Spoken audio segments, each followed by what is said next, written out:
Hey everyone, this is Jonathan Lack, co-host of the Weekly Stuff podcast with Jonathan Lack and Sean Chapman, a show about video games, TV, movies, and whatever else we feel like talking about.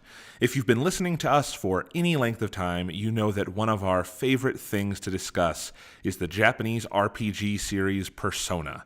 And so throughout the month of April, once Persona 5 was finally out here in the US, we did these big spoiler chats on the podcast every week as we progressed through the game. I thought it would be fun, for posterity's sake, to collect all these spoiler chats into one giant episode, either to make it easier for fans to revisit in the future, or for those who haven't played the game yet but might want to listen to our conversations one day, and then kind of cut out all the other stuff so it's just the Persona 5 discussions and not everything else that was on the podcast, which is fun but might not be of interest to people in the future if they just want the Persona 5 chats.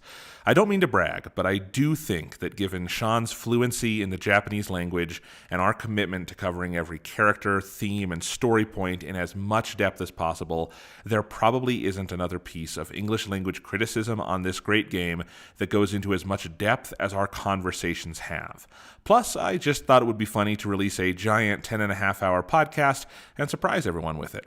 Anyway, I hope Persona fans find this fun and interesting and useful, and please refer to the time chart in the show notes to know where different parts of the discussion start and end. Each of the first 4 parts covers 2 palaces or story arcs, and the final section gives some more general thoughts on the confidants and the game's story and the themes and all that good stuff. So, without further ado, enjoy.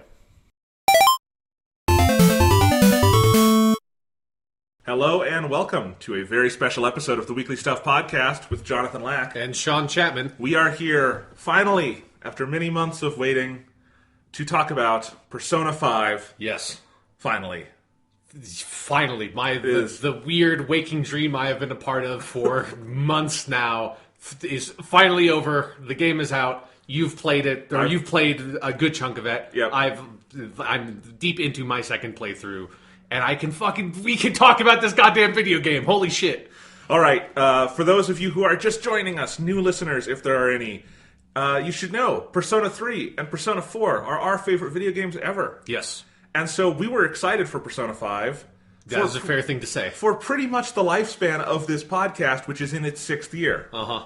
Yeah. So we have been very much looking forward to this. Last year, Sean realized, hey, I speak Japanese. Yeah. Fuck it. I'm just going to play it in Japanese. So you played Persona 5 back then. Yes. And only now can I truly appreciate the hell you have been through not getting to talk about this game with anyone. Right. Like, even I think more so than other Persona games, there's stuff about this one that you're like, I need to tell people about this because holy shit. It's like, I am, so just so you guys know, I am 31 hours in. That's how much I've put in the first week. I did a quick calculation on that. That's over like 25% of the hours since the game came out, and I'm talking waking and sleeping. Yeah, it is a disturbing amount of time. It's a disturbing amount of time. And even 31 hours in, things will still be happening and being unveiled where your jaw just drops at like, can they do that? Are they doing that? Oh my god, they did that. This game's fucking crazy.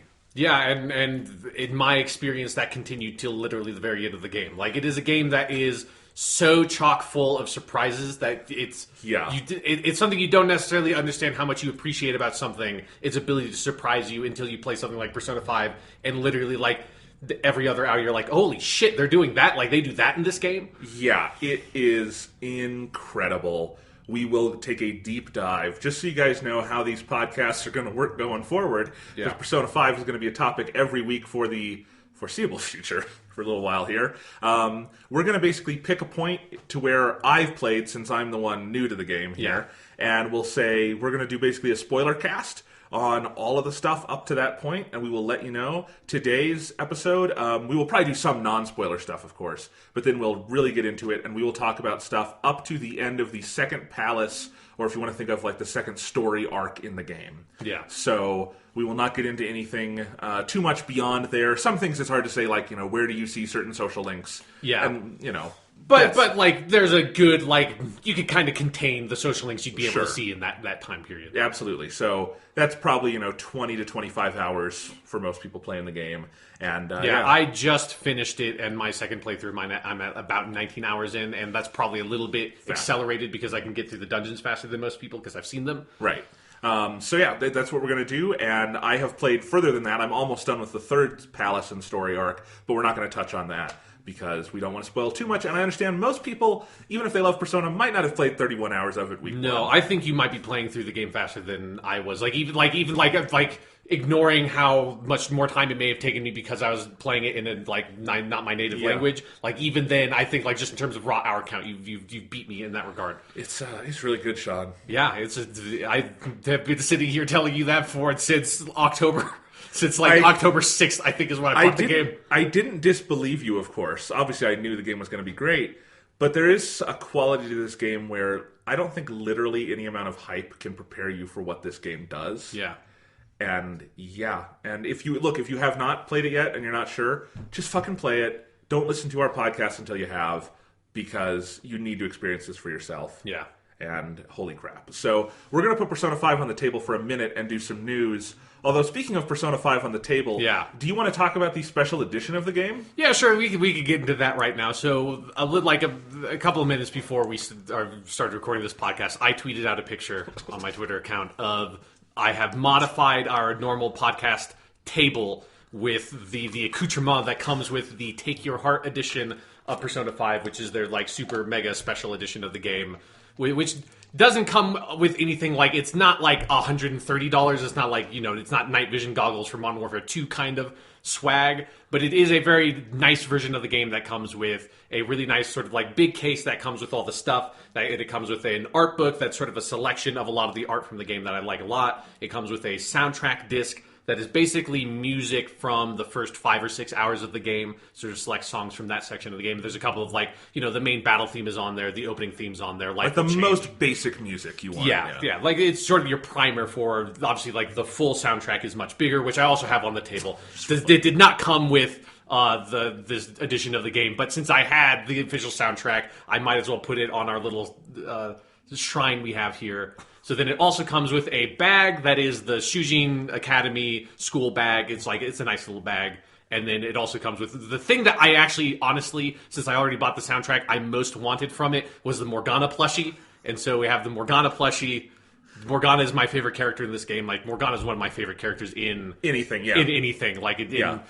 It's awesome. And then also it comes with a really fantastic steelbook case. Yeah. That is something that a smaller limited edition, a steelbook version, is also available for people who maybe have bought that, and it's the same from that version, but looks really good. It's just this really nice. Obviously, the Persona art is fantastic, and it's just all the cast sort of standing in the street with the Tokyo skyline behind them, just striding purposefully toward the camera, basically. Yeah. So it's a really, really nice looking set. It doesn't have I realized when I got it that me buying the official soundtrack sort of cut out part of the value of it for me personally, and I'm probably going to end up getting a Persona 5 art book at some point anyways, because I got the 3 and 4 ones, but even ignoring that, I'm going to spend more money for stuff that's going to be better versions of what came with this, I am very happy with what I got. Even if you ignore that, and the art book, there is Prima Games just announced they're publishing the art book for this in June here in the United States. Yeah. And I've already got it on pre-order, and boy howdy can I not wait for that. It's 500 pages, Sean. Yeah, it's insane. There's a lot of art in this game. Especially when you think about all the character art that they have of the character portrait cut-ins that come in that are all unique art. They basically probably tripled or quadrupled the amount of character portraits in the game just by doing that. Oh yeah. But what I was going to say is that even knowing there's another one coming down the line, the one they gave you with this is surprisingly nice. It is a nice hardcover book. It's 50, 60 pages, and all the art in there is really nice. And it's the kind of stuff you kind of almost want on hand while you're playing the game of I just met this character. Let's say I met Yusuke. That's a pretty early character in the game. And I kind of look up the Yusuke pages, and it's just cool to see that. Yeah. So it's really neat. And this also has the benefit of not being spoilery. They don't have art of here's the end of the game. Yeah, yeah. Which the full art book you would assume will have. Yes. Yeah, so it's really nice. And then all the other stuff, just even just the most basic stuff, like the box it comes in is so fucking nice. It like magnetically clasps and everything. And that Shujin Academy bag, I'm gonna have to find some use for it because it's awesome. Yeah, and I'm gonna have to get a cat and just Yeah. put the cat in the bag and see if that works like it does in the game. Pretty much, because that's the thing. The Shujin Academy bag is in like every frame of this game. I guess except when you're in a dungeon. But other than that, like the protagonist has his bag on him all the time, and most of the time Morgana is in that bag. Yes, and the animations on that are incredible. So. Yeah, this is... I don't think you can get this now because I think it's sold out. But if you happen upon it, I think the list price for this was $90, which for everything they gave you, that's a crazy good deal for a premium edition. Yeah, of the game. yeah, I'm very happy with it, and it's nice to sort of commemorate for us our recording of these podcasts. Yes, very much so. Because, if we ever stop being enthusiastic for a second, you just look at any one piece of the art in front of you and be like, right, this is the most stylish video game ever made. Yeah. Let's talk about that for a minute. Yeah. Yeah. So that's some basic intro into getting Persona 5. Let's do some Persona 5 nerdiness. Let's talk about Persona. All right. Normally I kick off these sessions by asking you what you thought of the thing. Okay, yeah. We know what you thought of the thing. Yeah, we've had a lot of podcasts where I've sort of doled out my thoughts over time. Can I go then? Yes, Jonathan, what have you thought of the thing? All right.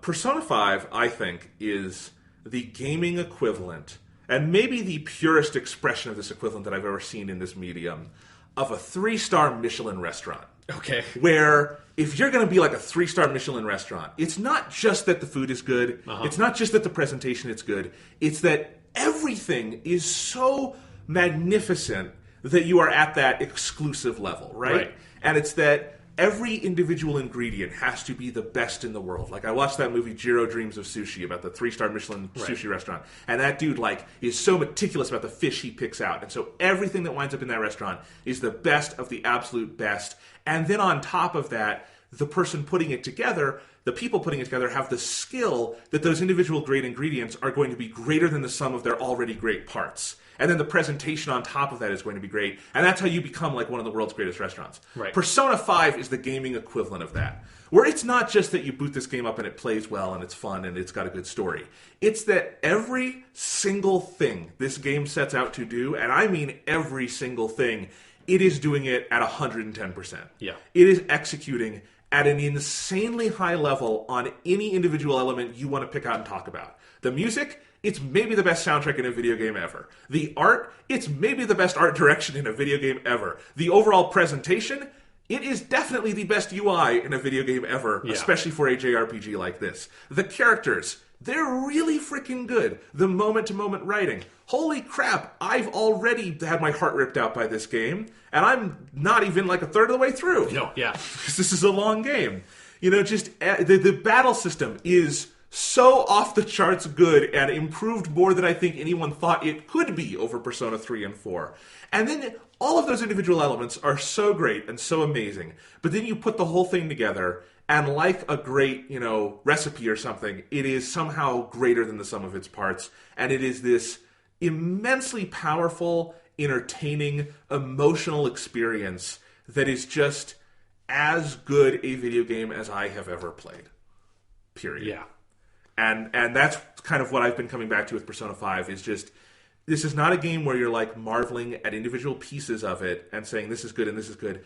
You're marveling at all of it, and you're constantly finding new things to marvel at while you're getting lost in it. Whereas like I had forgotten that we did a podcast last week because it feels like it's been longer since this game came out, because those 30 hours in that game feel like half a lifetime. Yeah. They feel like the 2 months of in-game time they are.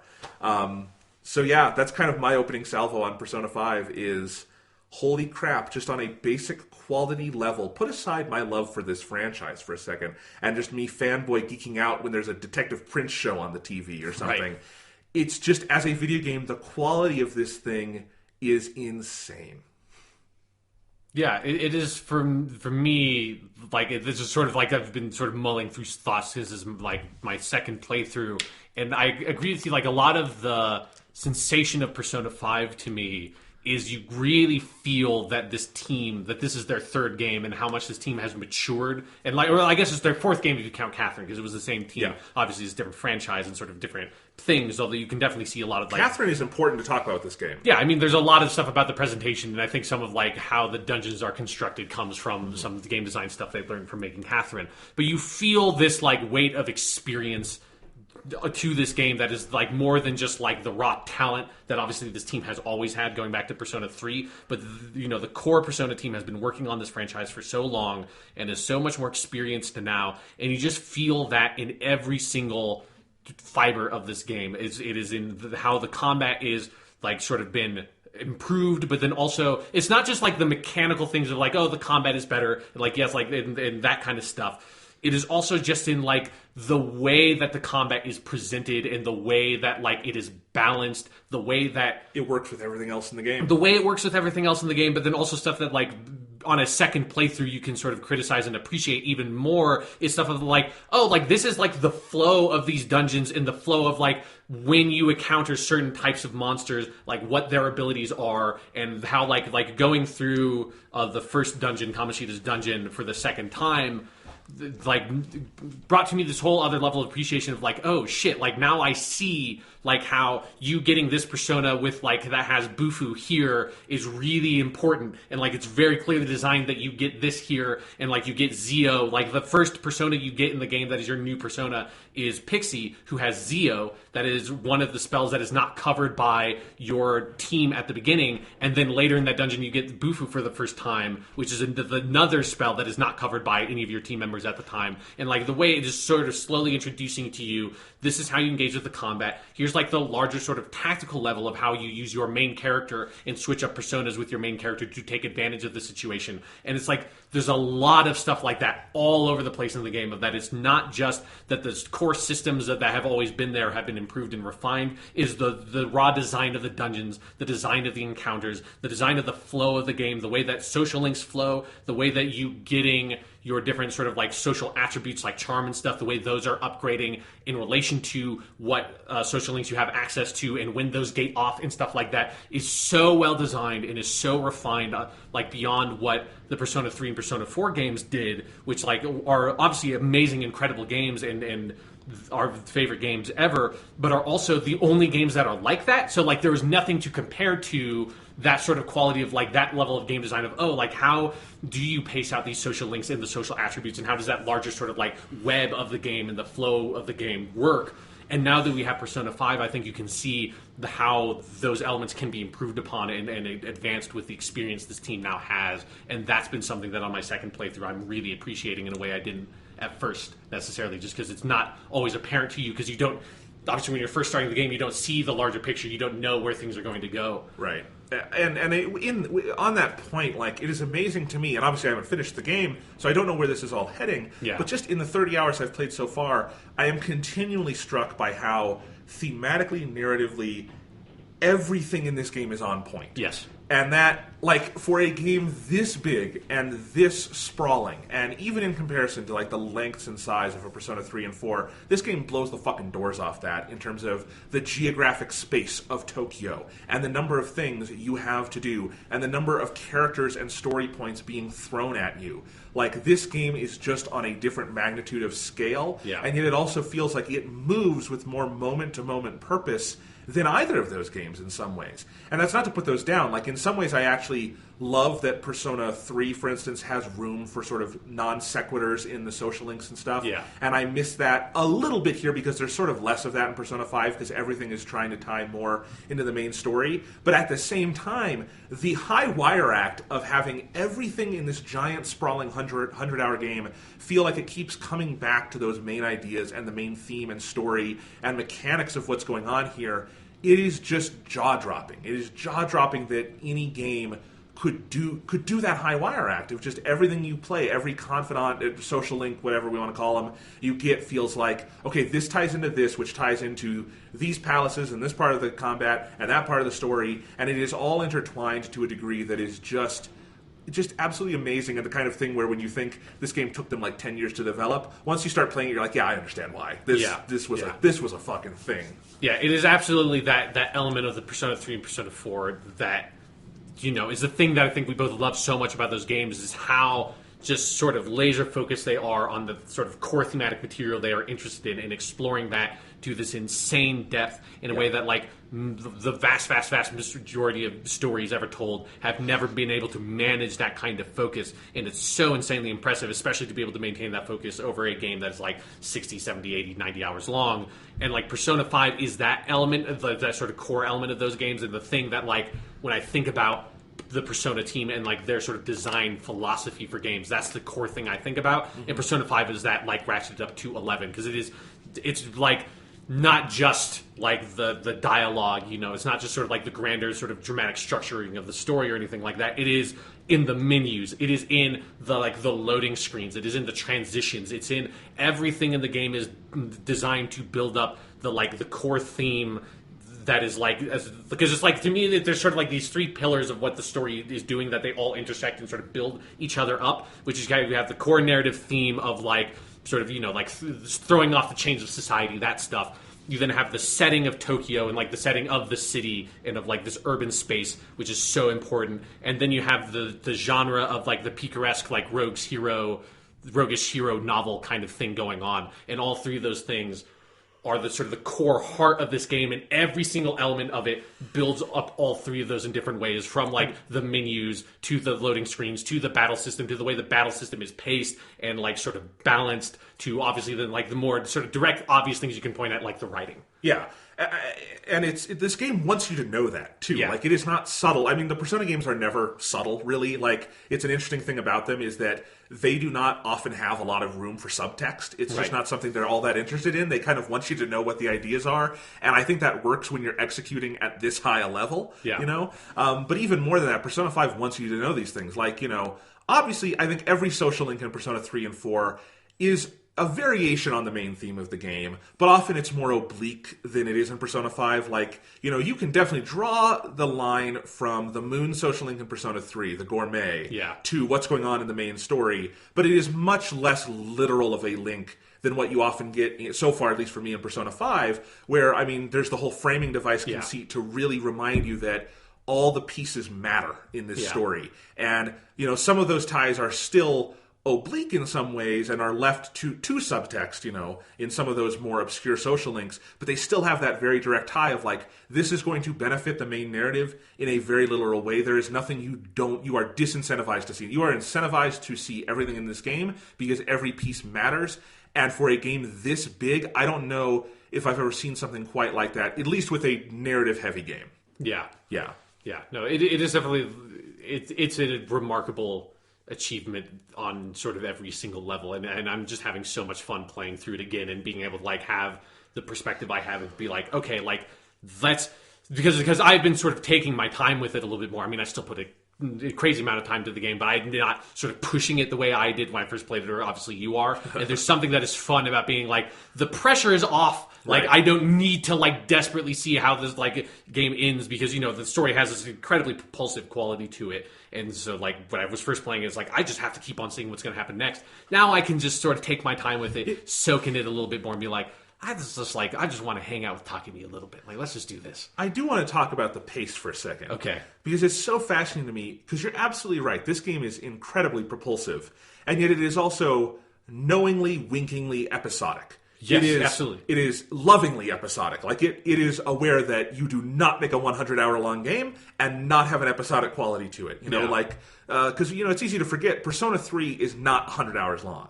No, and, it's shorter than Persona 4, much shorter than Persona 5, and part of how Persona 3 can kind of sustain, and it has episodic elements to it too, but part of how Persona 3 can sustain the very, laser-focused story it tells is that it doesn't get to that length and it doesn't get to that level of sprawl. Yeah. But Persona 5 wants to tell something more sprawling, and so it allows itself to be episodic, and yet within the episodes, within the transitions between episodes, within the arcs, you're right that there's this propulsion where you are always feeling the pressure, you are always feeling, the want to go on, and the wheels are moving constantly, and you are either on that train or off it. Yeah. And if you are on the train of playing this game, it is kind of breathless, even though the game itself definitely gives you the moments to breathe and everything, and it is very, very well paced to never sort of hit too many peaks or valleys in a row or anything. And that is, again, just one of those high wire act elements of this game that kind of amazes me when I realized, like, we're not going to talk about the third story arc, but I'm pretty deep into that. And I'm like, I feel like I've barely breathed in these 30 hours. Yeah. But I'm, again, on a third story arc, And that's... in anime storytelling, which is where a lot of this is coming from, story arcs are usually, there is a divide between them, and there is more breadth, and there isn't that same kind of propulsion across story arcs. But boy, do they do it here. It's insane. Yeah. It's something that I think now maybe we can transition to talking more about specifics, because I think, like, one of the things that, to me, when I first played Persona 5, because I don't know if because like footage of the beginning of the game and stuff like that has been out there. Did you see any of that before you started? Did you know how the game started? I did not. I did not. Yeah, because I didn't either when I played it, and I loved that surprise of like, oh, this game starts in medias res. Like, this is not start, because I was just expecting it to start the way that Persona 3, Persona 4, Persona 1, Persona 2 start, the way that most stories start, which is they start at the beginning. And that's one of, like, the biggest criticisms of Persona 4 that I don't have that much of a problem with, but I recognize it could have been smoother. And I think they smooth it up in, actually, Persona 4 The Golden, is the slow pacing of the beginning of that game. Like, I still like it, but I totally see why people had issues with that and were sort of turned off by how it took, like, 3 to 4 hours before you ever saw, like, the first fucking battle in the game, And it is funny how I think you could almost make the argument that Persona 5 is slower paced in terms of how long it takes to dole out certain mechanics, and how little that matters because the game moves with such confidence and style and is constantly giving you things to bite onto. Yeah, and that's one of the things I was so impressed at the beginning is they figured out a much better way to sort of like on-ramp, I think, the player into the story and the mechanics by like still having it be a long, slow opening, because it has to be. It's the opening for a 100-hour game that has the like most number of like different fucking crazy systems and narrative devices that I can even like conjure up in my mind that all link together in really sophisticated ways. Like Persona 5 more than others has like even more systems on top of it. It needs to take a long time to introduce those systems and like story ideas to the player, because if you don't, the player is going to fucking their mind's going to explode because they're not going to be able to take in all this information. So as a slow opening, but by, I think, starting the story in medias res, and so like showing the player this is where you're going to go, and giving you like these little nuggets of like, okay, like this is where we go, and this is sort of like the setup and the tone for this story. It starts out very dark. It starts out very mysterious. You're introduced to characters like Sai, the detective lady that comes in is in sort of interviewing you, or I guess the prosecutor. Her like status in the legal system of Japan is confusing to me, even when I already did like 30 minutes of research into like what like organization she's a part of this stuff. I have no idea.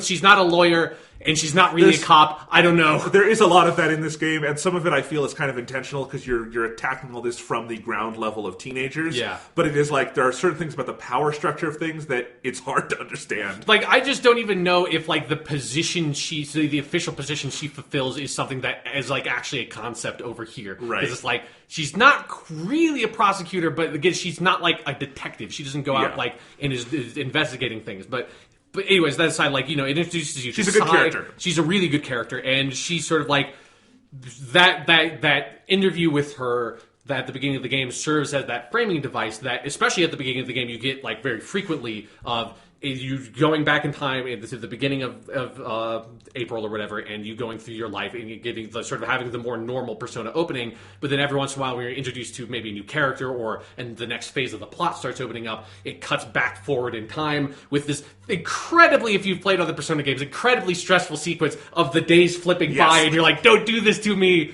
all my life is flying away before my eyes, don't do this, oh god, all the social links, I'll never finish them. It was a feeling that took me a weirdly long time to sort of get over playing Persona 5. But anyways, you flash forward into time and sort of they frame, okay, this is like who this character is in the larger narrative, like what their relationship is to the Phantom Thieves, or this is like the next target you're going after. I always loved that little bit of the interviews. You see the picture and get a sort of an idea of this is where things are going to go. And by feeding you that little bit of information that like you can now the game is sort of acknowledging and sort of like codifying that you, the player, are slightly ahead of where all the characters are at. And I think that helps with the pacing of sort of giving you like, you're solving the mystery a little bit before them. And it solves some of the problem that like Persona 4 had, that like you were absolutely solving that mystery way faster than the investigation team was doing. But the game never was able to sort of like acknowledge or account for that. I completely agree. And I think when you boot up Persona 5 and you see, oh, they're doing this, they're doing in media res,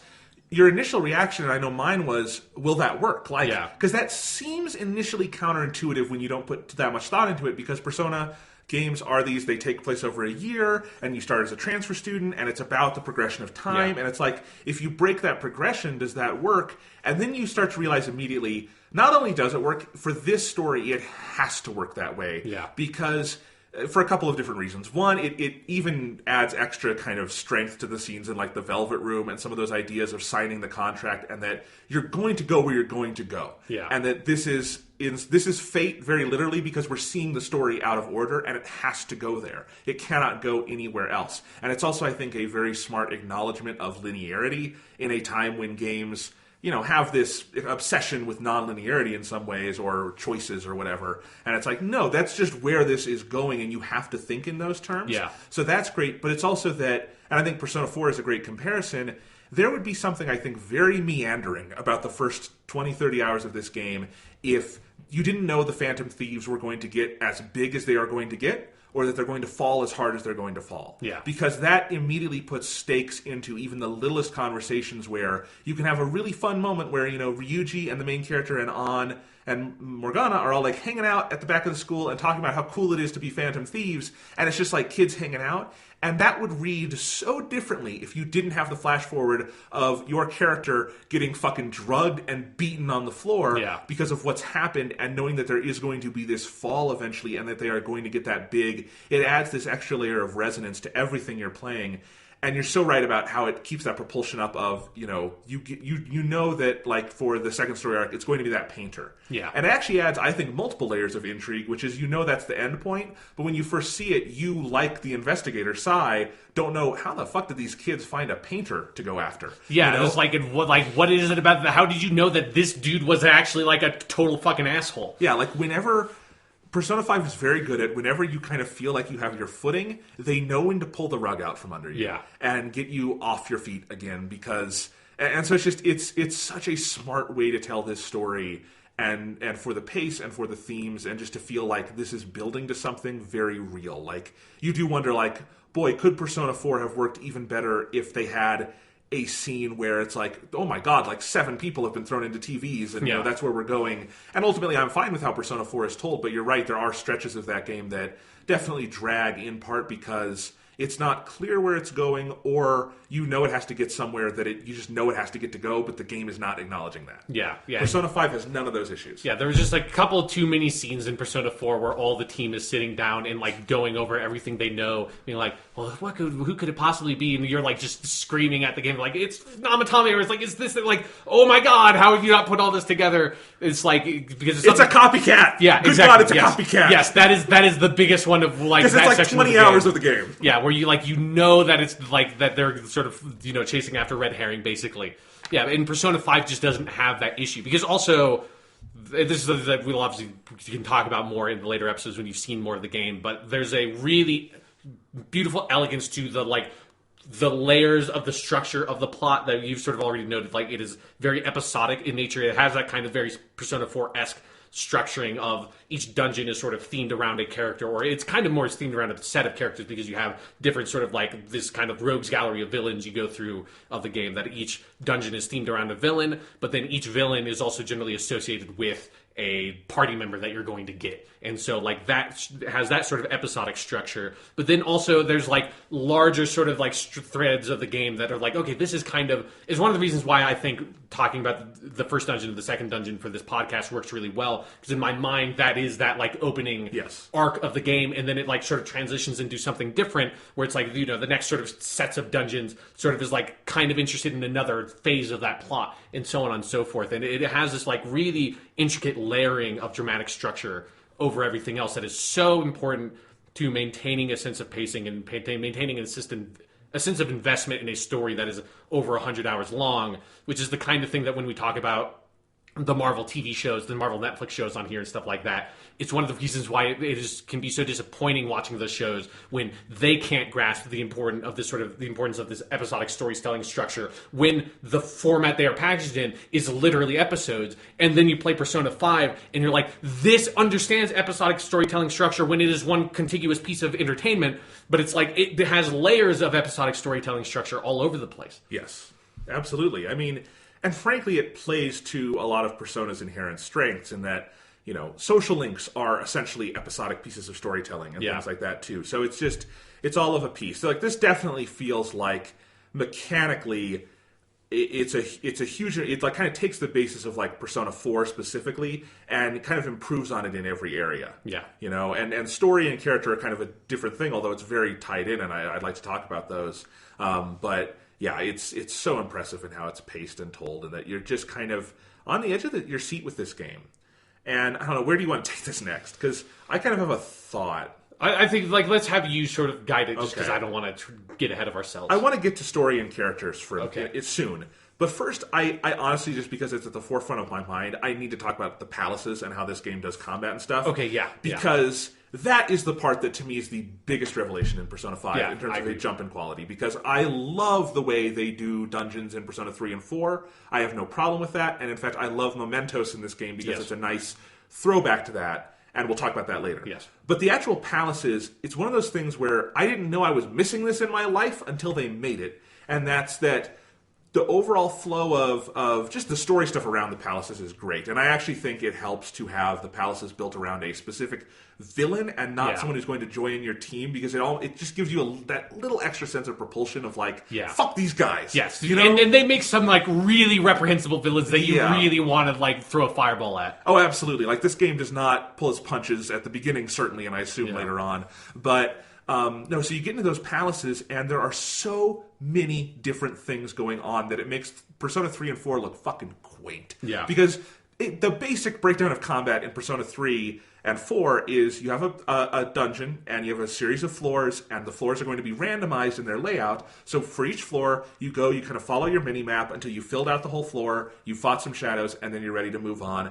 And wash, rinse, and repeat for like 70 hours. Yeah. And they don't really ever throw that many wrinkles into that. And like every once in a while, a dungeon will have like floor 5 will have a tiny puzzle or something associated with it, but it's like very sort of small, and they're incredibly infrequent. Right. And so, like, it's totally fine. It's not a problem. Like, luckily, the Persona combat system is more than robust enough to allow for that sort of thing. And I do think the basic, like, mapping of the dungeons is fun in those games. But Persona 5 says, that's not enough. We are going to have a palace, not a dungeon. And in this palace, the floors are going to be pre-made, and they are going to be positively filled with puzzles and things to figure out, and like obstacles for you to go over in the actual world of the palace, not just in fighting enemies. Yeah. But then when it does come to fighting enemies, that's going to be super fucking fun, because we've added more stuff in the overworld so that like you actually, the stealth system matters way more than it did in the other ones, even though that's an important part of Persona 3 and 4. Actually, like getting the draw on enemies is mechanically a much bigger part of this game. Yeah. And the palaces themselves are designed for it. And then you get into battle, and it's just so fucking stylish it never gets tiring. Last Surprise is the best battle song in the JRPG ever. I'll just say that right now. And so you do all that, and you can do the persona negotiations after that. So it's not just cards flying in the air. It's you're going to talk to these personas and to these demons, and they're going to become characters in their own right, and that's fascinating. And so everything just feels more active. And then when you get out of that, you might have more shadows kind of around, but there's sort of a puzzle element of how you're going to get to these shadows and fight these shadows. And then when you're done with that, you can kind of finally move around the floors, and there's so much going on with those, and just the music and the atmosphere and the visuals of these palaces is so cool, and it allows them to imagine these crazy alternate world versions of otherwise mundane things like museums and banks and things like that. And it's just the overall rush of playing through those palaces, and I'm not even getting into some of the bigger structural stuff like the calling card system. It's just such a fucking rush. This has not a hint of the kind of fatigue you get in any other JRPG, including the Persona games, of the grind of a dungeon. Yeah. There is none of that in this game. It is so fun to be in those palaces. And if the palaces weren't so fun, I actually would say there's too much of it in the early going of this game, because for the first two arcs, the game gives you very little free time. Sure. Compared to like other parts of a Persona game, like where you're just out, for like 2 weeks doing your own thing in the world. Like it wants you to kind of get inundated into the main flow of things. I'm not saying this is a complaint. Yeah. It's just that early on they kind of want to, drive all this home with you, and it works because the palaces are so fucking addictive to play through. Yeah.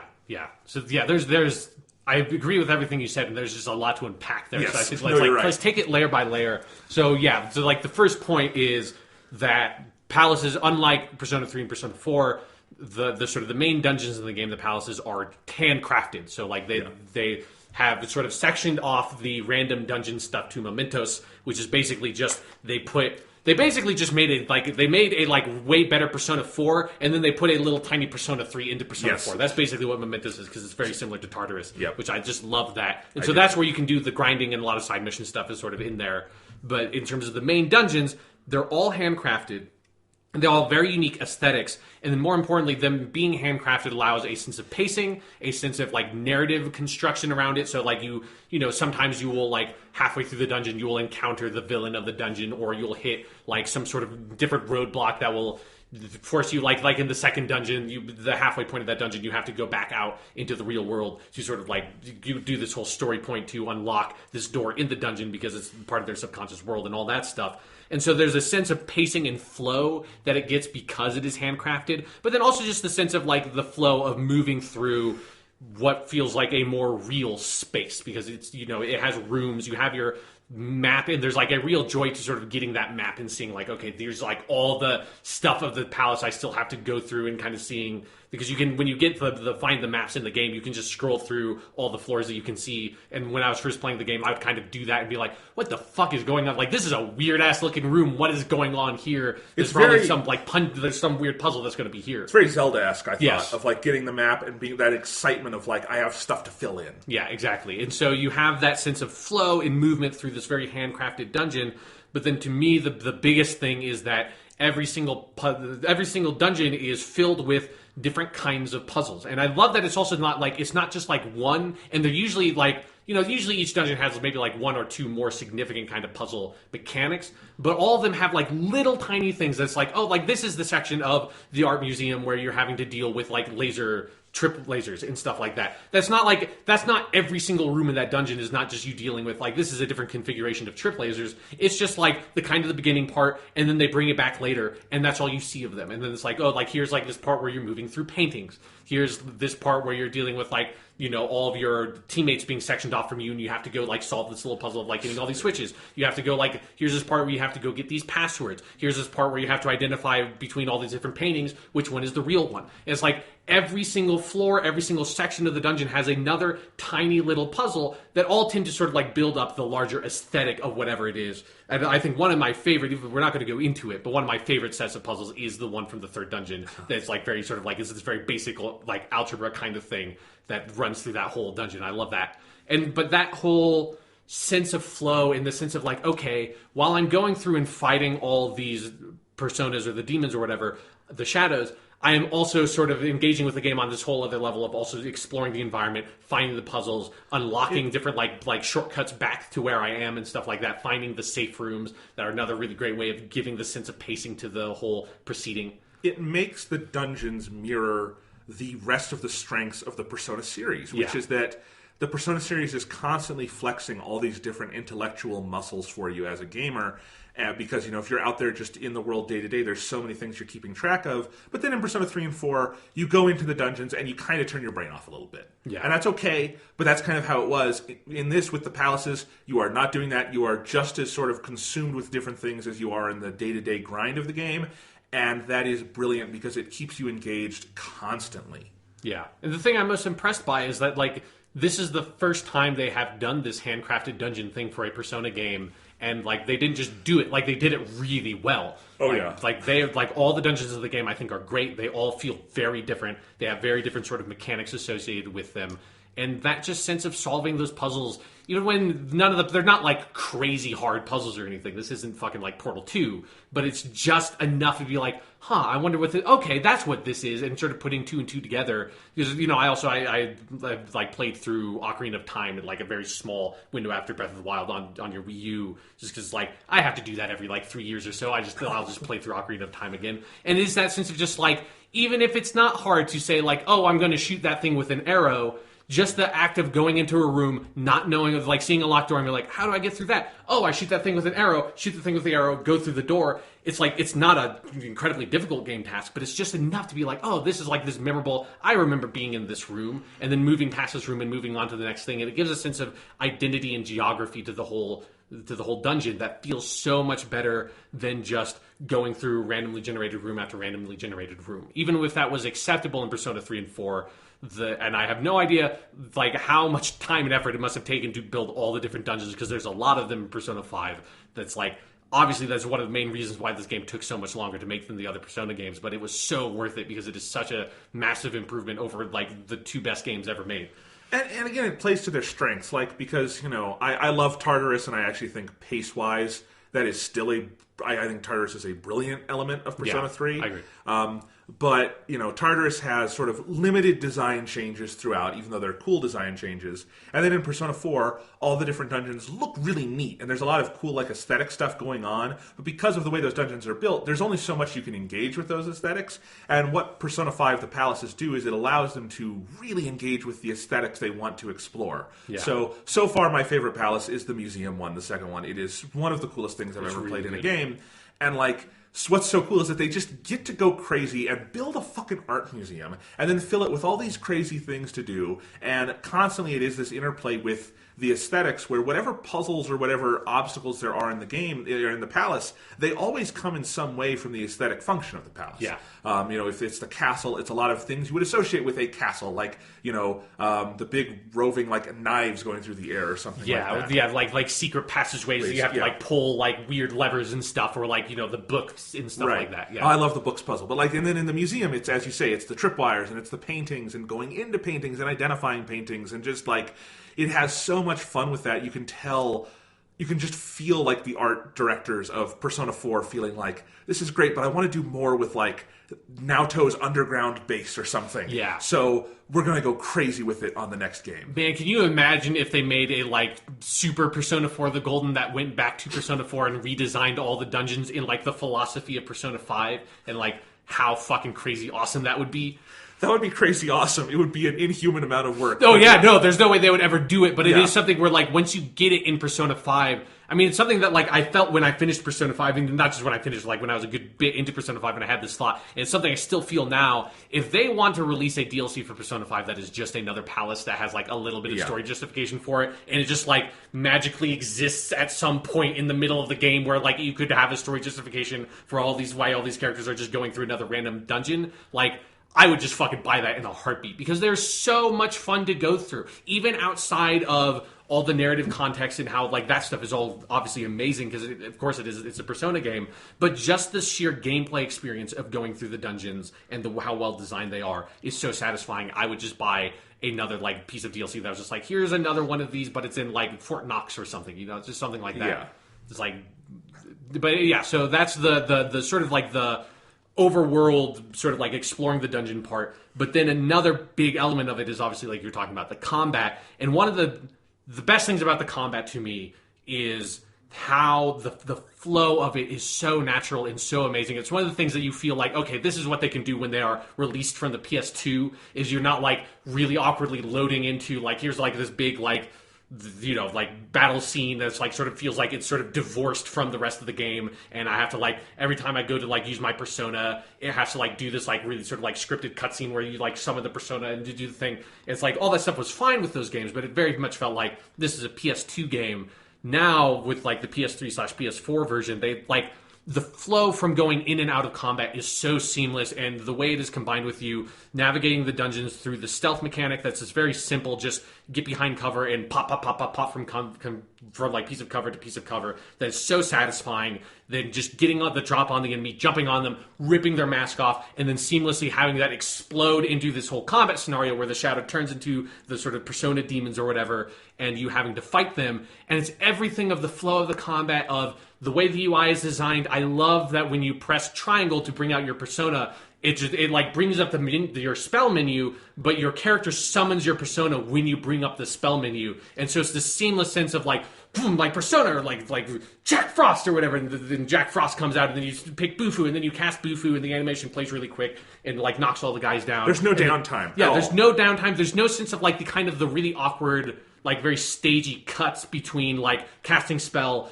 enemy taking spell, cutting back to like next person that has turn. That is very much how presentation-wise Persona 3 and Persona 4 work. Here, it just feels like this one really natural sort of like cut, like incredibly cinematic, incredibly fast-paced, very like, it just feels like well edited in a crazy way, and just moving between character to character, and it's just flowing. And then when you kill all of your enemies, you know, you get the all-out attack, and like it just goes fucking crazy, and your main character like, or whoever like jumps in front of the screen, tightens his gloves, splash screen goes, then like you get all like, here's all your XP, and then bam, you're right back in the open world, like ready to go attack another shadow.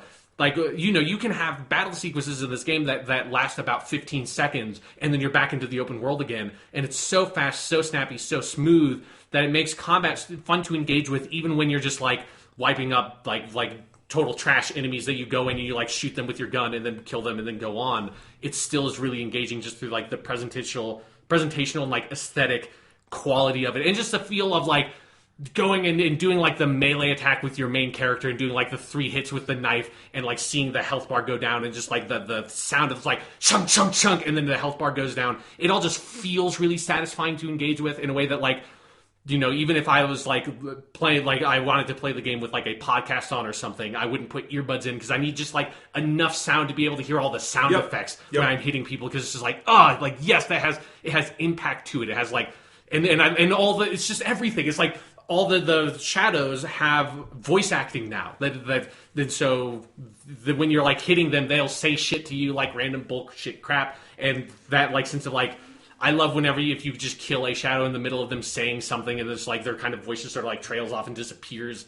It's stuff like that. It just all feels so natural. It all feels so cohesive and just a part of the sort of journey of going through this palace, that you don't feel like you are jerked out of the experience in the way that you are in most other turn-based battle systems in JRPGs, because by the nature of a turn-based battle system, it has to be sectioned off into this weird little microcosm, and Persona 5 just makes that microcosm utterly seamless.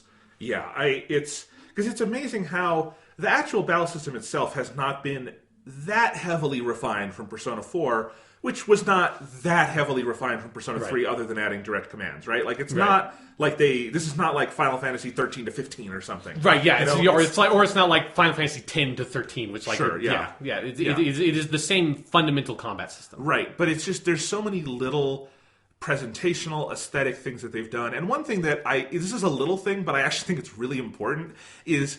And it's so smart. I wish more games did this. That the basic commands are just face buttons. Yeah, it's like it's almost hard to explain. But you know, in Persona 4, you have like the wheel, and you go through that and pick like attack or persona or just the basic things. And what they've done here is have the 4 basic functions, which is guard, persona, item, attack, and those are on triangle, circle, X, and square. And you just hit that. And, like, just the fact that saves the 5 seconds of cycling through the wheel and picking it makes it that much more intuitive, that much faster, and just means that every battle, no matter kind of how easy or how hard, is just this incredible rush, you know, where you get in and you just go crazy with it, and it's constantly moving and moving and moving, but there is so much of that underlying strategy, and they've added a lot to the underlying strategy, which is great, but it also keeps you on your toes in a way that is so fucking fun, fun to engage with. I think it like says a lot about like the aesthetic and like physical quality of the combat system that's so satisfying that like I still am having a hard time adjusting to that. In the Japanese version of Persona 5, the circle button was attack and X button was guard in combat, because that's, you know, the circle button is yes, X button is like, or circle button is confirm, X button is cancel in sort of like the Japanese style. And it's more like a Nintendo controller where A is on the right and B is on the left. It's like that. And so it's like the iconography of those buttons in Japanese culture like signifies that to you. And so, like, that's how it was set up. Is like, okay, you're going to use circle to your main attack, and then X to do your guard, because you're not going to use guard as often. And then, I was just, like, not even... It had never occurred to me that they would do this, but, like, it makes sense that in the English version, they flip those so that X is attack, and the circle is guard. And there have been a couple of times where I have accidentally attacked when I meant to guard, which is not something you want to do when you're going up against an enemy that's, like... Where the game, like, will a couple of times just, like, be like... This guy is charging up an attack, like at the beginning of the game when they're introducing the concept of the guard button to you. It's like, oh, we maybe would, like, hey, everyone, let's guard. Like, Morgana's just saying that to you, and then I just, like, run up and fucking stab him in the face with my dagger. I was like, oh, shit, no, right. Because there's something about the satisfying nature of just, like, attacking someone that, like, I loved pressing circle. Just pressing circle in the combat system when that was attack in the Japanese version, just like, yes, I've just got to fucking stab this fucker. I feel... And so it's like, if I have such a strong impression of that button being attack that, like, it just feels and looks wrong to me in a way I just would never have expected. And see, I feel the same thing about the X button being attack in this, because I didn't know it another way. So you're totally right. When I hit X to attack, there's just something, like, meaty and powerful about it. I think there's also something about the fact that circle is a red button on the controller that it felt like, yes, like, I'm just gonna time to fucking fuck your shit up, buddy. Yeah. No, it's amazing. And just, I will talk about the presentation and aesthetics of this game more as we go along, but in the battles, like, holy crap. They are just showing off at a certain point with how much style is embedded in this fucking game. Yeah, like one of the most fun things about getting a new party member in this game is getting to see what their splash screen is at the end of an all-out attack, because they're so amazing. And just everything about the all-out attack, that it just goes stark, like, red and black, as, like, you just see all the sort of silhouettes hitting people, and then your character drops in front and does their little pose, and then you get, like, you know, Morgana goes, "Oh, Soji Kanyo!" And then boom, and it's like, yay! And then you, like, move on. Like, there's something just, like, I could just do that for the rest of my life and die a happy man, you know? Because it's just this very naturally fun, engaging, cool thing to just constantly be doing. Yeah, and okay, I want to talk about the demon negotiation and the overall like hold up screen that they do. Like the whole the rogue kind of like the flavor they put on the combat. Yes, but it's more than that. Like it's not just an aesthetic thing; it's this huge mechanical thing where Persona has always been built around this elemental thing where you want to hit the enemies on their elements so you can get them down, because when they're down, mostly you can do an all-out attack. In this game, they've added so much more to that it further incentivizes that. And then on top of that, they've added more elemental types that are going on and more types of attacks and things.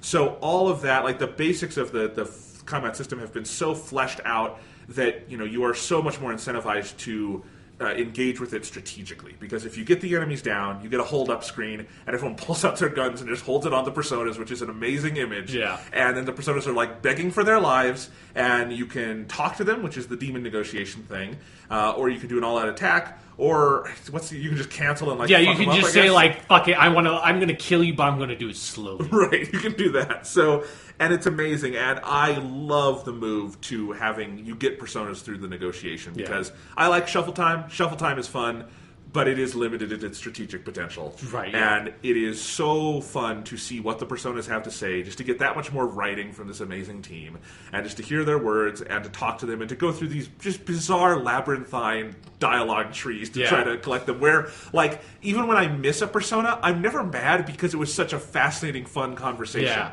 Yeah. And I love that about it. I mean, the demon negotiation thing is sort of a callback to the early Persona games and Shin Megami Tensei, but it's not exactly the same, right? No, I mean, it's very streamlined, because it's Persona 1 and the Persona 2s had it. And actually, like, it's a lot of stuff about what they kind of put back into the combat. It's not that they added some, like, the spell types and stuff. It's that they put them back. And that, like, Persona 1 and the Persona 2s had all, like, Sai and Frey, and there's another one that they didn't bring back. I forget what it is. And, like, they had the Persona 1 had all the guns. And it's another thing that I think we'll talk about probably, like, in the last podcast more in depth. But one of the big sort of philosophical things I'm thinking about making this game was the Persona team looking back at both their own past Persona games, like Persona 3 and Persona 4, and saying what worked here, what was cool, what do we want to bring back. Like, I think, like, Mementos is a clear callback to Tartarus from Persona 3.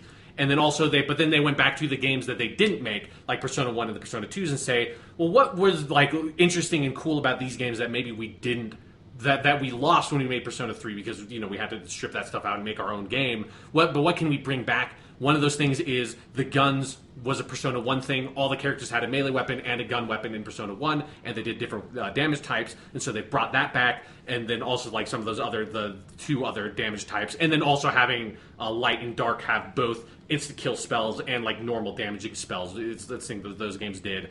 But then also the demon negotiation is something that Persona 1 and the Persona 2s did. And in those games, it was a cool system that was also very clunky in such a way that like you really kind of had to play them with a guide if you wanted to play it in any way that was efficient. Because it was just like incredibly difficult to try to get a sense of how do you manage these conversations. It was very complicated. It was oftentimes very funny because it was based around every different character would have a different sort of like kind of think of like there are different emotes that they would have. So like this character can argue and sing and dance and like something else like they all had like a different like set of different weird things they could do, and all of those would have like different demons would enjoy different things from different people. The Persona 2s added like group ones where it's like, oh, like if Tatsuya and Maya like both do an emote thing at the same time, you'll get a different effect. And so it was cool because there were all these different combinations, but it was also just so unwieldy, and it really slowed down the pace of those games whenever you were like, okay, I'm in a new dungeon, I need to go get all these new demons, and this is going to be like fucking 15 minutes of me just trying to figure out all this conversation stuff if I don't just look up a fact online. And I love that Persona 5 took the basic concept of this is how you get personas, and that adds so much to that phase of the game that is so interesting about the demons and the personas being the same entities. And so like you learning things about demons means you learn things about your own personas and vice versa. But then it also is like, hey, like here, let's just get in this quick. It's sort of 2 phases, like one question that you have a response to, that's one of 3 responses, another question that has one of 3 responses, and then the demons have 3 different responses that they can have from something, which is like positive, confused, or angry. And so it's this very simple, straightforward thing. You can go through a negotiation very quickly. And then there's also each demon has a personality type that you can see in like the top left corner that sort of can inform you, oh, this is like I should maybe like be more straightforward in how I answer this question or be more jokey or something like that. And it is just like the same basic concept, adds a lot of the same character to the game that those games had, but comes at you in a much more streamlined and like efficient way to deal with it. That is not like, okay, this is going to take me 2 hours to figure out how the fuck this system works. It's you just like do it and you're like, okay, I'll go through this. And then plus it has one of my favorite music tracks in the whole game, which is like bum bum boom ba-dum bum ba-dum. Like I love it so much. Although here's the problem with the Persona 5 soundtrack. Yeah. Every song is so good, I don't want to stop listening to any song to listen to another song, even though I can't be mad at that because the other song is going to be good. Like when Last Surprise cuts off, I'm like, oh, I love Last Surprise, but then that song comes on, I'm like, oh, but I love this song, and then that song cuts off, and I'm like, oh, I do want to hear like the Results song because it's like it's this weird like it's like all the music is so good, you want to listen to all of it at the same time. Yeah.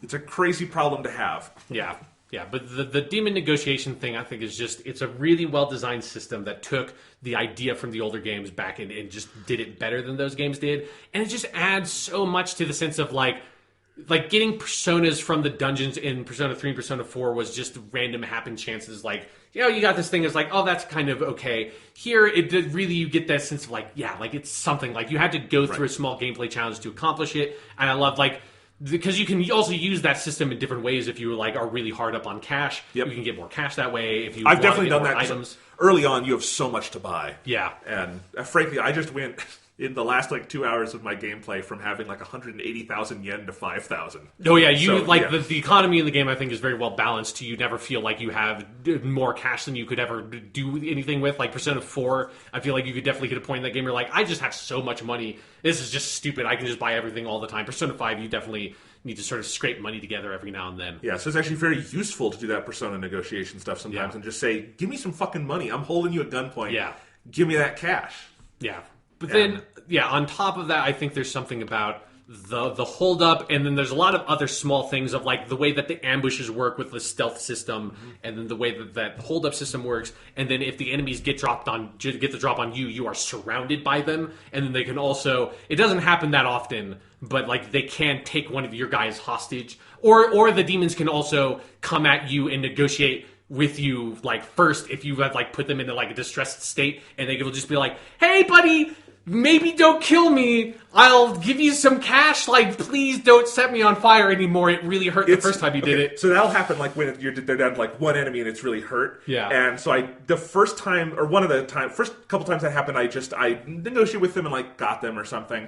And then one time I'm like, you know what, fuck it. You were annoying. I'm going to kill you. Yeah. And I backed out and killed the dude. And he like yelled no as he was dying. And I haven't done it again since because like I felt so bad about it. But you don't get the experience from them if you let them go. You only get the experience from them if you murder them. So you should probably just be murdering them unless you really need the cash. It's true, but it's just like they do such an effective job at making the demons feel like living, breathing creatures. They're not characters on the scale of, an On or something like that, but they are just incredible, like little, fun creatures in the world that you want to engage with. Yeah, because they have their fun little personalities, and they are the same as your personas, so you build up. There's something fucked up sometimes about you using like a Jack Frost to kill a Jack Frost if you really want to, Right. Then Jack Frost is fun to negotiate with because he does the like hee-hee-ho. Yeah, hee-hee-ho. It's so great. Yeah, I like that they kept all that stuff in the English version. It's so good. All right, so that about does it, I think, for the combat stuff and the palaces. And it's so good, man. It's so fucking good. Yeah. Quick note on Mementos. Okay. Because I don't know if there's that much to say about it, other than it's really interesting. You're right, it's absolutely a callback to Tartarus, because it's this thing where basically you are going from, instead of going up Tartarus, you're going down Mementos. You're going down this, like, hellish version of the Japanese subway system. But you are basically... It is just one long linear path, and of course they allow you to transport to different places. So you're never going to like just start from the beginning and go all the way down. But you could if you wanted to. Just like with Tartarus, you never use the front door after the first time. Yeah, you go through the front door once and you're like, well, that's great. I'm never using you again. Right, but I do think it has that same kind of addictive quality as Tartarus does, where it is this continual thing. It's a nice break in the general pace, and they also give really good narrative and mechanical reasons to go there, which is that you have the requests coming in from the fan site. I thought that's a really good bit of translation there. Yeah, the fan site. What do they call it in Japanese? It's the Kaito Onagai channel. Like the Kaito Help Me channel, basically. Oh, nice. That's funny. But yeah, I like fan site. Yeah. And of course, that ties into the character of Mishima, who is not a party member, but he's a really important character. Yeah. Which I feel like there's more of that in Persona 5. Like people who aren't in your party, but they're really important to the central task. Yeah. And I like that. But anyway, so you have that ties into Mishima, and he gives you these requests from the fan site, and so you go there to do the requests. And it also it feels like the Phantom Thieves, they're not all talk, because it's not just like they've done 3 people. Right. It's that you're constantly going to Mementos and getting more of those, and it's a really fun thing. My only complaint with Mementos is that so far, at least, I think it's way too easy. It basically it's set up in such a way that you are going back in and fighting the same personas that were in the dungeon you just cleared in each section. More or less. But I cleared the. This is from the third palace, but I'm not going to spoil anything. Yeah. I went through all of the third section of Mementos before I even began the palace. Okay. And it was super easy. It's just just to grind for experience, it's kind of hard because everything's so low level. And Ryuji gets that ability at one point where you can just automatically take the masks and stuff. Yeah, if they're too low level. And I'm constantly hitting that. So I just thought I almost wish it was the opposite, where Mementos was more of a challenge area. Because I like the comments, and generally Persona 5 is pretty easy. On normal difficulty, I don't find it to be that challenging a game, and that's okay, but I kind of wish Mementos maybe gave you a little bit more of that taste of like Tartarus, which is really fucking hard a lot of the time. Yeah. I think, for me, it works because the palaces are where you have the more challenging stuff of where you will, you'll get jumped by enemies and stuff like that and have a harder time. Whereas, I think one of the functions that Mementos serves is that they didn't want, I think smartly, they didn't want to make it so that you're just going back into the dungeons you already cleared and running them again or something to do the side quests or to go get personas that you maybe missed the first time. Because one of the things you lose by having a very designed dungeon is that it's not as fun to go back through the same areas when you've already cleared them through. So this just provides a means to both give a framework that you can do the much more expanded side quest stuff in that I really love, that they're not just like in Persona 4, it was, hey, I really need a table. And it's okay, I guess I'll go back in and kill 5 enemies in this one area of the game and get a table and then give it to you. And none of this makes sense. It's not really worth doing, but I guess I'll fucking do it. And here it's are both tied to Mishima's social links, so you're incentivized directly to do them to engage with the social link side of the game. But then also they have like small little stories around them, and they're good ways to get bits of experience between dungeons. So it's a nice framework to put side quests in, but it also provides that function of if maybe you finished one of the dungeons and were slightly underleveled, or if you finished a dungeon and didn't get one of the personas, like capture one of the personas that you wanted to capture there, you can find them in Mementos. Yeah. And it sort of just like replaces the sense of being able to go back into the things that you already cleared out and kind of just streamlines that process. You know, and I totally get that, and I'm fine with all of that. It's just even then, it just feels like and I also like the floors are pretty underpopulated so far. There's not that many shadows, so it's fun and I like it. And I'm not saying it shouldn't be there. There's a couple times where I'm like, I want a little more challenge here. But the other thing about Mementos is you ride around in a cat bus. Yes, basically because Morgana is not literally a cat, but is in the shape of a cat. Can I say that? Yes. Okay. Morgana takes the form of a cat, and Morgana can also transform into a bus, which ergo makes it a cat bus, which allows for a phenomenal My Neighbor Totoro joke. Yes. Just a phenomenal... It's really good. Yeah. It's really good, and I love that nobody gets the reference in the game. Like, they're all just standing around there, it's like, what? Why can you turn into a bus? It's like, I don't know. Apparently, there's some sort of preconception in the world that cats and buses go together. Like, what the fuck are you talking about? Apparently, by the year 20XX, Totoro is not as popular as it is now. Sure, you know, yeah, they're teenagers, you know. Yeah, who knows? They were not raised on My Neighbor Totoro, because none of these people had good parents. Sure. No.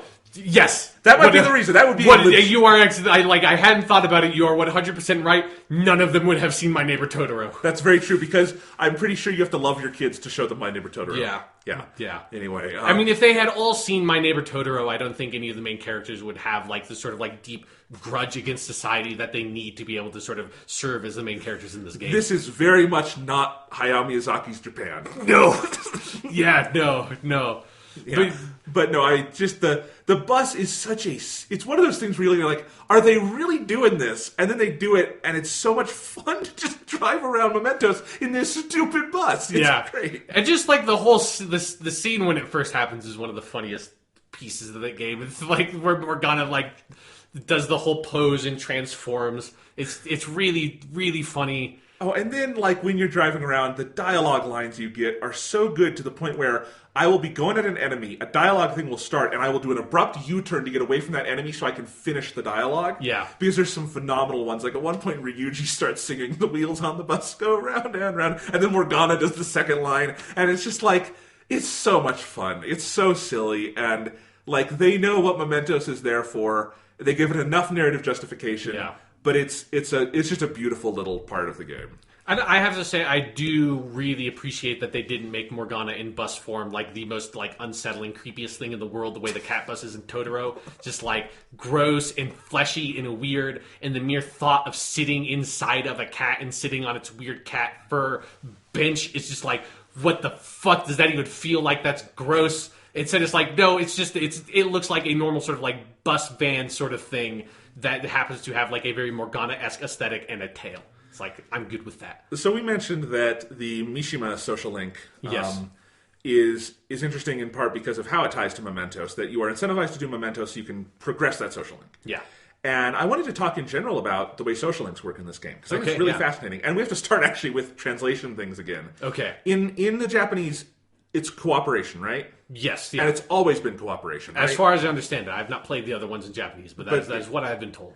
So it's interesting. It was cooperation in 3, 4, 5. So they made no switch to 5. They still called it cooperation. But in the English version of 5, they decided they did not call them social links again. Yeah. They called them confidants. And I think that's a really interesting choice. What do you think about that? I think it's smart. It makes sense. Like, it fits into the way that the rest of the game is sort of designed around this sort of Phantom Thief concept. Because that is what they are. Like, that is how they are framed. When you do the flash forward to Sai puts into, one of the things she does is she puts into perspective, like, how the fuck did you guys survive all of this? You must have had some person who was supplying you medical supplies. And it's like, yes, that's Dr. Takemi.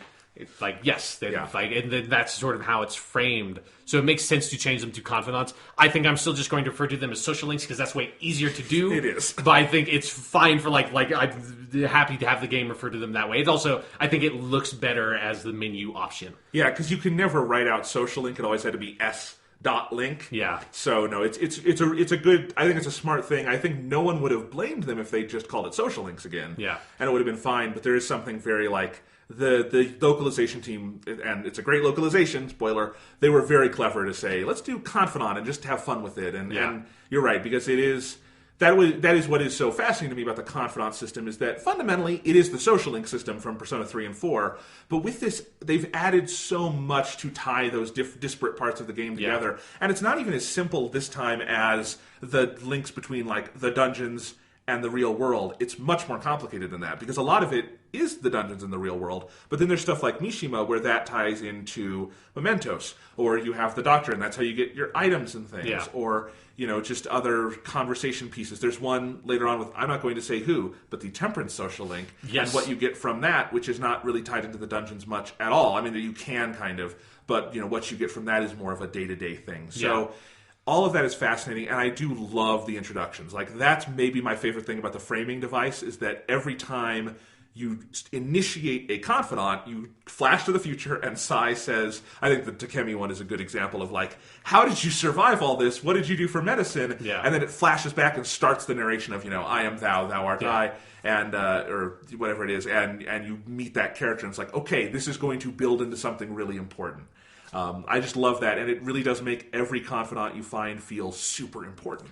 Yeah, and it is something where it has the sort of story framing and everything to make it feel important, but then on top of it, like you said, all the social links have another layer to them that is more than just like, I'm just progressing this because I'm progressing it to get the Arcana Burst like experience bonuses from fusing personas, which is how it was in Persona 3 and 4.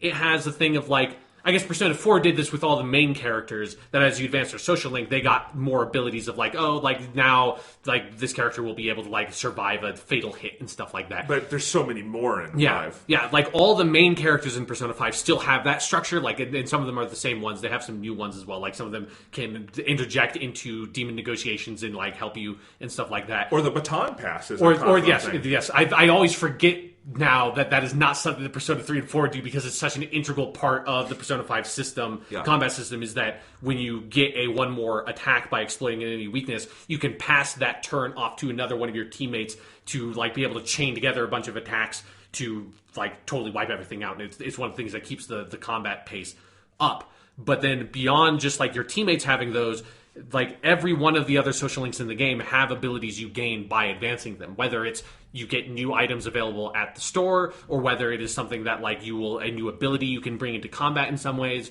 or it'll be something that like a new element or like opportunity of something you can do in the open world, or like of the social element of the game is now easier to you. And like all of them have some element like that, some of which are like things that when the first time I played through the game, by the time I got them, felt like such a fundamental part of how I do a certain part of the game, that now having to start it from the beginning and not have access to some of that stuff is killing me inside. And being like, I'm going to make sure I max this persona or this social link out immediately, because I really need access to being able to do this one thing. There's a quality to Persona 5, and this is tied into the social links, but everything else, where they give you more time to do things in this game than the other Personas, and yet I still feel more stressed playing it than 3 or 4, because I want to do everything. Yeah. And I kind of want to branch off for a second and talk about some of this, because one of the things, I just wanted to describe the process of me getting the on social link, the Takami social link, because I do use a guide sometimes to look up social link things. Sure. And I saw that... I'm using it now for like, because I've already played the game, so it's like I'm not going to try to go through every single conversation option. And the thing I love is all the Japanese guides that I had bookmarked, they all still apply, because it doesn't matter what it was translated to. It's like whatever, if it's answer number 2, it's answer number 2. Right. So I just like loaded up all the bookmarks I had from October when I played through the game. It was like, these still work 100%. Fantastic. Yeah. But I saw that to initiate the on social link, I would need rank 2 kindness. Yes.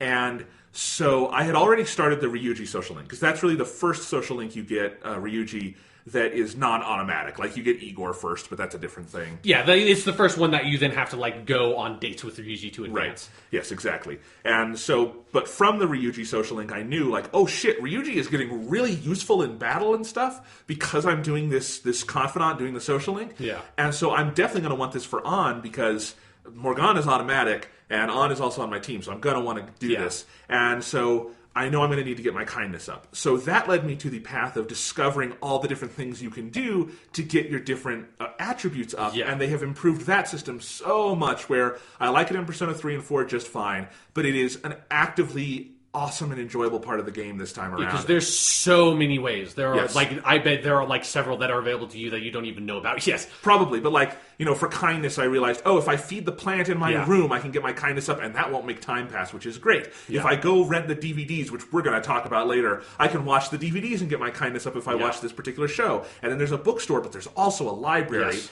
And when I get the books, there's this system where sometimes you can get a seat on the train in the morning, and you can read, and that's how I'm going to do that. So I got super into that system, and there's also going to the diner, and you're going to get your knowledge up, but you can also order a special dish, and that will also get your kindness up. Or you can work at the flower shop. That was actually later because you have to get your charm up. But you know what I mean. Yeah. And so getting into all those things. And so I'm super into those systems. Get my kindness up. Now I'm doing the confidant up with Anne. And then that's taking over into the palace that we're doing. At that point, the castle or something. And I'm doing better and better there because now Anne is getting stronger. And that's feeding back into something else. Every action you take in this game affects 7 other things. Yeah. It's all so unified. There's nothing that feels like it's completely on an island. And I love that. And there are totally things that are open to me, like the batting cages or the bathhouse that I'd love to do at some point. I haven't had the time yet. Yeah. Maybe I will. But there's so many things to do. Yeah, because there's also the movie theater that cycles through movies every now and then. That will that will be good because that gives you a 3-note boost. So it gives you a maximum boost of whatever that trait is for that movie of the day. Yeah. And then eventually you start unlocking other movie theaters that are showing different movies. And it's there's so much shit in this game for you to be able to do that it makes trying to play it at the greatest efficiency possible to how do I, if I want to focus on getting my kindness up, what are the best ways to do that? And it's there's so many paths available to you to try to push and influence that in different ways that it is it's challenging to try to maximize that stuff in a very real way. That when I was playing Persona 4 the Golden, part of that was I had played the game through once already, but even having played Persona 5 through already, I'm still sometimes challenged by maybe going here would be a little bit smarter because that will also get my knowledge up a little bit more, and that will prepare me for when I have the midterm test in a couple of weeks. Whereas in Persona 4 the Golden, it was very straightforward that if you wanted to maximize shit, it was no, there's really one way to do that says this is just the most optimal way to play through this game. Persona 5, I don't think that exists. There are too many different variables, there are too many different social links available to you at once that have too many different kinds of social stat requirements that you gain in too many different ways to be able to say if I just focus on this one thing, that will be that is my key to maxing out this game. It's you have to be very sort of fluid with what you're approaching and how you're advancing the social side. Yeah, and you have to just take what the loading screen tells you and take your time and just hope that it'll all be okay in the end. Because, the dirty secret is as long as you kind of make sure you do something useful with your time every time, you'll probably be okay. Yeah. But it's just, there is that extra layer of stress of what is that? I will say, and I actually had this as a question for you, okay. But your guardian, what's his name? Sojiro. Sojiro. I think he's a cool character. But for some reason, his social link will not advance for me. He's a social link dump early on I think it's his 3 to 4 rank. Yep, that's it. It's his 3 to 4 rank. You have to dump a lot of time in with him to get that advance. That is a specific you will be able to advance that at some point. Not in saying that it's not blocked off right now. It just takes a lot of hanging out with Sojiro at night to advance that to the next point. And it's the deliberate. And I'm within that jump because there are so many things to do at night that I just haven't wanted to it's not wasting time, but kind of do the social link dump with him. Yeah. And I'm sure I have plenty of time. You will get to it eventually. Yeah, I will get to it. But it's and again, you have to remind yourself okay, even if I'm not hanging out with him now, if I just did another social link event, I did make good use of my time, obviously. But it is kind of that stressful thing. And it's because the other games did not have this many things to do at night. In Persona 3, it's primarily Tartarus. Yeah. In Persona 4, you couldn't go out at night initially, right? Yeah, originally. And then in Persona 4 the Golden, there's some stuff you can do at night, but it's relatively limited. Right. And then in Persona 5, it's like the day, but more. It's more. And that's I think, for me, it was the kind of maybe my favorite moment early on in the game, and that kind of relatively early on, in the first 10 hours or whatever. But it's after you clear Kamoshida's palace, and then and after it goes through all the story stuff of him confessing and closing that section of the game, is then when you come home and then finally Sojiro says, hey, you can go out at night, and then you go out and you can go to Shibuya at night, and like that whole part of the game opens up to you, because that's when, like, up till that point, you're kind of like constrained that like you can still, you can maybe hang out with Ryuji, you can maybe go like hang out with Dr. Takemi, you can do some of that stuff, but like every time you go home at night, it's like, oh, all I can do is like study on the couch or like make a lockpick or whatever, like there's only a handful of things you can do, or I guess I can hang out with Sojiro. But because it's such a, like, the game is kind of an asshole because it teases you in so many ways, because you meet Yoshida, the politician, before that point, and and Morgana's like, oh, maybe we should go check this out. Oh, but we can't because Sojiro won't let us out at night. And you're like, God damn it. Or just like the beef bowl job. Yeah. Like the jobs. Like there's like 100 small things that are constantly reminding you in the very beginning of the game, I can't go out at night. I know there's stuff to do out at night. And when that opens up to you, because the moment that opens up to you is also the moment that the instrumental version of Beneath the Mask turns into the lyrical version of Beneath the Mask, which is the moment where I was like, oh, that's what this is. Like, that's what this game is. Like, that's what this setting is. Because Beneath the Mask and its instrumental version is a very quiet, backgroundy kind of track that when the first time I played the game, I was kind of disappointed by it, because I was expecting, where's the your affection of this game? Where's the heartbreak of this game? Because for most of the beginning section of the game, the only song you're hearing when you're like walking around like the school and stuff is just the instrumental version of Beneath the Mask. Because even for a long time, Tokyo Daylights, the normal daytime travel song, is not in the game either. And it's only till like you get a bit into Kamoshida's Palace that opens up. And so you're hearing that song a lot. And I was like, I like so much of the music of this game, and this track is fine, but it doesn't pop. It's not sort of like speaking to me yet.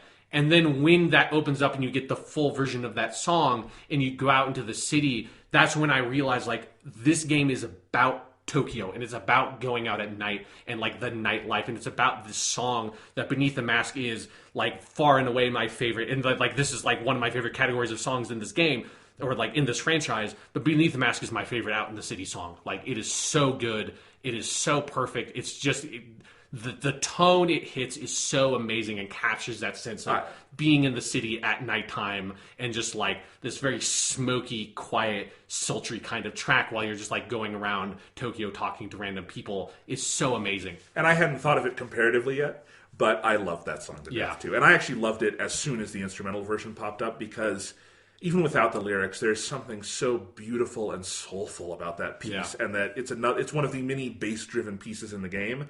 And we joke about appreciate the bass. The bass expresses so much in this game. Yeah, it expresses a huge amount of badassery, but it also, so much emotion is pushed through the bass lines of songs. I don't know if I can say that about a lot of other music, where the bass line is like the heart of the song. But Beneath the Mask, early on, you have that. And then when you add the vocal part of it, oh my God, it kind of melts your heart every time you hear it. Yeah. And you're right. I mean, it is, atmospherically, it does so much. And I love hearing it. And there's like at least sort of 3 different versions of Beneath the Mask. There's the instrumental, the Rain. There's 4. There's instrumental, Rain instrumental, vocalized, Rain vocalized. Okay, I guess I've only heard, maybe I've heard all 4 by now, but like definitely all of its different versions are so fucking good. Yeah, and you're absolutely right, and just because this game is doing something fundamentally very different with the city and its setting than 3 or 4 were. Yeah, and I think that song is a huge piece of unlocking that puzzle. Yeah, and it's just like maybe we can talk about this a little bit, because you said you wanted to earlier.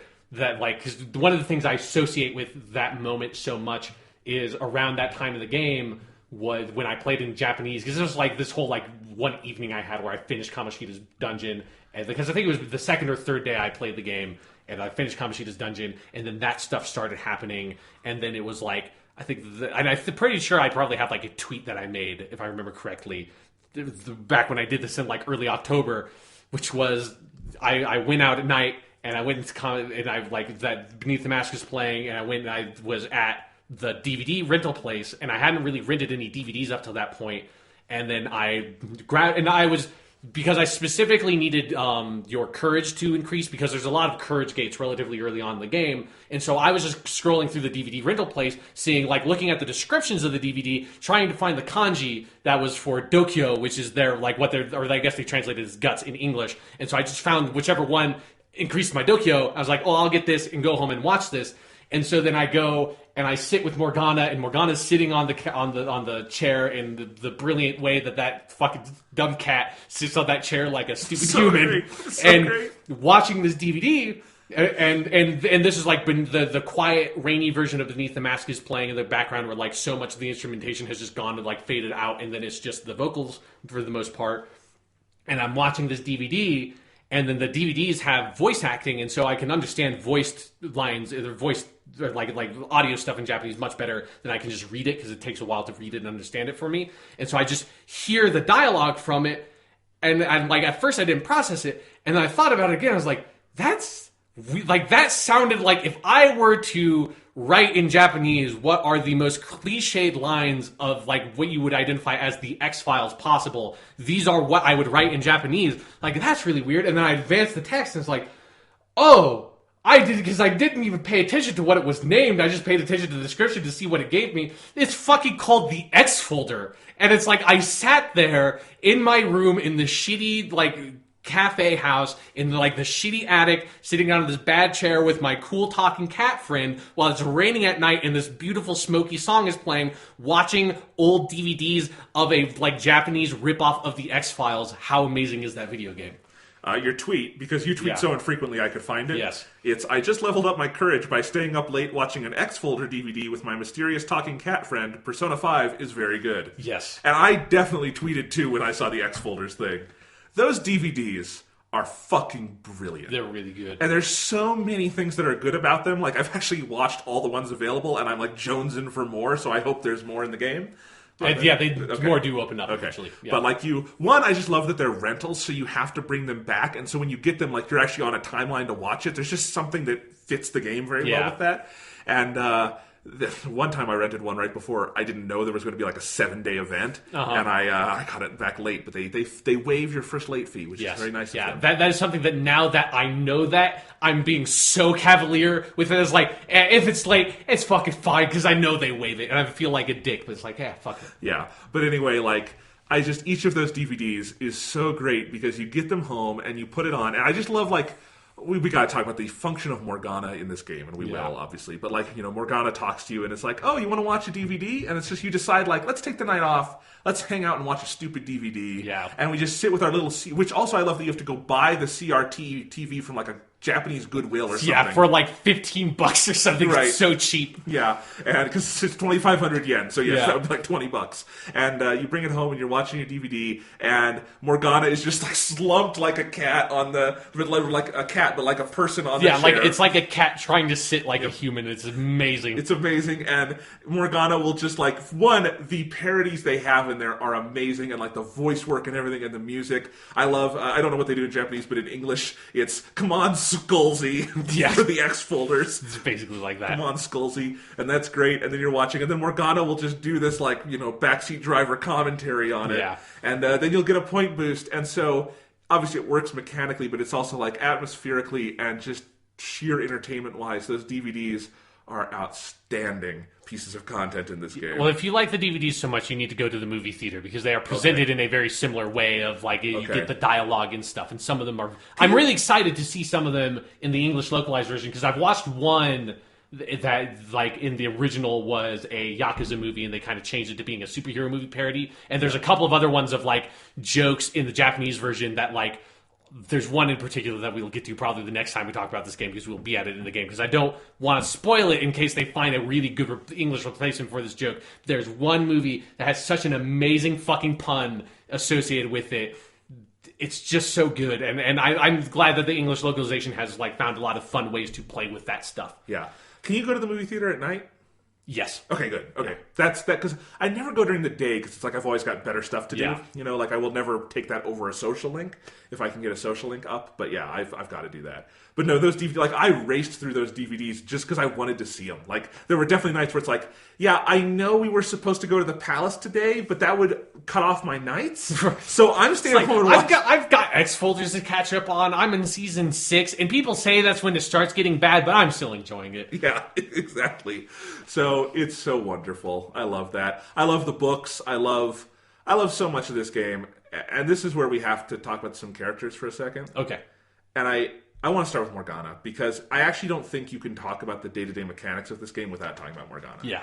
And that is a fascinating thing to me, because while Morgana occupies the archetypal place of Aegis or Teddy, like the mascot characters of Persona 3 and 4, she is not he. It's gender fluid. It's hard. No, Morgana asserts that he's a god. No, I get it. Stop misgendering my precious cat friend. I didn't mean to. I'm sorry. God damn it. It's not his fault that he was created or born or whatever with a weird name that's referenced to something, so he can't change it. I understand. I'm sorry, Morgana. I didn't mean to. I know you're very sensitive about that. Yeah. So anyway, Morgana, what I was going to say, he is very different than those other characters, I think, in actual like narrative function and personality. Like, you can draw all these comparisons of, like, actually Morgana fulfills a really similar part early in the game to Teddy. Yeah. But I often don't draw that comparison because Morgana operates so differently.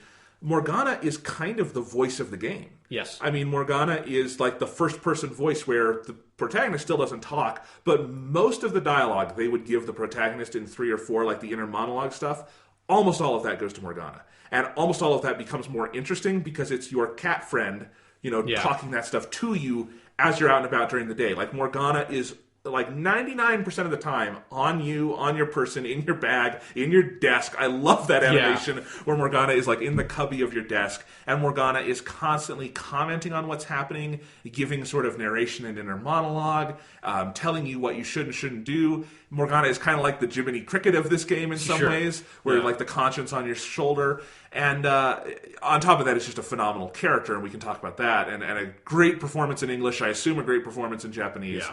But, like, Morgana is the beating heart and soul of this game. And, like, it's not difficult or controversial to say Morgana is the best character in this game, because by design he has to be, you know? It's fascinating to me. Yeah, it's something where it was something that, like, playing the game from the beginning felt so weird, because it's like you're really alone. And, like, it's something that, like, when we talk about the story later, is like a big thing about this game is like how isolating the city is and like what that does to people. And it's like Morgana is this like salve, because it's like Morgana is with you all the time in a way that, like, I think like it's one of the reasons why Morgana is a cat or a pet, is like because that is something that people who live in cities do, is they get pets because, like, even if they are in this like nest of humanity, or like precisely because they are in this like nest and super dense core of humanity, they are like isolated from everything and like everyone, and don't have that connection, that relationship. And so it's like having this cat with you, like, kind of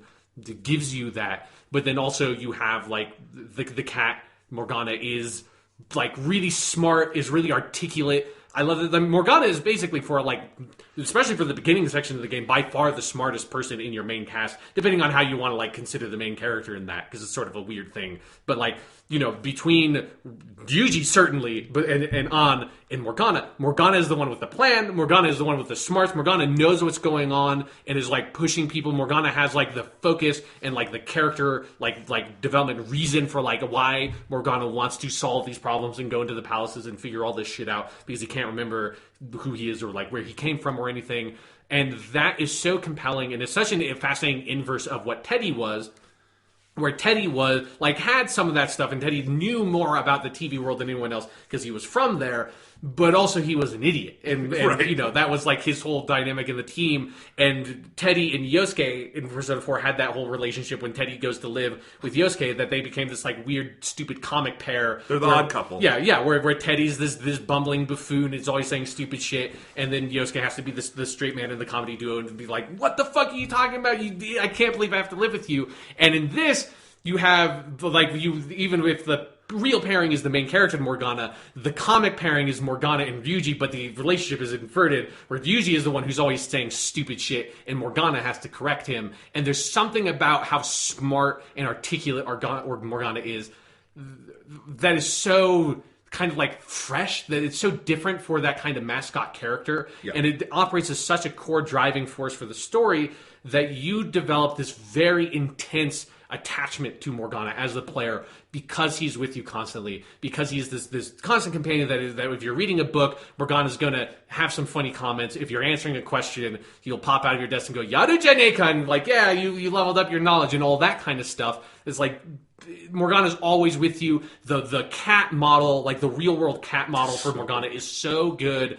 And the animations are so good, and like all of that, the physical presence of Morgana in that bag and the way that it's animated, it just feels like you can like feel Morgana when he's jumping out of the bag like onto your shoulder. It's like I feel like you can get that sense of like the warmth of the cat and like the sense of the weight. Or I like if you there are a couple points in the game where when you are sleeping, or if you decide just like fuck it, I'm going to like roleplay as a depressed character that's going to go to sleep without doing anything in the evening. Like you will get a little like scene where Morgana's just sleeping on top of your character, and you'll get this bit of text that's like, "Oh, you can feel a weight on your chest. Is this the oppression of society weighing down on your shoulders? But it's just this cat on your chest, sort of like pressing down on your sternum, and you can't breathe." And it's like all of those little details of living with this cat that is your constant companion is so important and builds up this brilliant relationship you have with like the closest relationship you have in the game is with the one other character in the cast that is not like, at least directly in his form, human, and you interact with him in a way that is not normal for humans, and that's really important to the game. It gets like, it changes in like the dynamic of that relationship. Obviously it's going to evolve over the course of the story. It really does. But it's so critical and amazing. It really does feel like everyone, Persona 3, 4, and 5, at least those Persona games, have, the one character who we would kind of call the mascot character that is really the team going, let's take the most stupid, cliched thing possible and make it the best part about this game. Yeah, like the robot that has no emotions. And I guess is the heart and soul of that game, and is one of the smartest versions of that ever. Teddy goes on a fucking journey in Persona 4. Teddy has one of the most expansive arcs I have ever seen in fiction. I mean, he goes from being a hollow bear costume to being a real weird boy. Yes, I mean, and beyond that too, like where his arc like rests at the end. Yeah, the last couple of scenes you get with Teddy are like real fucking. They're kind of heartbreaking. Yeah, I mean, like, so Teddy is like even an escalation of that. Like, let's take a teddy bear mascot and do something crazy with it. And then this one is, let's have a talking cat as one of our main characters. And again, beating heart and soul of the game that you cannot, you laugh with, you never laugh at that they're doing this. It's such a, like, the escalation of that every time of, like, let's just pick something stupid, throw it in the game, and make it the best thing about the game. It's insane. Yeah, because it was something that, like, I have to admit, when I first saw some of the Persona trailers, like, there was a part of me that when I saw that they were doing, like, the Morgana, like, the mascot thing, I was like, oh, are they doing that again? Because it looked so much like, they're, like, doing Teddy again. I hope that they're not going to mess that up. And then when you actually play the game, and you just, like, there are some very, like, Morgana is similar to Teddy in some very core functional roles of the plot of, like, there's the amnesia thing, there's the, like, being more sort of in tune with the supernatural side of the story. Like, those are similarities to Teddy for sure. But, like, the actual characterization and the ultimate role in the story and, like, where the character goes and how it evolves is so different from Teddy and feels so unique and special to this game in a way that I just have never played another game that had a character like this. Like, almost the closest thing I can think of, weirdly, is like Trico from The Last Guardian, when that's like so different because it's not heavily narrativized in any way, but it's that sense of like this constant companionship that like you are almost never without, and you just rely on to just be with you, so that way when you answer a test question and you feel smart for it, like it's not just like, oh, the class is like, oh, maybe he's not like this murderous dirtbag, maybe he does have a heart inside his chest or something. But you also get your fun cat friend that is probably making the inside of your desk smell real special.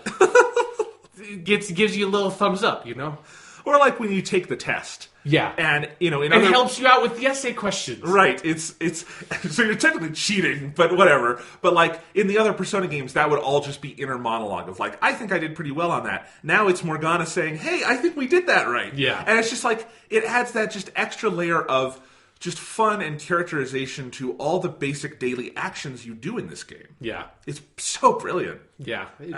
Morgana, man. Morgana's a fucking character. Yeah. So, and I think with that, let's talk about some like the voice acting stuff, because I think that's a good spot to talk about it. Because I have a small confession to make of that. This is in no way a comment on the quality of the English dub, because what I played of it, which was the first several hours of the game, I thought was very high quality.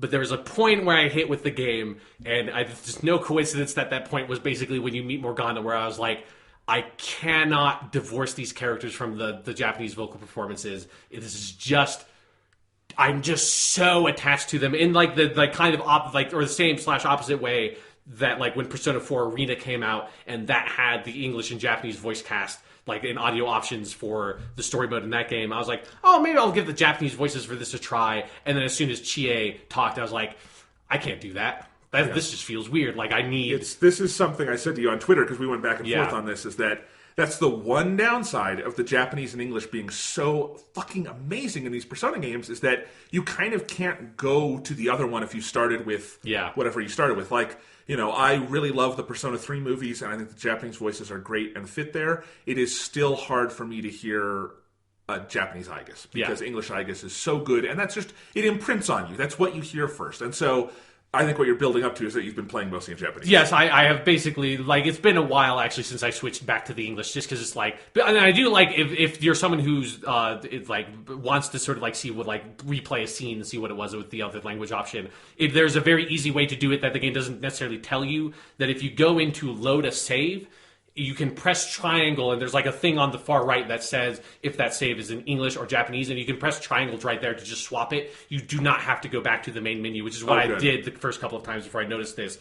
That in the main menu, there is an option that is switch to English to Japanese, but if you just go to the load save thing and press triangle, that will switch it for you. And so that's a very easy way if you're like, oh, I wonder how like that story beat played out with like the Japanese voice cast or the English voice cast. Let me just load that save and skip forward to it and like see that scene. Like that's a very easy way to do that. Yeah. So do you want me to talk about the English dub for a second? Yeah. It's every bit as good as Persona 3 and 4. And it's, well, one thing I'll get the complaint out of the way first. Okay, yeah.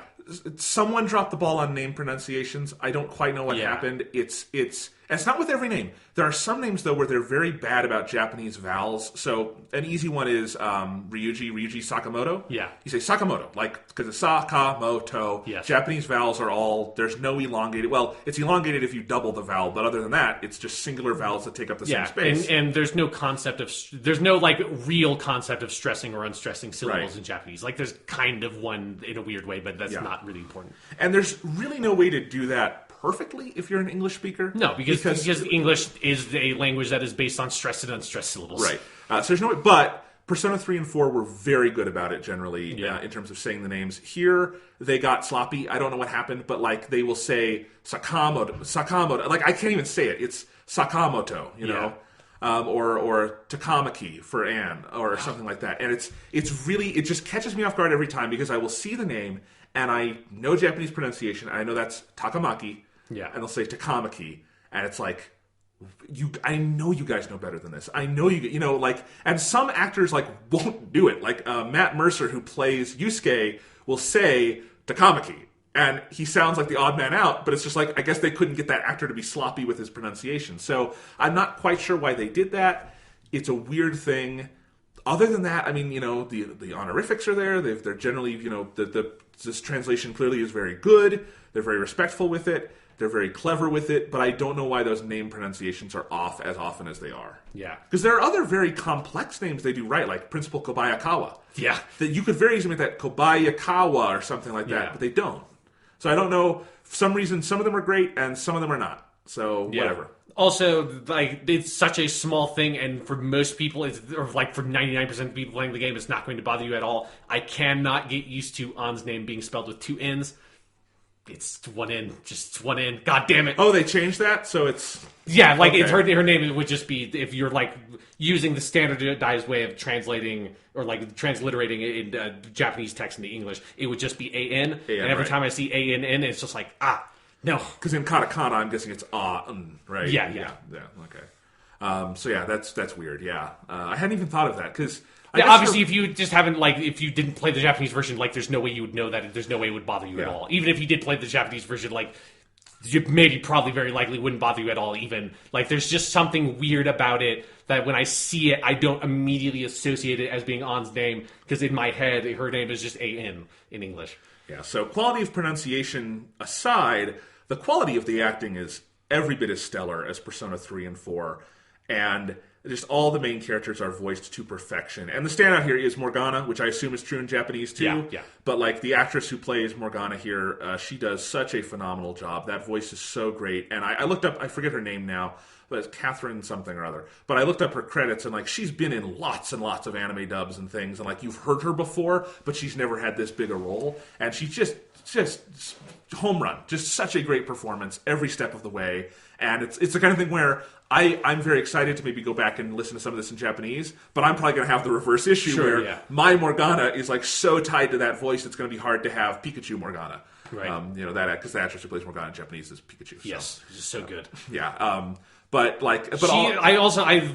saw an interview with her the other day, and she's like 50 years old, and seeing that was like traumatic. It was just like, holy, because her voice, like she sounds like she could be 20 years old with her vocal performance. Like her voice has not aged at all. It was like, and even when she's like says something, it's like, what the fuck? How is that even possible? But she's been Pikachu for so long. She could have started when she was like 17. And I know. I mean, she basically did. Yeah. And just she's been Pikachu the whole time. But somehow, like, she could just do the Pikachu thing, and it still just sounds like Pikachu. And it's kind of, I think she might be a demon or something. I don't know. It freaked me out though when I saw that interview. She's a Digimon.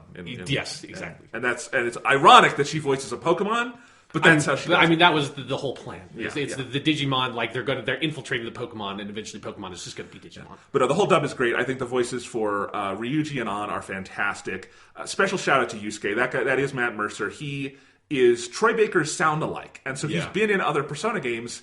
Because pretty much the only Persona game that Troy Baker did the whole thing for was Persona 4 and Golden. Yeah. And then, I don't know about the Arena games, but... I want to say it was still Troy Baker in Arena 1, and then Ultimax is when it had switched over. Yeah, and in Q and Dancing All Night, it's different. Yeah. But you can't tell, because this guy is such a dead ringer for Troy Baker vocally, but that means through a lot of his career, he's had to do Troy Baker. Yeah. And what I love about his performance as Yusuke is that he doesn't have to do Troy Baker. You can just hear that, oh, this guy's a fucking good actor. Yeah. And obviously, he has a similar sounding voice to Troy Baker, so you could kind of be like, did they get Troy Baker to do this? But no, and it's a different quality to it, and Yusuke is such a great character, and I think he brings out so much in him. And I think Yusuke is a difficult character to pull off. Yeah. Because it's... Especially for the English dub, because he's a very Japanese character, because he's a, like, apprentice Japanese, or, like, traditional Japanese artist.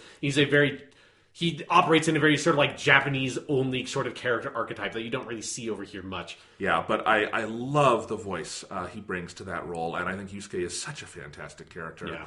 Love that. And then some of the other characters that you meet later on are great too. But in terms of other characters you get, it is the main cast is generally not people who have been in Persona games before. Other than Matt Mercer's kind of a hard one because he's been Troy Baker, so I don't know if he's original here because he's not being Troy Baker. Yes, because it was in Persona Q, it's like Matt Mercer as Troy Baker as Kanji Tatsumi. But other than that, so you have the main cast is all new people, but then it is the Persona players doing everyone else, and it is so fun because now they have 2 full dubs worth of this to just hear all the different voices out in the world. You hear a good amount of Yukiko.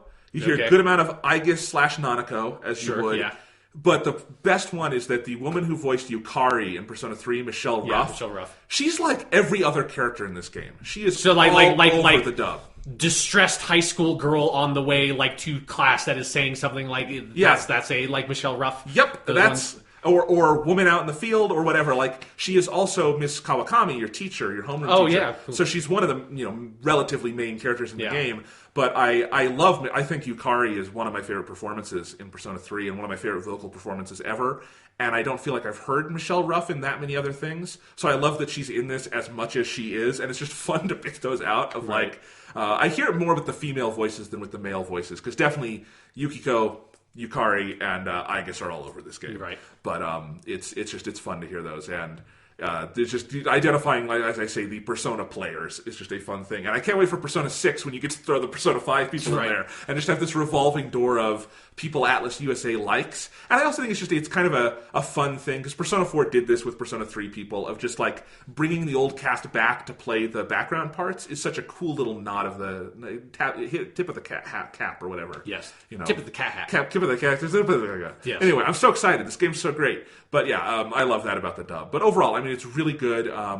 They did recast Igor because in Japanese they had to, because that actor... Which I was curious if they were going to do that, because I thought, in the Japanese version, the actor who played Igor passed away, a while ago now, and they've been getting by on old voice recordings of that performance and just sort of writing around that with the Persona 3 movie and the arena games and stuff like that. And so with Persona 5, obviously you can't just do that again because there's so much stuff that needs to come through. If you wanted to have Igor, you would have to recast him and have him say new lines. So in the Japanese version of the game, if they took that opportunity to say let's recast Igor, and in recasting him let's go for something a bit different, so they made him different. He's way more aggressive, he's darker, he's very confrontational, which fits with the Velvet Room is a prison, and he's but it's Igor judge. Igor and the Velvet Room are so different than they were in the other games that in English you have to recast Igor because that voice that's not this Igor. It's a different Igor, and I like the new Igor. I think there's a little too much processing on the voice. Yeah, there's a weird amount of voice modulation for sure. Because I don't think there is in Japanese, right? No, there's not. No, because Japanese actors never use modulation, obviously, because they can just throw their voices and they're really good at it. But I think this guy could have done it without the modulation. It's a good voice and a good performance, but I do wish there was a little less of that processing. Other than that, he's great. Caroline and Justine are great. There's really no voice I've run into I don't like. Yeah, I really liked my experience with the dub. I really liked the voice for Sojiro. I thought that's kind of a hard character to do, and I thought they found a guy who sounds like the Japanese, has the same quality of voice as a Japanese actor, which I think is one of the reasons why it took me a while to sort of start feeling oh god, I miss the Japanese voices so much, is because the actor who plays Yuji is really good, but the quality of his voice is very different, the sort of the tone he has. And the same thing with Morgana, it was hard for me to make that adjustment, but I thought Sojiro, that actor, it's you could have told me that was the Japanese actor that had mastered English and an American accent. I'd be yeah, okay, I could believe that. That's nice, yeah. But no, it's all very good. I mean, and one other thing that I think they've improved from Persona 3 and 4 is that in the anime cutscenes, the voices sound better. They don't sound as stiff as they sometimes did. Because they're stiffer because you have to do, lip flaps and everything. But they're better here than I think and there's a lot more anime cutscenes in this game, so that's a good thing. But it's just Persona 3, 4, and 5 have some of the best voice acting I've ever heard in the English language, and it just so happens to be a dub, Yeah. But they did, it's fantastic. And then the actual quality of the localization in terms of text, which is the brunt of the work here, is fantastic. Would you agree? I think there are, overall it's really good. I do think there are a couple of places where maybe they go a bit too literal. It's sometimes, the text can come across to me a bit too stiff, and it's definitely, you can tell, if you're on the more main story track stuff, you can be here it's you can really feel this text has been gone over again, to make it really work. And then the further off the beaten track you get, I think you can find some places where the localization could have maybe used a couple more passes. I find it's totally forgivable because of how much text there is in the game, and it's always readable. It makes sense, and it's, if anything, it's just that it can be too faithful to the Japanese in some places. It's a better problem to have than the other problem, which would be the Final Fantasy 15. Yeah, this is too tough, so let's just make shit up. Yeah,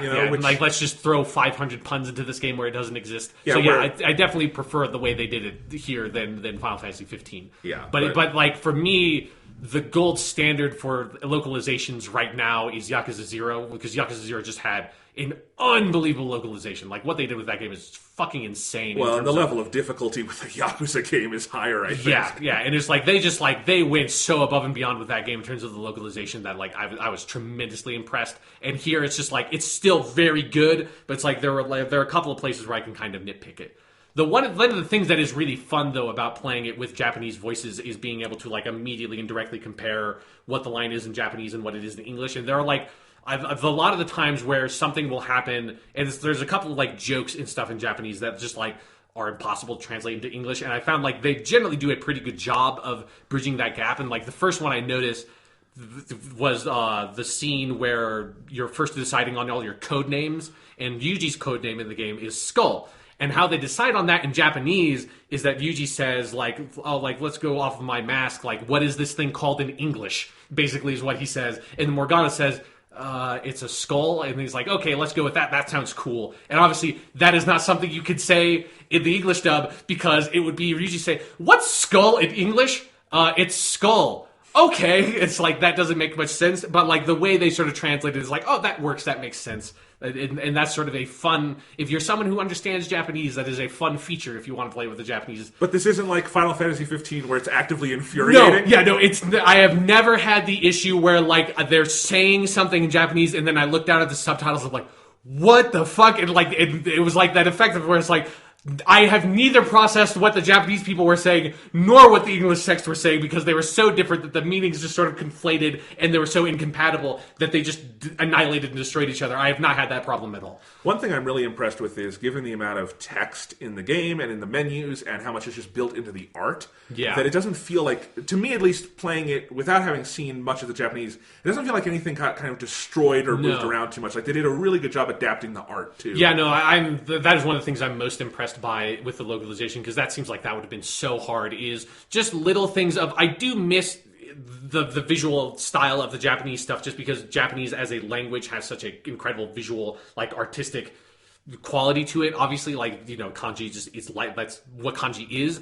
And so there's stuff of like, I miss having the kanji for the day in the top left corner because it just looked so cool. But that's like, but there's nothing you can do in English to like, because English is just not that, like, is not that visually interesting. I think they made it as cool as they could. No, yeah, but they made it all fit, and I'm kind of really amazed that they could find, like, in every single instance in the menus and the UI design, and even to stuff of like, all the sound effects in the world that in Japanese are obviously in Japanese and are that kind of like manga style sound effect stuff, which is so cool.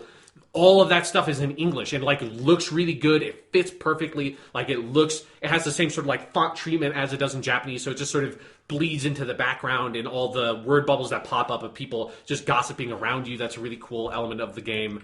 Like all that is translated into English and just like pops up and looks very natural. And none of the UI stuff feels out of place or anything in the way that I was really impressed by, because that just seems like something, you know, replacing where all the kanji are all over the place and replacing that with English and having it fit into the boxes, because obviously kanji, Japanese is like way more compressed in text than English is. So it's like fitting that in and then making it look good. I don't know how you do that, and they managed to do it like perfectly. They did. My only complaint about some of that is that there's a lot of some Japanese text in the graphics, and I wouldn't want them to change that because it'd be hard. Yeah. I wish there were subtitles a couple of times, because there will be, like, some of this actually happens when you're in the school, is you're running around the school, and I can find the classroom because it's like 1D. Oh, yeah, 1, 2, yeah. But if you're looking for, like, the student council room or something, there's kanji on that room, and I assume it tells you something. Yeah, well, it says Seito Kaicho, yeah. Right. But they didn't do anything for that. So, like, you have to, like, literally physically go up to the room and see what it is, and then you can see if it's what you want.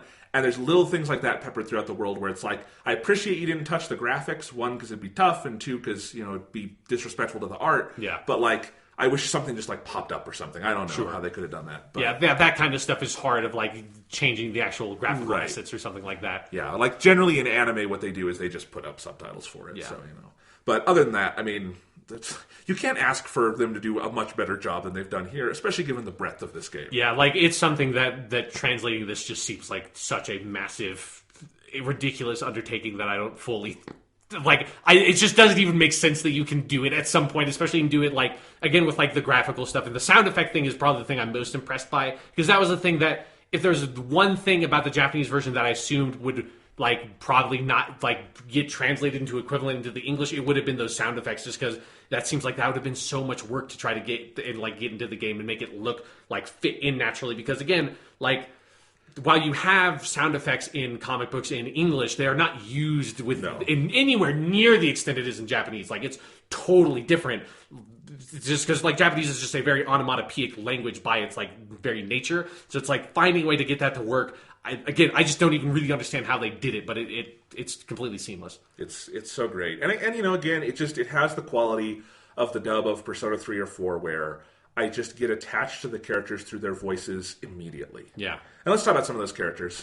Okay, well, yeah. What I want to do is, because we talk about Morgana, I want to hit on some of the other characters from the early part of the game, and then roll back to the protagonist and some of the basic story stuff. And we can kind of call that a night. Okay, yeah. Before I wanted to say one more point while we're still talking about Morgana and the Japanese stuff in particular, just because I do want to give I shout it to like all the Japanese cast is Right. fantastic all over the place. If you're someone that wants to play it with the Japanese voices, like you will get an incredible Japanese voice cast if you do that. And for Morgana in particular, that performance is so incredible. And there's one thing about the performance that I just want to sort of highlight for people that if you don't understand Japanese and you can't get this part of the game, of one facet of the Morgana character that I think is so cool and so well written is the way that Morgana speaks is in Japanese is this really fascinating mix of like old high Japanese and like very contemporary modern Japanese. It's one of the reasons why that the line about like the skull mask and all that stuff and Morgana knowing what skull is in English is funny and interesting and an interesting character detail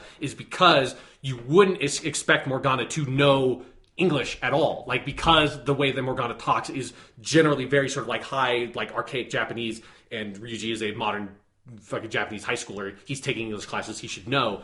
But one of the things that Morgana does is Morgana refers to himself, like his personal pronoun is the word wagahai in Japanese, which for people who don't know anything about Japanese, you have a huge variety of different personal pronouns that people can use that is basically like their version of I or me that can be different based on your age or gender, like your social status, or like historically there have different ones like sesha if you're a samurai or something like that. And wagahai is a very specific reference to a Natsume Soseki novel, who's a novelist at the turn of the century, of the 20th century, who wrote a short story collection called Wagahai wa Neko de Aru, which is I'm a cat in English. Although like the real sort of meat of that title is not just I am a cat. It's like I'm a cat and I'm better than you. It's like I'm a cat and I am like this high like old aristocratic Japanese cat or something. And it's supposed to be sort of satirical and funny that a cat should not be like thinking of itself in that high way. And it's sort of a parody of stuff going on in sort of the turmoil and change of the Japanese society at the time. And so the reason, and they never say this specifically, but I think like the implication is the reason why Morgana talks in this weird like mix of wagahai and like fun like weird like high school slang and in English and stuff like that is because Morgana is so influenced by the subconscious world in the way that like you see with Morgana being able to turn into the bus from My Neighbor Totoro, because there's this general public conception of cats can turn into buses. There's also in Japanese society a general conception of cats say shit like wagahai, but then also they can be like funny and modern, and that's this really small but really cool touch that also just informs so much about the character's personality and how he speaks, because that's how you do a lot of characterization in Japanese, is by having them refer to themselves with a specific like personal pronoun and talk in specific ways and maybe like use like specific kinds of words or abbreviations and stuff that other people wouldn't use, and that's how so much characterization is handled. And it's just the kind of thing that English, there is no equivalent for. There is no better way to translate the title for that Soseki novel other than I'm a cat. Like if you find an English translated version of that novel or like the movie adaptations, it will just be called I Am a Cat, because there's no other English way to translate that. But that there's a meaning and like a hidden depth there that is intrinsic to the Japanese version that I think it's very cool, and I just wanted to sort of like put that out there for people who don't have access to that, because I think it's a really like it's the first time I've played a game this big and like in modern in Japanese, and like there's stuff about the Japanese script of the game that I thought was so interesting and so well written that just can't be translated, that I just like kind of want to put out there. No, and I look forward to hearing more of those as we talk through some of this. And you know, I do think the dub team did as much as they could with Morgana on that, because I know hearing all of that, I mean, they definitely do these shifts of Morgana like talking more politely or something, or like the way she interacts with An is so funny, and the Lady An stuff. But fuck, I'm sorry. Anyway, sorry. Do not misgender my cat friend. I'm sorry. But anyway, the way he interacts, there are things you just can't do. Yeah. And, you know, I think in all of those instances, they go as far as they can in English, but there's a limit, because they're very different languages. But yeah, cool stuff. So I want to hit some of the other characters from like your base squad, you know. Yeah. Like you start with Ryuji and An, obviously, and those characters. And I think it's interesting. At first, those seem blander maybe than other characters in Persona 3 or 4. Sure. But I have come to be so attached to those characters, especially Ryuji. I think Ryuji is a fantastic character. Yeah. And I think it's something with the whole cast that I've heard a complaint about here or there in reviews of like, oh, they're too archetypal.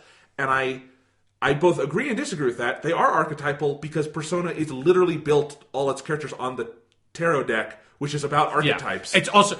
It's called Persona. It's about, Jungian philosophy is, a core sort of backing of that whole franchise. It's sort of, because it's not, they are archetypal, but it is, and, we'll talk about this a lot more the next episode, because you're going to meet some other characters that, we can go into. The game is very aware of the archetypes it is using, and it is exploring those archetypes and flipping them on their head, because they're not just archetypes in anime. The reason why anime/manga, the reason why those archetypes exist in anime/manga is because they are archetypes and, stereotypes that exist in Japanese society about teenagers, and the game is concerned with how society views teenagers in a very canny way. So we'll talk about that more when the story gets deeper into that. But it is, absolutely, and I think Ryuji is... And I also think the Persona games are in conversation with themselves. Oh, yeah, You are not supposed to be unaware that Ryuji fills the function of Yosuke. Yeah. But... Slash Junpei also from Persona 3, Yeah, but those are also three, to me, vastly different characters. Yeah. And Ryuji is, I think, such a fascinating character. You said... I forget on what podcast it was, but you mentioned how you kind of realized that... I think it was actually when we talked about the Trump election, and you were talking about, you realized through that, why Ryuji is the way he is because he's just so fucking angry. Yeah. And I think that is such a fascinating thing about that character, because on the surface, he is very directly what he is, which is an angry young Japanese hooligan, right? Yeah. And it's not like he is those things... But underneath that, the pathos that comes from that character, particularly through the first arc, which is ostensibly Ann's, because she kind of has the main beef with Kamoshida. Yeah. But if you go back further, it's Ryuji who was really heavily victimized by this guy and by the whole world. Yeah. And the more you dive into Ryuji, and that he's a very good person at heart. He's a little sweetheart. That's the thing that's the most heartbreaking about it, is that you get to know him, and this is something that in particular the Japanese voice, the casting they use is very smart, that they kind of cast against type with the voice actor there, that he doesn't... The voice actor Mamoru Miyano in Japanese does not typically play punk type characters. He's much more soft spoken, and there's something about you get the sense of he should have been this fun loving sweet dude who's just so nice and so kind, and was maybe even is a bit of a pushover, and maybe that is kind of what he was, but his family circumstances, and in particular his circumstances at school, where he used to be kind of the track team star and all that, and seemed like he had shit going really well for him at school, and then Kamoshida came into it, broke his fucking leg, made it so he had to quit the track team. All his friends from the track team now hate him, and so it's he has been shit on so much by society that he dyes his hair blonde, he becomes the stereotypical punk kid at school, because he can't take it anymore. Yes, and I love that about this character, and I think one of the best things about it is through the social link, which I've maxed, and then also just the general day-to-day stuff, is the friendship he and the main character develop is really poignant to me. And, because this character is this archetype is kind of your male best friend in the other Persona games. Yeah. But if you think about it, Junpei is at a certain distance from you in Persona 3 for most of the game. He is your friend, but he's not your best friend. And in fact, he tries to push you away at various points in that story. Yes. And, Yosuke in Persona 4, you're his friend more than he's your friend in some way. It's a very parasitic kind of relationship at some point. And the game knows that. That's the theme of Yosuke's social link at some point. Until they have to bro it out and punch on each other in the face on the riverbank. But Ryuji and the protagonist here seem much closer to me than a lot of those other pairs. And part of it is just how they're introduced. It's a little off-putting at first that this game thrusts you into the palace stuff without introducing pretty much any of the cast. Yeah. Other than Sojiro, or that's just a really Sojiro, I guess. Yeah. Which is a very different thing than Persona 3 or 4. You meet Yosuke and Chie and Yukiko at school. You don't meet them on your way to school where you run into a fucking castle, right? Yeah. But partially because they have that, we found the castle together, but also that through that, I think Ryuji and the protagonist, without even knowing each other's histories, realize, right, we hate the world similarly. Yeah. And they're just, they're compatible as friends. The way it's written is very much, I think, a really good impression of a male friendship. Yeah, and how that, strikes up in school in particular is, it's the combination of proximity and this similarity to each other is we are birds of a feather or something, we can do this. Yeah, there's just something about that. I think he's a great character, and I think the way he develops, and particularly in those relationships, is great. And his social link is not the best, most original social link in a Persona game, but it's a really good one. Yeah, I like it a lot. And I think there's something also to be said about one of the things that sets him apart, and I think sets the friendship and the relationship between him and the protagonist apart from the other Persona games, is that in general, the Phantom Thieves in this are way more proactive than the other casts of characters, and that in Persona 3 and Persona 4, the main cast of characters are reacting to things that are happening around them. They are very like, Tartarus exists, the Dark Hour exists, and we have to sort of react to that fact and figure out what it is and solve it. The investigation team, obviously, murders are happening. We need to stop the murders. People are getting thrown into TVs. We need to solve that. And they're reacting and like following after that. The Phantom Thieves this is one of the reasons why it needs to have the framing device, because if it didn't, it would be so aimless. The Phantom Thieves are, the thing they are reacting to are like, it's the general evil in society. Like, it's such a vague concept that like, what they're really doing is, as like following the sort of picaresque rogue hero sort of tradition that the genre it's based on, is they're seeing that society is fucked up and they're just going to sort of try to fight against it. And so they're very specifically going out, picking targets, deciding what they want to do, and going after it as an organization. And I love there's like a small character detail of that. When they decide to go after the target, all the members of the team have to unanimously agree that we're going to go after this person. It's like this sense of like, they are friends and they are also like crusaders in a way together, that makes it so that like Ryuji and the protagonist are both like actively working and like striving towards this greater cause that does not have this like single unified goal of we're going to catch the criminal, we're going to stop Tartarus. It's an abstract goal of we're going to make society better in some way, and that I think is one of the things that informs the closeness of their relationship. In Persona 3 and 4, the characters have to fight. Exactly. Because they are given personas and they have an end goal, and they are literally the only ones that can do it. In Persona 5, there are special circumstances. They get their personas. They're the only ones so far that can see this other world, the metaverse. Yeah. But they could very easily ignore that. They could step it aside. They could stop being the Phantom Thieves whenever they want, and the world's not going to end. Yeah. You know, like it's going to be shitty because it is, but they have no expectation that they're going to fix the whole world. They're going to do what they can one piece at a time. And you're right, there is something so compelling about that amount of proactivity to the narrative and to this team. Like, because each of the Persona 3, 4, and 5 have a central team, you know? Yeah. But you don't think about it as much as you do in 5, where being the Phantom Thieves is such a bigger deal in this game than C's or the investigation team is in those games. Yeah. Yeah, and I do think it informs all those character relationships, absolutely. It's also another important element. This is not just Ryuji, but it's all the characters, is their chat stuff of that. It's not just you're going out and you're like talking to them when you're talking to them, or like they give you a phone call like Yosuke always calls you in Persona 4 all the time. In Persona 5, it's like you are constantly, like every single day, you're checking your phone for your messages, and like during, like after big story events, it is a like really accelerated way to do some of like the character unpacking stuff they like to do, which is where some of that like pacing stuff in Persona 4 comes in, of like, we do not need to have another scene of where every character gets together at the cafeteria and talks this shit out. Like, this is not that big a deal. In Persona 5, they get that through of, like, it's like this little, like, 1 minute long chat conversation with all the characters sort of, like, getting together in their little chat client and talking it out on their phones. If Persona 5 did not have those chat conversations, it would be, like, 200 hours long. Exactly, For them to get all that stuff out. It is so expedient at being able to make sure, like, okay, as every single character is up to date, and we have to make sure, like, let's kind of, like, re-stress this point a little bit and like kind of push it to the side so that like we know for sure the player character understands they need to do this or something like that is a very efficient way to do that, and then also add some character to the characters. Yes. Also, I want to say, I desperately wish Sega, which owns Atlas, had done something gimmicky and done like a tie-in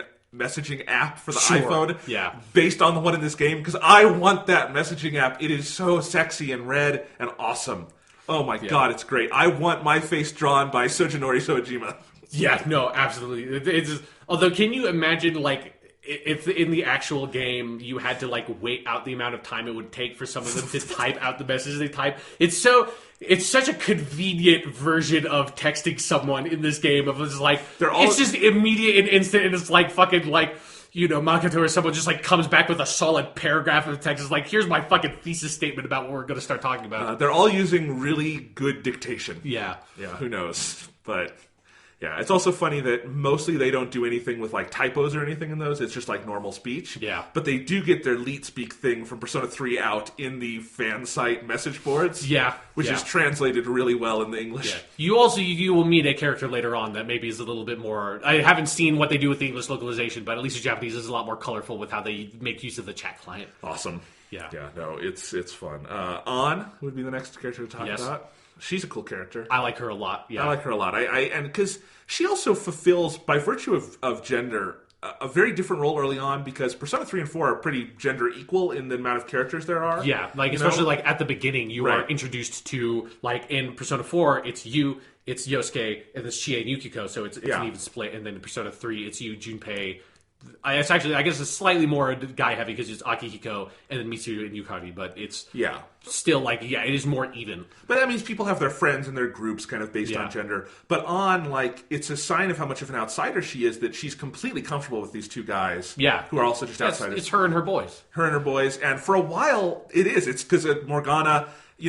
presents as a cat, but Morgana, as you say, identifies as a he. So it's three guys / cats, and on. And it's actually funny how long you go without even thinking about that. Mm-hmm. And then eventually it's Yusuke is the next character too. So it's a lot of guys, and on just by virtue of that, comes across as a different kind of female character than this series has had before. Yeah, it's sort of like a big part of her character arc. I don't know how deep you've gotten into her social link. Halfway. Okay, so you've been introduced to some of this stuff then, because I think that's about where I am in my game.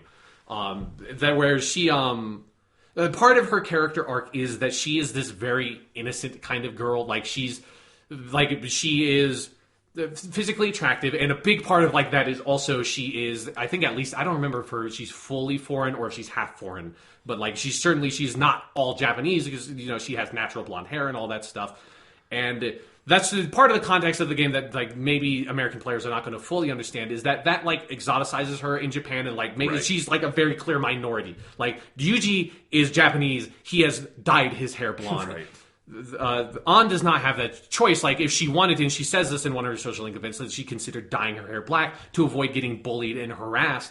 And so that's a part of her background, is that I think she's this very innocent girl that doesn't, at this point in her life, she hasn't really sort of thought of herself in a very sexual way yet. She hasn't like tried to approach people in a sexual way or like engage in like romantic relationships. Really, that's not the stage in her life that she's at yet, and she's not that interested in. And so that's one of the things that makes it interesting of the position she's placed in, is because of the way she is born. She's perceived by the people around her, in particular, obviously Kamoshida, in a like very sexual light, and she doesn't want to engage with that, but she's also doing this part-time job as a model because, again, she's a blonde-haired, blue-eyed white girl in Japan. Like that is a much easier like path for her to just sort of like stumble onto, and she has like got onto that career path without thinking about the sort of like more sexual aspects of it as well. And there's like a sort of coming of age element to that part of her character that I think is really interesting and subtle, that builds up over the course of the game, that like it's sort of introduced you to now.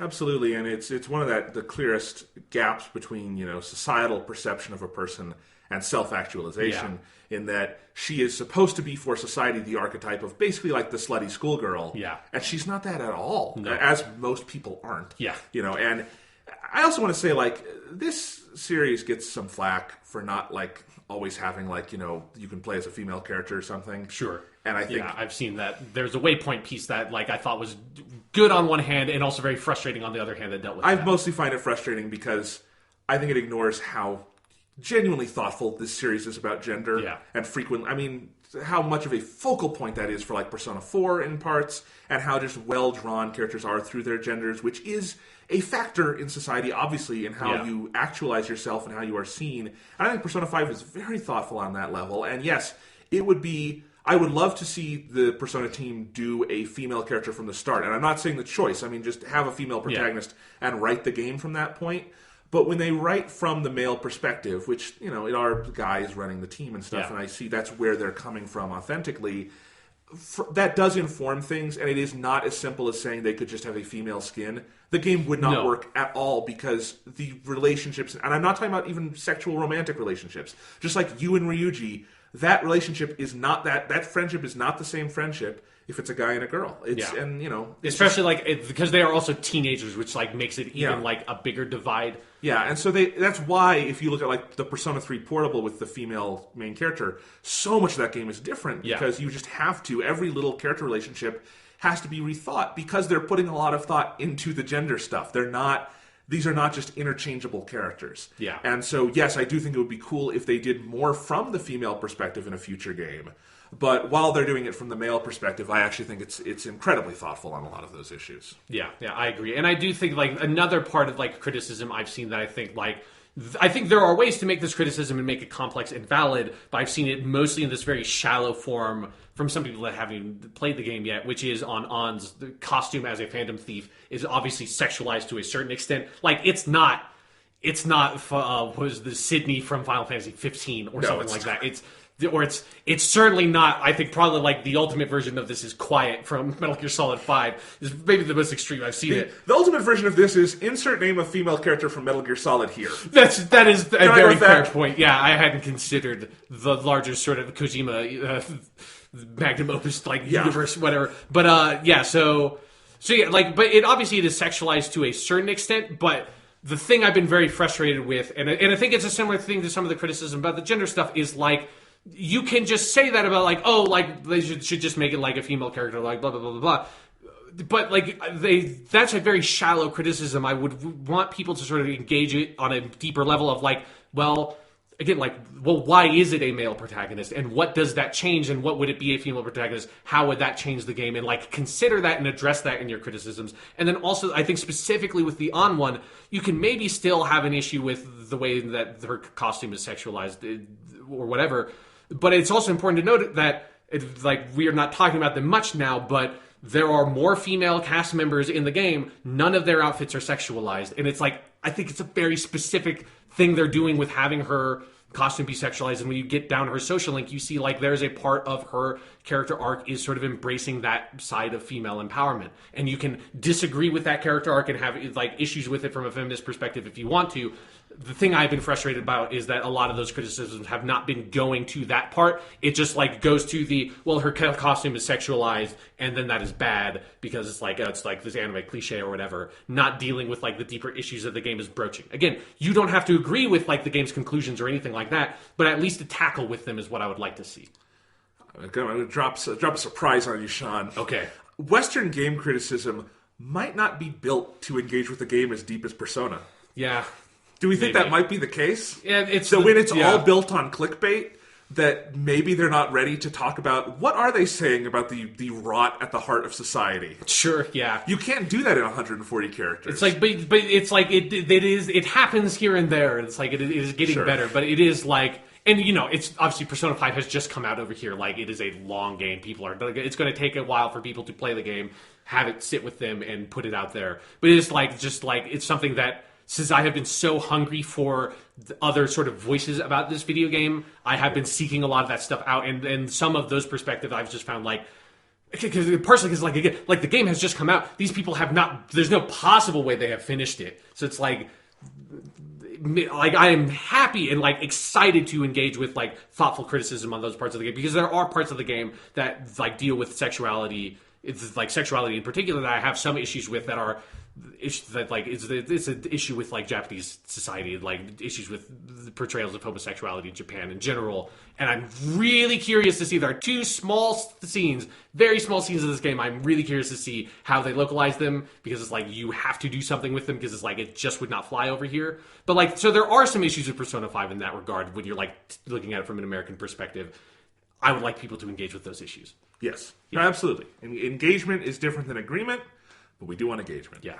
So let's talk, just going through some of these characters quickly. I mean, Yeah. the other one at this point in the game would be Yusuke. Yes. So you get in the second story arc, kind of the focal point there. Yes. And we talked about him earlier, actually, a little bit, but I love Yusuke. Yeah. He is yet another character who, none of these characters are, literal orphans, Yeah. I guess Yusuke kind of is, because he lost his mother, but Yeah, so I guess he is a literal orphan. Yeah, but he was also like adopted by like who should have been a nice family friend at the time. He wasn't like in an orphanage. Yeah, so all of these characters have either missing parents or absent parents. Yusuke is the closest you get to a literal orphan because his parents are dead. Yeah, but he's a fascinating character through that because on some level he is the most like not fucked up, right? Like he can talk to people. He's very poised and everything. And he's incredibly articulate. Incredibly articulate. And what I love is throughout that second story arc and then on to his social link and stuff beyond that is realizing that this dude isn't all together. You know, like he has his own issues too. He's a little off kilter. Yeah, he has his own issues to deal with, and some of that is just like he's very repressed in a lot of different ways. And the whole point of that second story arc is that he actually doesn't want them to go after Madarame at first. Yeah. He doesn't really completely realize what Madarame is doing to him, even though I think he knows it in his heart.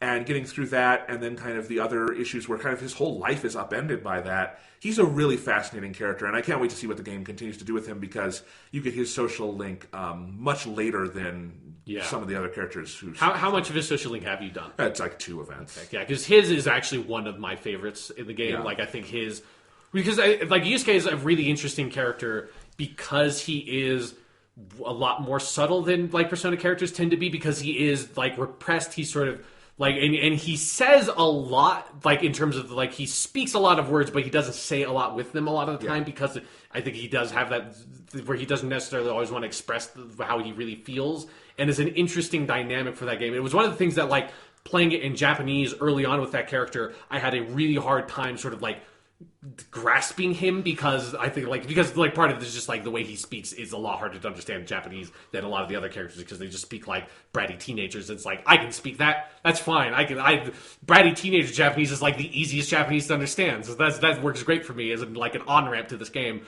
And so like that was sort of a hard thing to sort of get with his diction, but then also he like doesn't put everything out there in the way that a lot of the characters of this franchise generally do, and there's something about that that's really interesting because a lot of his character arc in like his social link stuff, because you like see it like his first social link thing is he wants you to help him sort of paint and like come up with new paintings and use the other world to sort of find new inspiration with art, and that journey and that side of the character I think is really fascinating, and the ways in which he's like the whole journey his character has is like trying to find a way to express himself uniquely through his art. And I think like that is it's not just through his art, but it's like also just like expressing himself to people and opening himself up to friends, because he basically straight up says when you like after you defeat Madarame, like he's like, oh yeah, I've never really had someone to talk to before. Like you just go up to talk to him. I think it's like when after like in front of the subway station or something after you defeat Madarame,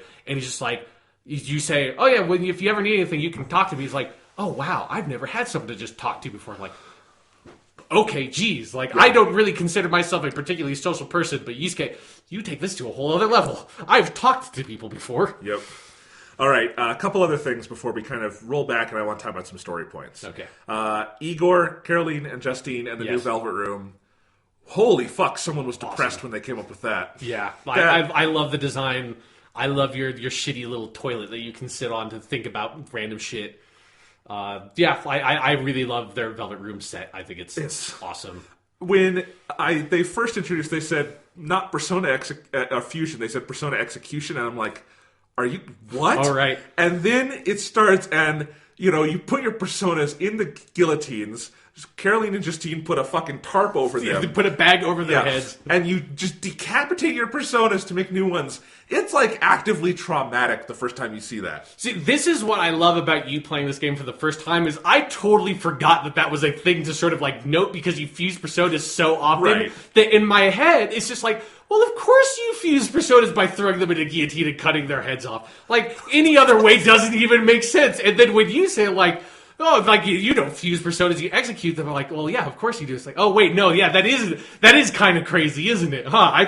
I forgot that I used to be surprised at it. Like the first time you do one with Jack Frost, like Jack Frost is walking up like with his head hanging and he's got in shackles. It's like it's so traumatic to see Jack Frost get his head. The mascot of the company that has made this game. He's been the mascot for Atlas for over 20 years, and you're throwing him in the people's razor. It would be like if in Super Mario Odyssey the way you got stars was you put Luigi in a guillotine and just cut Luigi's head off, or Toad or something. Yeah, that's how you would like unlock the metal hat or something. Is you just grabbed a fucker and like cut his head off and took his hat.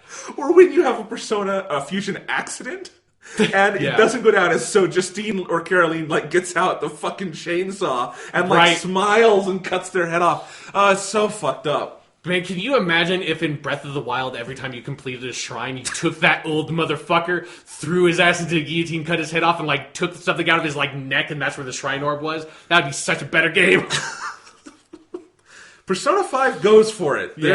It goes for it. Yeah. So I really do love Justine and Caroline alive. They have really incredible character designs, and I like their conflicting personalities. I do too. They're no Elizabeth, but they are good Velvet Room attendants. Yeah. So I love it. And just the overall design of the Velvet Room of really going far with that expressionism aspect of it being the inside of the character's mind and psyche. Yeah, and it's his own prison that he's made for himself. Yeah, and that Igor is saying, the word they use in English is rehabilitation. Yeah, which that is like kosei in Japanese. It means rehabilitation. Okay, yeah, it's great, and they do such great stuff with that. So many other small characters we will get to in the weeks to come, because I'm excited to talk more about Sojiro because I like him a lot. Sojiro and Takemi and, oh my god, your teacher. I'll get to that. Yeah, Kawakami Sensei. Jesus Christ, what they do with that. Anyway, but I want to go back to the protagonist. Okay, yes. Always, and that kind of ties into the start of the story and everything. Yeah. And go through some of that.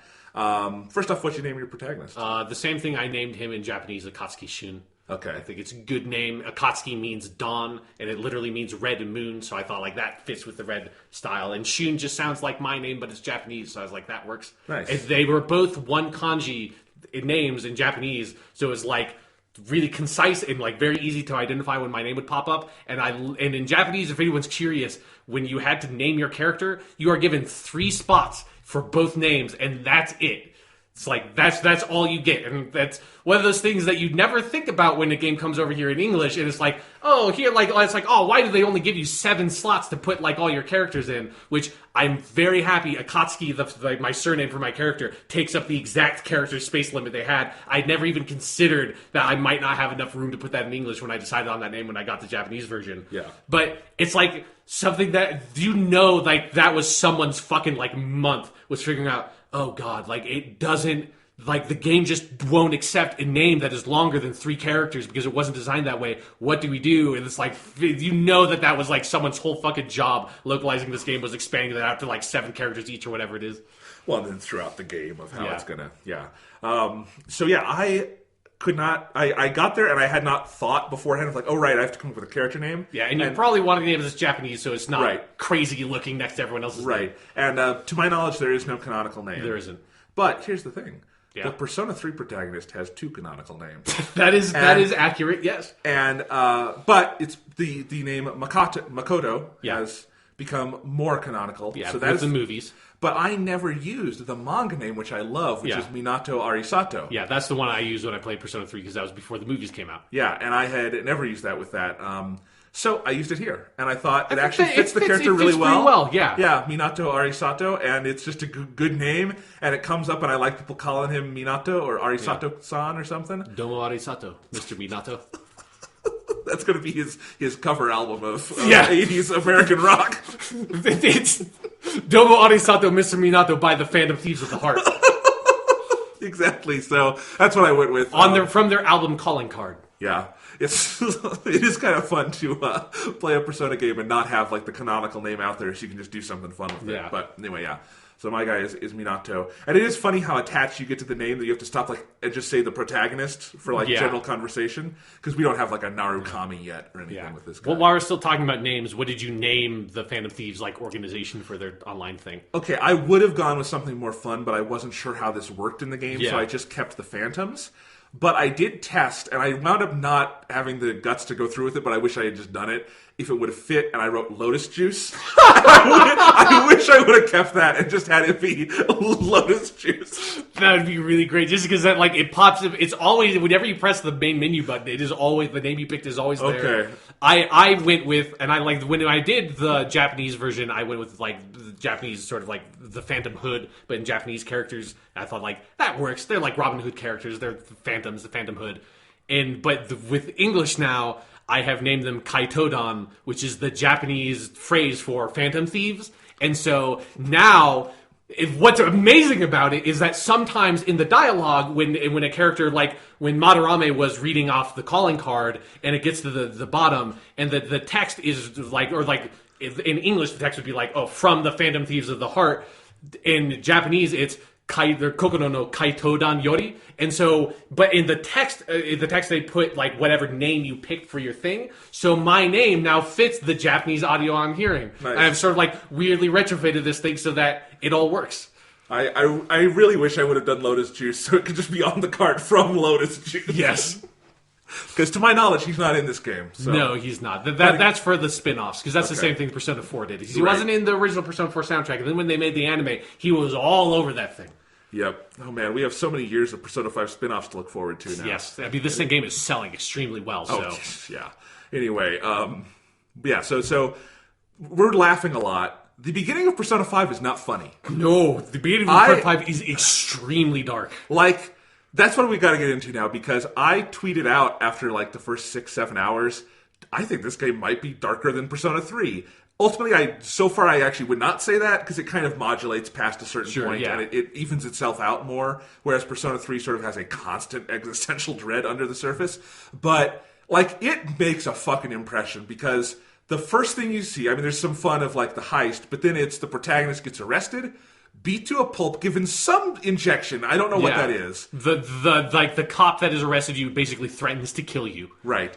And then you get interrogated, and then you go back, and it doesn't get any happier because your backstory is you just tried to step in and stop a woman from getting raped. Yeah. And the dude was drunk, fell down, decided to sue you. You got put on probation. Yeah, because he's also like famous or something for some reason that's not fully explained yet, but he has like influence on the police and stuff, so he sort of like maneuvered things behind the scenes to really fuck you over. Your parents kicked you the fuck out, I guess. Yeah. And you went and lived with this family acquaintance, not really friend. He, like the line of dialogue he gives, and this is what I thought he said in Japanese, but for the longest time I didn't believe it and thought I misunderstood what he meant. But in English, this is like straight up what he says, is that your parents are friends of one of his customers is the only justification he gives you at the beginning of this fucking game about why you're there, which is like the slimmest relationship any two human beings could possibly have for one another. You are the person who served coffee to someone who is a friend of my parents.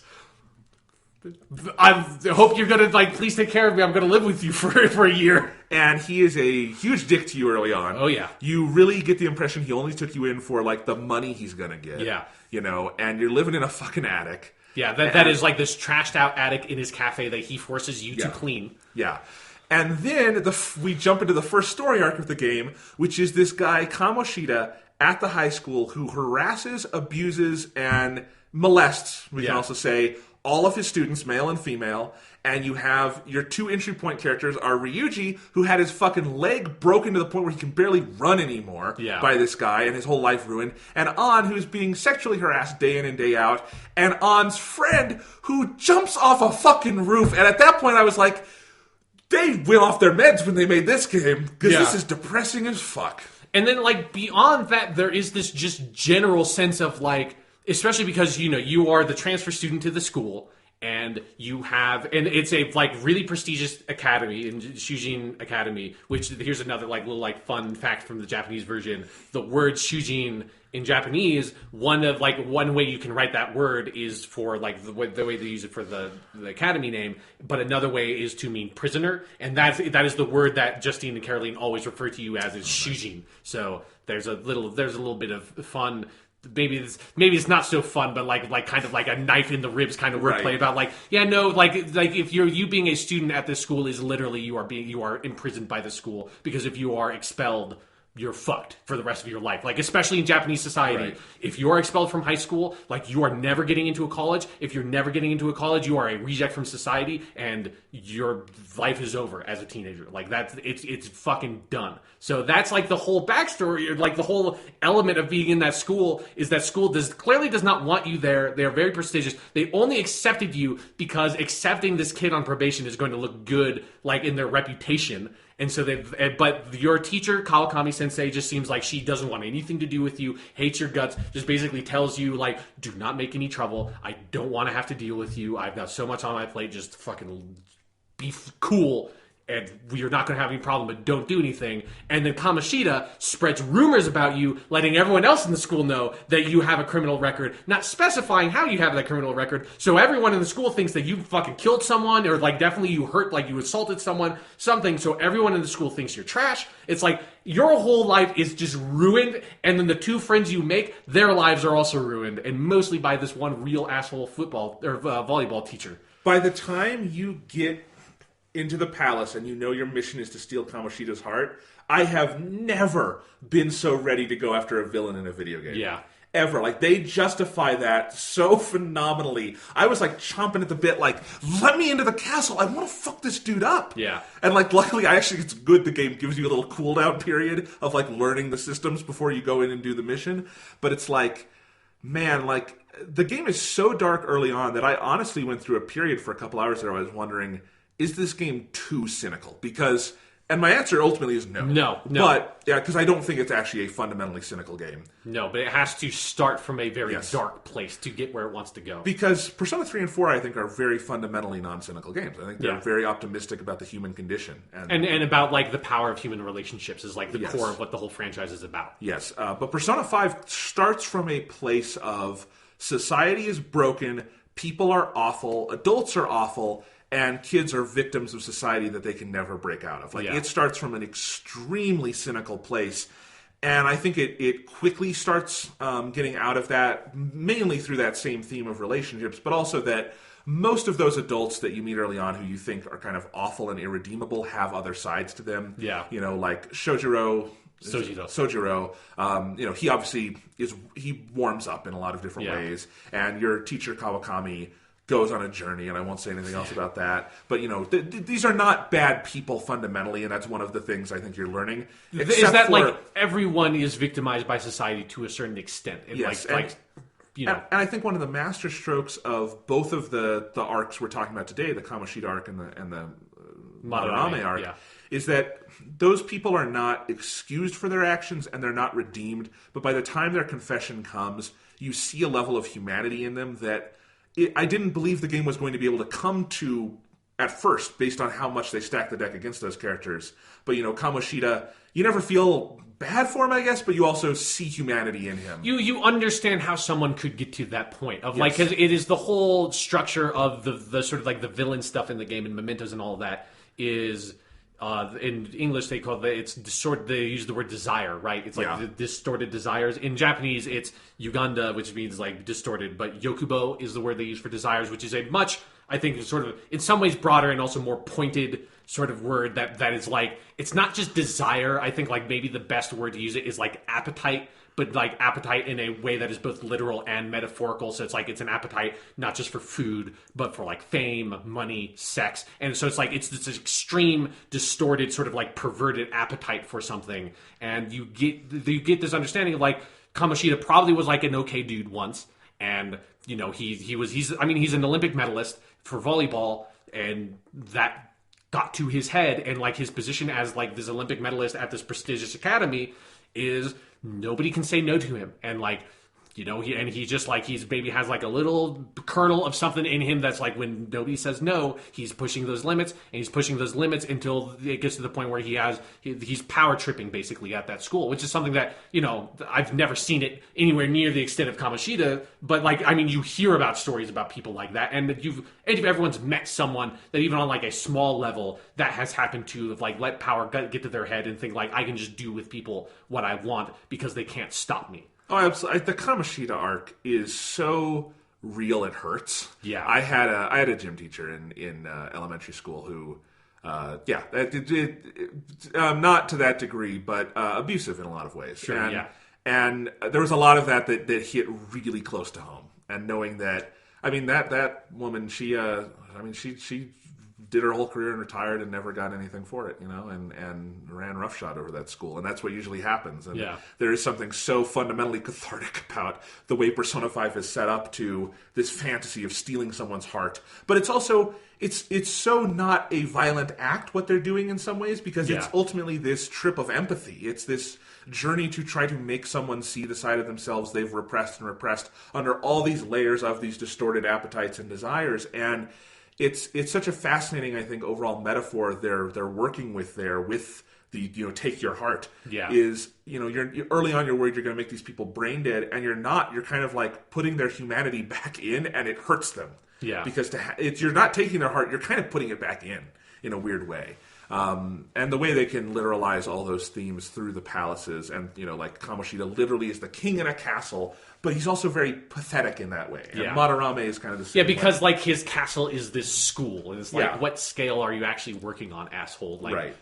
Yeah. And Madarame lives in a shack, and Madarame does not live in a shack. He forces all of his students to live in a shack while he lives this, like, quote-unquote ascetic lifestyle, when really he's, like, off shacking up with, like, his mistress in some, like, beautiful villa he owns with all the money he makes on his fucking stolen paintings and then forgeries that he sells, and then forces all of his poor, destitute students to work in this fucking shack to produce art for him that then he steals and then puts out in the world. Like, that's one of the things that's most amazing to me about the second story arc in this game, is that on the face of it, it's nowhere near as dark because it doesn't hit you as hard as the Kamoshida stuff, because the Kamoshida stuff feels personal, and I think, like, everyone has heard stuff or, like, been close to stuff that has been something like that of someone who's been sexually harassed and stuff like that. Whereas, like, the Madarame stuff doesn't hit you as hard because it's, like, it's forgery and stuff, and it's, like, it's a little bit higher concept of what he's doing. But when you get down to, like, really what he's doing, he's actually, like, way worse. Like, it's totally fucked what he is doing, and like how he just completely controls the lives of these people and like steals everything that they have accomplished for him and then throws them to the fucking curb when he can't use them anymore. He's harder to excuse in some ways. Like, you can trace the arc that would make a person like Kamoshida much easier than you can Madarame, in part because part of the revelation is Madarame basically killed Yusuke's mother. Yeah. So, I mean, it's also because Madarame's much older, so he's like been in this. He's picked that lifestyle decades ago as opposed to a few years ago with Kamoshida. Yeah, but there is like, when you get to those final scenes of both palaces and then the confessionals afterwards and the music that plays there and everything, it's powerful shit, man. You know? It is, and it's often, it's not that you're necessarily sympathizing with the villains, but there is just this emotional release to it that's very powerful. Yeah. And I think there is and the game sort of builds on this thing at certain points of, I think there is a broader question to also be asked about like the nature of what the Phantom Thieves are doing to these people and like how right it actually is, and like obviously because it is like this weird sort of like philosophical like bullshit of like otherworld game fantasy thing that they're doing. So it's like, it's not something you can do in the real world, but like when you really think about, you are going into their subconscious and forcibly changing the way they think, like there are consequences and ramifications to that I think like the game starts sort of exploring around this point. Oh, it does, and I think the game, it tackles that head on, and it doesn't pay lip service to it. It's like they actually have to think about it, and it's hard to say what they're doing is 100% wrong because they're saving a lot of, if you had the opportunity to do that to Kamoshida and you didn't, you'd be dooming a lot of innocent people to bad fates. Yeah. And that doesn't necessarily make what you're doing to Kamoshida 100% right, but it also means the alternative might be really, really wrong. But it exists in those moral gray areas that are interesting and that the Persona games are very well equipped to explore. Yeah. So, yeah. Man, yeah. This is there is a series of cutscenes that kind of straddles the line between the second and third story arcs, but at the end of the Madarame stuff, like after he confesses, from that point, there's like a solid hour and a half of events that play of like, Yusuke comes over to your house that one time, and you have hot pot, and you do some stuff together, and then he gives you the Sayuri, and then that kind of starts transitioning into the next story arc. Everything that happens that is where I fully fell for this game. Not like I wasn't before, but like where it really started hitting me just how monstrously good this game is the writing and the acting and the music, and how all these themes were kind of coming together in the aftermath of those first two story arcs, which are very complementary to each other in a number of ways. I realized like 30 hours is a lot for most games, but it's only, like a third of this game, and that would actually be around like the 24-hour mark or something. And I was already just so attached to this world, so attached to these characters, and so deeply wanting to know where they're going to go and affected by the emotional connections going on. And it just hit me like, man, this is something really special.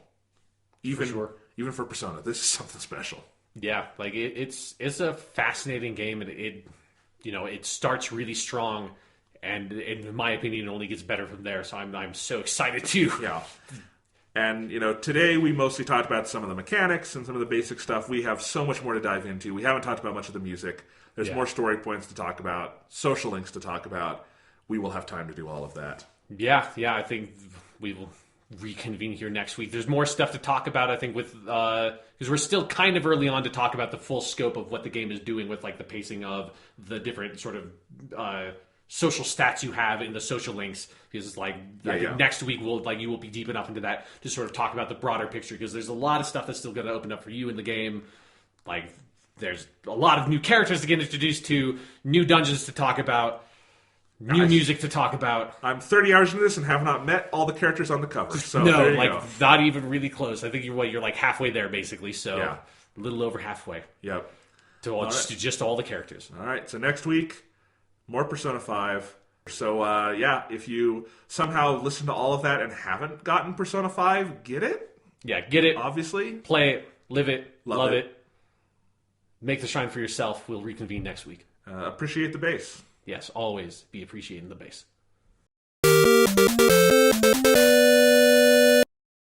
Hello and welcome to the Weekly Stuff Podcast with Jonathan Lack and Sean Chapman. This week on the podcast, we have a lot to talk about. Huge outline, including more chat on Persona 5. Yes. You already know we love it. We're just breaking down the story as we play through it. Sean and I are both at about the same point, which is around the halfway point of the game, around 50 hours. Yeah.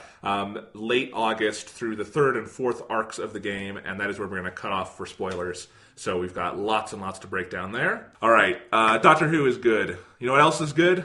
Pizza. Pizza's really good. Pizza's very good. I had pizza the other night. It's pretty good. Pizza's very good. Yeah. What else is good, Jonathan? Persona 5. Oh, yeah, that is pretty good. You get a pizza, you play Persona 5, that's a good night. It's a very good night. Maybe if you get a pizza, you watch Doctor Who, and then you play Persona 5, that's a fantastic night. That's a fantastic night. I've had a lot of fantastic nights playing Persona 5.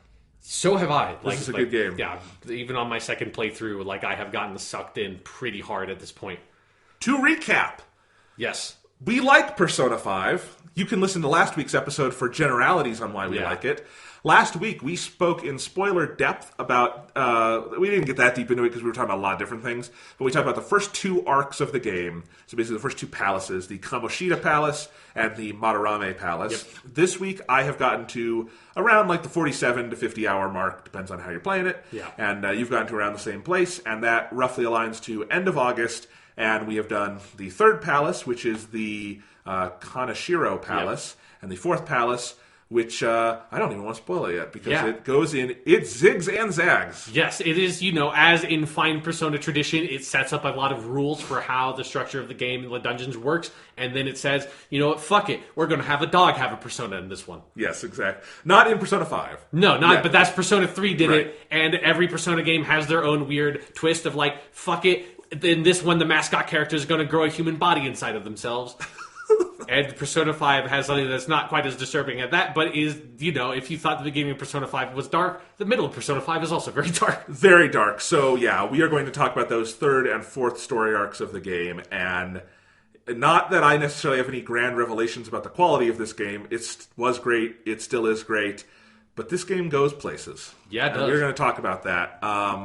So, spoilers from here on out. If you have not played to that point in the game, you might want to go back, play some more, because it's great and fun, and then you can come back and listen to this when you're exploring Mementos or something, because that's probably the only part in this game where you can actually do podcasting. Yeah.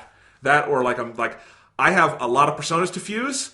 Let's do this, Igor. Let's crack your neck, put on the gloves, let's do this thing. I'm going to go from 28% Persona Compendium to 40% Persona Compendium tonight. I just hit 40% Persona Compendium, so I definitely, I don't know if they've changed anything about it, but I feel like I am getting new personas really constantly through Fusion. It's really addictive. yeah, I like that part of this game a lot. Yeah, so, all right, so much going on in this game at this point. I have 18 confidants at this point, so I must have almost every social link in the game. Yes, there is there's obviously there's like some party member stuff that happens, but in terms of like the normal people you meet in the world and those kinds of social links, I think there's only one that has not been introduced yet. So is there not a sports club or drama club or anything? No. That's sad. Yeah, you're at Shujin Gakuen. You don't join clubs because you are the student who like everyone thinks like murdered someone or something before you came to the school. I don't think they'd be very welcoming to you going to their club. I get it, but I also like.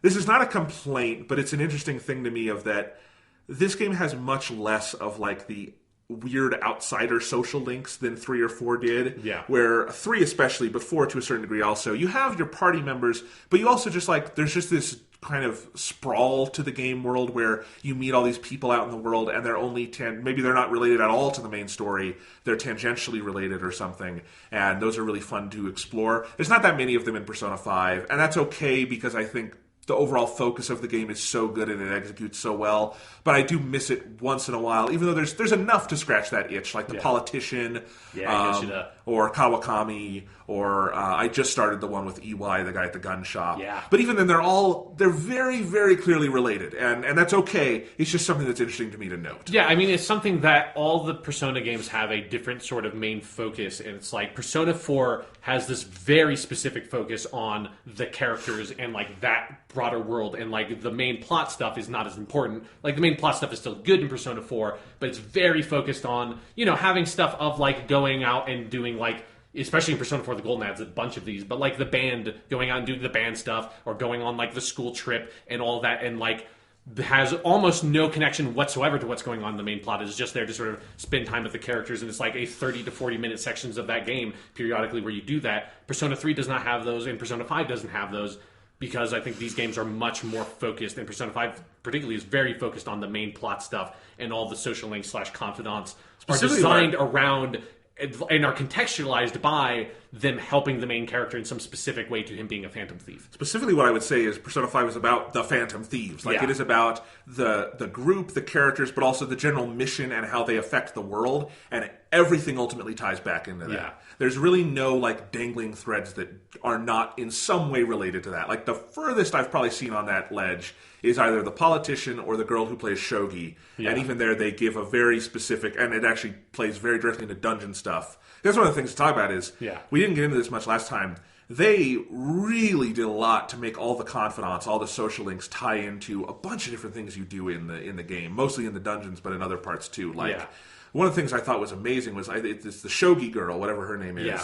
Hifumi. Yeah. And you meet her, and the first thing you get from her is that what's the ability you get from her? Because it's really you get the ability to swap out party members in the middle of combat, which is like that changes everything. Yeah, and now you realize last time on the podcast I was talking about there's some stuff you get in this game that when you start over a new game and you don't have access to it, it seems crazy. That's one of those of I started this playthrough Persona 5, and as soon as I guess it's Yusuke is the first one you get that you don't have all your party members at the same time, and I was fighting someone that I needed a fire spell or something. I was like, oh, I'll just switch on out. I was like, oh my god, I can't do that. This is fucking crazy. And there are a bunch of things that develop specifically in this area of the game where you get all these other social links that give you little things that were such a fundamental part about my the latter half of this game and my habits in playing it, of stuff like going to Chihaya, and she has a lot of abilities that help you get more money or get more social stat boosts and stuff like that. That became a very normal routine for me playing the game. And then when you don't have access to that stuff, it almost hurts because you keep on thinking oh, this will be fine. I'll get my charm leveled up I'll go talk to Chihaya and pay her some money, and then that will help me get my charm up in this situation. Oh wait, I can't do that. I guess I'll do something else today because this doesn't make as much sense. I didn't know that was Chihaya was for, and now I feel foolish. This game, I talked about this when I played it through the first time. I think I alluded to this game is way more than Persona 3 or 4. It is very complicated to try to maximize your efficiency in playing the game because it gives you so many tools. There are so many things you can do and so many things that affect your ability to maximize yours, how you're relating with your social links, how you're increasing your social stats, how you're engaging with the dungeon stuff, that trying to figure out, even when you're just in the middle of it, but especially when you've already played it and know what all that stuff is, trying to map out, okay, wait, no, if I hang out with this person, I'll get this ability, which then will allow me to, like, increase this stat quicker, which will allow me to hang out with this person, which will then give me this ability to get this stat up quicker, so I can hang out, like, there's, like, this net of so many different routes you can take, and so many different strategies you can take to try to maximize how you're engaging with that side of the game. It's insane. Okay, I want to talk about this for a minute. Okay. We can go back to some of the things we were talking about, but I do want to focus on this for a second because, I just got through, it's not quite done, but I'm mostly through summer break. Yeah. And summer break is a fascinating part in Persona 5 because 3 and 4 actually even kind of allied parts of summer break in different ways. Yeah, 3, you basically skip like 2 or 3 weeks of it, right? Because you're like sick. Yeah, there's that, and then in Persona 4, you have to go work at Junes, and things like that. This game gives you summer break, other than a couple of little things here and there. Yeah. And, it actually even works in this inverse where you usually don't have something to do during the day like a social link, but at night you have a million things to do. But it's interesting. So once you have summer, and that's also the point where the web of social links is pretty much open to you, and it's insane. I got into this routine where I just kind of finished playing those 3 weeks last night because I did Futaba's Dungeon immediately once I had it. I think the game specifically gives you those first couple of days where there's basically nothing to do during the day, specifically to indicate to you, get this done immediately because this whole month, 4 straight weeks of the game are just completely open, which is the longest stretch of just pure social link time in any of the Persona games. Yeah, it's fascinating to me, but.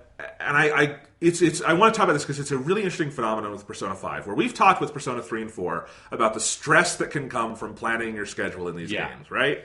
But it is on a whole other level with Persona 5, where I feel like every day in the game, every time a new day starts and I see the calendar progress, I have to breathe into a paper bag for 30 seconds to calm down of it's just a game. Whatever you do, you're going to have fun with it. You're probably going to play it again someday. You might fuck up. Oh God, what do I do? Mm-hmm. And it's it is so stressful. There are so many things to do. The game does interesting things where it gates a lot of your social links, midway or late through. Almost every single social link has a gate through it. There are a couple of ones Yoshida's doesn't progress in a normal way at all, or Mishima's doesn't progress in a normal way. Right. But most of the ones that are your normal social links that you want to get note points by talking to them and stuff like that to advance them, almost every single one has at least one social stat gate in the middle of them. Yeah, so you have a social stat gate. They're often pretty robust social stat gates. It's you have to get pretty far with your social stats, and so there's so many, and different social links give you different things. Also, it's not just those abilities, but some will give you your charm boosts and your courage boosts or whatever. Because a lot of them also give you straight up 3 notes in charm, which is the most you can gain in any one interaction with something is by getting 3. Right. And so those are no, if you do this, you make significant progress in these stats every time you interact with this person. Yeah. So you've got all that big web going on, along with your DVDs and your movies in the theaters and your books and your study spaces and your diner spaces and your the jobs. batting cages and the spa in your neighborhood and the beef bowl job, the convenience store job, the flower job. You get the you can work at the bar. Yep. There's you get the second movie theater opens up at this point of the game. There are within all that, you also have mementos and you have your investigations where over the summer, almost everything you get from Mishima, you have to go investigate. So there's another layer. You don't just get the name. Yeah, because that's the only way you can advance Mishima's progress also in his social link is by doing the things he gives you. Yeah, and you have to investigate some of the social links he gives you by joining some of the jobs and stuff like that. This game is very, very busy. Yeah. It is worth asking the question, is it too busy?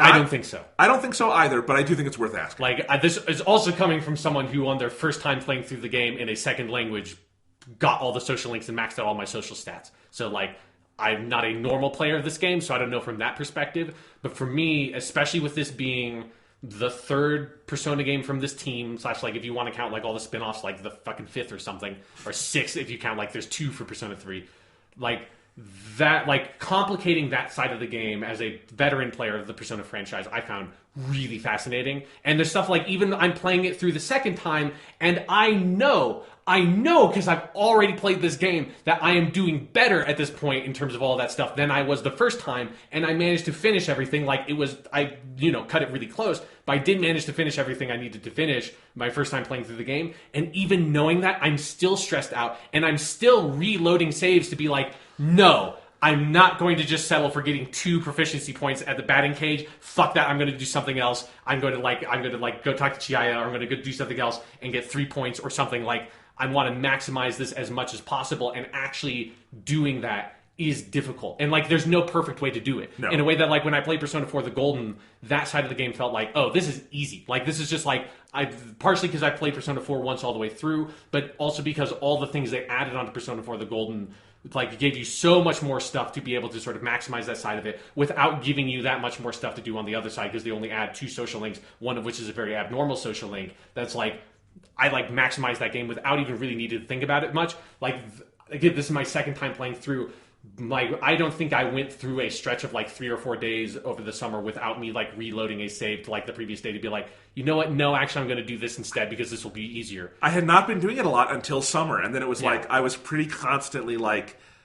It wasn't even that I made mistakes. It was like I was trying things out. Like, what will I get from this? Yeah, like, I'm making a save, and I'm going to try something. And I feel like the game kind of invites you to do that because saving and loading your game is so much more accessible in this one. Then in Persona 3 and Persona 4, you had specific save points you had to go through. In Persona 5, you can save wherever you want and like very quickly load up your old save, and it loads up in like half a second, you know? Yeah. And there's something about the speed and efficiency at which you can do that it kind of feels, and like having the skip feature and all that stuff there, it feels like the game is kind of inviting you to be like, you know what? Because it's kind of in that thing of it's always telling you to take your time in a way that when you are at this point in the game, you're like, fuck you, game. I can't take my time because you're only giving me so much time. And so you're like, I have to reload that save because I know, oh, wait, no, okay. If I accept like that phone call from Yusuke, then I'll get some extra social link points with him that will make it so that then this next day I'll be able to actually up my social link with him instead of just having to like bank points with him because he's not ready to advance. It's weird because I got all of your friends' social links either maxed or to the point where they were I'm like gated before any of that, so none of that really even has played into my summer. And it's crazy. Like, it's just this tiny sliver. No, I think you're absolutely right, and that's still only half the answer to me, because I think you're right on the mechanical side that amount of busyness it's very challenging. It's also incredibly rewarding. Yeah. Even when you feel like you've kind of made a mistake or you're like not sure if you did the right thing, there's something so rewarding about the effort you put into it and like what you get out of it. And like whenever you like finish a segment of the day and you feel like I made good use of that time, even if in the back of your mind you're like, oh, probably a way to make better use of it, but who knows, right? And that all is very rewarding. But I think that's only half the answer, because to me this also ties into thematically that I've seen the criticism around the internet a little bit that people love the style of this game and recognize that the overall stylization of it is really impressive. But I've seen some people criticize that they think it's like maybe too much, that it gets distracting visually.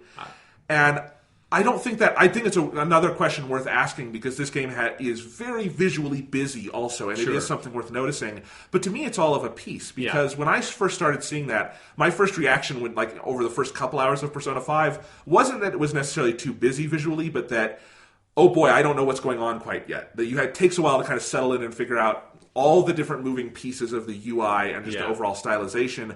But once I remember when this clicked for me was early in the game when you first have to go to school and it makes you follow the fucking train line there. Yeah. Which I actually think the game maybe should have made you do a couple more times just because it's such an interesting thematic thing. I like to do it every now and then just for fun. I like to just go walk somewhere the hard way instead of just fast traveling. Exactly. It's really interesting. But like I got lost a couple of times doing that. It's kind of hard to figure out where you're going, and I realized that's the point. Yeah. That's the point. This game is about living in Tokyo. It's about this busy, crazy, cacophonous life. And I think the visualization of this game is expressionistic. It is taking what is going on in the characters' heads and exploding it onto the screen. And that is a thematic point. If you feel like it's busy and sometimes hard to get your head around what's going on, that is the developers would say yes. Yeah. That is what we were going for, because there is this explosive quality to the visuals that are kind of intentionally they are this coordinated mess. Yeah. They are this coordinated mess of an exploded psyche on the screen. And I think that also goes hand in hand with just how busy the game is on that social link and just general time management level, is that this isn't Inaba. This isn't Gekkokan High and Inaba, what's his? Tatsumi Port Island, where life is a little slower and easier to manage. Yeah. This is fucking Tokyo. You are one kid in a sea of millions, and you are trying to do your best. And I think the game is almost built in such a way where you're never probably going to maximize your time perfectly. Yeah. You could still I still think I probably have a good shot at finishing every social link by the end of the game. I'm not sure when it exactly ends, but I feel like I've made enough progress. but you're supposed to be on edge. You're supposed to be on your toes because that's what this setting is about, and the setting is not window dressing in this game. It is tied into everything this game is attempting. Yeah. And I think you especially feel that really strong in the summer break section because, like, I feel like, and it's fortuitous because also, like, we're in Colorado, it's April, like, it is starting to get hot. And, when I first played this game, it was in October when it was cold. But I remember even then, and especially now, the summer in this game just feels, like, overwhelmingly hot to me. And there's a lot of reasons for that. Like, one is, there's oftentimes it'll tell you, like, the weather, and it's, like, either, like, torrential rain, or it's, like, this, like, burning hot night, or whatever they translate it as. It's, like... Heat wave. Yeah, heat wave. Like, it's, like, you're always aware of, like, it is very hot. If you go into Mementos, like, the heat weather has specific effects and stuff like that. Every time you go, like, you're wearing your, like, summer clothes, and then every time you, like, turns to night, Morgana, like, half the time is complaining about, like, oh man, it's gonna be a hot one tonight too, huh? And, like, the window is open, and, like, the room looks different, and there's just this sense of heat. Like, all of your friends are constantly coming over to your cafe and want to hang out in your room and, like, just, like, rest in the air conditioning and play video games or, like, watch a DVD or something because it's so fucking hot outside. And when you go outside, you have, like, the cicadas are crying, and so you have, like, the sheen, like, on the sound effect on the screen all the time at the edges.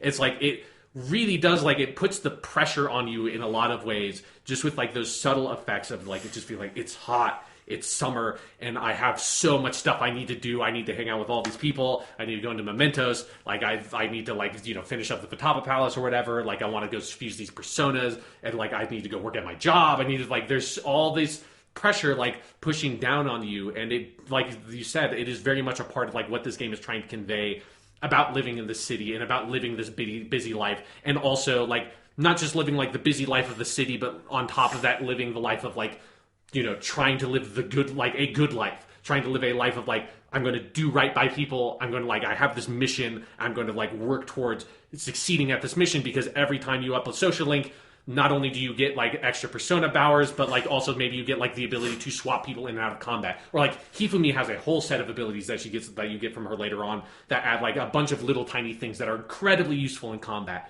And so, like, constantly, you're getting all this feedback about, I am doing better as a Phantom Thief by doing what I'm doing right now. I'm not just living my life in Inaba or, like, in Tasmi Port Island, which in Persona 4 and Persona 3, there's an aspect of that daily life stuff that feels way more relaxing because it's like, oh, like, I just get to hang out in this nice quiet town. And here it's like, no, everything I'm doing is, like, to the cause, because I'm always getting these text messages from my friends and they're all stressed out about what Megieto is doing or whatever. Like, it's a constant thing.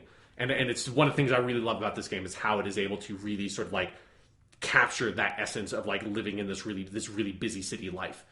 It's so great. And when you pull some of these strings together and pull it off, it is so wildly satisfying. Yeah. Like, I had, over the summer break, you can rack up 4 Mementos targets before the timer runs out on those 21 days. Yeah. And so I had these 4. 3 of them you have to investigate. And I'm like, well, I'm not going into Mementos until I know these fucking names. Yeah. And I probably had the time to do it if I wanted to, because the summer is also, as busy as it feels, it's also fairly relaxed in a lot of places. They give you a huge amount of time. Like, yeah. It is straight up 4 weeks at the end. Right. So you have a lot to do with, but I was like, I want to figure this out. So, I did the investigations, which required me to do more with my jobs, made me really feel like a Phantom Thief. It's something I love about Mementos, is that really makes you feel like you're playing this role more than if it was just the palaces. Yeah. And you'd saved 3 people, Yeah, because you're doing these investigations, you're finding out your names, you're finding out what these people did, yeah. and then you're going after them, and they're not these bigger than life, like, larger than life targets. It's like, oh, it's like this one dude who beat his girlfriend, and it's like, it's not as crazy as, like, what, like, the extortion ring that Kaneshiro was running, but it's like, this dude's still a fucking piece of shit, and we need to fix this. Yeah. And so, I got all of them together, got all my ducks in a row, got the team together at Leblon, and Morgana gets on the table and starts talking about the targets, and he has 4 to go through, so it's like 5 minutes of text to scroll through of all these targets. We get to Mementos, I take them all the fuck out, and I get back out, and it's just like there's something so satisfying, especially when, the protagonist breaks through the red window, and, like, you have the music, and it's showing all the things you accomplished. Yeah, it's just like, fa-ching, fa-ching, fa-ching, of, like, all the, like, you beat all these bosses and, like, went up all these floors and stuff. Yeah, and I had 200,000 yen on me and all this, and it's just like, Yep, the job well done for the Phantom Thieves. I love how much money and experience you get for doing those side requests, because it's like it's something where you want to do them anyways because it's a fun thing to do and it feels like appropriate for the game. But I also it's really like worth it from a gameplay perspective as well. You are very much rewarded for going out of your way to doing those, because it's like it's a hefty chunk of experience and money. That's a really important point to make, I think, is that pretty much everything in the game gives you a real tangible mechanic award. Yeah. And that's important because you don't quite notice it in Persona 3 and 4 because all of it is executed at such a high level. But, you could ignore a lot of the social links and it would not hurt your core progress through the game. It would hurt your heart because you would be inhuman if you didn't go visit the sickly dying boy in the park or something. But you don't need to go visit the sickly dying boy in the park to, for instance, swap out teammates in a battle. Yeah. Here, what would be a very missable social link, and technically still is here, is absolutely crucial, and doing as much as you can of everything. It's not just that you want to see the social links because they're great pieces of writing, and you want to see them for the story value. All of that is still there and has not been diluted, I don't think. But there's also just these much more tangible rewards that makes everything feel so worth your time, and also in tandem raises the stress level of the game. Yeah. Very, very high. Because it's also one of the things in the game that is like that I just never do because I'm so I need to get all the social links and all that stuff. But they have that mechanic where you can work out in your room or eventually you can go to the gym. And that increases your maximum HP and your maximum SP. And SP is such a valuable resource in this game. And it's I always am oh my god, the new game plus of this game has got to be insane because you must spend so much of your time just fucking doing pull-ups in your goddamn room, getting ripped, getting this really massive SP bar that since I played the game already, there are a lot of strategies you can use, like making coffee at LeBlanc and stuff like that to give you SP items, and there's a lot of stuff, or fusing personas in specific ways that is a lot harder to maximize that stuff in Persona 4 the Golden. I didn't even intend to end up making personas that made completely trivialize the SP management in the game, but you can just make one so early in that, where it's you have to be about at this point in the game before you can make your first persona that has Invigorate, that regenerates SP at the beginning of each battle.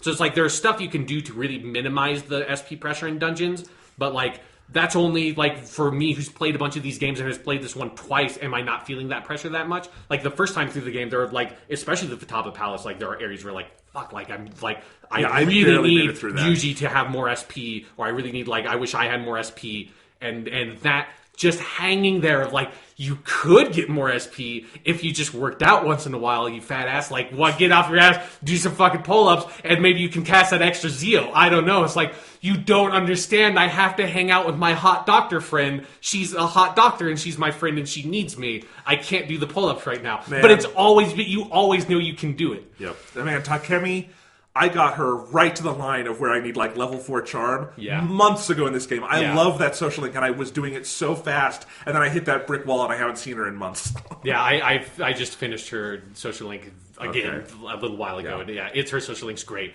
and there's something I like about.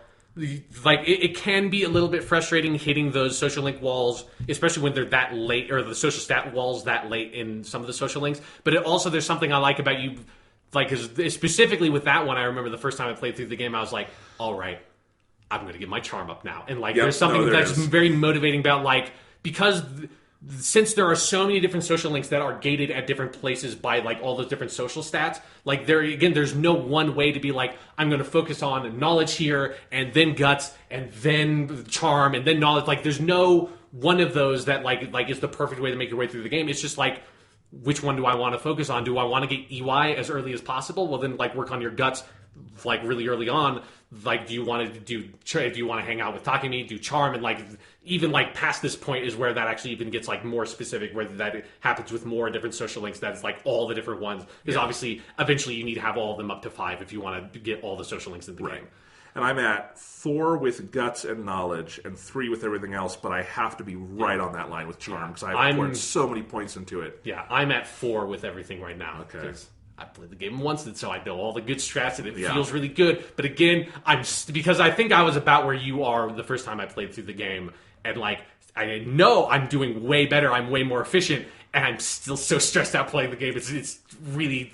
it almost feels unhealthy at points in terms of like how like you said, you advance that day, and it's just I'm filled with so much self doubt about like, I know I probably could have gotten like. Because if I had gotten the bonus from Chihaya and then went to go study at the cafe, like I could have technically gotten a total of 4 points to social stats. It would just have been split across 2, and that is more, but it's not as many in one specific area. Like, which one is fucked? Like, what? God. Because again, there's no right answer in that. Like, it's hard. No, and I think I've gotten good at it. Like, one of the things I did over the summer, because I realized there were a lot of areas where, partially because a lot of my, social links are gated, I have a lot of times, either evening or more often day, where I cannot do any social links. So I have to do something else. And it's like, this is actually a great time to go rent a DVD and watch it morning and night and just do that and then return it to the next day. And so I've gotten the next 4 DVDs unlocked. I've watched all of them. I did them all over summer break. And those, for each sitting, give you 3 points. So it's like, I don't necessarily need kindness right now, but I'm going to, and I should just get those points in while I have it. Yeah. So there's a lot of stuff you think about like that like, I've also got the video game console now. Yeah. That thing's awesome. Yeah, the fake Famicom's really good. Fake Famicom, the music. Love fake Famicom music. Yeah. Those are great. Star Fornius. Yes, and you get to get even more fake Famicom carts later in the game. Where are those sold? You haven't unlocked it yet. Okay, So it's something like you're about to get in the next season. I didn't know if it was at that like recycle place. No, I think maybe another one ended up getting sold there, but there's another store that you get access to later. Yeah, because I also I'm pretty sure I've acquired every book in the game. I don't know how the fuck I would read all of them. I'm pretty sure I'll be able to see all the DVDs and movies and games and stuff. Yeah, no, the book stuff definitely feels like that is like on your New Game Plus. That's a big thing to try to get the read every book trophy because like there are a lot of books in the game because you don't have every book in the game because the game's not done yet. I have them up to now as I feel like I've caught all of them. But there are a lot of books in the game. Yeah, no, but I feel like I've been pretty diligent just catching them as they come along. Have you gotten to the store? Because there's so many different ways you can end up here, but you eventually unlock a store that has more books that it has books that are 3, you have to read them for 3 sessions to finish them, but they give you more stuff, and then you have to they unlock more books progressively. Is that the used bookstore? Because it's like Bookland or something. I don't know how they translated it, but is that the one? It's like a whole other section of the map you have to travel to. That you unlock it like the places that you go out on dates with people. Yeah. I think I haven't gone there on my own yet. As I think I just got it through the Shogi Girls. Social. That's one way you can get to there. So you can select there on the map and go there and buy books from there. Awesome. But you have to specifically pick it. Right. Yeah, because there's the bookstore in Shibuya, and there's the bookstore in the red light district, wherever that is. Shinjuku. And then, so there's this one. So I have 3 bookstores now. Yeah, there are a lot of books in the game. A lot of books in the game. Like, they said, saw that in Persona 4, and were like, we want to do more of that. Yeah. And have DVDs, and have games, and have movies. And oh my god. Yeah. It's so great. But god, those DVDs are so good. The second round was not quite as funny as the first. Yeah. I did particularly, though, because I'm a fan of the show it is based on, I liked ICU. Okay, And just like the specific lines they have the doctors on that show saying are so funny. And of course, Morgana's reactions are always great when he just slumps in his chair. Or I love when you're at the movie theater watching a movie and Morgana is just in the bag and looking up at the movie and he's just enjoying himself so much. And I just love the image of you've snuck this cat into the theater, only paid for 1 ticket. Yeah. And Morgana's just sitting in his bag. Morgana must he must have a cushion in there or something. Yeah. I mean, it is an interesting point that Morgana is getting very cultured over the course of this game. Yes. Because Morgana is there every time you're reading a book. Morgana is there every time you're watching a TV show, every time you play a video game, and every time you go see a movie. Morgana is consuming all of this pop culture at the same rate you are. Yeah, it's crazy. So I have finished 2 social links. Okay, I have finished. Because which ones have you finished? Ryuji and An. Okay, because Ryuji and An are the first 2 I finished. Because I think that feels like those are the first 2 you're supposed to finish because they're not really gated in any way. So I finished them. I finished Takemi. I finished Kawakami, and I feel like I finished another one, just today, or just right before you came over. Yeah, I gotta be what the 5th one was. I'm very close on Kawakami, but there's something I have to do, and I won't be able to do until school starts. Yeah, and then I didn't even think about that. That if school isn't going on, I guess you can't trigger that part of the event. Yeah, it's fine. I do other things at the same time. I'm not losing time, but you don't know what you get for getting level 10 with Kawakami. Yeah, you get a couple of things anyway. But Yeah, well, you get a lot with Kawakami. Yeah, you do. But let's see. I mean, Takemi, that'll be ready to roll as soon as I got my charm up. Yeah. I'm going to hang, because I love the Takemi. Yeah, you get a lot for completing that social link, too. Yeah, the social links are great. Yoshida, that's the other one I finished. Is that the politician? Yeah, he's the politician dude. Yeah, I'm not done with him, but he seems to advance really rapidly. Well, because actually, he just advances every single time you meet him. Good. Like, you don't, like, how you respond to him doesn't even matter. Which is something I wish I had known for most of my first time playing through the game, because I was like,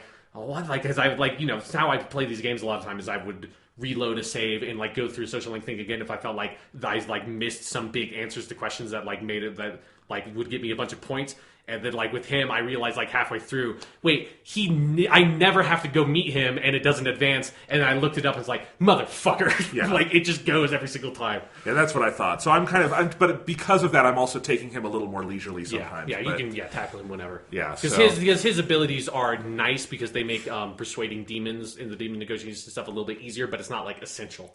Not essential, although the show me the money thing you get... When I'm in Mementos, because in Mementos you're never going to get like enough experience for it to matter really on normal enemies, but you can get money, and you're so short on cash a lot of the time in this game. Yeah. That's actually been really useful, because the Mementos run I just did, I was regularly getting like 3,000 yen out of these dudes, and I was like, I can get a lot with 3,000 yen. Yeah, I do really love like you just like pushing it every single time, and they're like, okay, yeah, fine, I'll give you more money. It's like, okay, yeah, I guess I'll give you more money, until you push them to the absolute edge. They're like, no, fuck you. Like, I gave you like 20,000 yen, you monster. Like, yeah, no, it's fantastic. I mean, I think we're going to have a specific topic at some point in the future talking about social links and our favorite ones. Yeah, because it's hard to talk about right now, because like obviously we're in different spots and stuff. And it's hard to talk about the social link when you're in the middle of it, because you don't know the full perspective. I don't want to spoil them for you. May I highlight one, just because it comes up in the natural progression, and I wanted to talk about it last week, but it's really during the third story arc. Okay, yeah. During the third story arc, Ryuji comes up to you, and he has found an ad in his mailbox for a maid service. Yes. And a maid wink service. And he's very knowledgeable of he knows the wink, that's what he wants, right? Yes, that is very much what he wants. And he wants you to hang out with him and do the maid thing, because he has like an apartment across the hall he can use. And then Mishima gets in on it. And so these three dudes are going to go, and they know it's not really a good idea, but they're going to... And it's maybe probably illegal. Yeah, and they're going to call the maid over, and they don't really know what the maid does, but they have ideas, but they have no plan if... Like, it's a typical teenage... It's actually a pretty familiar scenario for Persona. Yeah. But then it goes in a very different direction, because the maid comes over, and you're like, hey, that's Yukari's voice. That means it's Miss Kawakami. And and then like you see her character portrait, and you're like, I would recognize that chin line anywhere, because it's like her face has a very distinctive shape to it, because it's like not quite like the normal like Japanese like anime female face. She's got like this very distinctive chin. Yes. And so Miss Kawakami is the maid, and at this point Ryuji and Mishima have chickened out and are in the closet. They're hiding out in like the balcony. Right. And so you are talking to her, and you know, at first it's really awkward, but then like she kind of decides to trust you and gives her, because she seems really desperate for cash, gives you her number, and you decide, oh, that's what the yellow phone in LeBlanc is for, is we're going to use that to call Miss Kawakami. And this whole time I'm thinking, please let this be a social link. Please let this... If they are actually going there, that will be amazing. And so I realize I have to get my guts up to call her. So I work furiously to get my guts up. Yeah. Get my guts up. Gotta eat that Big Bang Burger. That's, I think, how I did it. And then I call her on the yellow phone, and lo and behold, she comes over as a nurse, cleaning your room, calling you master, and it initiates the Temperance social link. Yep. And that is one of the most amazing like build-ups to a social link in the Persona series. Yeah, it really feels like they looked at the best social link for Persona 3, the MMORPG one, where, slight spoiler for Persona 3, that social link ultimately culminates in you finding out this character you're hanging out with in this MMO is your homeroom teacher at school, which is such an amazing payoff when you get to the end of the game and you've completed that social link and you reveal this information to her that you've discovered a while ago but she doesn't know about. And so, but they looked at that and like, how do we incorporate a teacher into the social links and have it be even more insane? Oh, let's like have her work for some sort of like dubious service for like extra money on the side because of all this tragic backstory things that she has, and then have you hire her as a maid and also make it straight up like in my opinion, the most valuable social link in terms of the abilities it gives you are so huge. Like, she can do the laundry for you. So, like, because, like, every single ability she has makes it so that little tiny mundane tasks that normally you'd have to spend a little bit amount of your day on to accomplish that you don't want to do because you want to do something bigger, you no longer have to spend time doing that because she does it for you. How do you activate that? There's a laundromat in the neighborhood that, like, where Laban is. I've been there. Yeah, if you go up to the laundromat and you activate it, you get the option to call Kawakami and pay 5,000 yen to have her wash all your clothes for you. But she can do other things, right? She can do other things. So she can wash the laundry for you. She can also, and this is like, as you progress through the game, you unlock these other abilities. So she can wash the laundry for you, and so that's basically Persona 5's weird way of doing, like, item identification in, like, a Diablo game or something, is you get clothes that are dirty, and then you have to wash them. And see, I'd just been getting rid of them because I didn't want to take the time. I didn't realize, I knew she could do this, I just couldn't figure out how to activate it. Yeah, so, just go to the laundromat, and Morgana will guide you from there, don't worry. And so she can do that, but she can also make coffee and curry when you unlock the ability to get curry as well, which are items that generate SP in dungeons. So that's really useful if you have some extra cash on hand to have her make some of those before you go into dungeon. And she can make infiltration tools like lockpicks for you, so you don't have to spend money making or spend time making those if you don't want to. But you will know, like, oh, there's going to be like 3 or 4 lock checks in the next dungeon. I don't have any lockpicks. Hey, I'll call up Sensei, have her make them for me. Then, I'm not going to tell you what it is, but the level 10 one is such a fucking game changer. You're going to hate yourself when you get it because you're going to realize, oh my god, if I had gotten this earlier, my life would have been different. Well, I know what my priority is now, Sean. No, it's like when I first... Because for me, there was a whole other level to it the first time I was playing the game. It was the combination of, like, getting this really awesome ability and also having to, like, sit there and be like, what does that say? Because it's like, it's all just like text in Japanese. It's like tends to be fairly technical text with a lot of kanji. I'm like, oh, holy shit, she can, like, because, I wasted like a day last week making shit at the laundromat. Oh my god, she can do this, and like deciphering what it is. It's a whole extra level to the surprise and like joy of finding out, holy shit, I had no idea that you could do that in this game. I really do. I never want to play this game with New Game Plus because I think it would actually spoil a lot of the game. But I cannot wait to play the game again once I know what's what. Yeah. And, like, really try to maximize it, Yeah, there's a lot of stuff. Yeah. Kawakami's social link is really, really good. It's good. And I won't go into any other story things with it because I want to wait until we do an actual, like, spoiler link or social link spoiler cast. Yeah. We call it spoiler link. I don't know. Yeah. But anyway, like, I want to talk about this. But it is just such an amazing build-up. And then the social link itself, it's not just useful. It's a great story, great writing.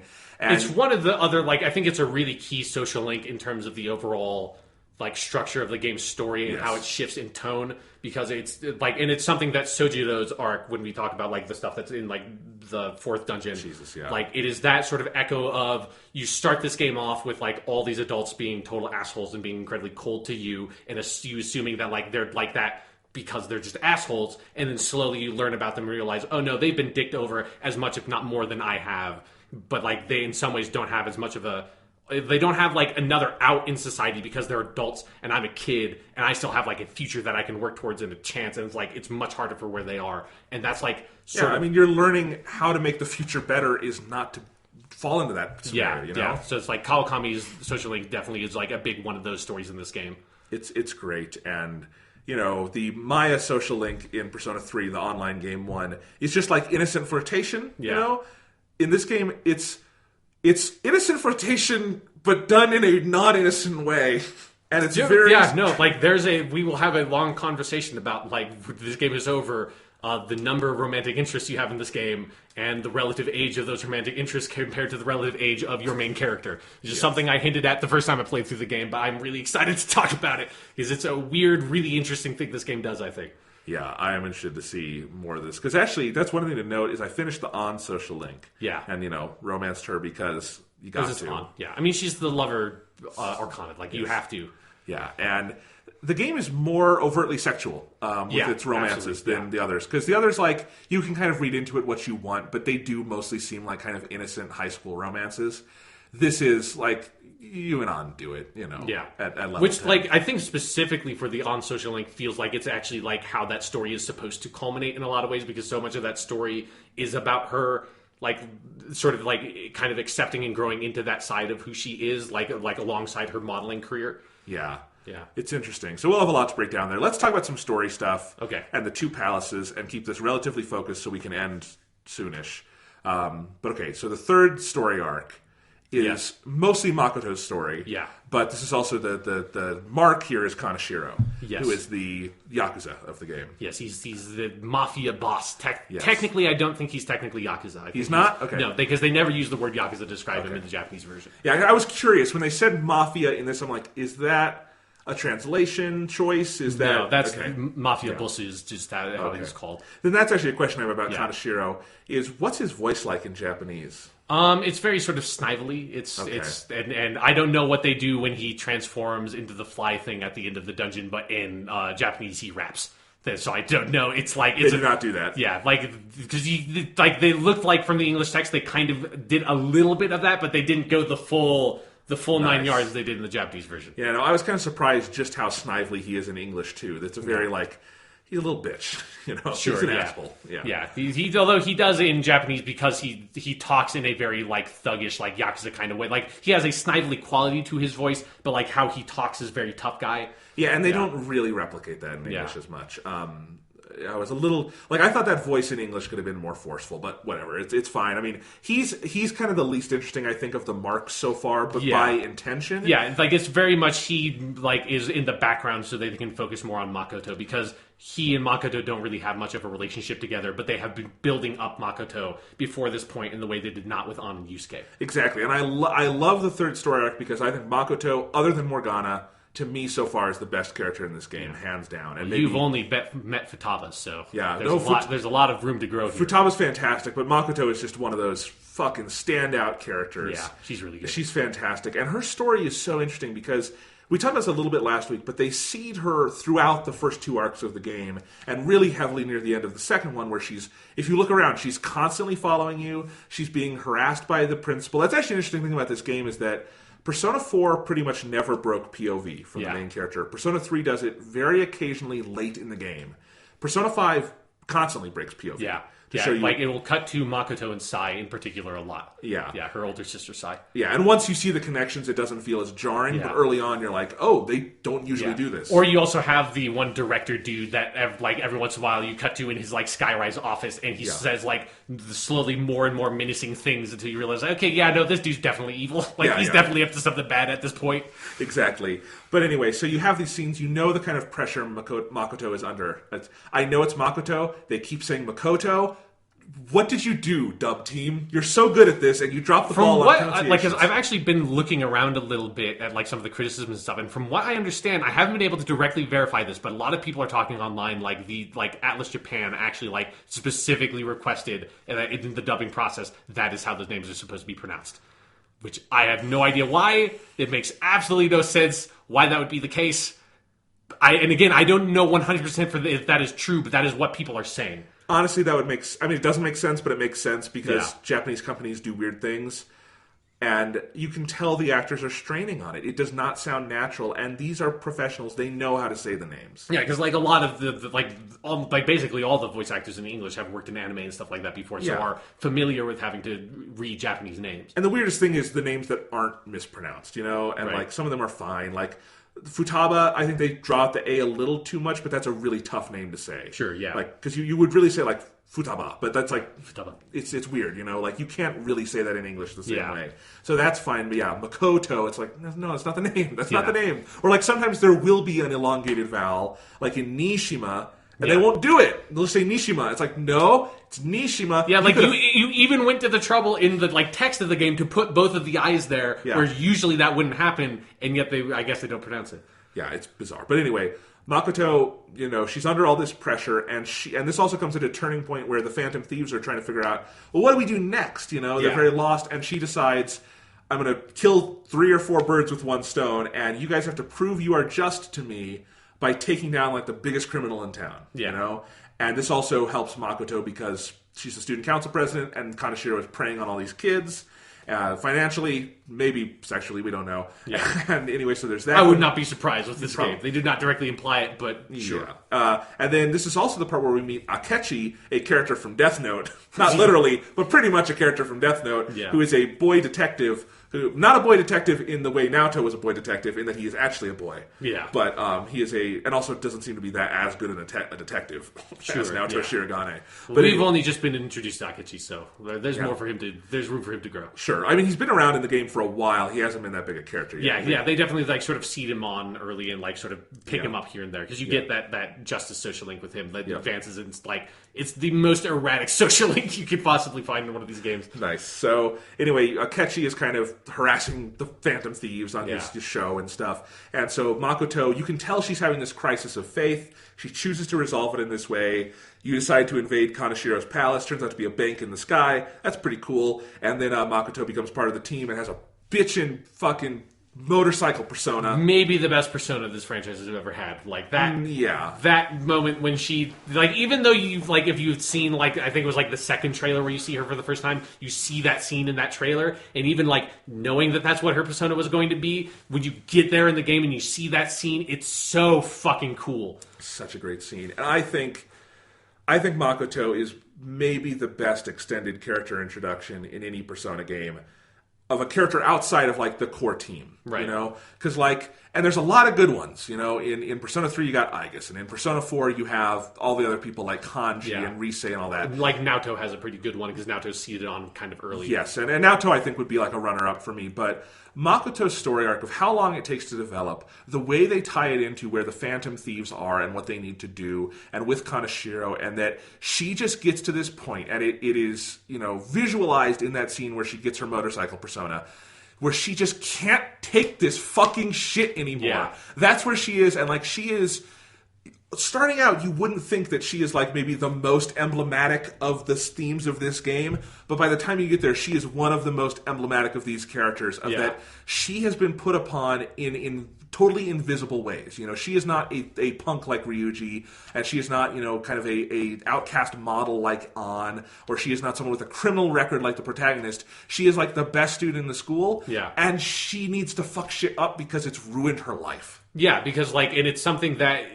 Obviously, you have like equivalents in almost any society of like the honor student, like teacher's pet, that kind of thing. But specifically in Japan, like they use the word yutose to refer to her, which is like exceptional, excellent student, like this top student of the class. She's the student council president, like, and she like does what, like, you know, Kobayakawa, the principal, calls her into his office all the time to give her commands and all this stuff. And it very much feels like this direct sort of indictment of the attitude of the education system in Japan that is so intense, that puts so much pressure on students to like work, to like study incredibly hard at school, to like go to cram school like during the evening. So it's like you know, Makoto almost certainly would be attending two schools basically at the same time to like prepare her, because she's also a senior at high school, like she's about to graduate, so she's preparing for entrance exams next year, like, which are in Japan incredibly intense, and like if you fuck up and like don't get into the school you want to get into, like that could very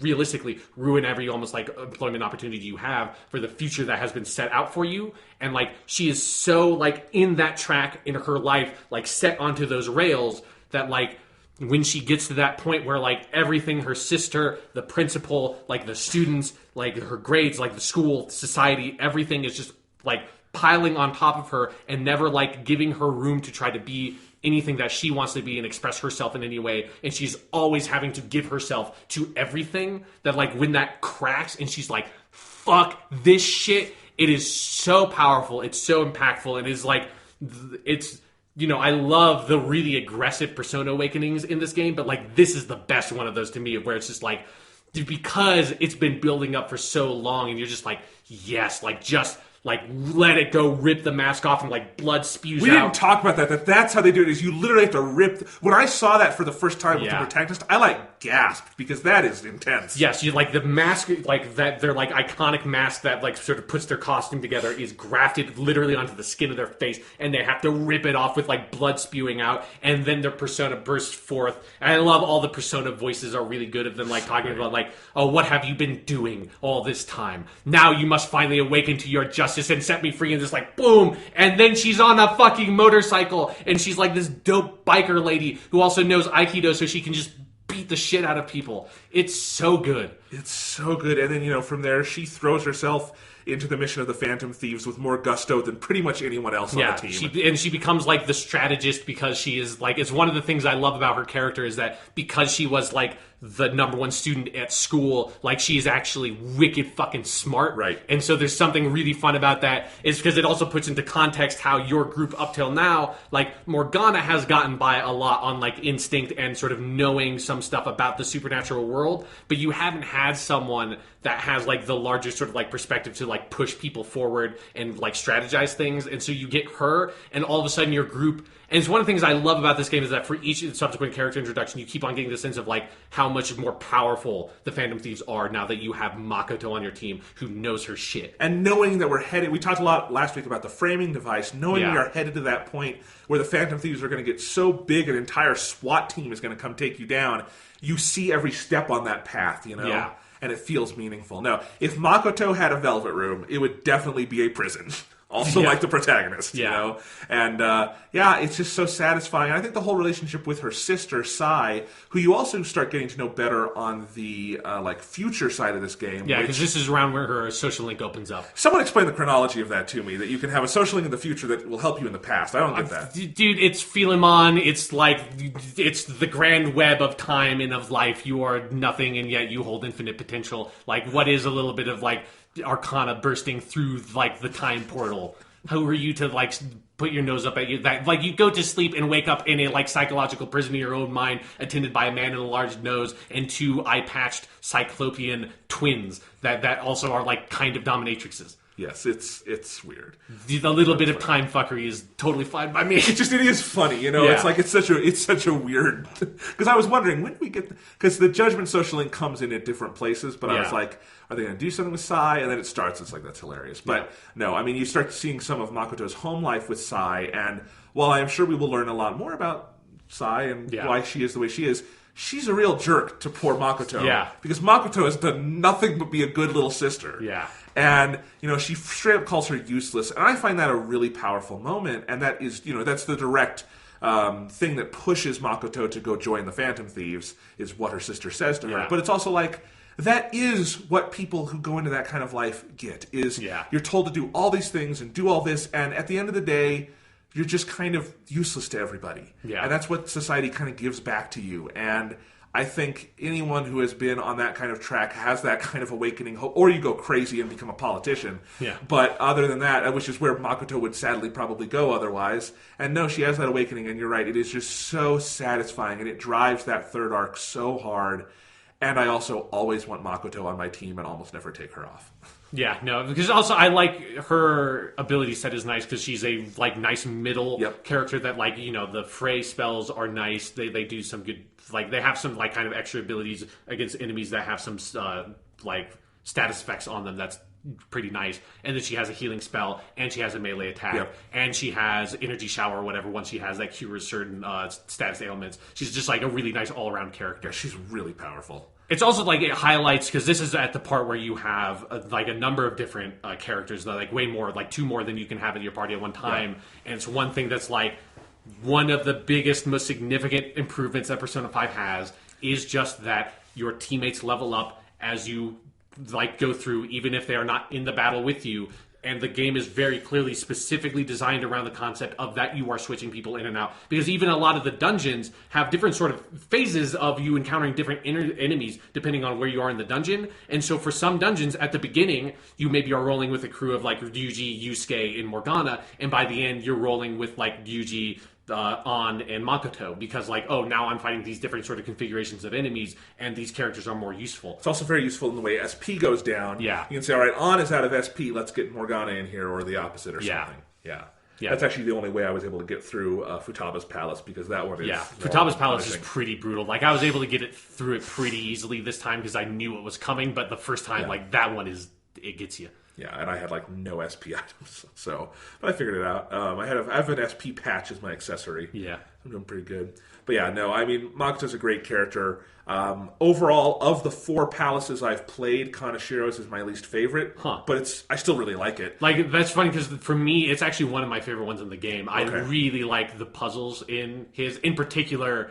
I like my favorite section of any of the palaces, I think, is the lock room at the end, where you have to do the algebra and like move and it's just like that moment where you're going down the elevator and you see it and it's like, that's fucking awesome. Like, the end of this dungeon is a gigantic lock. Like, that's such a good idea of like a visualization, and you like working your way through it in those rooms. And with the algebra things you get. Yeah, with the algebra. And then by the time you get to the end, it's like, okay, Flux is like, okay, P equals I equals 2, and like L is like because at first, like, they're very simple, and by the time you get to the end, like, you like looking at it, it's like, okay, yeah, because you just go through your inventory and like try to keep in mind every single one of these.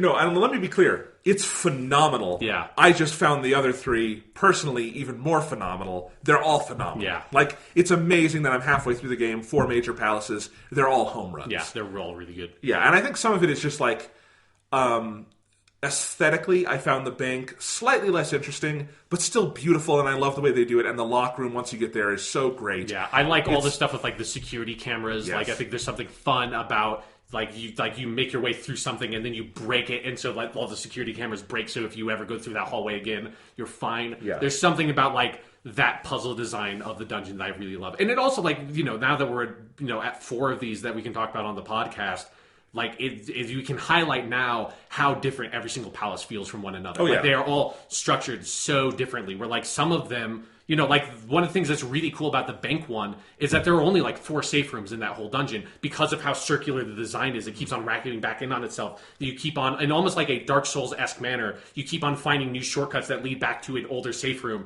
that then you can save in to go back out. Yeah, exactly. It's really cool. No, it's really cool. I love that one.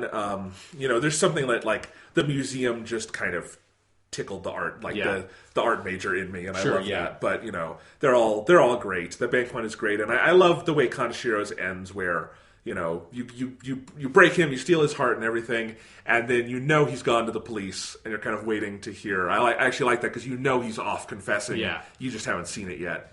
But I love all that. I mean, yeah, that palace is great. I really love the music, and I love the music in all the palaces. That one has a really good song. It's one of the biggest strengths of the Persona 5 soundtrack over the other Persona soundtracks is, I think, across the board, it tends to have better dungeon music. Yes. Like, a lot of the dungeon music is really good, and in particular, the bank one, particularly the first bank theme, is really catchy. It's so great. Like, my favorite dungeon palace music so far is Futaba's palace, the pyramid. Really good. But they're all, like, the castle, the museum, the bank, the pyramid, all 4 of them, just outstanding.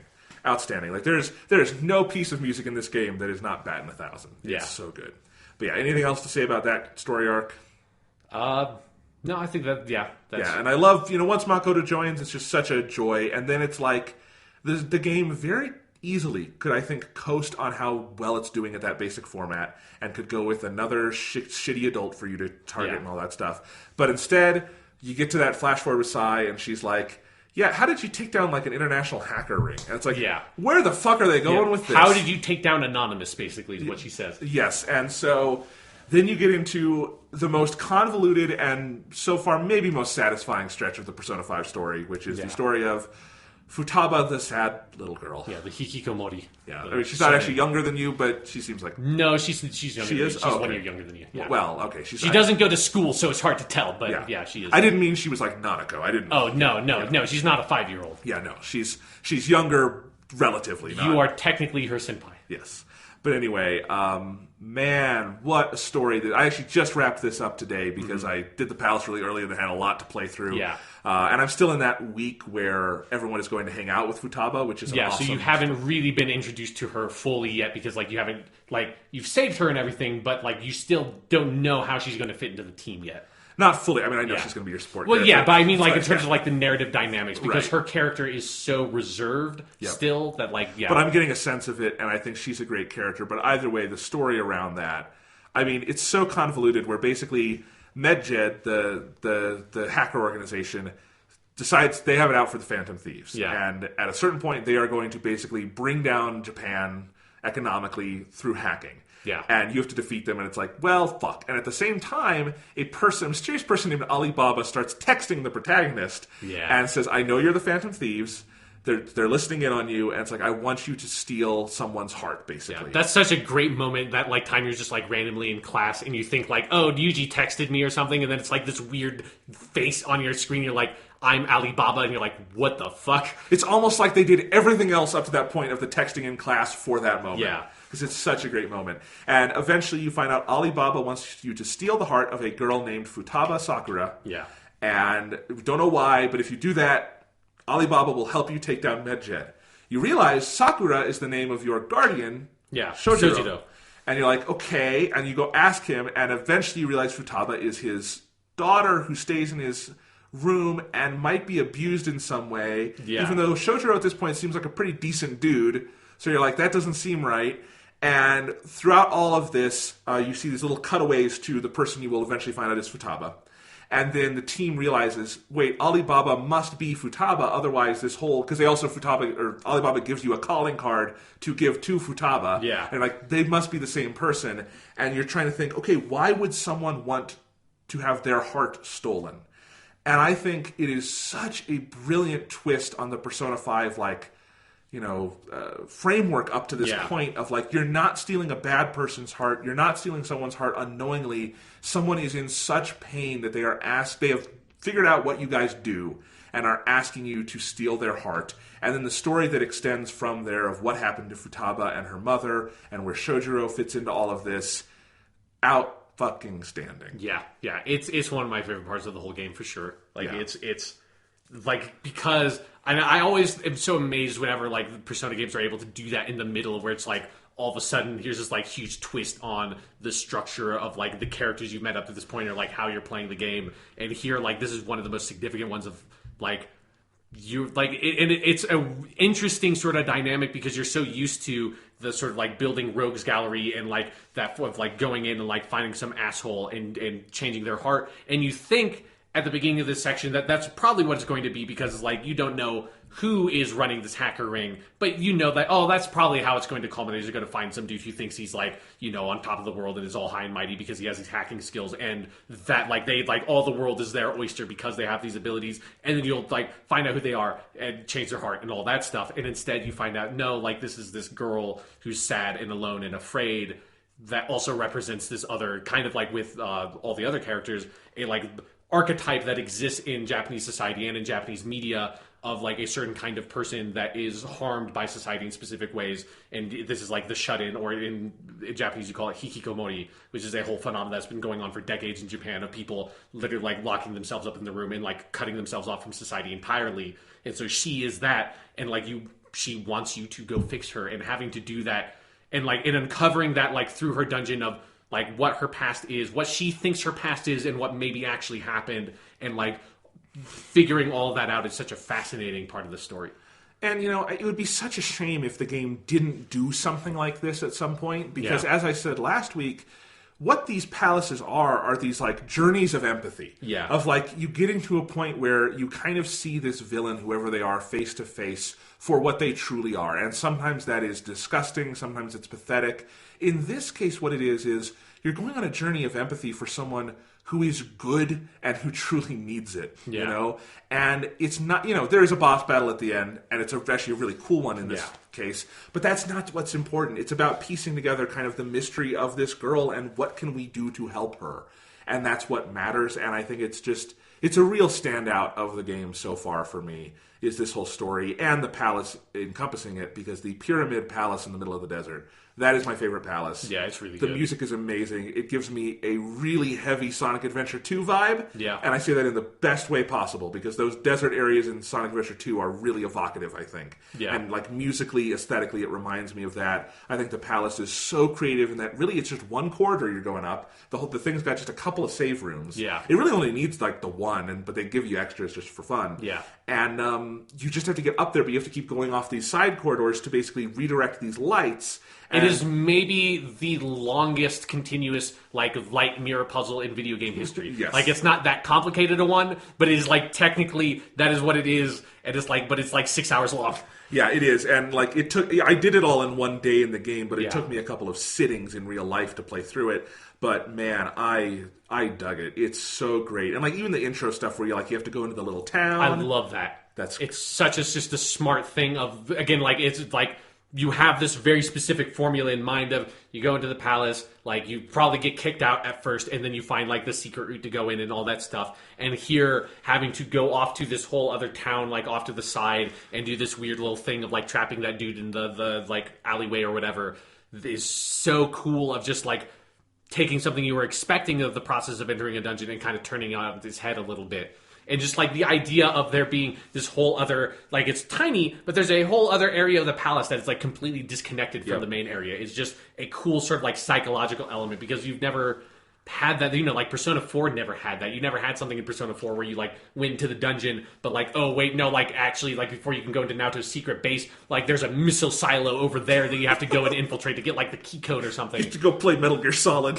Yeah, exactly. Like, it's just a cool concept that you normally, it actually, partially because I played through Ocarina of Time so recently, but it kind of reminds me of, in Ocarina of Time, there are a lot of dungeons like the Water Temple, for instance, where you have to go through the ice cavern first to get the ice boots to then go to the Water Temple, and it's kind of got that aspect of like, it's not just one contained area, it's like this small journey you have to take. It's something actually the classic Zelda games do really well, is all those like different paths you have to take to get to the actual dungeon is often a puzzle room in and of itself. Yeah, you get that here with this, and it's great. And then the overall just aesthetic of the desert and tying into both her mental state, but the Alibaba name and stuff like that, and all of that. It's such an interesting thing. You get that great animated cutscene of them driving through the desert, which was in all the trailers. Which, by the way, I think we're now officially past the point where any footage is in the trailers. Because I think the trailers just go up to the desert almost. stuff. Like nothing that's like really overt main story stuff. Like there are some images, I can think of like one in particular from the trailers that we have. There's that one character who has an image, anyway. But other than that, like I know the desert, I was waiting for a desert palace because that was in all the trailers. Yeah. But anyway, no. I loved this palace, and the story progression through the palace is so delicate and precise in its pacing, where basically the story you learn is her mother seemingly committed suicide.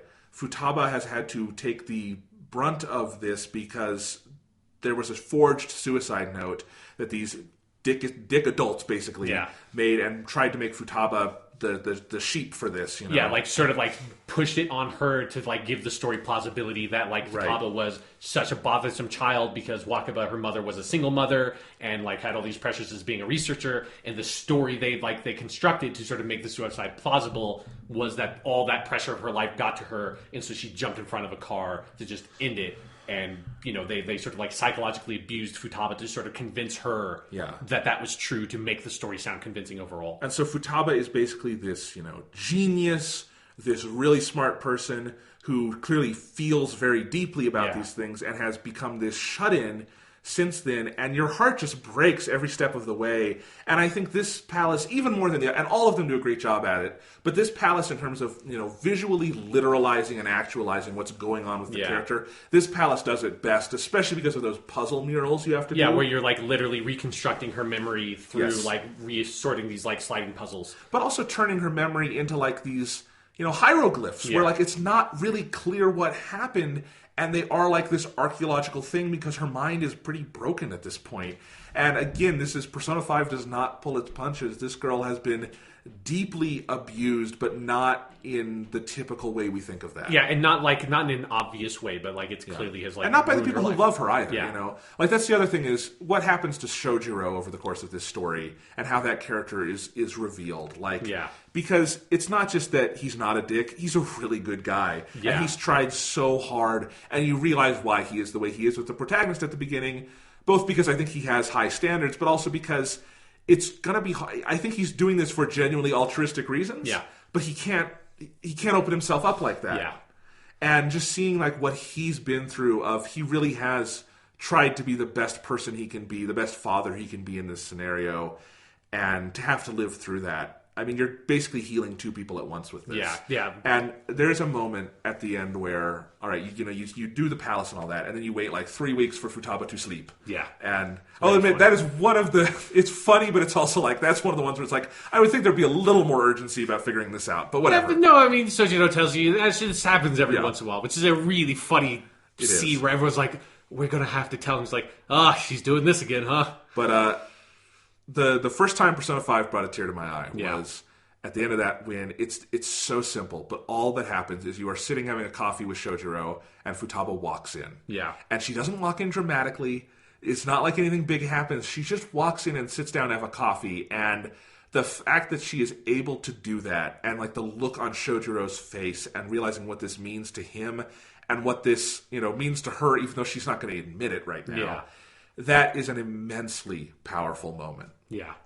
Just the fact that she can get out of her room and come to her, dad's coffee shop, it means the world. Like you feel like what the Phantom Thieves did in that moment more powerfully than kind of anything else in the game. Yeah, I agree. And it's when, like a couple of weeks ago on the podcast, I talked about when I was walking around outside and like listening to the Persona 5 soundtrack, and like a song hit me really hard in a way I wasn't expecting. I had to like sit down for a second.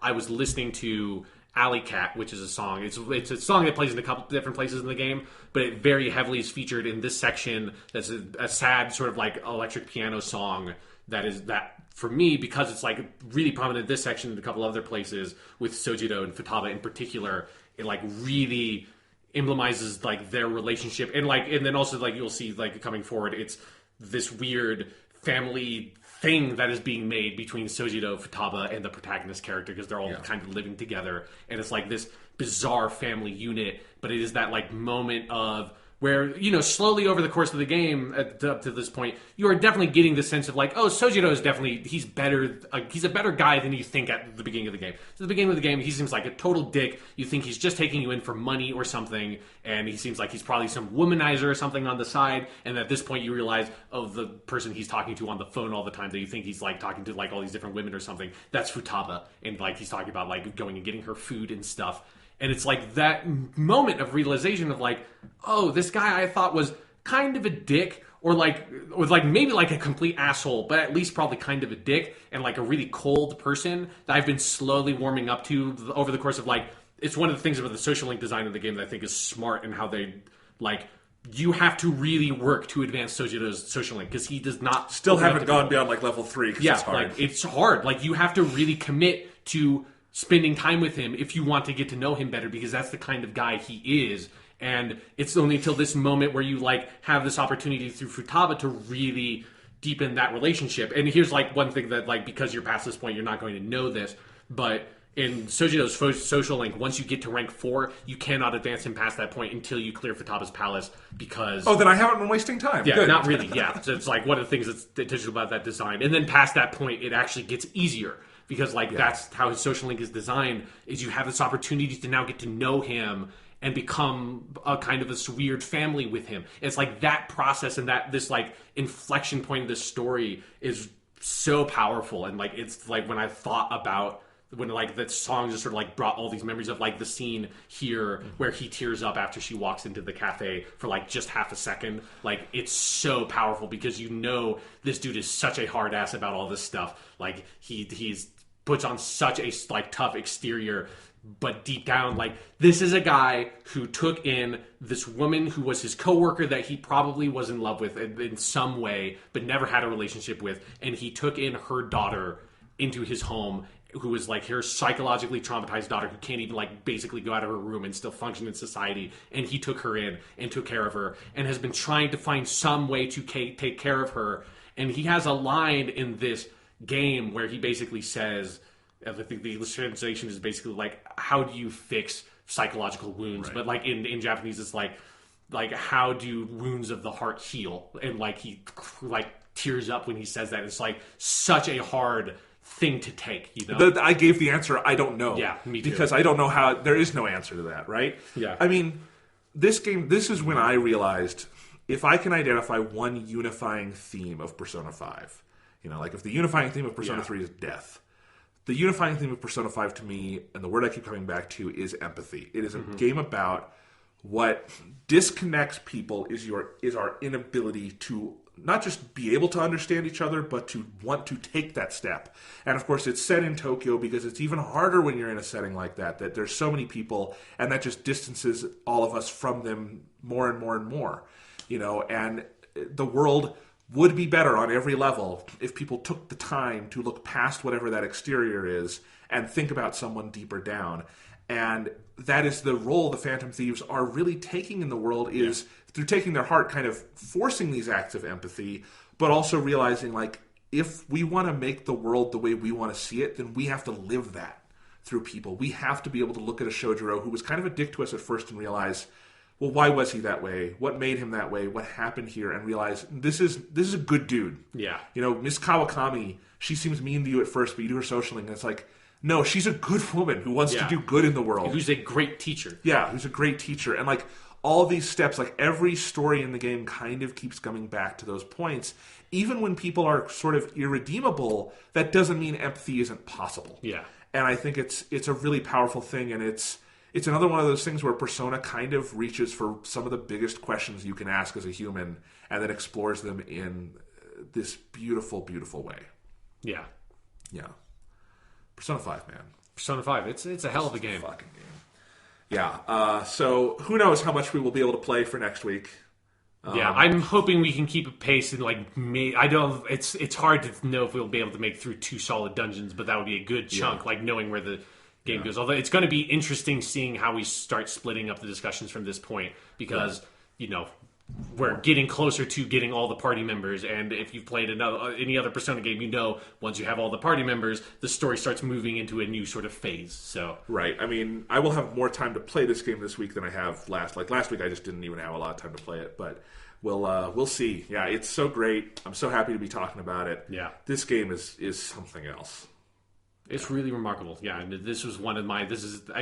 I say this is one of my favorite stretches of the game. I mean, the truth is, like every part of the game is my favorite stretch of the game. It's a remarkably consistent game. Yeah, but it is something where it's all the Persona games are like this, but I think Persona 5 even more than the others. It does each step, each sort of like episode, each phase feels so distinct and powerful and unique from one another, to the point of like, you have the Futaba section that is also the summer section of the game that feels so different from everything else. And that's, I think, why I like every time we're talking about this, I'm like, oh yeah, this is like one of my favorite parts of the game. I think I've said that about every single thing we've talked about so far, because they are all my favorite part, because they are all different enough to stand on their own. But you're right. I mean, I've played half the game, and it does feel to me like I've watched 50 episodes of anime or something that had, distinct arcs, but very well, but better done than most anime, frankly, is able to do that with long-running stories. So, goddamn, this game is so great. And just every time I look up from our timeline here and I see your Persona Shrine and I'm reminded of just how great the art is, I just want to go play more. Yeah. Yeah. Well, we will play more. We will come back next week. We will talk about Persona 5. Hopefully Trump hasn't nuked anybody. Well, let's not keep our hopes too high, Jonathan. Let's keep our expectations realistic. Someone needs to change that dude's heart. Yeah, well, we'll get there eventually, but first I think we all need to go to the beach.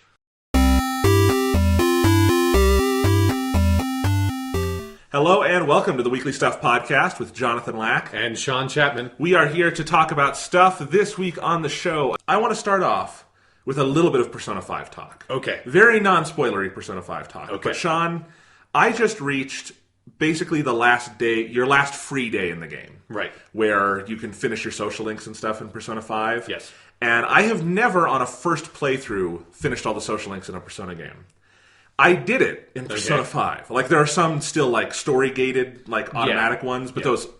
Hopefully those will finish, because they're automatic, and I have no control over it. The game's just like, fuck it. Yeah. No, you're forever will be rank 9 with Morgana or something. Right, and that's where... I actually looked, it's only Morgana and Igor I'm rank 9 with. Everyone else is 10. So, I maxed all out. I did it on literally the last possible day, unless there's days I don't know about in the future, but I looked it up and I don't think there are. No, so, yeah, this game, it's kind of funny. Persona 5 is a much longer game than 3 or 4, but its calendar is much shorter than either of those games.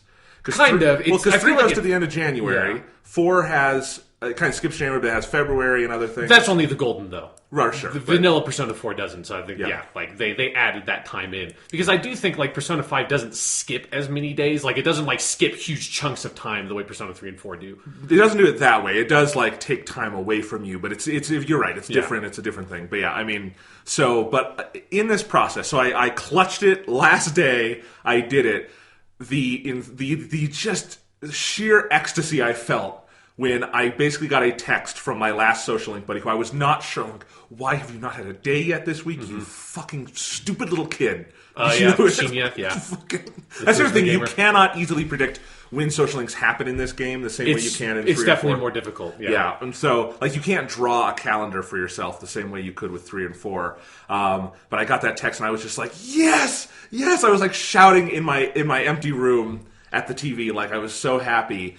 But before this, I had been filled with deep, deep anxiety. Yeah, no, I was there once. I want to show you what this produced. I brought it along because in November of Persona, I started taking out paper and a pen and just started like charting everything because I was so I was close enough that I thought I could do it, but not close enough that it was in the bag. Yeah. So I got obsessed with this and like I am clinically diagnosed with anxiety. That is a thing about me. I take medication for it. This game set that off in the most glorious, beautiful way possible. Where I charted every day of December, morning and night, everything Jonathan, I just have to say, it's been a long time since I've seen your handwriting. It's bad. It's been a while. It's bad. Man, it's really bad. My November chart was messier, so I abandoned that. You're looking at that now. I tried calendaring out December for myself, but you couldn't really do it, so that didn't work. Yeah. And so anyway, that's how obsessed I got. Is I had front and back page charts where I charted everything. I was cycling upwards of 10 saves. I had because I was just in case I have to go back, here's the other option I could have done that day. And I did have to do it a couple of times, not by long stretches or anything. But it worked in the end. I got it, and it was the most satisfying fucking feeling in the world. I have to be totally honest, when last time on the podcast, when you told me how far you were and how far your Social Link progress was, I didn't think you were going to make it. I didn't say anything, but in my heart of hearts, I was like, you're close enough on the edge in my mental projection that I didn't think you're going to quite make it, but I didn't want to discourage you. I also wanted to see you flounder. As you can tell, I had to work really hard. Yeah. This involves, my play clock right now is 89 hours. It's actually way more than that because of reloads and stuff, especially with this part. But, man, it was fucking stressful. But... and I don't know if if they make a Persona 6 at some point, I don't know if I can do it. If they make it harder than this was, Jesus Christ. But that's the other thing is that Persona 5, once you figure out what tools to unlock and, use, you feel like the master of the fucking world in this game. Yeah, there is, there's that point. For me, the first time I played it, it was around halfway through summer. Even, getting a little bit deeper into Hifumi's Social Link was the one where I was put all the pieces together and be okay, this is how you do this, and it's the fucking clockwork just process of mastering everything and mastering your schedule and finishing off all those Social Links. Because when I played it in Japanese, I had about a week left by the time I had finished all my Social Links. This time through, with these, I finished of my last Social Link that there's not a story gated one on December 3rd. Although really, I had it done in late November, but Shinya's you have to do so much stuff with him to go into the mementos and shit that it was I know I have this one done. It was the only one done. So really it was around November fucking 20 or something. I really had all of them done. Yeah. And so that was such an amazing feeling of seeing just how much more extra time you can have in the game when you go in from the beginning without, it's not a new game plus. It was still completely nothing. Right. But just all the knowledge I had gained on my first playthrough and going in again, there's so much shit you can do to maximize your efficiency that because even with this, my second playthrough, I realized some things of oh fuck, if I had done this differently, I'm pretty sure you probably can't maximize every single Social Link before you go into Nijima's palace, but you can just because I don't think there's literally enough days with the Social Links you unlock there to do it. But you can basically unlock, complete all of them except for those that you just literally don't have enough days to finish them at that point in the game, and it's fucking ridiculous. It's fucking ridiculous, and the game knows it because they give it to you as a specific challenge of this game is very clear of what days you have and what days you don't. Yeah, and it gives it to you in chunks. And I'm split a little bit on how I feel about that pace wise versus Persona 3/4, but I do think it's really interesting on a challenge level of these are the chunks of time you have. Do with them what you will, and then you can just imagine the game in the voice of Igor probably cackling at you. Yeah, pretty much exactly like that. And you're just, it's amazing. there are so many things I kind of wish I had known going in, but at the same time, I'm glad I didn't, because that act of discovery and then scrambling to figure it out. Like, you were joking about one of the things in the Temperance social link of when you look at it, you're like, does it really say that? Yeah. I had that with the Fortune social link. And my recommendation to players is max Temperance and Fortune as fast as you possibly can. Yeah. Because that will free weeks and weeks of your time. I mean, like, not an exaggeration. Like, no, yeah, it makes a huge difference. Huge difference. Like, and you could have a long, drawn-out fight of who is more useful, Temperance or Fortune. But it is insane. There are people who have probably done that math, who have done that chart of like, okay, like if you do finish this one here, that opens up theoretically this many extra days. But if you do this one, it's like... There's so much shit that goes behind the scenes and how you try to maximize that stuff out, because it's not just like the abilities those things give you, but then you have to like figure out how to maximize making use of those abilities, and that is another challenge on top of everything. I mean, as you can see, I have my notes of like this thing up on this morning of like, so I know I did that, and I was like marking the number of notes I got from a social link, so I knew where it is crazy, and I felt like an insane person at some point, but it's also like, someone on the Persona team wanted people to do this, because that's how they built the fucking game, man. Yeah. That's how they did it. And now that I'm on the other side of it, it was a blast. And I have, I think, a good chunk of the game left, you know? You can tell me. Yes, you do. Yeah. There's the whole ending. Yeah. It is a whole thing. So, yeah, but, man. So everyone knows what we're going to talk about in spoiler terms later in today's podcast for Persona is I'm at like the 90-hour mark. I've finished the 5th, 6th, 7th palaces and all that, but we're only going to talk about palaces 5 and 6 and those 2 story arcs. And that brings us to a very important inflection point in the story. Yes. So if you have not played that far, to the end of the 6th palace, the Nijima Palace, as you said, and like everything that comes after that. So it's not just like, oh, you like played it and then like haven't quite beaten the boss yet. Like, do not listen, because it, like there's a lot of story stuff that happens immediately after completing that dungeon. That's very spoilery. Yes, and then I think next week we'll talk about the end of the game. Yes. So, because I played like 40 hours of the game this week, so if I can't finish it in the next week, that'd be weird. That would be very concerning, Yeah, no. I was, just so people know, I was off work this week, so that's how I was able to basically do a full-time job of Persona this week. Yeah. And it was worth it. Yeah, I got to spend time with my dog and play Persona, and again, Persona, I'm thankful, is a game you can, for lots of it, play one-handed, which is good if your dog... Yeah, right. If your wink, dog... Wink. Play it with one hand. Oh, I see what That's you're what doing. I do when I call Kawakami. No, I meant that my dog wants to be in my lap getting a, like, head scratch, and I need to, like, also... Yeah, but I'm also, right. Like, the dog in your lap needs a head scratch. Wink, wink. Yeah. I totally know what you're saying. Fucking I'm picking up what you're putting down. Anyway, so it's been fun. So let's go ahead and move on and talk about Persona motherfucking 5. Persona. I think that is its official title. It's basically what I call it, yeah. Yeah. So, as I said, from this point on, we will have spoilers for the 5th palace, which is the Okumura Palace, the 6th palace, the Nijima stuff, and all the fallout of that. Not getting into the 7th palace stuff too much, hopefully not at all, but those 2 parts of the game, you will know it if you've gotten to it. Yeah. And other than that, spoilers in 3, 2, 1, scamper away if you haven't gotten there. I want to start this by talking about a specific character. Okay. And it'll take us through some plot points, but then I want to go back and talk about other things in depth. All right. It's just so fresh on my mind. I want to talk about Akechi. Okay, yeah. If you don't mind. Akechi Goro. I had such a weird arc with this character, personally. I think everybody does. Because I thought, spoilers, Akechi, again, if you haven't played it, Akechi is one of the bad guys. Yeah. He is the guy in the black mask causing the mental shutdowns. Yes. And I thought, I honestly predicted that pretty shortly after we met him. Yeah. I saw Akechi, I'm like, that's, duh. But, I mean, because they have the scene where he, like, with the pancakes and all that shit. But that's so early in the game. Yeah. And when by the time you finally get to the reveal, it's so far later in the game. I went through this weird arc with him where I disliked Akechi so much and I found him so off-putting. I thought at some point, am I being unfair? Because, like, there's really been no more evidence that he might be a bad guy. Yeah. Maybe he's a good guy. He's coming by the cafe. I keep kicking him out every night because you can do that and it's funny. But then I feel bad about it. And then he comes to you after everything with the Okumura Palace and the Phantom Thieves have had their fall from grace.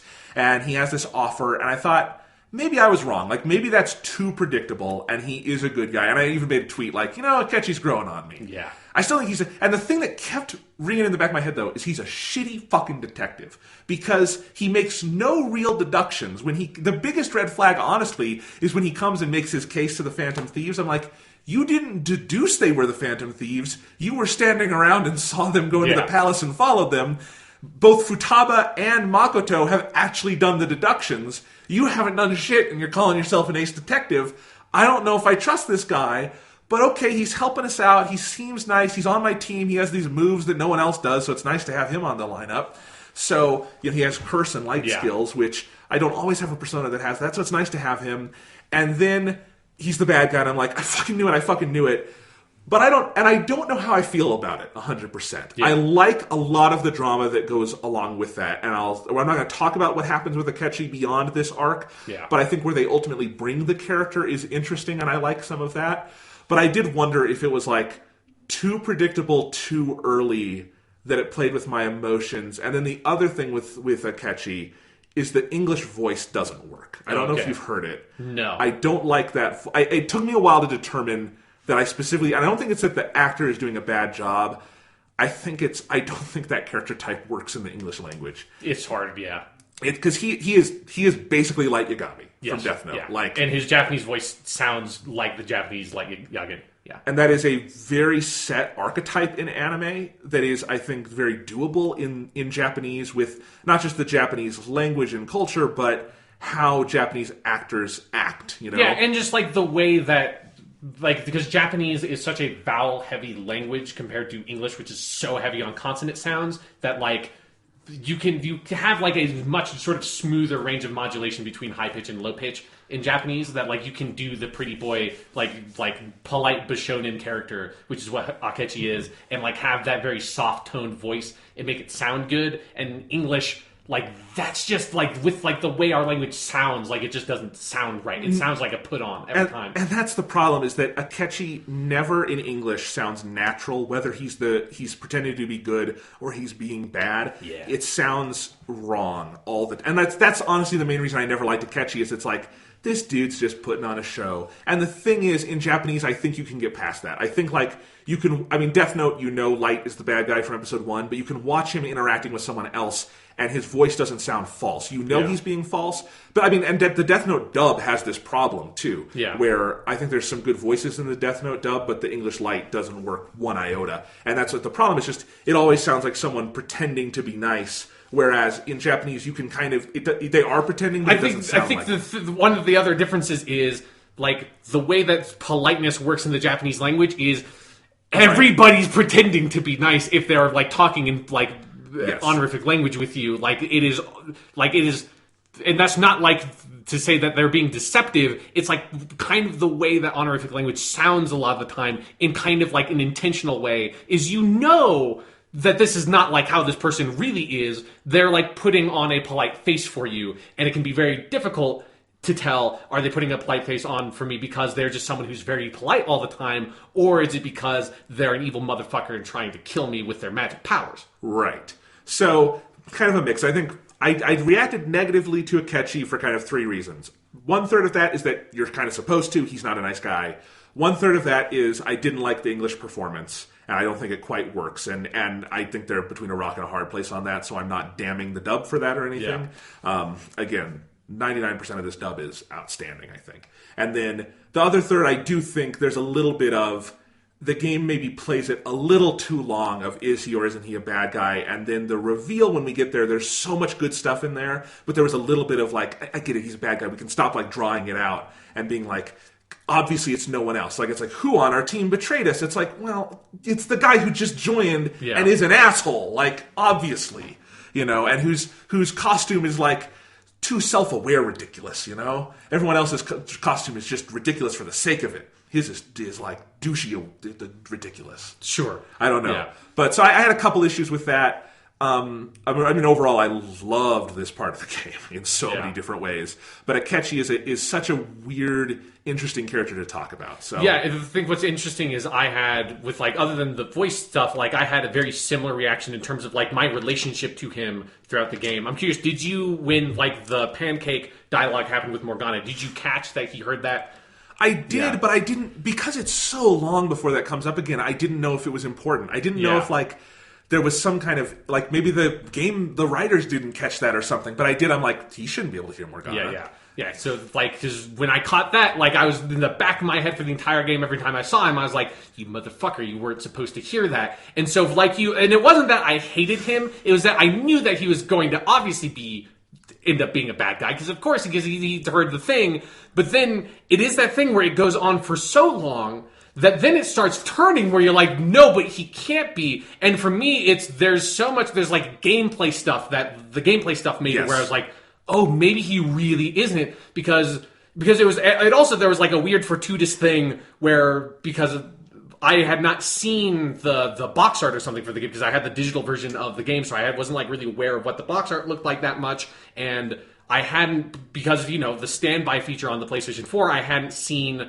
the boot up screen of the game that much either. Like, I've only seen it who knows how many times, and a lot of the time I wasn't really paying attention to it. And it just so happened, right around the time Akechi joins your team, I booted up the game again from nothing and like to watch the opening movie, and I noticed in the boot up screen it's all the party members, and Akechi's there too, because he's also on the box art, and the only other people that are on the box art are all the main characters and Arsena, the main character's persona, and that's it. And so it's like, and none of the other villain characters show up there, and that was when I was like, oh, wait, shit, okay, is he supposed to be? And then right after that, he joined your team, and then he has the only other two spell types that none of your other teammates account for. Exactly. And it was like, wait, holy shit, maybe he is a good, and like, I kept on thinking that like, they're going to reveal that he like maybe he's not evil, but he has been operating in some way in the metaverse that you didn't know about, because he could hear Morgana back then, but he's just been playing all that close to his chest. That's exactly, because I actually had the same thing where I had the box art but never looked at it. Yeah. Where like, he's actually kind of off to the corner, so you can easily miss him if you're looking at, because it's a very busy image, as most images in Persona 5 are. Yeah. So I didn't think he was literally going to be a member of the Phantom Thieves, but then, like, he starts joining you, and then I remember looking at the box art, I'm like, oh, maybe he's one of the Phantom Thieves, and the pancake thing, it's not inherently he has to be a bad guy. Yeah. It could be that, he never tells us exactly when he got his persona, so maybe it's just he's had it for longer than we thought, and for reasons unknown, he didn't come forward. That doesn't mean he's bad. That's a jump. We didn't have any inherent reason to think he's bad.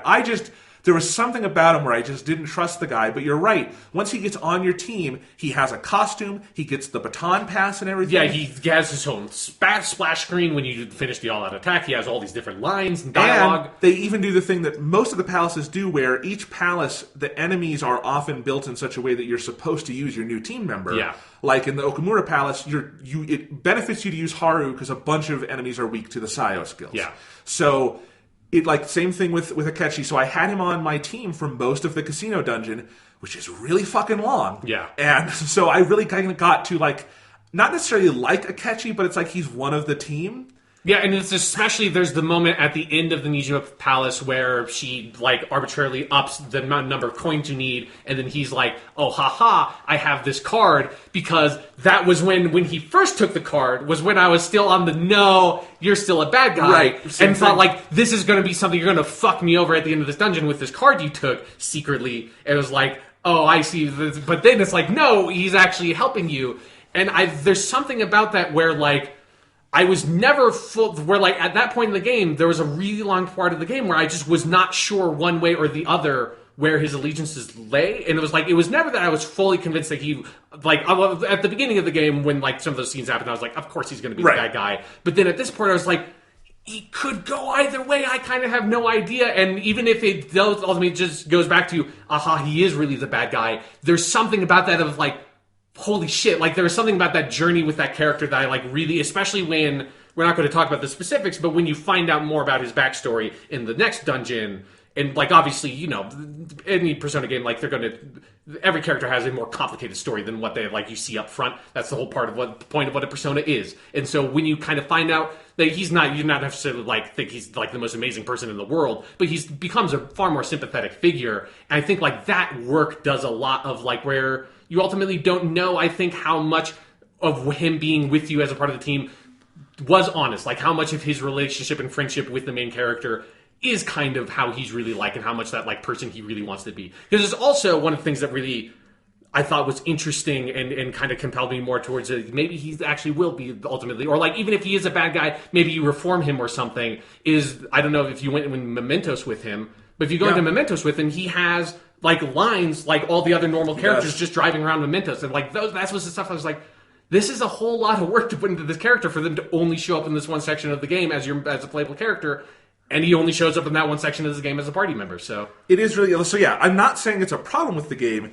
I have very complex feelings on it, but the more we talk through it, the more I'm thinking, you're supposed to. You're supposed to have really complex feelings on it. Yeah, because I think you're absolutely supposed to be extremely suspicious of him early on. Because it was something where I wasn't sure because again, like, that happened so early in the game that I wasn't sure by the time I got to him being, like, a party member if that shit with the pancake line was actually way more subtle than I remembered it being, and it was just kind of like a fluke that I caught it, because maybe I was paying way more attention to the lines because it's not in my native language. But then obviously playing it the second time I got to the scene, it's like, no, it's so obvious. It's so, like, there's like 6 lines of dialogue in a row, like, all pointing to why the fuck are you talking about pancakes, Akechi? And it's, like, really obvious. They're trying to make it obvious, I think. And when because they play the scene again. Yeah. And, you know, same thing, like, this game is long, you know? Yeah. And even the scene with the pancakes, that's a small part of a much bigger series of scenes. So it is easy to look at it and be like, that rubbed me the wrong way, but maybe I'm wrong, you know? Yeah. Like, you start to doubt yourself in weird ways. So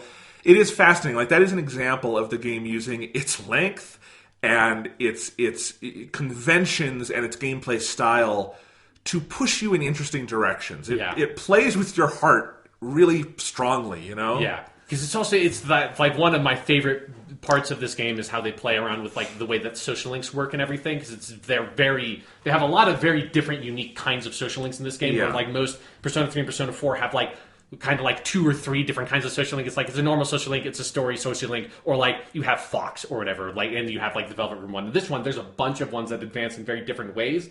And that moment where, I think it's when you get Justice Rank 6, when you're, like, standing outside the building, and then all of a sudden you get, like, all the powers with him of, like, oh, now he gets Baton Pass, and he gets the recovery one, and he can, like, survive a fatal hit, and it's like, he just gets, like, 5 abilities in a row. It's like, okay, holy shit, I guess we're doing this. And I thought that was, like, a really amazing moment of where you've been building this social link with him up through the story progression of the game the whole time, and then, like, it's at that moment that you gain all the abilities you would have been gaining with him if he was a party member up to that point. I agree with that. I think that's really interesting. I will say, though, overall, his social link and the way it progressed kind of felt to me like they got to the end of development and they were like, fuck, we forgot to give him a social link.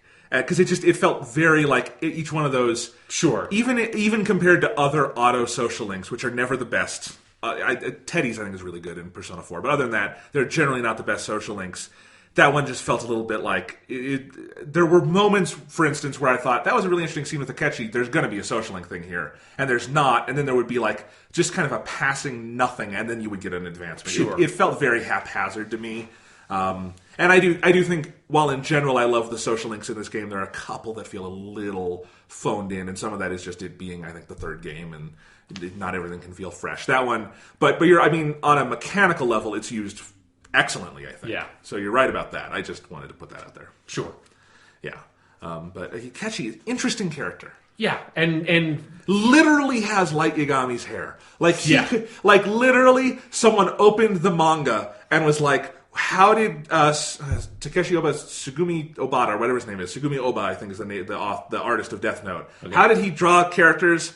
There we go. Let's do that. Yeah. It's because that art style that Sugumi Oba has is so distinctive, and they very much borrow it for that character. So like that was my first reaction to him, is like, he looks like a character who's a real dick in another anime. Yeah. And I don't think that's a coincidence. And then the more you go, you're like, this really isn't a coincidence. But he has a laser sword and a laser gun. That's pretty cool. No, it's cool. And even though, as I joked, I think he's got like the douchey version of the Phantom Thieves costume, it is still fun to have him walking around with the fucking crow mask. There's this huge crow mask and like this like bright white getup, because I do like how much he stands out against everyone else with that outfit on. Yeah, no, that is a conversation we'll have to have, is what are the best Phantom Thieves costumes, because they're all good, but some are better than others. Yeah, that's true. So I pull for Haru, but there's a lot of good ones. I mean, the main character is pretty fucking stylish. Pretty fucking good. But he tightens his gloves. Man. You always have to set the main character aside, though, because they're always cooler and more stylish than anyone else. But I mean, you said what's the best Phantom Thieves costume? It's a good point. You know, there's a lot of good costumes in this game. The cosplay from this game is going to be incredible. It does feel like they almost like did that almost a bit on purpose to be like, hey, cosplayers, here you go. Make Haru's costume. Yeah. There is this quality whenever the Phantom Thieves are like talking to someone else in the metaverse who also is in a mask and stuff, of like... And they do make like jokes about it sometimes, where it's like, it's pretty ridiculous because there's a bunch of people in silly costumes, sometimes having very heavy conversations, and I love that. It often is very funny. But yeah, no. So yeah, Akechi is a really interesting thing that kind of continues throughout this, because where it ultimately goes is he's not just a bad guy, but he shoots you in the fucking head. He fucking shoots you in the fucking head. It's so fucking nuts. Did you watch the bad ending version of it? No, but I've heard, like, if you don't finish a dungeon, he comes and kills you, right? Well, no, I mean, because in that scene in the confessional, when, like, it all comes back to the present and you, like, have to, you're talking to Sai, basically, because the good ending and bad ending are not that different, but it's, like, pretty kind of amazing when you get to see what the bad ending is you can, it basically depends on if you sell out your friends, you get the bad ending. If you don't, and you say, like, nah, fuck you, cop, I'm not going to tell you anything, cop, then you get the good ending. I didn't know there was a split there, because I just gravitated towards, I'm not going to tell you anything. Yeah. I guess I didn't realize there was a literal split there. Yeah, because I'm just going to say what the bad ending is, because it's not different. It's the exact same cutscene as you get. Obviously, like, cuts out like a bunch of stuff like after that, in like between those 2 points that sort of sets up that actually you're going to survive this and all this shit. But it's the same scene where like Akechi walks down, encounters Sai, but she doesn't know anything about the phone because you didn't get that part in the dialogue, and so she just kind of like is like, why are you here? He's like, oh, I'm gonna go blah, blah, blah, blah, and then she just kind of walks past him. He walks into the room, pulls out a fucking gun, shoots the guard, and then does the animated cutscene where he shoots you in the head, and your head splats onto the table with blood shooting out, and just like holds on the main character's dead eyes for like 5 seconds, and then it just goes to credits. That's amazing. That's the bad ending is you just get fucking murdered. And that's it. It's like this 16-year-old boy just gets murdered in a police station. That's the bad ending to this video game. It's really fucked up. Here's the thing, that scene is so extreme that I was worried I had gotten the bad ending. Because in the moment, me too. I wasn't sure if there was an actual split going on, because I thought it was so obvious you're supposed to not sell out your friends. But I was wondering, like, did I say something wrong? Like, is there something I did wrong? Because I get shot in the head, and then it's a while before you get back to he's alive. Yeah. And I said, seen all the machinations, and I'm like, I'm pretty sure something's coming. But you get worried, because the other Persona games, even when you get a bad ending, they don't go as far as you get shot in the fucking head. Yeah. Persona 4 has some crackers of bad endings, but this one, man. Yeah, and just like that image of like your just main character's lifeless eyes staring into the camera, it's like, Jesus Christ. And there's some really good animated cutscenes in there, like the one afterwards where it's like 3 minutes long of all the other characters going about their daily lives, hearing about you dying. And of course they all know there was a plan and they're hopeful, but it's just this beautiful, wistful scene. Yeah. I actually found the track from that on the soundtrack today while I was listening to some other songs. And I just flashed back to that scene, and I was like, that's a really powerful scene. Because you as the player are still not sure what's going on. Because that's a really interesting thing about this part of the game is we talked last week about how Persona 5 breaks first-person POV a lot. Yeah. And 3 only did it in select moments near the end. 4 never did. But 5 will often break POV. And they really break POV later on because they directly cut out scenes for you so you don't know what your own character's plan is. Yeah. it's a really, I think it works wonderfully, but it's such a weird move, you know? It's just the thing where that sets off like the end section of the game with, excuse the pun, it sets it off with such a bang. I wasn't going to go there intentionally, but then I realized it was going that way, and so I had to say it.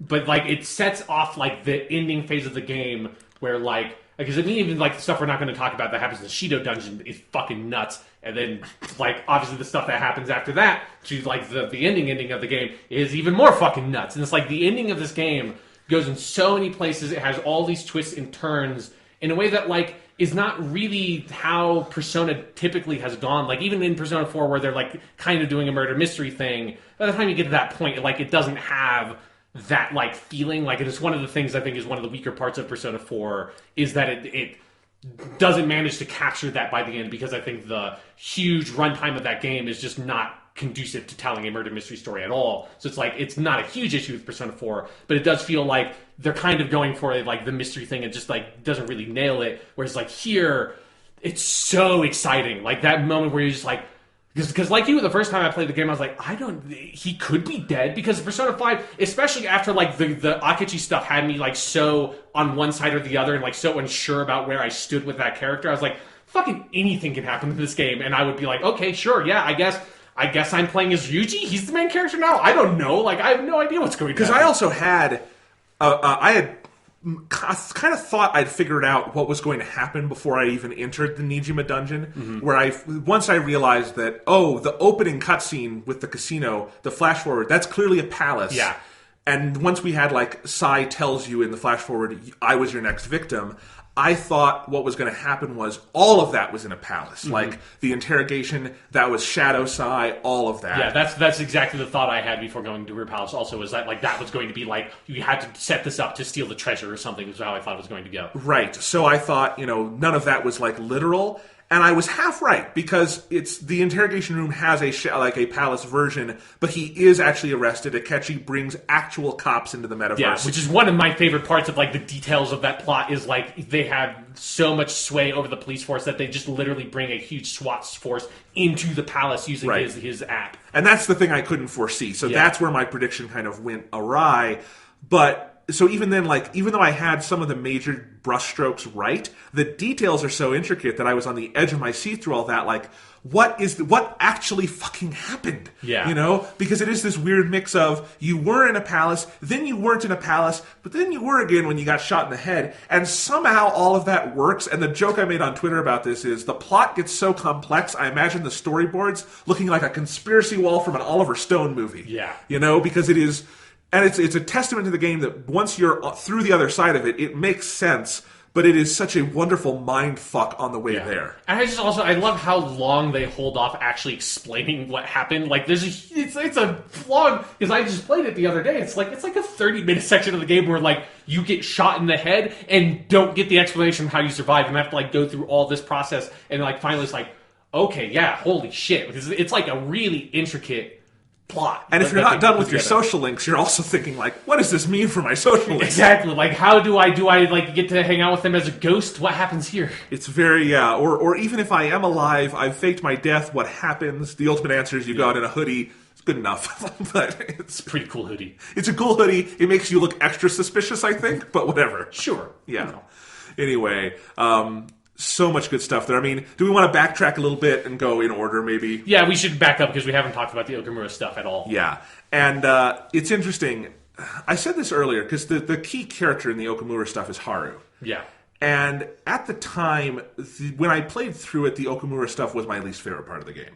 Okay. I'll say that. Because I think there are, and I still do think there are some pacing issues there where, like, there is a long series of scenes and, like, mandatory, you don't get to do anything today, and series of days and stuff. Sure. From where, like, Morgana goes off, and then you have to go into the dungeon, and you meet Haru through Morgana and all that. And there's some phenomenal stuff in there, no doubt about it. It's just there's so much of it, and you're kind of, at some point I just got itching to, like, I want to get back into kind of the game, and not just this series of kind of mandatory scenes. And I think that could have been broken up a little bit better. Like, you get a little bit of daily life without Morgana, but it's on rails. It's not you going out into town. And I think they could have leveraged that a little bit more and broken it up. So I don't know. But the first time when I played the game and I answered a question right and I didn't have him go Yaru Janeka, my heart broke in pieces. It shattered. I don't think I could take going out on the town without him in my bag. No, I absolutely get that, but that's kind of the point, you know? Yeah. Like, I didn't... Because it's all done in one kind of continuous series of scenes, I don't know if the actual drama of Morgana being gone completely sinks in, but we'll talk about that in a little bit. What I was just going to say is that Haru is the key character here, but because so many other things are happening, Haru, really, you don't get to know her as a character until afterwards. It's an interesting character introduction. And of all the characters in this game, I'm not saying she's my favorite, but she's the one who's snuck up on me the most. Yeah. Because I just finished her social link and everything. I love that character. Yeah, me too. I think Haru is a fantastic and I think underappreciated character. Just because I can, you know, it's very easy to talk about Morgana or Makoto or something because they're more flashy, or Futaba, who we need to talk about because we didn't really get into her yet. But I think Haru is just a really cool character, has a really cool arc. She's basically like if you mixed, I don't know, Fuka with Mitsuru from Persona 3, you would get Haru, I think. But I think she has such a wonderful character design. I love her character portrait. It's one of the more manga-esque, and I love it. I love her. I think she's got the best costume with the Phantom Thieves. She's actually super useful in battle. And she's like... maybe is my most favorite character in terms of like a stat and move distribution. Like, she's really powerful. I have her on my team almost always. Yeah, and just... I don't know. I love her voice in English, and it sounds very much like it's matching... It sounds like a Japanese archetype of a high-pitched kind of voice, so I imagine it's very close to what you get in Japanese. Sure, I don't think I've really heard her English voice much. Okay, yeah. It's a good performance. But, like... So I really love that character, and it is interesting when I think back on it. I kind of am excited to someday play through the game again and see that Okamura stuff again, knowing Haru, because... It's not like the other ones where you get a lead up to that character. You see her a couple times, but it's all kind of... I mean, you don't even see her Persona Awakening, really. You see kind of a secondary one, even though her introduction with Morgana is fantastic. So good. Yeah.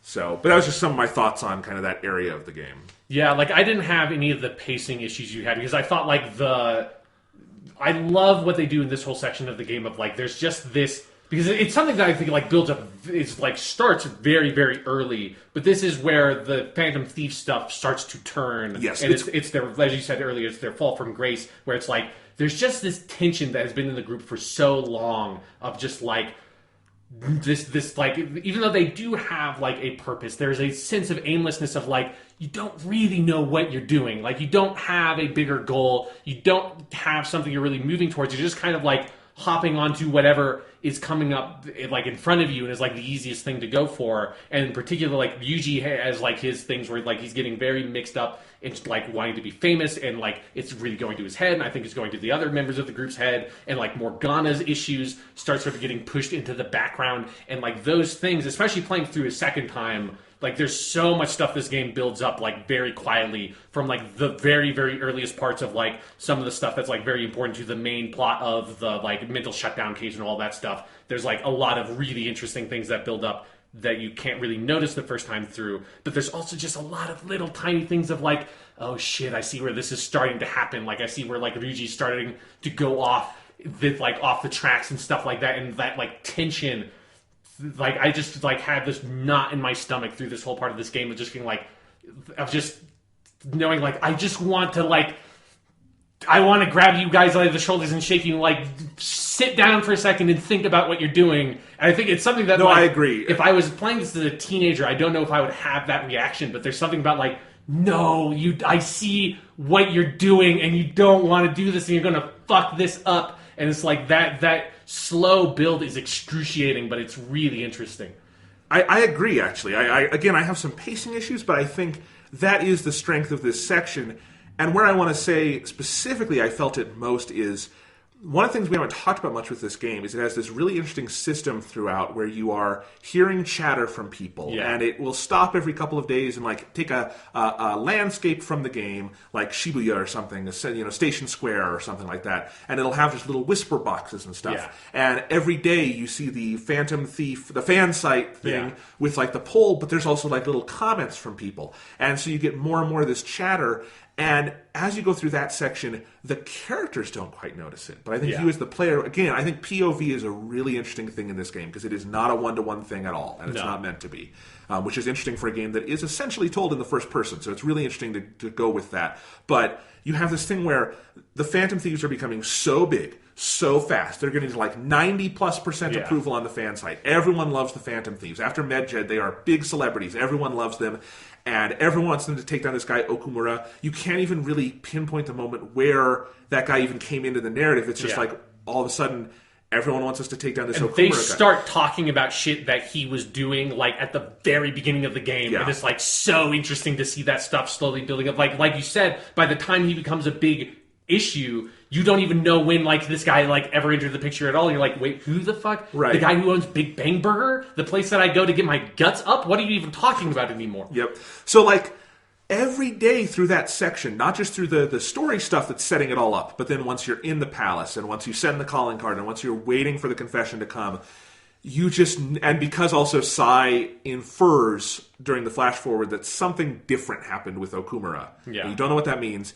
You just feel like something bad is going to happen. So why do you guys not see this? This is going to go so horribly wrong. By the time you get there and he has basically that, spastic breakdown on national TV, it's like, oh my God, you can see it coming, and that's what makes it so nerve-wracking. Yeah, because then especially it's when you finish the palace and like the player gets the scene of him getting assassinated, but the main characters don't see that, which is funny because there's something about my memory that I couldn't quite remember if the player characters saw that happen or not. And was like seeing this like, right, okay, yeah, they don't see it. So you have to go through, especially if you finish that palace early, you go through like weeks of this game, like knowing something like bad. Like you don't necessarily know because you've never seen what happens when someone's shadow gets destroyed. If like you don't know if he's just going to fucking die, you don't know what, but it's like you know something awful is going to happen, and you've just sort of come around to like really getting to know Haru. It's like, oh no, like her dad's going to fucking die. And she's like the nicest person in the game. Because she's like, and it's one of the reasons why I think she's a really important character to introduce there is like she's this bright ray of sunshine where it's like she's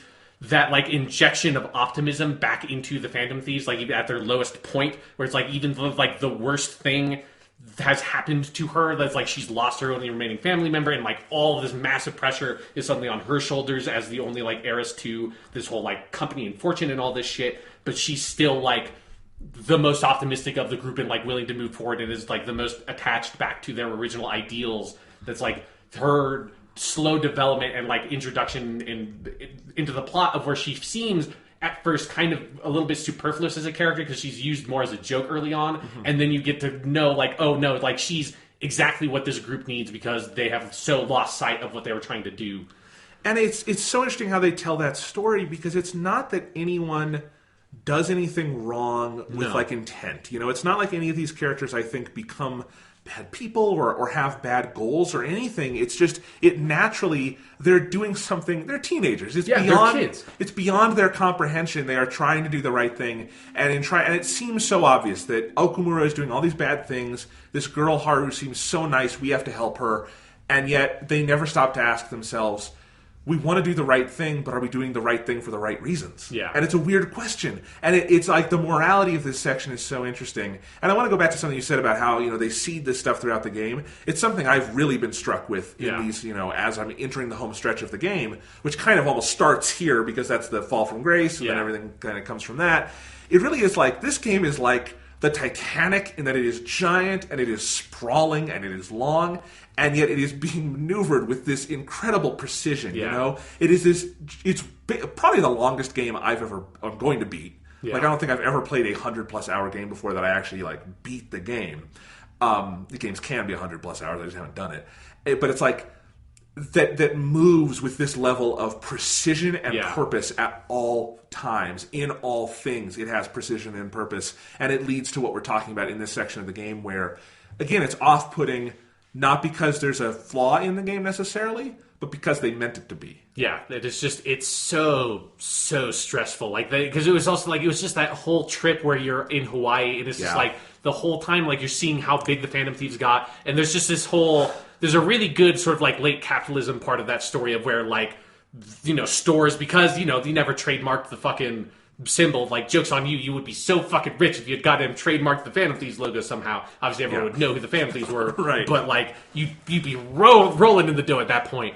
But like the world sort of. And the way that, like, if you know Marxist, like, modern Marxist theory, like, the way that late capitalism works is no matter what rises up to oppose it or sort of undermine it or fight against it, late capitalism just, like, expands and consumes it and incorporates it. And that's, like, exactly what happens to the Phantom Thieves. Like, even in, like, both in a, like, bigger picture way like that, but then also in like a very literal way of like it's part of the villain's ultimate machinations is like manipulating the Phantom Thieves. The Phantom Thieves become part of the system they're fighting. Exactly, and it's like they're taken to account for, and like they are marketed, and they are like put into the system, and they are used. It's like it's.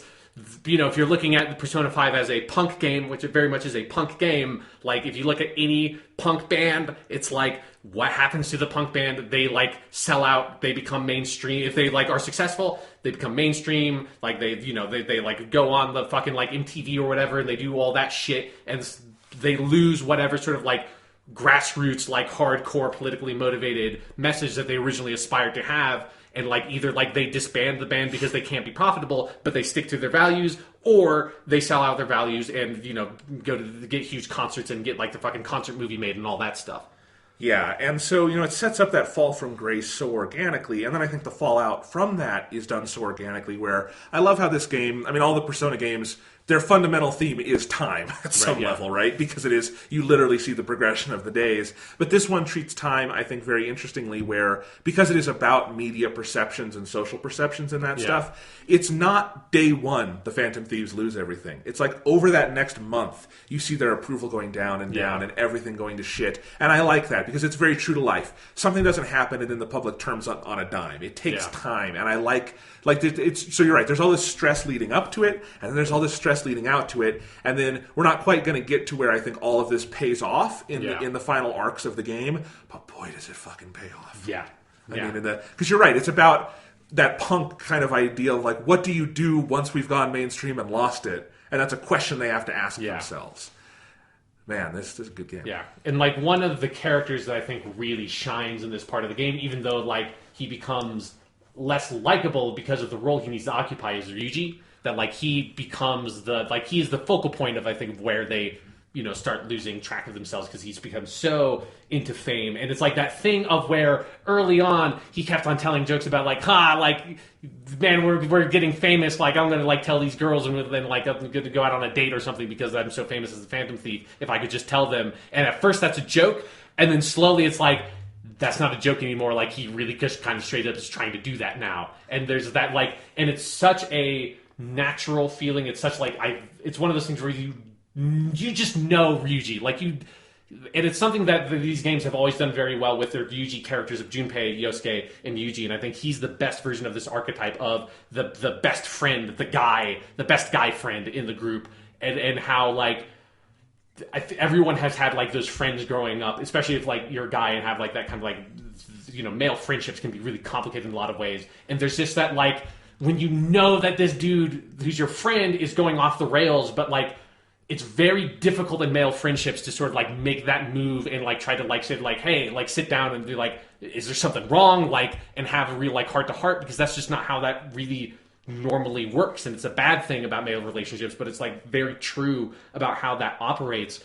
And I feel like Persona 4 has like Yosuke has some rockier moments in that story where it feels like I wish I could tell this dude like, come on, like let's like stop being such a shithead to Kanji or something like that. And there are parts of that story where that like doesn't feel totally in sync of where the story is going with that character, where here it feels like it's so intentional, it's so deliberate, and it's so excruciating where like I need you to see what you're doing, Yuji, because I know how much this is going to suck for you when the other shoe falls. And when you get to that scene where like they all start laying it out and Yuji just completely loses his shit. Because that's the scene where, like a long time ago in October when I was first playing the game, and I was talking about him and saying like the thing with him is he's just so angry all the time that it's like boiling beneath the surface. He's just so upset. He's so angry at like the society he lives in and the injustices he's being subjected to. And like when that like finally really explodes and you see like, yeah, like he has not gotten over all those issues. Like that has been underneath the whole time,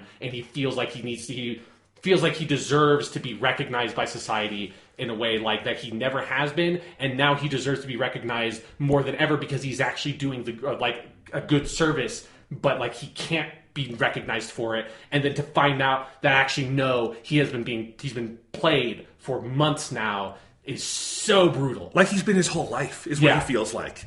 Like nothing will ever let me escape this. Yeah. No, that scene is incredible, and I can imagine what that scene sounds like in Japanese because I've heard Japanese actors go to that place, but that's not a place English actors I think are often equipped to go. And I just want to give a shout out the actor who plays Ryuji. That is maybe one of the best pieces of acting in this entire. I watched that scene back through with the English dub, and phenomenal. He's really good. Like I think he's of like all the ones that I've like listened to more in depth. He's my favorite of the English voice actors, and definitely in terms of like how it's a slightly different character and like version of that voice than the Japanese, but it feels like just as valid a version of the character. He's so good, and again, that would be a scene that if an English actor weren't quite able to pull it off, I wouldn't blame them.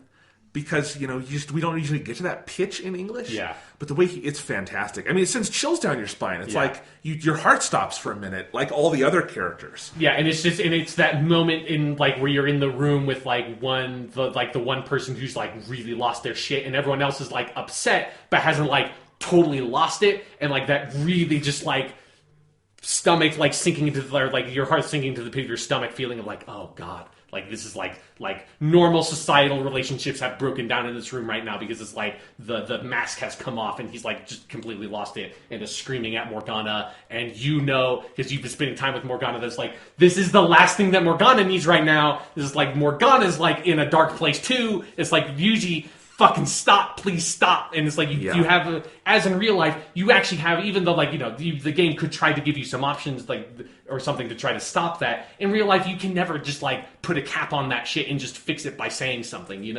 No, I really do feel like that's a scene that kind of solidified this for me. The Persona 5 cast is kind of this, because of the story being told, this interesting amalgamation for me of like the tone of the Persona 3 cast and of the Persona 4 cast, where Persona 4 is a game about friendship. These people are kind of friends first and compatriots in this battle second. Yeah. Whereas in Persona 3, at certain points, I don't think you even can call Junpei and the main character friends, because all of those characters are put together by circumstance, and I think they become friends over the course of the game, but it's a really interesting point. In Persona 5, it's both. They are victims of circumstance, but these people also love each other and are friends, and are going to stick together for the rest of their lives because of what they've been through, the shit they've been through. But so there are these fantastic moments where everyone in that room, even when the shit hits the fan, loves each other deep down. I think Morgana, part of the pain is that Morgana does love Ryuji, and Ryuji does love Morgana. They just can't say it to each other, know? And so it creates these really interesting dynamics where, in Persona 3, and this isn't a criticism, I'm just saying, sometimes when the characters don't get along, it doesn't have quite that same emotional resonance because they're not as close in a lot of ways. But in this, it's like they are all each other has. Yeah. In the whole world, they are an oasis in this sea of humanity that is Tokyo. Yeah. And it's just that thing the game asserts over and over again, like every single social link, every party member you get, and just like basically every story is just like how lonely all these people are. It's like and like your role in the game is to like make connections with people to sort of fix that loneliness, which is a part of Persona 3 and a part of Persona 4, but like it's everything in Persona 5 because everybody's alone in some way and like everybody feels isolated in some way, and it's like, well, and you creating that close-knit family of people is so integral to the movement of the game. Absolutely, and I've talked before about how at first this was off-putting to me, but I'm at a point in the game now, I've seen every social link where I'm totally okay with this because it's part of the story. This game does not have the sprawl in its social links that 3 and 4 has, in that it goes to weird places. It, a little bit here and there, but overall not nearly as much as 3 and 4. But, Persona 3 and 4 happen in smaller communities. And again, it's not about that sea. It's not about deeply lonely people. It's not quite the same thing. And so you can kind of tell those stories with that sprawl. And one thing is that I noticed, it just hit me the other day that I haven't seen the school building in a while in Persona 5, and it's like, oh right, the school is such an important community center in 3 and especially in 4. You spend so much time there. You have teammates and friends there. You have clubs. Like everything is about revolving around your school life. Yeah, you have almost nothing there other than the Kamoshida Palace, the school is really not that important in Persona 5. Yeah. You are not even really incentivized to walk around it all that much. You can't. And one of the things that's interesting is like you're really not incentivized to walk around it that much because there's like it's the biggest school any of these games have had, and it has the fewest amount of stuff in it. Like you can go around, like there's the whole practice building, and there's practically no one even there. But that's the point. Yeah. Like I do get to this point in Persona 5 where at some point I'm like, I haven't really even looked at the school in a while. That's kind of the point, that in this scenario, the school isn't the community center it is for the cast of Persona 3 and especially 4. It's something different. And for Persona 5, the Phantom Thieves need to exist in part because otherwise they would have no community. Yeah. And so that's a really interesting theme running through this game. That if you've played the other Personas, it directly plays on your expectations. Yeah, and this is like because you've seen the Sojiro and Futaba links to their completion, and like this part of the game, like all that stuff enough because we finished Futaba's Palace and everything. That like to me, like that's one of the biggest things about this game is like it is about you. Like the Persona 5 characters live in a world where like you are not just handed a community and you are not just handed a family. Like those are things you have to build for yourself. Yeah. Like, and that's. Like, there is no standard, like, normal family dynamic in the game anywhere. Of any of the characters. There's nothing. Like, even like in Persona 4, when it was never front and center, you knew Chie has a mom and dad at home that have a totally, probably, like, because it's never come up, must have a totally normal relationship. And, like, I think her dad's a cop, and that's why she wants to be a cop. And it's like, you get little bits of information. Like, Yosuke is, like, maybe slightly, like, in a weird relationship with his dad early on, because, like, he didn't necessarily want to move out here, and he only moved out here because his dad got a job here. But, like, he has a family that he goes back home to every night. Even if you don't see it, you totally get that vibe. Nobody has a normal family. Like, even like, none of your social link characters have, like, normal family relationships. No. And, like, the family you're a part of is this really bizarre, haphazard, ridiculous, like, setup that at first is this incredibly cold, frigid relationship between you and Sojiro that's, like, straight up antagonistic at the very beginning of the game, to you having, like, building this weird family unit between you, this dude you're not related to other than that he's the guy who served coffee to someone your parents know, and then his sort of adopted daughter who is in no way, like, is not blood related to him, that he's only adopted for, like, 2 or 3 years, that has, like, locked herself in her room for most of that time, that the only reason he is taking care of her is because she's the daughter of the woman he loved but could never have a relationship with, and then, like, you are in a crime-fighting team with her. It's like, it's the most insane... Plus the weird talking cat. Yes, and so Morgana's there, too. It's just, like, the most weird fucking family unit. It would be the most... like, bizarre, out-of-this-world, eccentric sitcom you could possibly make is, like, Cafe LeBlanc and, like, the adventures of these 4 ridiculous, like, or, like, 3 and, like, a talking cat person, like, family is so insane. But it's so heartwarming. When you get to that end point and you've really put everything together and you've gone through all the work, it's just like, this is a real bond that is shared between all these people. It's a real family. Yeah. I strongly believe, I've seen all the social links now, that Sojiro and Futaba have the 2 best social links in the game. I agree. Very much like I think in Persona 4, on my second playthrough, I realized I think the Dojima and Nanako social links are the 2 best in that game. Yeah, partially because of how they work together. Yeah. And it's the same here, where Sojiro and Futaba's social links are in conversation with one another, and there are multiple points in both of those social links and some of the surrounding story material that just is part of the main game that's just straight up tear-jerking. Yeah. And not because it's sad, because it's fucking beautiful. It's about this family rising from the ashes of trauma. That, you were abandoned by your parents after you were accused by this asshole of assault and sent out to Tokyo in the middle of the back alleyways with this guy who, again, served your parents' friend coffee once. And, but by the end, like, Sojiro is like a father, Futaba is like a sister, which leads to, I have some problems with the romance in this game, but we'll get to that in another conversation. But, like, it is this very tight, beautiful family unit. And, again, it's also reflected in the Phantom Thieves, who are also a family in a certain way. And, I do think absence and broken families have been a theme in Persona from the beginning of this team working on the games, at least. In 3 and 4, even though, as you say, there are plenty of representations of normal families, there are a lot of central stories about broken families or holes and absences. And I think you can just tell that is a theme that, for whatever reason, this team is attracted to. But you can tell they've really dived into it in Persona 5, because that's the whole game. Yeah. That's what the whole game is about. And it is about, how you build families and communities, and that the whole confidant. I actually really love that they made that change in English to calling the social links confidants. Yeah, because it reminds you constantly that it is about this larger network you're building for this purpose, and there's a reason why everything is so tightly knit and connected on both the narrative and mechanical level of the game. And it just, this game has an exponential emotional flow where I feel like every couple hours are exponentially more powerful than the ones before. Yeah. And it's the thing that, like, I think it most shares with Persona 3 yes. is that effect of, like, early on, I think, like, the game is off-putting in so many ways because of, like, how cold it is and dark it is. It's like, Jesus Christ. But, like, you need to go through that work to get the sort of returns you get at the end of this journey, which is, like, even longer than, like, by a pretty significant margin, even longer than Persona 3. But it's, like, when you get to this point, it's so satisfying and it's so incredible. And something that, like, it has been hard in some ways seeing, as someone who already beat the game, like, seeing people having to make that journey and wanting to be like, you can't see the bigger picture. It's like when you were talking about, like, I think on our first podcast about, like, how hard it is to advance the Sojourner social link, and I was just like you have no idea what you are in store for when you are over that hump, motherfucker, because it's like... You would never imagine from, like, ranks 1, 2, 3 that would be one of the best social links in the Persona series. Yeah. You would never guess that because it's just you and this dude making coffee. Yes. And where it goes, man... You end up making some real good fucking coffee is and what curry, happens. And curry. Yeah. And really you want the curry because it raises everyone's SP. God. It's way more useful.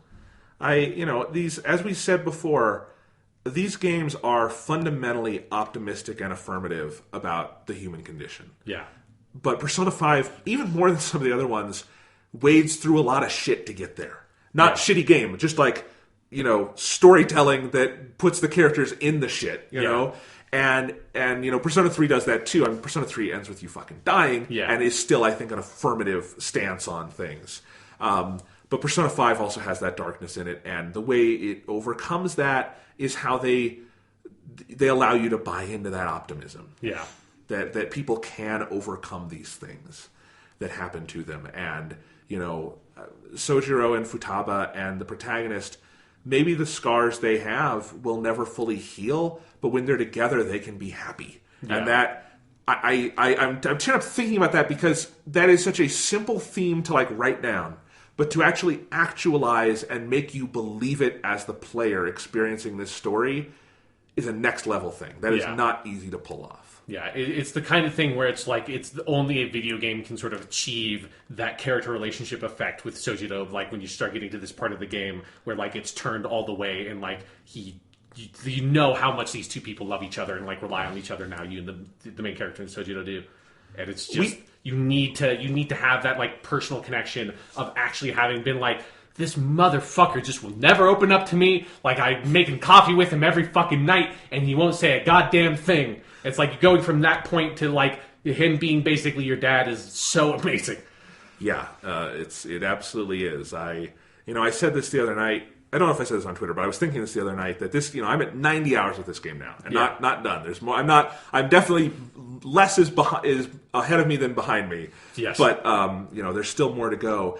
And yet, these 90 hours don't feel longer to me than Persona 3 or 4 at all. Yeah. And that's amazing. And yet, when I think about how much has to happen to get you to certain points in this story and in its development, of course it has to be that long. Of course it has to be. Yeah. There's just no other way you could do that, And it is amazing that this is a game this long, and there's really no complaints out there about its length that I've seen, at least, because there can't be. It has to be there. Yeah, it is the exact length that it needs to be, for sure. We have not talked a lot yet about Futaba. Okay, yeah. Because we talked about the fourth arc last week, but by the time that's all over, she's still just kind of getting out of being comatose. Yeah. Boy, is she one of the best characters this series has ever given us. Yep. Holy crap. Yep. Like, I could make the argument that Futaba is the X factor that unlocks the heart of this game. Sure. When she shows up. I think she is... I mean, like, because she gets introduced, like, literally at the midpoint of the game. And it is like... It's crazy for me to think there were, like, 40 hours of this game without Futaba. Yeah, like, think about how that feels when then you have to start the game from the beginning. I know. Like, oh, fuck, it's so long before I get... Because also, their abilities are really fucking good. They are, but she is such a great character. Yeah. The writing on her is so fantastic, and I think probably one of the best things about the localization is how much. I mean, I haven't seen it in Japanese, but I can tell where they're trying to get things across. Yeah. And I think just that character has such a strong voice in the writing and in the performance, and I love that about it. She is so. That character just comes fully developed when she is on the scene. And just, when she comes out of her room, and we talked about last week that tear-jerking scene when she just walks into the cafe, and Sojiro just kind of becomes a puddle because of it. But everything after that, I think her social link is probably, if I'm picking one social link, is my favorite. I think the writing there is like, with all her like internet speak and stuff, that is 100% on par with the MMO social link from Persona 3. Yeah. It's so great. But like, her character exists on such this fine line of heartbreak and inspiration, where, especially in her social link, there's all these. She is such an optimistic person, and yet under that, she was bullied as a kid. She lost her mom. She was traumatized. She's been a shut-in all her life. Yeah. And, her list of life goals is little things like being out with people. Yeah. And all these things. And going and buying a video game on your own. Right. Someday we'll all do it. God, but every one of those feels like the biggest achievement, and that character just feels so inspirational in so many ways. And then it's just this.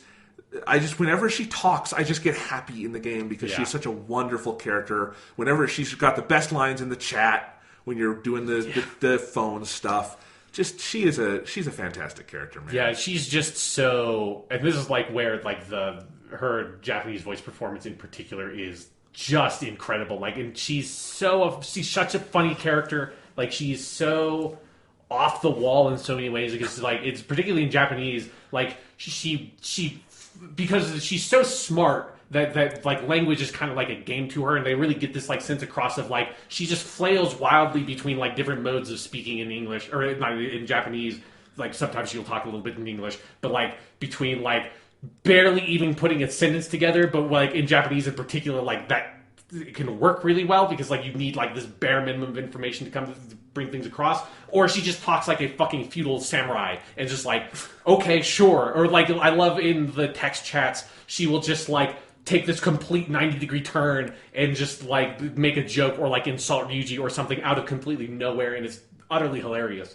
Yeah, and I haven't seen the Japanese version, but I can just say, like, so much of what you're describing comes across to me in the localization. I think the writing on her is so good. Very good performance. At first, it was not the voice I expected, and I'm guessing it's not like a dead ringer for the Japanese, because it sounds like it's very different, actually. I would imagine it's a lot deeper in one, but it's a great voice. It's a great performance, and she is consistently funny and just kind of the life of the party in some ways is how you could describe Futaba. I mean, there's a scene that we're not going to get to talk about today because it's from the next palace that she has that is in the next palace. The seventh one has a lot of like scenes in it. Yeah, and there's a particular scene with Futaba that is the funniest thing in the game. And oh my god, this character, whenever they kind of put her front and center, she is a absolute delight. Yeah.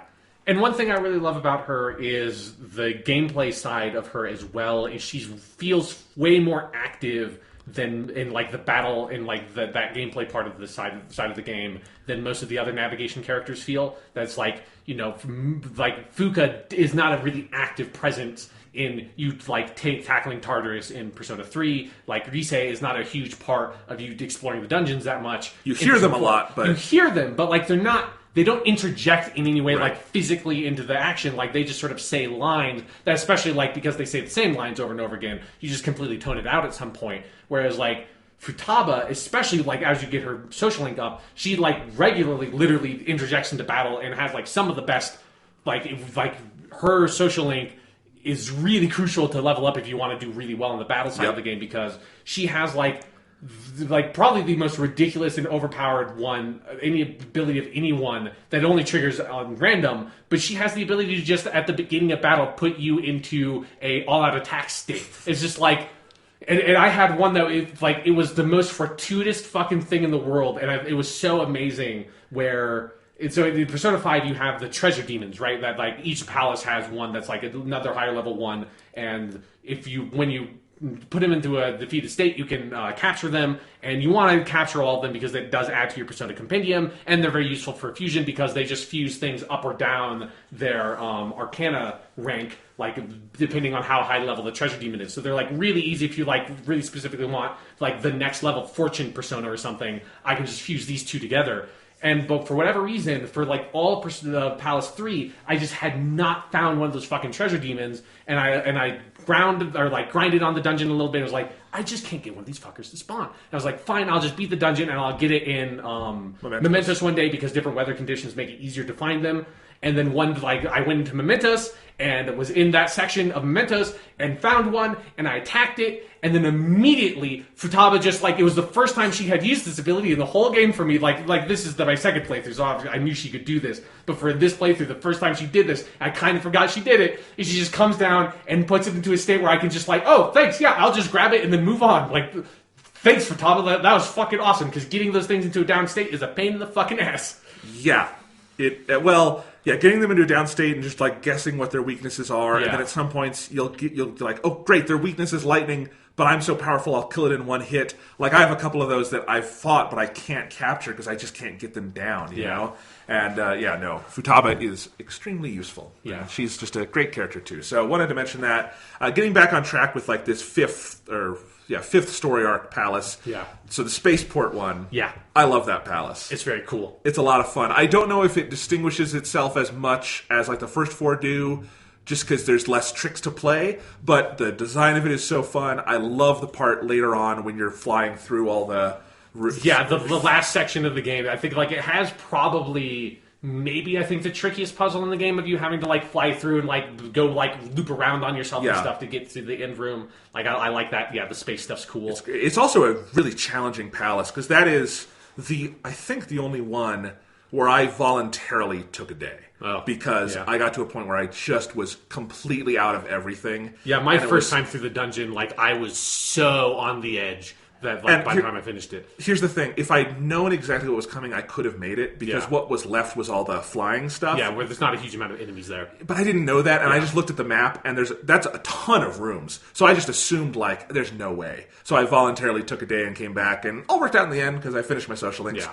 But, that's... Well, that could have been the line between you finishing your social links and not finishing your social links. Which is the reason why I never made that choice. I just Right. could never do it. It's in the back of my mind, if I miss it by one fucking day, I'm going to kill myself. I know. I'm going to go back in time and murder myself here to keep myself from making this stupid mistake.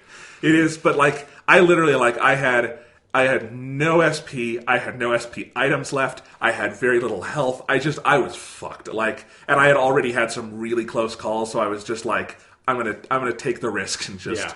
And then I went back and did some grinding and stuff and got up. But no, I think it's a cool palace.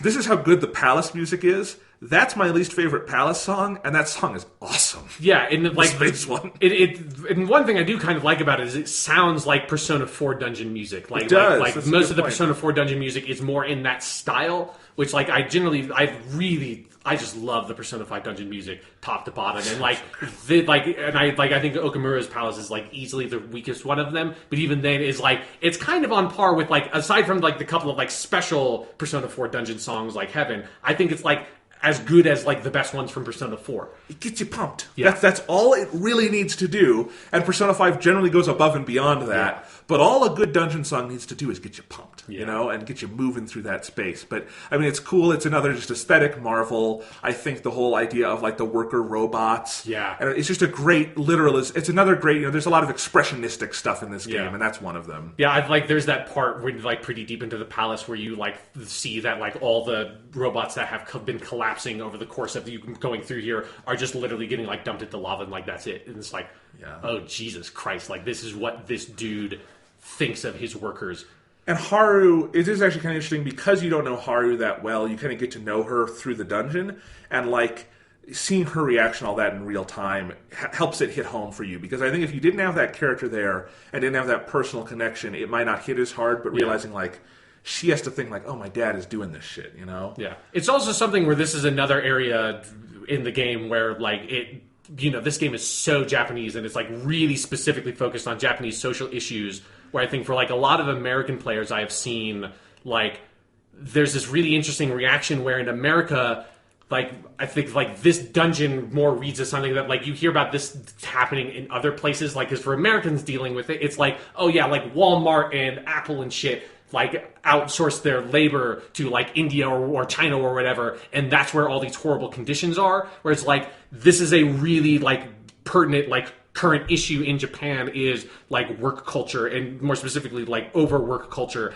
and people literally working themselves to death because of the way the culture sort of works in that way and incentivizes people to say like, no, this is your life, this is what you do, you work for us, and like you're going to like work, and like that is who you are, and you will like work from 8 in the morning till 10 at night, and you have like you have a family, but you are never going to see them, and like that's, you know, it's not to say every Japanese company does that, but that is a thing that happens in Japan way more often than it happens over here. And that's where, like, you have those messages that, like, particularly in the early part of the dungeon, that you see them all the time in the battle scenes, but then even in, like, just in the palace, like, sort of hallways and stuff, there are little consoles that are just constantly projecting, like, work, and, like, all these different forms of, like, the Japanese language. It's just work, or you have those machine puzzles where you have to take a 30-second lunch break, and that's the longest you can get to do it. Yeah, and yeah, it's just it's a really brutal fucking, like, look at that shit. That's hard to deal with. Again, like, if there's a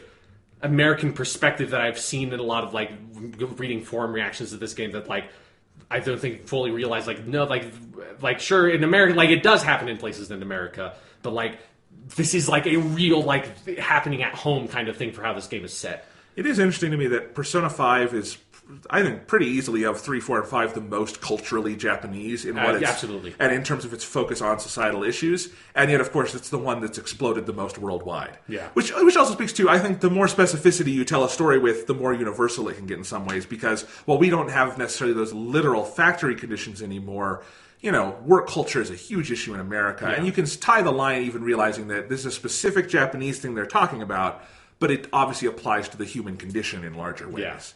Yeah. You know, I remember reading, I think I read this on Wikipedia, but it was a quote from the director that at some point in the development of Persona 5, they were planning the game to be about a backpacking trip around the world, and that's where a lot of the palace ideas came from.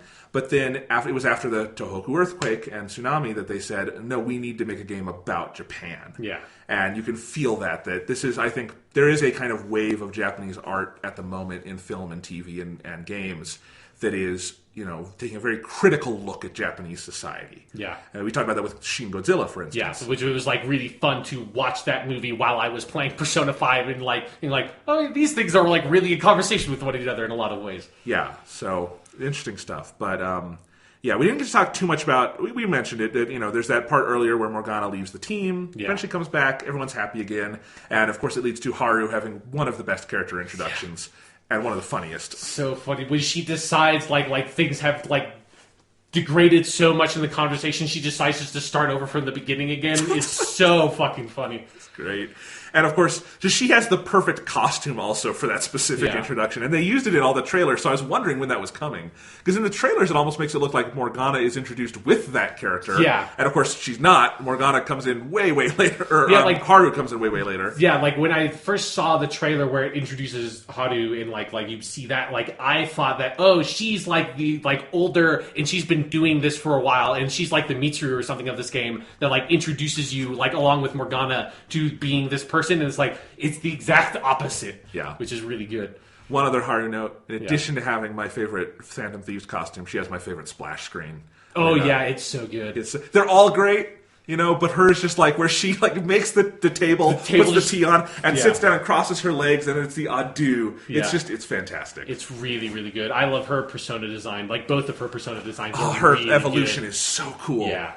And I just love, like, when she awakens to her, like, fully formed persona in the dungeon, and, like, it's this lady with, like, the mask, and then, like, she has this huge, like, ball gown dress, and then, like, the dress sort of, like, moves aside, and then a giant fucking cannon pops out. It's like, fucking yeah, that's so cool. Because I had totally forgotten, because, you know, my memories of Haru's persona were more about her evolved form one, because, you know, you can progress your social link so quickly because you get it so late, that I had totally forgotten her persona did that. It's the way that happens, that cutscene, it's like, fuck it, it's so cool. This game has these moments that are just so fucking cool when it, like, just throws down with that persona stuff.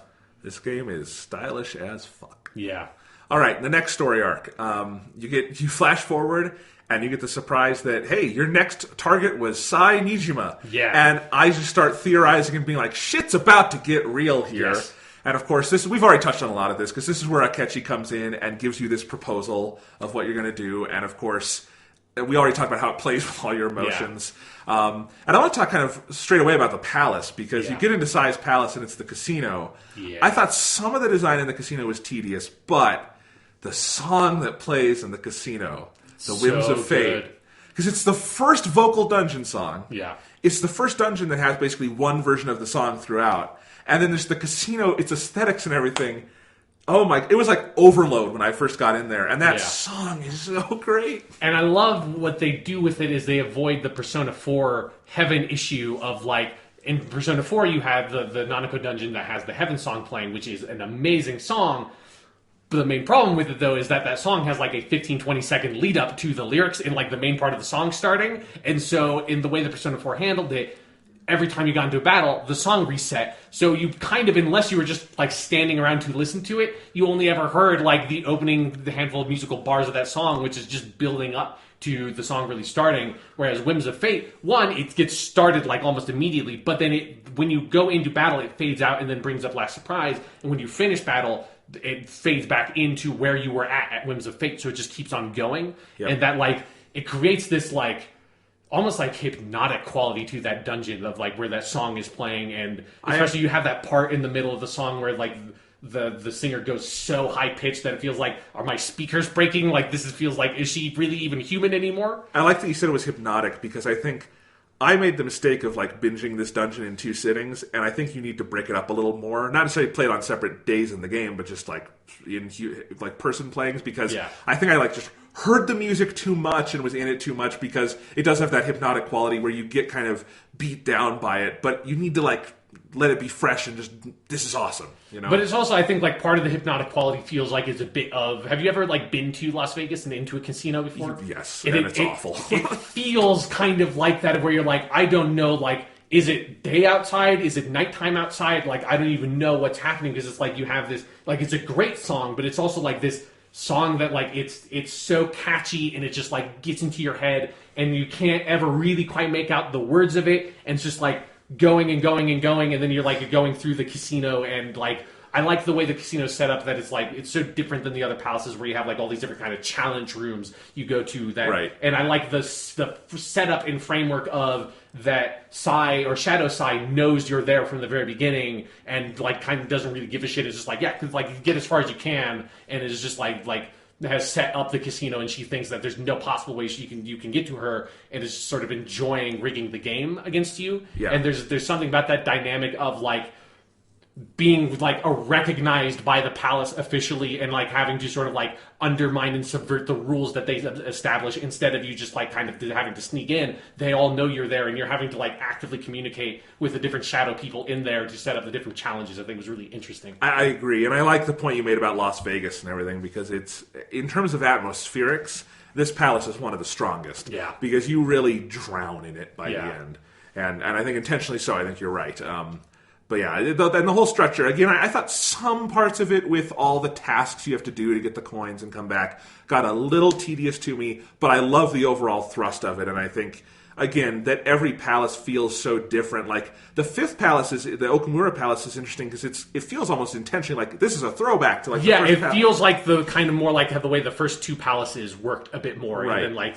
And you're like, oh yeah, like, because there's a lot of safe rooms, and it's like you're like really just keep on like moving from room to room to room to room with not that much backtracking, and then then you get into Sai's palace. It's like, oh right, like this is how the rest of the game has been, is like totally different. Yep. Like there's like only like 3 safe rooms in this and shit. Yep, and not to spoil anything, but the 7th palace is also very different. Yes, it is. So it mixes things up a lot, and it constantly keeps you on your toes, which is fascinating. Yeah, and then the whole story around this that. Makoto comes back to the center here because you're going to steal Sai's heart. And I love all that story stuff, because it's interesting the line they walk with Sai, because they never push her to the point where she seems like a bad person. Yeah. Like the other characters you have in this game. Yeah, she's certainly no Kamoshida or anything. No, and she's not trying to do bad or anything, but you just, through Makoto, you start to see, like, it's not just that she's callous, it's that she's really lost sight her own heart, of her own sense of justice. She's a lawyer who's like in this game, like as a game, and like not doing it like because she wants to like serve justice or serve society. She's just like has been so locked in this like battle of like being a woman in a male dominated society and a like heavily male dominated profession within that society, and having to climb her way up the ranks has left her like so trying to just like one up everybody and be like the absolute top of her game. It's also one of the places where like the work culture stuff comes in, where you like very early on where you see that Sai almost never spends time at home, which is another like small bit of setup the game does all the time of like very casually, like when you need Makoto to take her data, like it takes like 2 or 3 days for that to actually happen, because like not for any like big story reason, just because she's not home, because she's just staying at the office the whole time. And it's like the game never like rests on that moment or those moments to tries to highlight them too much, but it's building up both to the game's themes and foreshadowing eventually when you come around to Sai, like how like even if she's not, this like ridiculous villain, like deep down like she is making a lot of mistakes and causing like harm in a lot of ways, because she's in a very important position, is not taking that position with the sort of like pride or like and seriousness she needs to, and is treating it too much like a stepping stone up to the sort of occupation she wants to be at. And as like even if she's not a severe villain, like she still needs to be like put back on the right track. Right. So it's another interesting one where you're technically being manipulated through this by Akechi, although you later realize that main characters are complicit in that. Yeah. But it's also like a good thing to do. It's like it's kind of in a similar way, like Okumura, you're being manipulated, but it's also probably, if there weren't for Akechi's machinations, Okumura would be a good target. Yeah. Because he's doing a lot of bad stuff. Kind of a similar thing here. But yeah, it's a really interesting story structure. And again, this is very similar to that Fifth Palace, where throughout this and all the surrounding material, there's such a sense of stress and dread to it. Yeah. Because we're coming up on the flash forwards. Things are going to go terrible. We know, like, you can't send the calling card until a certain date because the game knows shit is going to get real. Yeah. And just basically tells you shit is going to get real. Like, to the point where, like, once you catch up, the game even says, you should save here because shit's about to get real. Yeah. I don't think it says that literally, but it basically says yeah. that. Yeah, it's cool. It's a lot of fun. And then, we arrive back at the twists and turns of we catch up to the flash forwards. Yeah. And it's just, I'll say, throughout this part is also where you start hitting those points where the story will just like cut out. Like there'll be that flash of color and then a scene will be missing. And the first time that happened, I was like, did something go wrong with the game? Like, what's going on here? And then I was realizing, oh, okay, they're holding stuff back from us. I wonder what it's going to be. Yeah. Because none of those moments, like, it doesn't happen at moments where you think they're going to be so crucial. But then, something's going on. Yeah, but then it's really fun when you play the game through the second time and you know what's going on and you see like, oh, okay, yeah, that's why this happens here. Right, okay, that's when, like, that's what they're actually saying. And that's, because the first time that happened, like, I recognized that, oh, right, like, we must be getting close to where the like sort of present timeline is, in like we're catching back up to that moment. Also because this is where when you get like those handful of like Haru's social link and Shinya's social link, the last two that you get access to in the game, if you pay attention to when the calendar is moving forward, it moves forward very slowly in the top left as it's moving back to the present day timeline, instead of just being like the way it is at the very beginning of the game. So okay, it's because like it was something I kept on paying attention to, because I was like, is this just going to be like a cheat and it's like it's just going to keep on going past no matter like where it is? Or it's like, but no, like very specifically, it will not go past like November 21st or 22nd or whatever day it is. And so that's like it's like the game is telling you like you are getting back up to where you are. And so that's where, and this is what it is. That's where I thought like, oh, like the drug stuff from the very beginning of the game, like maybe that's where this is coming into play. But like I had no idea what it was going to build up to at all. Well, because the question is always like, how much are we viewing the main gameplay as a flashback, And it turns out in some parts it very much is, because it's literally a recollection that is incomplete. Yeah. So, all right, the mind fuck of these couple of hours here, which is it's a pretty long stretch of the game. Yeah. From when you basically send that calling card to, I don't know, you're back on the streets. It's hours of scenes and things that happen. We talked about Akechi comes in and shoots you in the head. It's so good. And then, you come back and it's such a great sense of triumph, because right before, like, you decide to, infiltrate Sai's palace, there's this scene where all the characters are wondering, how the hell do we get out of this awful situation we're in after what happened with Okumura? And I said Okumura. They say it's another thing they say wrong in the dub. It's okay. Just go with the flow. I know. It's just it catches me every. I finally they said some word earlier. Oh, they're finally in one phrase they say Yakuza and they said Yakuza, and I'm like, what? Why are you doing this to me? It's Yakuza. Fuck you guys. No, it's okay. Everything else but this dub is so good. Why are you doing that? Yeah. Anyway, but where was I at? So yeah, all of that fallout with Okumura, fucking game. And so everything's, really shitty, and you get this one dialogue prompt where you have, like, the 3 boxes, and one of them is, like, you're basically being asked, like, what are we going to do to get out of this? And it's, let's turn the tables. Yeah. And that's the one I picked. That's why I picked too. Yeah, and I love that because it's so good. Because that's basically what you do, is it's this long con, and what it winds up being is it's like the moment in any great heist movie, like Ocean's 11 or something, where you find out you didn't know the whole plot because they were keeping it from someone on the team or something, and now we're going to turn the tables and complete the heist, and that's what happens here. And what's interesting is it's not the end of the game, obviously. There's a lot left to go, but it kicks us into the end of the game.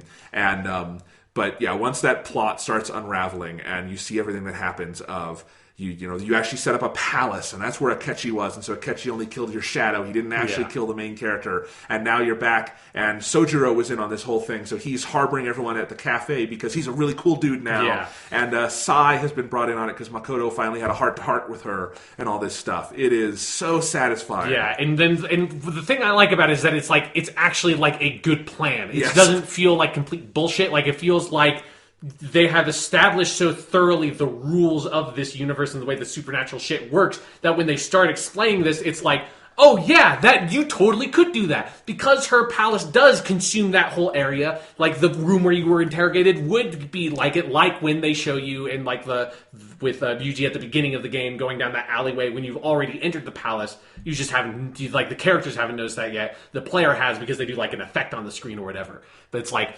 there's all these little tiny pieces that's like, okay, yeah, like that actually works. And it's, as someone who's a huge fan of Doctor Who, I'm very well aware of how hard it is to create big plot twists based on fake bullshit. Because it's like, when you have fake technology or magic or whatever, you can just kind of do whatever you want and like hand wave it away and justify it to the audience in some way, but it's never satisfying if you do that. And that's where like the MacGuffin Doctor Who endings that really suck of like, oh, I used the Sonic on the blah, blah, blah, and it fixed the problem. And you're like, but I had no idea that was even, like, a thing that could happen, so how was I supposed to be surprised when you did it? Like, it's just made up. We both talked about how we predicted parts of this, and that's what makes it satisfying is, and I thought, it was all going to be a palace, but that's not it at all. It's that, well, it is kind of it, that they're in an area that is part of the palace, and they switch it to that at that precise moment, and all those things, like, it's satisfying because you do realize, even before you get there, what is and isn't possible. Yeah, and it's one thing like that it's not just Akechi's character design. That's another thing I feel like they get from Death Note.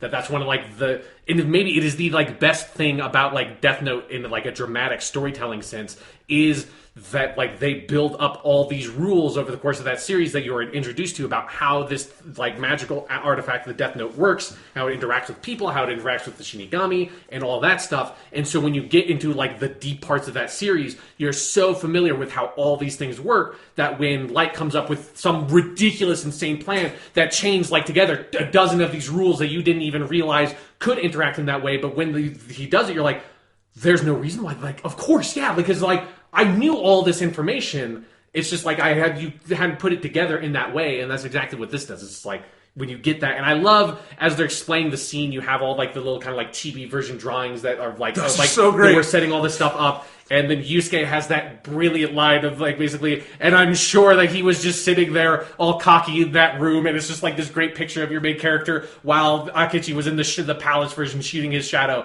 and you weren't even aware of it. It's like, yep. And then that is exactly what my main character was doing, but you forgot the part where the camera zooms in on my face, and then you give it a little smirk and go, and then it cuts to the end.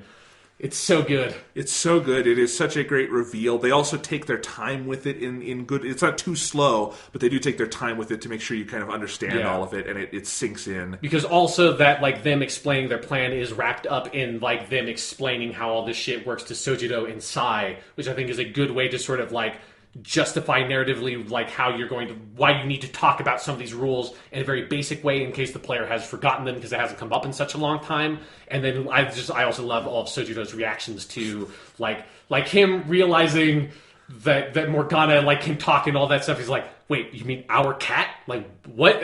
It is interesting because even in like Persona 4, for instance, when Dojima, he learns some of what's going on with the TV world, but you never have the sit down of like, I go into TVs or something. Like, he never gets that in on it. So I didn't really expect Sojiro to get that in on it. And they don't bring him into the metaverse, at least so far, but not that I don't know if they do. I'm just saying, what I've played, they don't. But like, can you imagine what his Phantom Thief outfit would look like, though? Oh, it'd be great. It'd be so good. Just be a longer beard. Yeah. Anyway, but no, Sojiro, like, all his reactions, because again, adult characters in Persona games don't generally get this close to it, you know? Yeah. So you're right. It's such a joy to go. And again, they earn that joy. Like, we go through a very dark part of the game, and then there is this triumph of them turning the tables, and the game allows itself to be kind of light and on its, light on its feet for that part of the game. Yeah.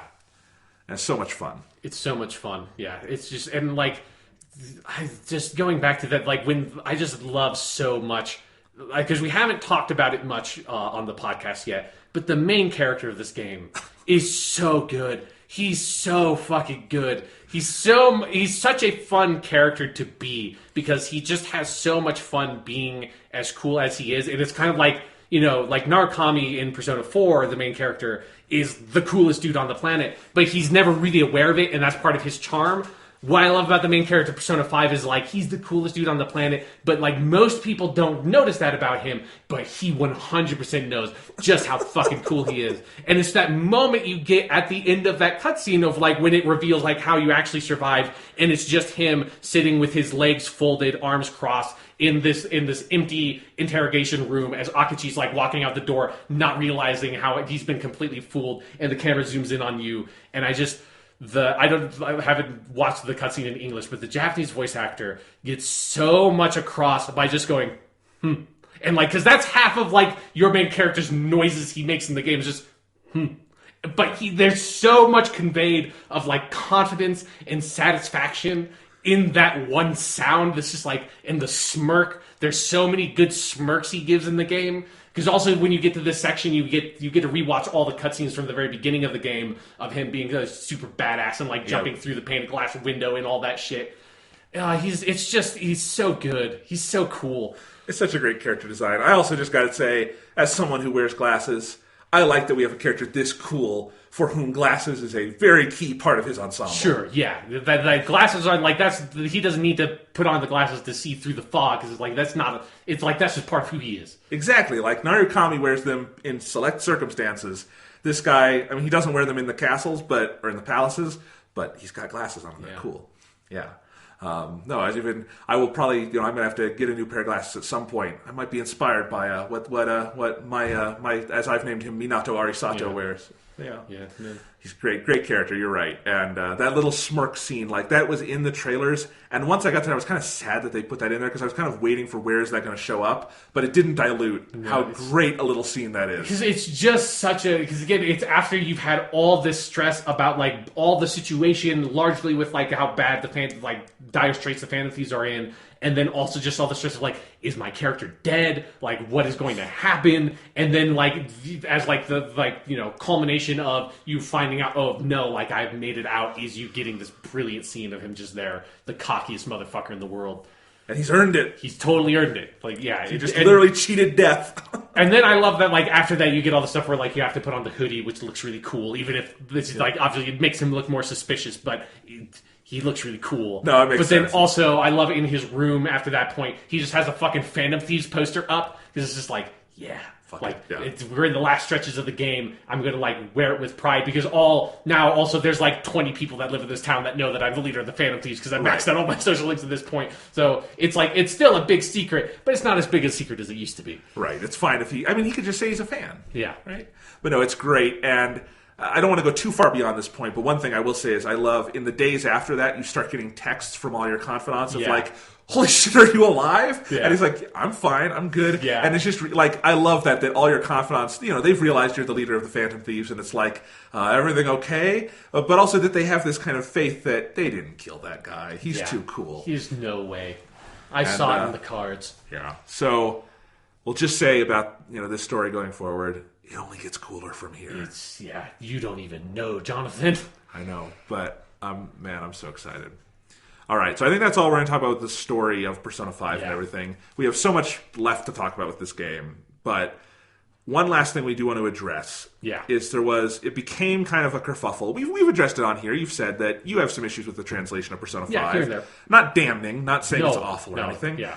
But, basically, it started with, as I understand it, one person on Twitter started complaining about the translation of Persona 5. This got picked up by some gaming outlets, and we got some very outlandish headlines about how the Persona 5 translation is subpar and a disaster and all this stuff. And I find that insulting on a couple of levels. My basic reaction to it was, look, this is probably the longest and most complex game that has ever been translated in this way, to this degree. And you can absolutely nitpick things. Me not having played Japanese, I can nitpick things in this. Yeah.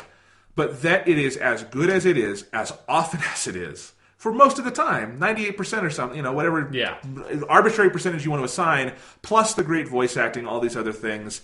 I'm not, if individual people have problems with it, that's fine. When gaming outlets start writing those outlandish headlines for clickbait, you really need to go fuck yourselves.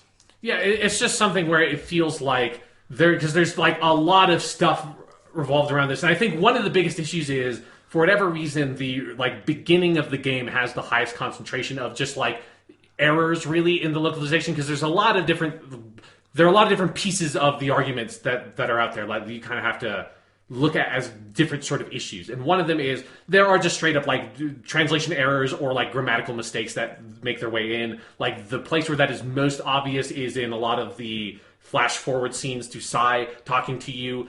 Those are not, they're really hard sentences to translate from Japanese to English, because they pack a huge amount of information into a very tight space that is basically one or two dialogue boxes, but it's a fucking short story of information. It's kind of like if you know Japanese, you know the difference between Japanese Twitter and English Twitter is absurd, because of the different amount of information you can pack into 140 characters with Japanese versus English, just because of how the written languages are different. So I think Hideo Kojima was able to adequately explain the plot of Metal Gear Solid 2 in one tweet.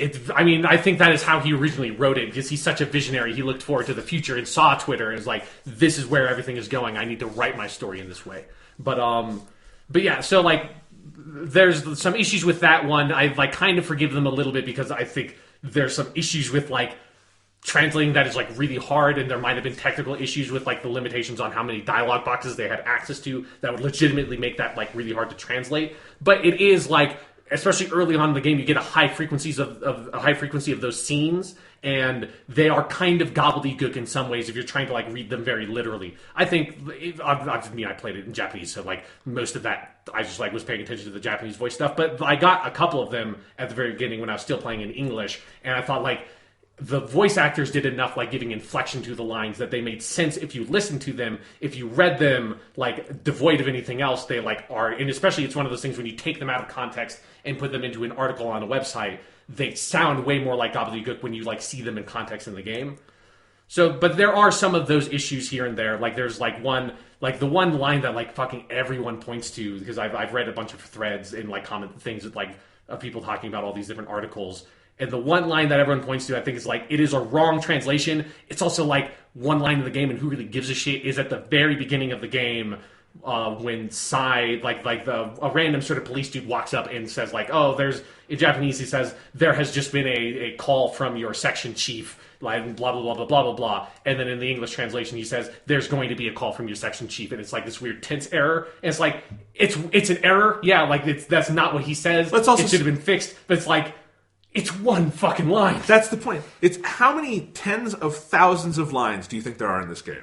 an absurd amount. Like, really, when you think about not just all, like, the main game and not just all, like, the social link stuff, but when you think about every TV thing you can listen to, every conversation you can have with random people on the street that changes periodically through the game, every conversation with Morgana, that Morgana says 2 or 3 lines of dialogue to you every single night of this game, and they are different every single time. All the different conversations you can have in safe rooms in the game, like all the different conversations in Mementos. Like, there is an absurd amount of text in this game when you break it down. Yeah. It's like, there are about a dozen different vectors of text, of like ways that story and text get delivered to you that exist in Persona 5 that did not exist in Persona 3 or 4. Yeah, I mean, literally tens of thousands of lines. Yeah. You know? So you can nitpick one if you want, and that's fine, and it's totally fair to nitpick. Yeah. But it's not, I don't think, fair to extrapolate that to this translation is lousy.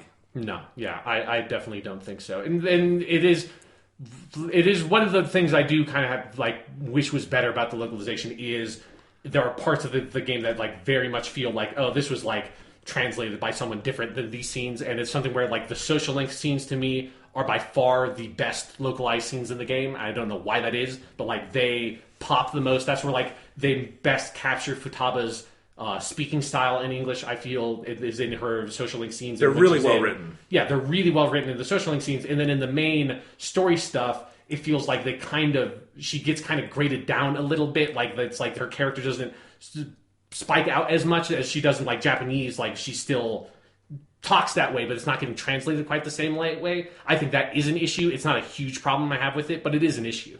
I mean, yeah, you know, and they're totally, and I've been upfront about issues I have with the English. You know, there's the issue with they pronounce things wrong. There's the issue with whatever the fuck happened with the compression of the audio. It gets really bad midway through the game and then gets better a little bit. But like the compression of S's in particular, because it's not in Japanese. No, you don't hear it, so that's weird. You know, there's issues like that. But you know, end of the day, even if they had gotten years to do this localization. You know, not a couple of months or whatever.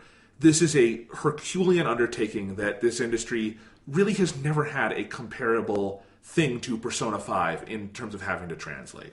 And to me, it's that the game reads and sounds as good as it does, as often as it does in English, which is the vast majority of the time, that you and I can sit here and have these long, in-depth conversations about the themes and story and characters of this game, and we never have to stop and be like, you're never stopping me and be like, no, Jonathan, it's totally different in Japanese. Yeah. They didn't. In the way that, like, if we were having those conversations about Final Fantasy 15 and you had not also had the Japanese dialogue on, like, you are literally talking about 2 different scenes at different points of that game based on whether or not you're talking about the English translated stuff or the original Japanese dialogue. They say completely different things. Or like, you know, anime in the 90s in America, like Dragon Ball Z or Pokemon or Yu-Gi-Oh! Or something like that, where they would dub it in a way that would just change the story. Yeah. Or just change the characters or something like that. That's so not going on here, and so it's like, it is just about the conclusions you draw, where no, this is not a perfect localization, and I have trouble, frankly, imagining a world where it could be anywhere near perfect given the size and scope of this game, and that, you know, we thought there were a lot of delays. It's actually pretty amazing this is only like 6 or 7 months after the Japanese, given how big a translation job this was. Even if they had access to it earlier, which I'm sure they did.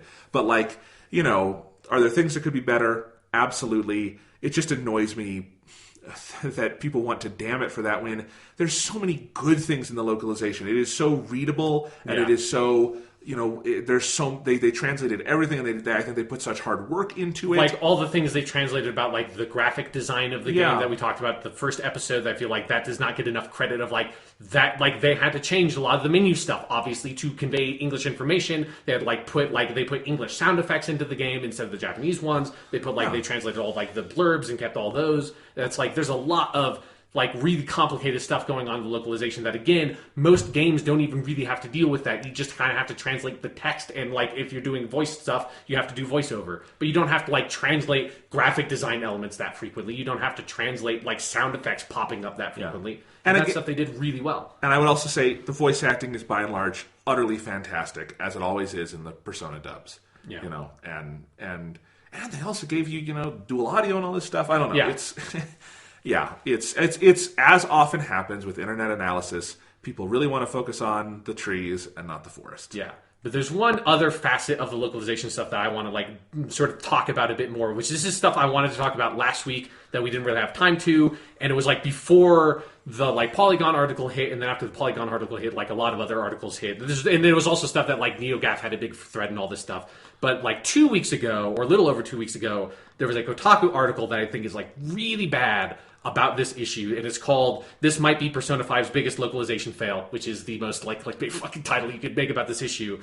And it's basically an article that is talking about a different facet of localization, which is not just the like, oh, we're translating the text and like, oh, like this could have been translated in a smoother way, or this is slightly mistranslated, or something like that. Like those are all issues, but there's also like a larger methodology question you have to ask when you're ever localizing something of how, like, what do we change and how much do we change? Because you have to change some things, obviously, because like just translating it is changing it. And there's like a lot of questions of, well, how do we deal with the fact that all these characters are speaking English in the English version of the game, but there's maybe jokes or references that like only make sense if they are specifically speaking Japanese. Like you have to make choices about that. So that's a big facet of localization.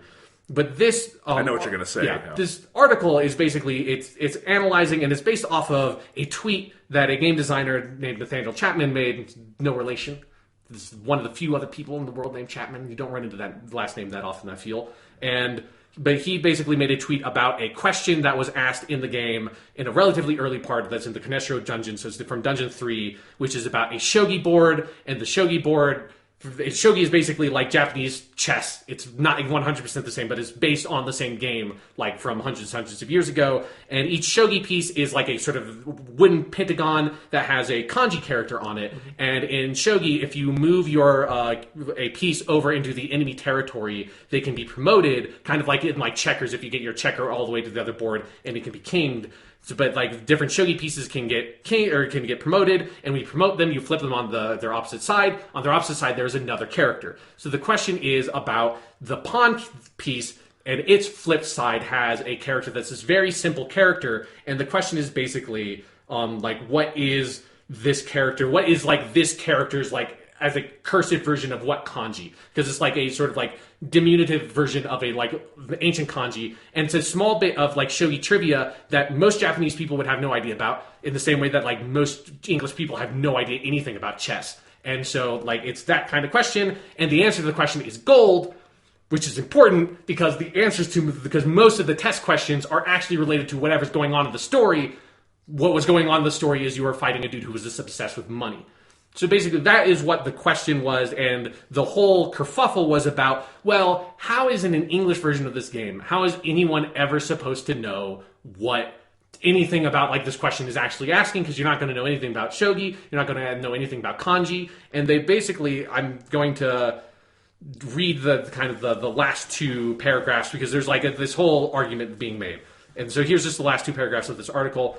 But here's the rub, as Chapman, again, no relation, goes on to point out, even if the translation had been accurate, because there's a whole accusation that the translation was not accurate, even though if you go back and you look at the Japanese the Japanese text, which I did because you can very easily find it online, it is 100% accurate translation of that question, and his qualms about that are totally false. But if the translation had been accurate, what the hell is this doing in a game being sold to an American audience? The object in question here is a piece from the popular Japanese board game Shogi, a minorly tricky bit of trivia if you grew up in Japan, as Chapman notes, but completely impossible if not.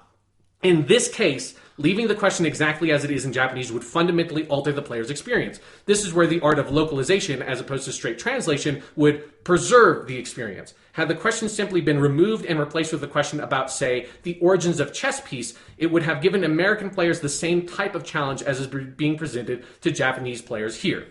Can I react to that? Yeah, go ahead. React to that, because I had a very strong reaction to it. It's really stupid, for one. It's extremely stupid. It's built on a false premise with the translation issue, so that's one. Two, shogi is extremely important to this game. It appears all over the game. Yeah. One of the main characters. This and other Persona games often do. You don't know the character Hifumi yet, who is a shogi master. Yeah, who is trying to be the first woman shogi, like professional shogi player. But you will meet her later, and it is important that they introduce the idea of shogi at some point. They do it here. So that's issue 2. 3, I don't know what I was going to say, but like or 3, as you said, it ties directly into what we're doing with Kaneshiro and all of that, because as you're very right that the test questions in this game are very tied to story, and you can often make just guesses.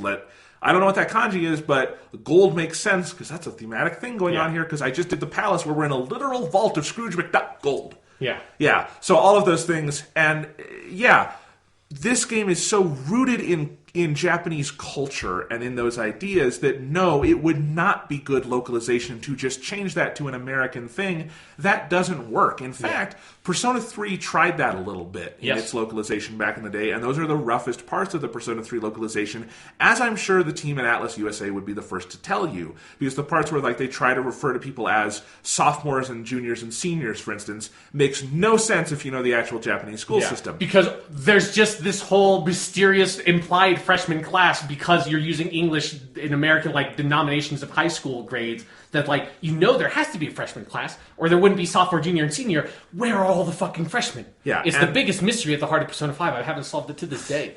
It is, and in other parts of Persona 3, they do change test questions and things teachers are teaching, for instance, to make it more palatable. But frankly, because you're already in the knowledge this is a Japanese game set in Japan, if you know anything about Japan or that are frankly culturally aware of what you're playing, it just becomes more confusing.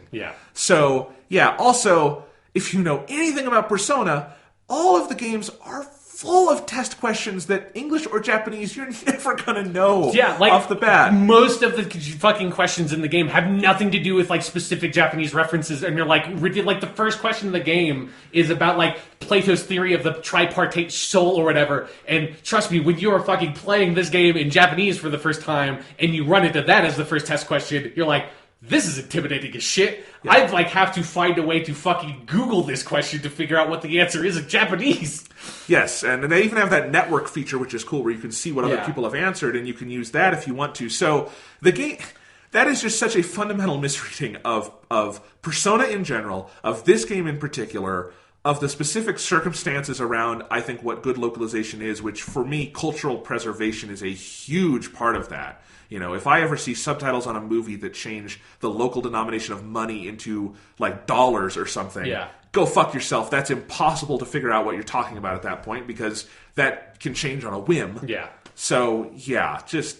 That's a bad article, and I generally think Kotaku is good about Japanese games with that stuff. That's a really shitty article. It's a really bad article for like a number of different reasons, but like the main reason I wanted to bring it up was because like I have seen those kinds of arguments also being made about the localization stuff, and like that's where it's like it's such a strange objective that there's some stuff of like, if you're like translating a fucking kid's show like Digimon Adventure in the 90s, which I watched, like, sure, okay, change some of the characters' names that are like really specifically Japanese to like make them easier to pronounce for English kids, like whatever. Like, I don't have a huge issue with that, like when you like take the audience into account. But like, Persona is an M-rated franchise. It's always been an M-rated franchise. Like, it's aimed at a mature audience. And like the Persona franchise has an even rockier history with localization than you're aware of, Jonathan, because you haven't played the earlier pre-Persona 3 games. But I know like the history of it. But like the original Revelations Persona, the original English localization of the first Persona game in the 90s on the PlayStation 1, like had this big localization effort where they went and did like basically what this article and other people are sort of saying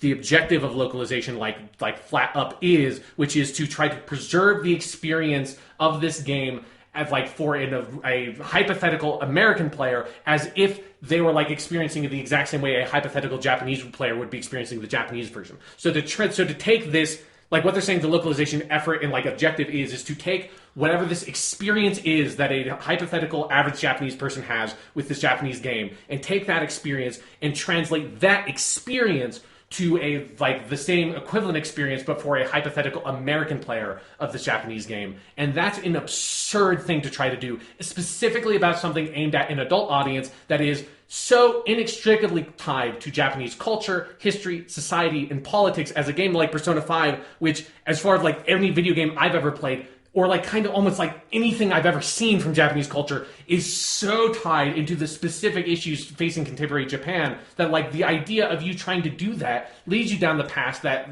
Revelations Persona did, where they straight up, they like changed the name of the setting, They pretended that it was set in America. They changed one of the characters to being black. They changed all the characters' names to being American names and tried to basically pretend that this extremely Japanese game set in Japan, starring Japanese people, concerning Japanese social issues, was actually a game set in America, starring American people, but like discussing nothing of interest because you can't translate those social issues to just being an American social issue because that's not how fucking culture works. So the idea of, well, let's take this Japanese thing that is in this Japanese game and make it an American thing for the American audience because the American audience apparently is too fucking xenophobic or stupid and too resistant to learning something that's like, well, why the fuck should I ever have to look up what shogi is, assholes? Make it a question about something I understand. It's like, you're playing a fucking Japanese game. Did it not tip you off that the person asking you this question is named Kawakami? Like,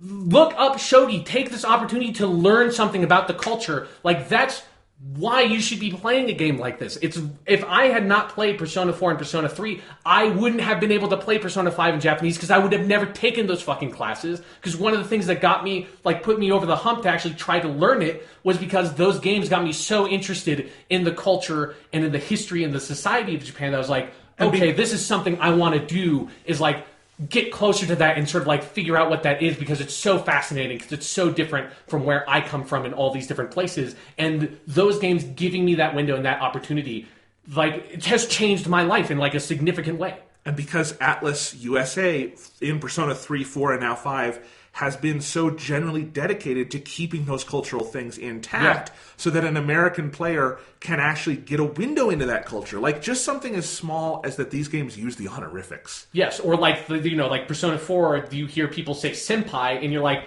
well, what does senpai mean? I guess I'll go look up what senpai means. I mean, in like the original releases of Persona 3 and Persona 4 in America, the instruction booklets have a glossary in the back that has like the definitions of all these different Japanese terms and honorifics and stuff that they don't translate in the game because there is no good way to translate the term senpai. Instead, it's like, well, let's just use the fucking word senpai and have them learn what senpai means, and here, like, that is such a better way of doing that, as long as, again, you take the audience into account of, like, they're not selling this game to a bunch of 8-year-olds. You can trust the audience to be smart enough to be able to learn what this Japanese word and concept is, because it enhances the story so much. It highlights the relationships between the characters so much when you get to understand what the term senpai means to the culture, and that there's no direct equivalent in American culture, so you can't just say upperclassmen, because that doesn't mean the same thing that senpai means. Exactly. This kind of argument makes my skin crawl so much, in part because I've been in academia. I have a master's degree in film studies, and my master's and my undergraduate were in Japanese cinema and stuff, and so I study this stuff, and it makes that job of studying and trying to learn and educate others actively difficult when people decide to be jackasses about translation. Frankly, I get that a lot. Like, when a great example of this, I brought up the money issue earlier because this is a specific thing I've run into, is the films of Takeshi Kitano, who we love on this podcast. Yes. We talked before, Beat Takeshi. Fucking yeah. His films, a lot of them are not available in America. That's not the specific issue I'm talking about. So I have most of my collection of his stuff I've imported. And the easiest place to import a lot of them from was the UK.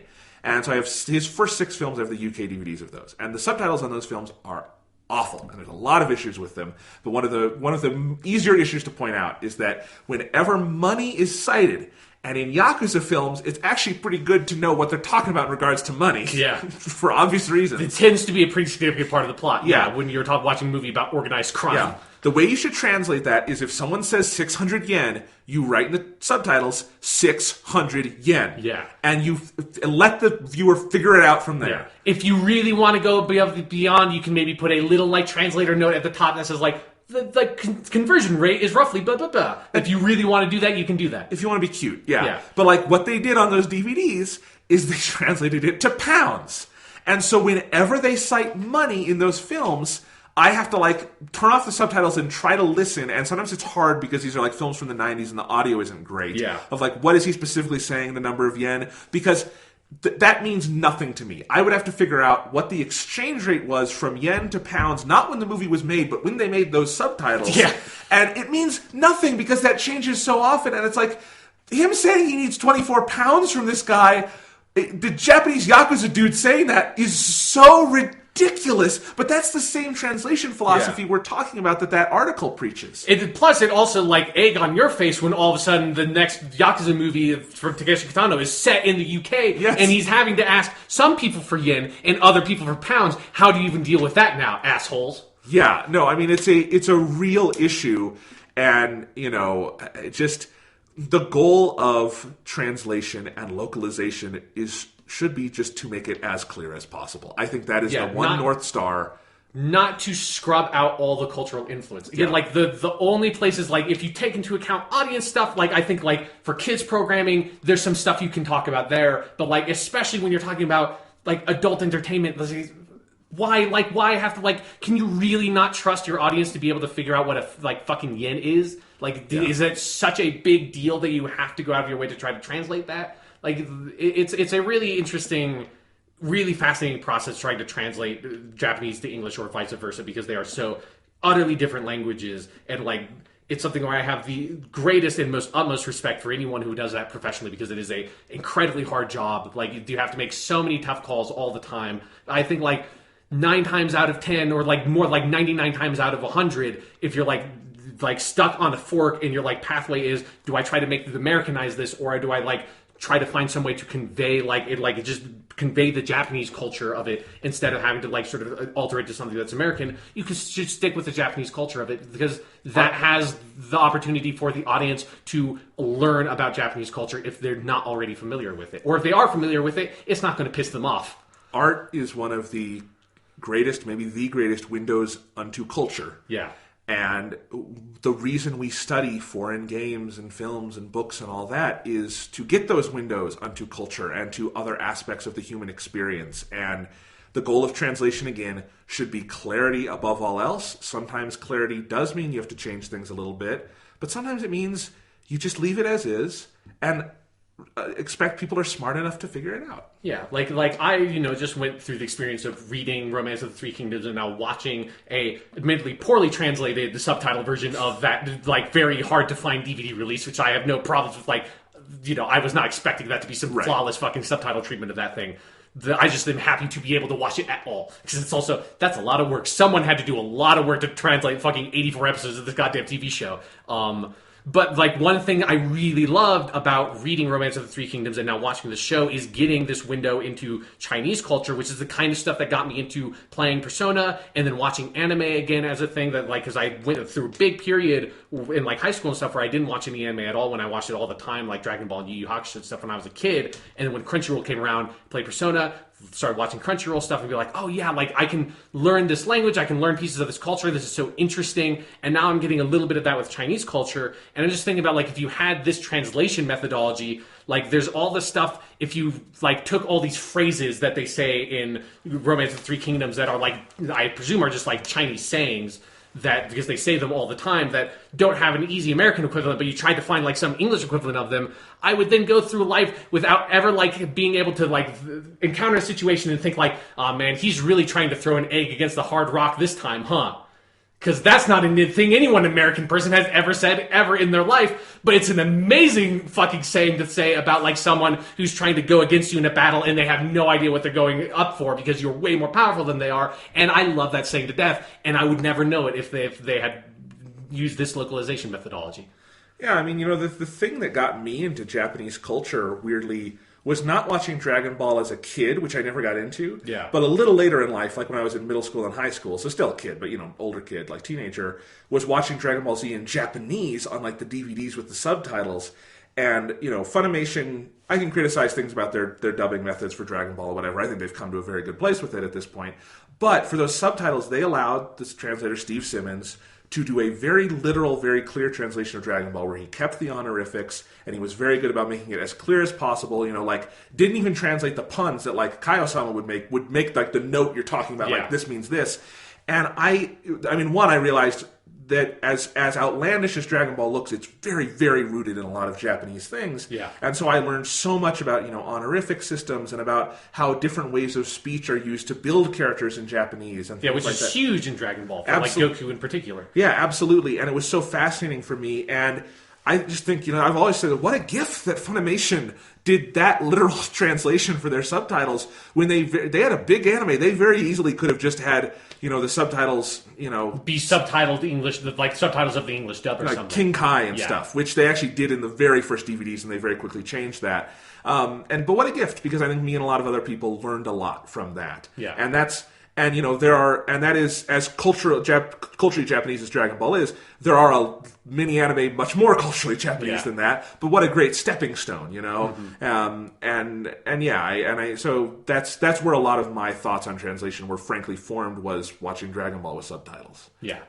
Or the years I would spend on anime before we had Crunchyroll and with fan subs and figuring out different methodologies there. The dark times when I was not around for Dragon Ball Z fan subs, but the best example I've ever heard is Vegeta calling the androids candy-ass faggots. It was a weird... It's the experience the Japanese people get. It's like we're trying to translate the experience that a hypothetical Japanese person listening to Vegeta insult Android 20 would have, and then, translate that for a hypothetical American person, and of course, this phrase is candy-ass faggot. Obviously, that's the only English phrase that could possibly convey the nuance of the Japanese in this specific instance. All right, I think we've beaten this horse enough. Next week, more Persona. We will both be done with that game. I mean, I've been done with that game, but done with it again. Yeah, now we just have to finish Persona 5, and I am so excited to meet fucking Shido Masayoshi once again. That beautiful motherfucker.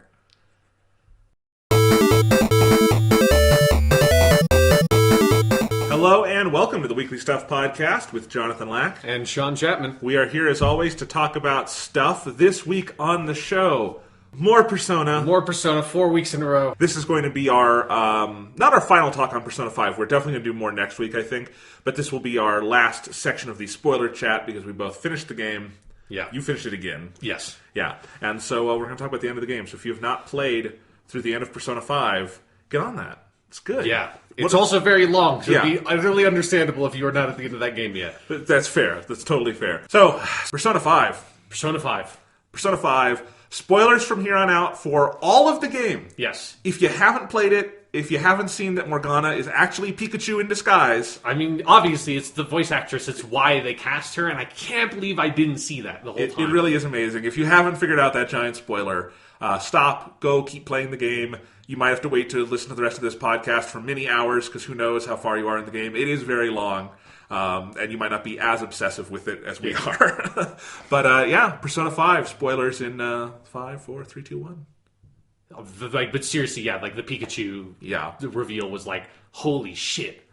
I do kind of want to start at the end. Okay. And I just want to say one thing, was I thought there's so many components of the ending we could talk about, from Evil Igor to the scale of what happens near the end of the game. Holy fucking shit, the last boss fight. To some of the emotional moments near the end. But I love what a small note the game decides to end on. Mm-hmm, yeah. After this podcast closed last week, after we finished recording, Sean and I often keep talking after the podcast is done, as you can imagine. We don't restrict ourselves to just talk on the air. No. That'd be weird. I think maybe we should do that. Just the podcast is over, we have a series of hand signals in case we need to communicate something specific in that way. But other than that, we never speak to each other. But we kept talking, and one of the things I said to Sean was, because I was pretty close to the end of the game, even though we only talked to the end of the 6th palace last time, but I had already gotten through the 7th and everything. And so I was pretty close to the end, and one of the things I said to Sean was, okay, they're hinting again that the protagonist is going to have to leave after a year. And I was a little worried about them bringing out that plot device again, because it exists in Persona 3 because he dies. Yeah. And it's one of those things that, I love Persona 4, and I'm going to compare it negatively to other things in this episode a little bit, just because I think 3 and 5 do things better. Yeah, me too. Persona 4 is still one of the best games ever made. I'm not disparaging it. Yeah. Just don't tweet at me, why do you hate Persona 4 now? I love it. There's just some things it doesn't do as well as its peers. Yeah. But one of the things I don't think it justifies as well is taking some of the Persona 3 things and grafting it onto the Persona 4 story. And one of the things that I think doesn't work super convincingly in Persona 4 is that he has to leave at the end of the year. It makes sense, but it's also he's forged such incredibly strong bonds with his people. Expecting us to view this as this hyper-emotional conclusion is a little weird when clearly he's going to come back. And if you played Persona 4 anytime after it originally came out, there was so much other media where, yes... Yeah, I mean, he's just like, if you count, like, it's Persona 4 the Golden with the epilogue scene, which is, like, a good scene on Stone, but does not fit at the end of that game. And then you have Persona 4 Dancing All Night, Persona 4 Arena, Persona 4 Arena Ultimax, all of which take place, like... over the course of, like, they're not all, like, concurrent. It's just, like, series of different months after he has already left, and he keeps on fucking coming back, like at least for, like, a couple of weeks every single month, I feel like, after he leaves, he keeps coming back because more shit goes down. Like, look, realistically, in the arc of Yu Narukami's life, what he does is he goes back, he gets his stuff, he talks to his parents and says, can I go live with Dojima-san? Yeah. And they would ultimately probably say yes, because they're traveling the world. Yeah. And I have, like, 7 girlfriends, it's a whole thing, it's going to be really messy if I just pack up and leave right now. Yeah, Narukami goes on to live in Inaba, and I think it's an awkward part of Persona 4, and I think there's a lot of awkward things at the end of Persona 4 that Persona 5 does a much better job adapting to a new story. Yeah. Because Persona 4 was ultimately taking the archetypal layout of Persona 3, but again, Persona 3 is a special case, because while that stuff happens is you fucking die. Yeah. You know? And so Persona 5 starts going in that same direction, and I expressed to you that I was worried about that because I especially don't buy it with this protagonist, with the whole theme of the game being rebellion. He's not just going to up and leave and abandon all his new life and just go back to live with his probably douchebag parents who abandoned him in his time of need. And what I love so much about the end of Persona 5 is how directly it acknowledges that. Yeah. Because the last scene of this game is he's off to the train station. In the back of my mind, I'm like, don't go. Why would you leave? Yeah. And what it is his friends, the Phantom Thieves, are all there. They've got a bus that looks very much like Morgana's cat bus. Yeah. And they're ready to go take him, and they just say, dude, you can do whatever you want. We fought for that. And the first step is they're going to go to the beach, but they make it very clear, whatever happens next, we don't know. Maybe you'll go home, maybe you won't. Maybe none of us will go home. Maybe we'll just run away. Like, anything could happen, and it's this very open-ended conclusion. And then you get the credits, and then there's this little scene after the credits where the protagonist takes off his glasses and everything and gets up through the, like, moonroof of the van and is just staring out at the world with possibilities. Yeah. And that scene hit me very hard in the moment, in that I thought it was the right conclusion and felt like, man, for a 100-hour game to end on a note that soft is powerful. Yeah. But then it was about 5 hours later when I was working on, I think, a project for the podcast, actually, and I was listening to the last disc of the soundtrack, and it hit me. Like, I felt the weight of it again, and I realized what is so powerful about the ending of this game is that so much happens. It's like 100 hours long. That ending is like 10 hours long. Yeah. There are so many twists and turns. But what the game ultimately boils down to, and what the game is so clear-headed about from moment one to when the credits roll and you get that last scene, is that this is a game, it's what it says in the theme song, wake up, get out there. Yeah. It's about fighting tooth and nail for the ability to decide your own path. And realizing that that is genuinely one of the hardest things we all have to deal with in a world where paths are chosen for people at birth for 100 different reasons. No matter kind of what class or stature you are in, there are specific chosen paths, and it can be really tough to find happiness and to find direction in life when that is the world we live in. And I think Persona 5 has an intensely uplifting ending. Like, as dark as this game starts, I think the ending is like the inverse tonal of that, like the tonal inverse of that, where it is an intensely inspirational ending because it's saying, look, it is hard, but you can get to a point in your life where you are that protagonist in the van with your friends looking out at the sea and saying, the greatest gift I can have in life is possibilities. And in its own way, I think Persona 5 found a way to tackle a subject as big and hard to digest as Persona 3 and did it in about as powerful a way. Yeah. And that's amazing to me. Yeah, I agree. And it's something that, like, if you go back and listen to the podcast episodes we did where I had finished the game and talked about a little bit of the ending and, like, non-spoiler stuff there, and then also in our, like, special politics episode after the election where I talked about the ending there because, like, holy shit, how topical is this fucking game, especially when you're playing it in October before the election. But yeah, like I had, so like I'll kind of recap some of my reactions there and then talk about like my evolved reactions now that I've played it again and had like a lot of time to think about it.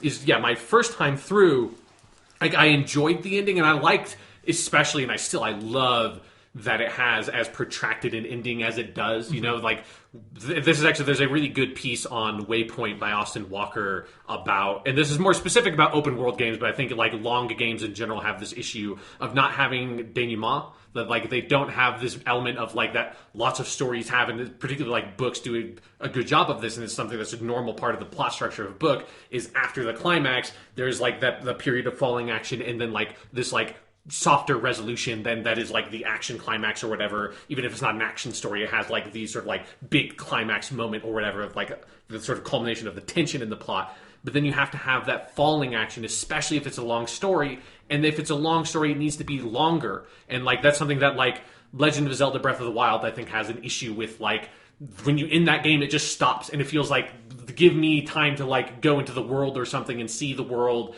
after I've defeated Ganon. You know, like in lots of games, like it feels like give me time to sort of like digest what I have done through this game, like in the plot, and don't like dump me out after the credits and just be like, oh, I guess I have to like sit around and kind of process my relationship with this game, where it's like build that element into the structure of the plot. Or another great example of this, not in the realm of games, is the reaction people had to Lord of the Rings: Return of the King. Yes. Where that is, I think, a phenomenal movie ending, but because it is committed to the idea of denouements, a lot of audiences were not prepared for it. Yeah. Frankly. Yeah, because if you look at it as the ending to a like 9-hour movie, which is what it is, including Fellowship and Two Towers, it makes a lot of sense. But like obviously when you just go see it in the theater, and if maybe you only ever saw the other two movies when they were in the theaters, like that, it just feels like it goes on forever. But like it is, you need this sense of like, let me like unpack everything that has happened.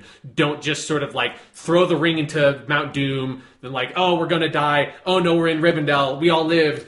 It's like, and then cut the credits. Like that would be like so just sort of like, I don't know what to do with that because you haven't let me sort of like unpack my feelings about these characters in this world. Is why in the book, the Scouring of the Shire is such an important part of that book, Yeah. and why Tolkien was so smart to include that, because it's about, as you say, going back to the world you saved, you had an impact on, and what was that impact I had? Yeah. So I think in terms of literature, that's one I always think of. Yeah. So like, I think one of the things that Persona 5 does really well, and it's one of the issues with Persona 4, is that it feels like Persona 4 is about to have that, and then it has like a whole other dungeon and boss fight out of nowhere where it's like, well, fuck, like, and then it just ends after you do that. And the epilogue they had in Persona 4, the Golden, doesn't serve as that at all.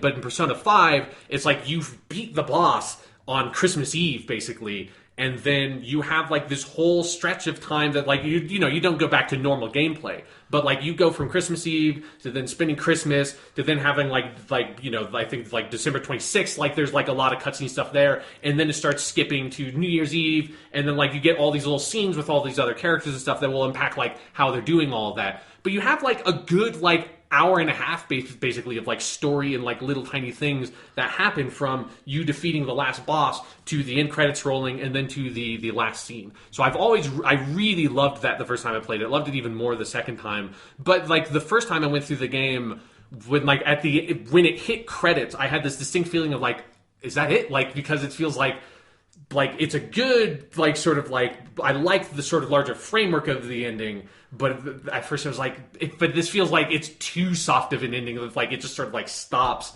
But then after you get all the way through the credits and it has that ending credits scene, like the after credits scene, it's like, okay, that's the ending. Like that's like, you need that moment. And specifically, it's the protagonist coming out of the top of the van, looking forward, and then he looks into the camera for like a solid 3 seconds, basically, and that's the end of the game. And it's like, there's something about that acknowledgement of like you looking at the protagonist and the protagonist looking at you, and this like recognition that happens there. It's something that, you know, mild spoiler, but it's not a big deal. Like it's something that for Witcher 3 Blood and Wine, that DLC, the ending of that DLC has a tiny moment that is a lot like that, where Geralt very mildly for a brief second like breaks the fourth wall and like looks into the camera and acknowledges the player and has a little smirk. And it's like kind of almost the exact same thing they do in Persona 5. And that moment is like really did so much for the ending and left me like, oh, like, and it wasn't like I had everything figured out, but it felt like that like just gave me what I needed. But it's not like it's not a big sort of dramatic moment like the conclusion of Persona 3 that is played quiet, but like what is happening in that scene is like so intensely tragic. But Persona 3 moves like a freight train. Yeah. I mean, it's one of the amazing things about Persona 3, and actually as much as I love Persona 5, and I'm not saying there's anything wrong with it, perfect ending, but it did make me even respect Persona 3's ending more of just like, they crammed in so much to Persona 3. And that game does kind of have that quality where after you beat the boss, you do have those last days at school, but even then it's all so of a piece. Yeah. That game just, from the time you go into Tartarus to the last time, it is a fucking freight train, and it ends with such precision. It really is amazing. But Persona 5 is kind of going for something even more kind of thematically complex in a lot of ways, because it's harder to pinpoint, and that they ultimately get to that same kind of point is amazing to me. Yeah, and it's just that sort of realization of also, like, because when he stares into the camera, that was the moment where I realized he's not wearing his fucking glasses, and like there's like, which is something like a bit of symbolism they use in Persona 4, obviously, because that's like the whole, you need the glasses to see through the fog. And then at the end of Persona 4, a very good like last boss fight in cutscene that is put to fucking unbelievable shame by the end cutscene of the last boss fight for Persona 5. The way that fight ends in Persona 5 is so fucking good. But at the end of Persona 4, he takes off his glasses and throws them to the side, which is a really good moment in that game of like just symbolically saying like, no, fuck you, I don't need these anymore because I can just see through the fog.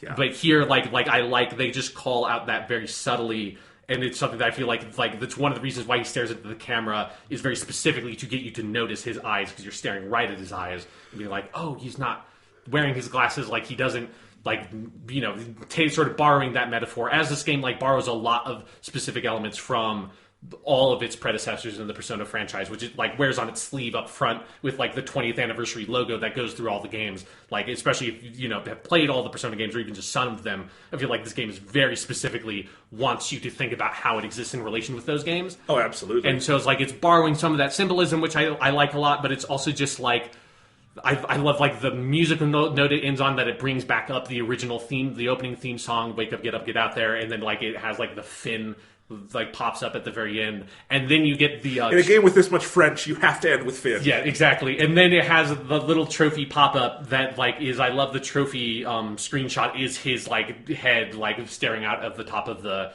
van, which is also, it's just like a really good image. And there's just something about that, like you said, of the sort of the tonal flipness of it, of the beginning of Persona 5, or like the beginning of Persona 5 after the Admetus Rest stuff is like so cold, so harsh, so lonely. And this is like the warmest any of these games have ever felt. And this is like a franchise where like Persona 4 is like one of the warmest feeling games I've ever played, of just like the game is so comfortable. Like the sense of friendship in Persona 4 is so just, it feels like, when you go back to Inaba and like in playing Persona 4 again, it feels like you're going home, because that's like the sensation they try to build there. Because Persona 4, that's the status quo, yeah, is warmth. It's, and that game has a very specific, and this is common in Japanese literature and stuff, and media, of a theme about the countryside as a pure, more natural place where warmth is the status quo and friendship is not hard fought. But this is about the city, and it's about, modern life in a way where it is making a statement that these things are not automatic. They are hard to fight for and hard to keep a hold of. Yeah. And I love the progression of the endings of the Persona team games, where at the end of Persona 3, the main character dies. At the end of Persona 4, the main character goes home alone. At the end of Persona 5, the main character is quote-unquote going home, but is really going on a road trip with all of the friends he's made. And there's something about that progression of like getting to this point where it's like, not only has the protagonist won, but he gets to keep what he has won. That feels like so powerful, and the fact that it feels so earned. Like, it's just like, yes, like even more so than the protagonist of Persona 3, Persona 4. Like, this dude needed to fucking fight everything. Like, he had to fight society, he had to fight his parents, he had to fight, like his peers in Akechi, and he had to fight fucking God in a way that felt like what is, to me, by far the best. Even though I generally like how Persona 3 does it, I still think like this is the best version of the supernatural, giant, ridiculous shit at the end of these games, because it feels the most justified and makes the most sense of like, fuck you, like, God, because it's like we've been like the whole process of the game is you going up the ring of all the rungs of the ladder of like your teachers and like your mentors and like all this stuff your family members that are abusive, to like the dude who's going to be prime minister, like who's above that, like God, and like when we're going to defy that to the very end, and having your like last sort of wakened persona basically being Lucifer, like who's the last, the great trickster of all of history, of like biblical history. Like that progression is so beautiful and earned and makes so much sense, and it's such a it feels so satisfying for this franchise to finally, I think 100% perfectly execute on that aspect of it. That has always been something that they've done kind of well in some places, but it's always felt like you didn't quite 100% justify maybe the full scale of what you're doing here. Like none of this, maybe not 100% of this makes sense. Here I felt like, yes, this all makes sense. It all works. It all fits 100% thematically with everything you've been doing. And is feels like the only way this could end is going in that whole direction of breaking out the ceiling and going as weirdly abstract as it does at the end, because that is the last boundary you have to sort of break out, and sort of being able to commit to your own path is that last boundary of the thing that's inside of you, that's deep inside of you, the way it's deep in Mementos, that prison of the Velvet Room, that's what you have to break out of, and that's what is the spiritual element that they break out at the end. A couple of things. One, I would stand up for the ending of Persona 3, and I like stuff there, it's the same thing with Persona 4. It is, amazing, but when you're comparing it with these are 3 of the best games ever made, one of them has to be a little bit better at that stuff than the others. No, sure. I would put Persona 3 roughly on the same par with its God stuff, but I agree. I love how Persona 5 does it, and you're right. I mean, I've seen some criticisms of this game of the God stuff comes out of nowhere. Fuck you. They build to it so precisely in this game, and I was kind of amazed at how well they lay the groundwork for it, getting up to that point. Because look, that's being laid from the first moment you meet Igor in this game, and I think we didn't. You could tell something was up with Igor, right? Yes. It's something that is hinted at and things like that. So anyway, I think they do that perfectly here. But oh man, I had a couple things I was going to say. Now I've forgotten. But no. Here's what I was going to say. It goes back to the very first piece of key art we ever got for Persona 5. Back in, I think, 2013 or something, when this game was officially announced, and they had that little trailer, which was all the ball and chains tied to the school chairs, and it said, "You are slave, want emancipation." Yeah.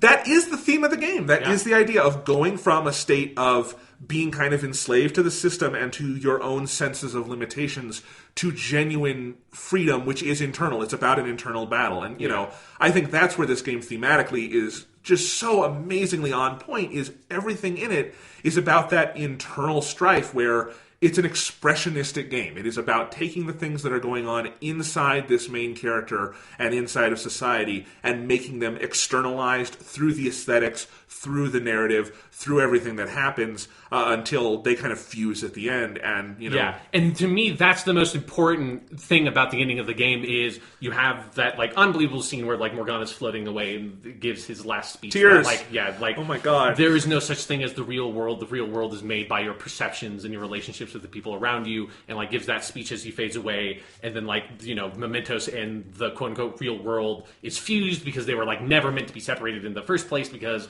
the subconscious world is the conscious world and vice versa. And that's sort of one of the sort of philosophical points that it takes from Freud and Jung and stuff like that.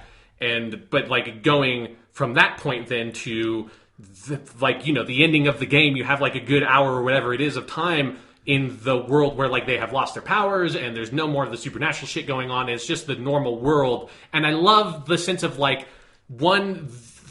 you don't pop out of having defeated the boss and stolen the treasure of Mementos, the Holy Grail or whatever, and all of a sudden the real world or whatever is a paradise and it's perfect. And it's no, I love the storytelling device of the fandom website question thing is it goes to 100% when you beat the boss and all that stuff, and then it falls to 60% kind of when you go back to the world. So it's more than half the people kind of believe the fantasies existed. It's oh, that's kind of cool, and then it falls to 48%, and that's where it sits for the rest of the game. That's not you didn't change the world in a way that you can feel the impact. That's it's not a paradise, and you also no longer have the ability to just manipulate people subconsciously, because also, hey, maybe you having that ability was kind of fucked up in the first place, and maybe the shit you did to the villains in the game also kind of fucked up when you really think about it. And I like that they have this whole long section of them having to sort of live a little bit in that world that like is, that they have not, they're not like superheroes. They have not, they're not glorified as the saviors of the earth. Everything isn't perfect. Like there are still train accidents. Like, like bad people still exist and bad things still happen.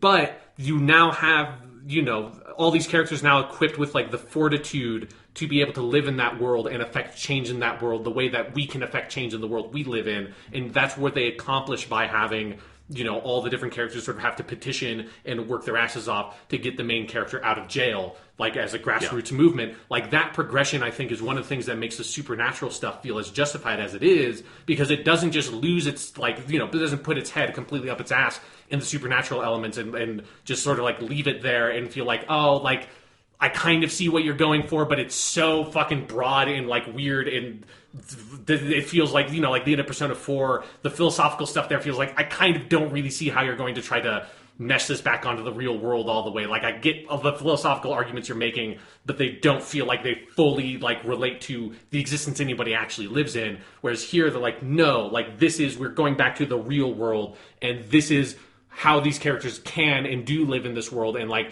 are able to be the kind of people they were as the Phantom Thieves, but in the world that we all exist in. I think that's really important. It's so important. I mean, I did definitely think about that because there's a lot of mirrors to the end of Persona 4 here where they go up against a god and tell it to shut the fuck up. Yeah. And that is a extremely common anime trope. Yeah. We've all seen it a million times. Oftentimes it feels off in a lot of ways. Yeah. And I think Persona 4 is one of those examples where you're right. It's so broad and detached that when it comes time for the investigation team to, throw down with a god, nothing kind of meshes there, and it feels like, what do you really have to say again? You've done a lot of cool stuff, investigation team, but, how do you actually justify all this? And it never really can tie back into the exact nature of the real world. But here, by the time they are up at the top of that tower, and they are throwing down with Yaldabaoth, or whatever its name is, and all of that, they have earned the right to say those things.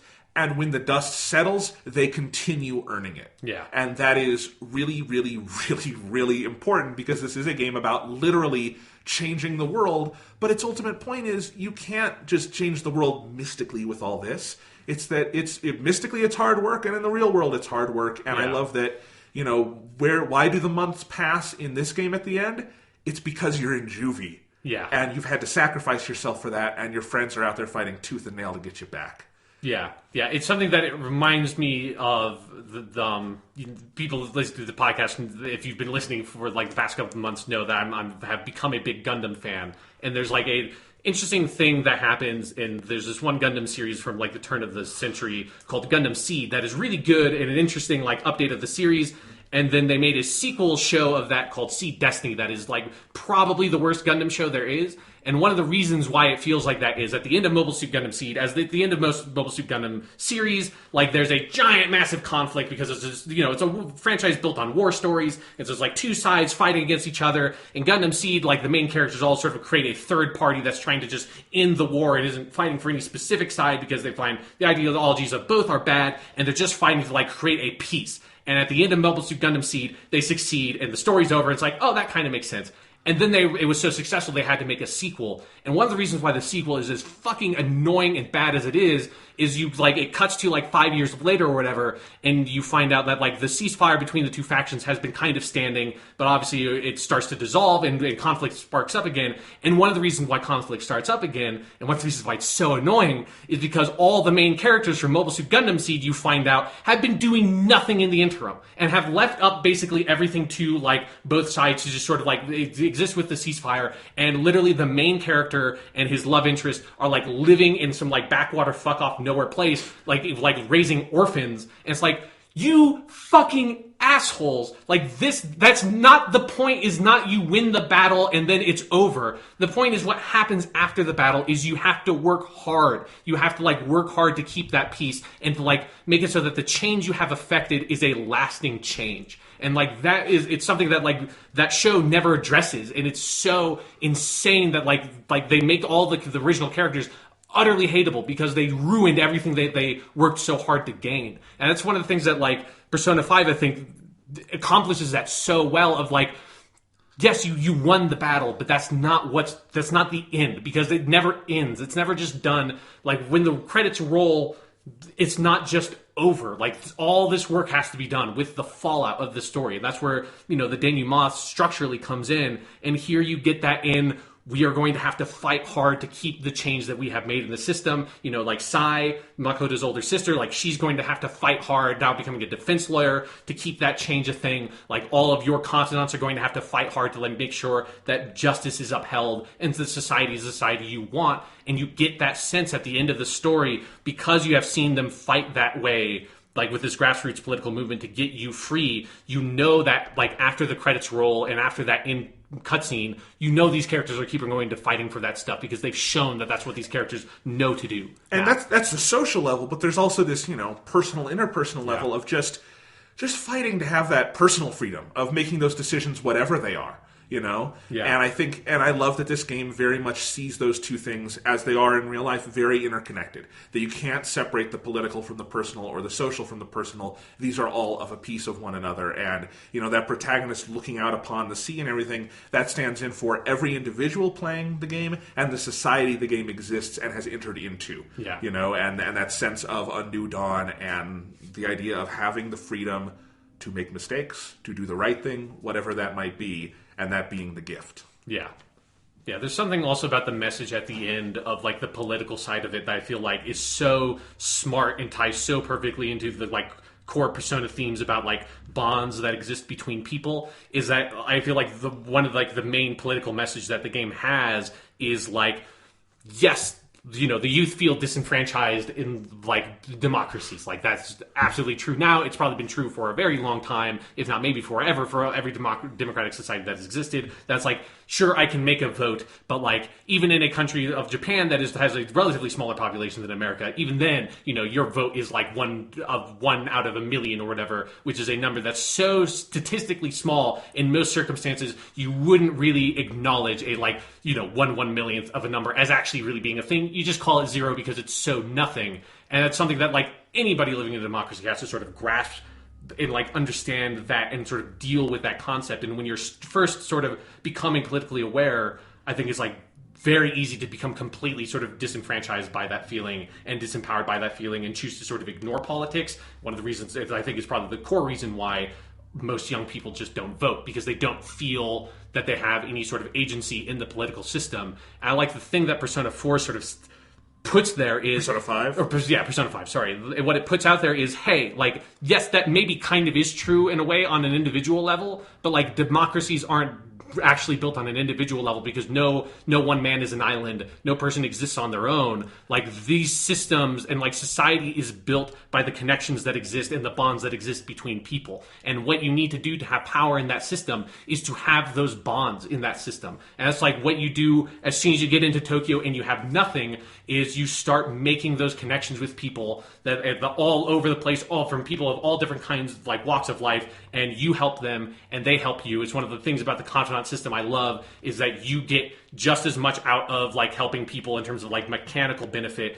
as in a narrative sense they gain from you, like, helping them through their issues with your fandom thief powers. And you create this whole group of people that the game keeps on bringing up at the end of, like, you keep on seeing all your confidants in all these different scenes and they're doing all this stuff and they're all working towards similar goals. At the end you see the full fruit of what you have accomplished is that you have enough of this, like, sort of power base of people that are connected through this common cause, which is you, to help you get out of prison. And, like, you've created this whole grassroots political movement just through the connections and bonds you've made with the people you've connected through your journey in the game. And that, to me, is such a, like, powerful, uplifting message of the game that is something that I also feel like in this political moment in America feels like especially true when you see, like, how hard people like the ACLU are fighting, like, against Trump, and how desperately we need things like the Science March and like the Women's March to fight against that sort of, like, power base and to express what we believe in and what we have. And it's like it all starts with, like, you and one other person, and then one other person and one other person, and creating that group of, like, like-minded individuals all motivated towards a similar goal. We've talked so much about how this is culturally such a Japanese game. It is so engaged with modern Japanese issues. but boy, could it not be any more relevant to the current American political situation, because one of the most we're recording this on the 101st day of Donald Trump's presidency, but because we passed that 100th day marker, which is, stupid, but it is something all presidents are judged by, so it's worth talking about, that reflection period. The most fascinating thing about the 100-day marker, these first 100 days of the Donald Trump presidency, is how healthy democracy is in a lot of ways, in ways that I think despairingly we thought might not happen. And, while I'm never going to claim that Trump should be president or anything, if we would be much better off as a world if Hillary Clinton had won, all these things. However, there is an upside, weirdly, to this horrible monster winning the presidency, in that I think it has reconnected American people, I certainly feel this way, with the core tenets of what we are as a society and what democracy means. And you talking about, like, the confidant system and all that, that's exactly the lesson I think we have been relearning through the first 100 days of this presidency, like beating the Trump Care initiative and stuff like that, which is that if people come together and they voice their viewpoints and they put pressure on elected officials, things will, go the right way. And they have so far. And we're not that far into the presidency, but that enough good things have happened and that as few bad things have is so amazing. And it is inspiring on some level. Yeah. And, I do think there's a very good possibility that as long as he doesn't nuke anybody, we could come out of this a healthier democracy, because we might have had to purge that from our system. And there is something I think that all the Persona games share, but this one does too, of that idea that the night is darkest just before the dawn, that kind of thing, of that you kind of have to go through a ringer to find out what's important in life. And that's something this game very much sees, in that, you wouldn't get whatever comes after Shido without having the horror of Shido, and stuff like that. And so definitely you're constantly playing Persona 5 in this American context, the modern American context, and making those connections and feeling like, this game has its finger on the pulse, not just of Japan, but of kind of the world right now. Yeah, because it is definitely in communication with, like, this larger global movement that is an anti-global movement, that is like a fascist movement, that is a nationalist movement, that is something that, like, Japan is experiencing. It's something that, like, that Shin Gojira is very much is a movie that is about that we talked a lot about that on that podcast. And it's something that, Persona 5 definitely is, like, taking a lot of very specific Japanese tacks towards that argument, but it is an argument that is happening, and it's on a scale that's much bigger than Japan alone. And it's one of the reasons why I think this game is an important game to play right now, because it is engaged with that conversation, but it's also engaged with that conversation from for us, from an offset perspective, because it's from a very different culture that's going through some different specifics than, like, Trump. Because Shido is very similar to Trump, but he is not a one-to-one. He's much less cartoonish. Yeah. That's the thing I kept seeing, is that every, like, Trump stand-in you can identify in this game, and I would say both Shido and Okamura, to a certain degree, both remind me of Trump and of that kind of figure that we're seeing all over the world right now.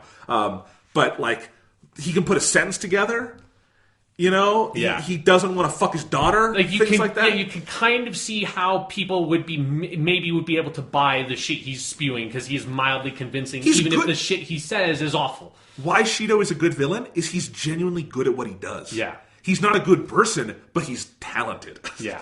Which we don't have in our current evil president. Yeah. He's just a fucking dumbass. Yeah, but a dumbass with the nuclear codes. So I think we should then take this opportunity now to, like, talk about the Shido section of the game. Because as you said earlier, we even though you had finished the Seventh Palace, the Shido Palace, we didn't want to talk about that because there's more than enough stuff in this game to talk about than to try to wrap that into the 5 and 6 Palace discussion. So here's an interesting thing I wanted to say. Okay. I love the Shido section of the game. I want to say that up front. So much good stuff we'll get into. I was worried about one thing while I played that section, and the ending. While we're just on this topic, the ending rectifies it so well. Not doesn't rectify it, but it's just you realize the game was aware of this. In that once you get deep into the Shido stuff, it almost seems like the game is implying that Shido is the source of all evil. Like that, the other people were paying Shido, and Shido is the guy who did this, this, and this, and everything ties to Shido, and if we can just take him down, everything will be okay. And for a while I was like, this could very well be what ultimately happens, which is the game is telling you that, but is lying. Yeah. As it should be. Or does the game actually believe it? Like, do the characters believe it, or does the game believe it? Right. That's the question. And all of the Persona games are very good at that gap between what do the characters believe and what is the theme of the game. And that often is a gap, and I think some people have, often in media have trouble seeing that gap, but it's an important gap to see. And I was worried just because this is a game about societal ills, and if you wrap it all up in one figure, that's always a bad thing to do, I think, in these kinds of stories, because it winds up being about, oh, if we take this one guy down, we'll be okay. And that's not true. And that's actually also the case with Trump right now. Even if we impeach Trump, all the problems that got Trump elected still absolutely exist, and we have to be cognizant of that, right? It's like the same thing of like the time travel, like go back in time and kill baby Hitler doesn't mean that the Nazi Party doesn't exist, you know? Exactly. Like maybe like it would have been slightly better. Maybe the National Socialist Party wouldn't have been able to gain like main traction in Germany and take control of the election, but like those feelings and like the fascistic movement would have still existed and been very powerful whether Hitler was there to sort of spark that fire or not. Exactly. So when you're taking an institutionalized look at things, you have to realize it's about the institution, not the person.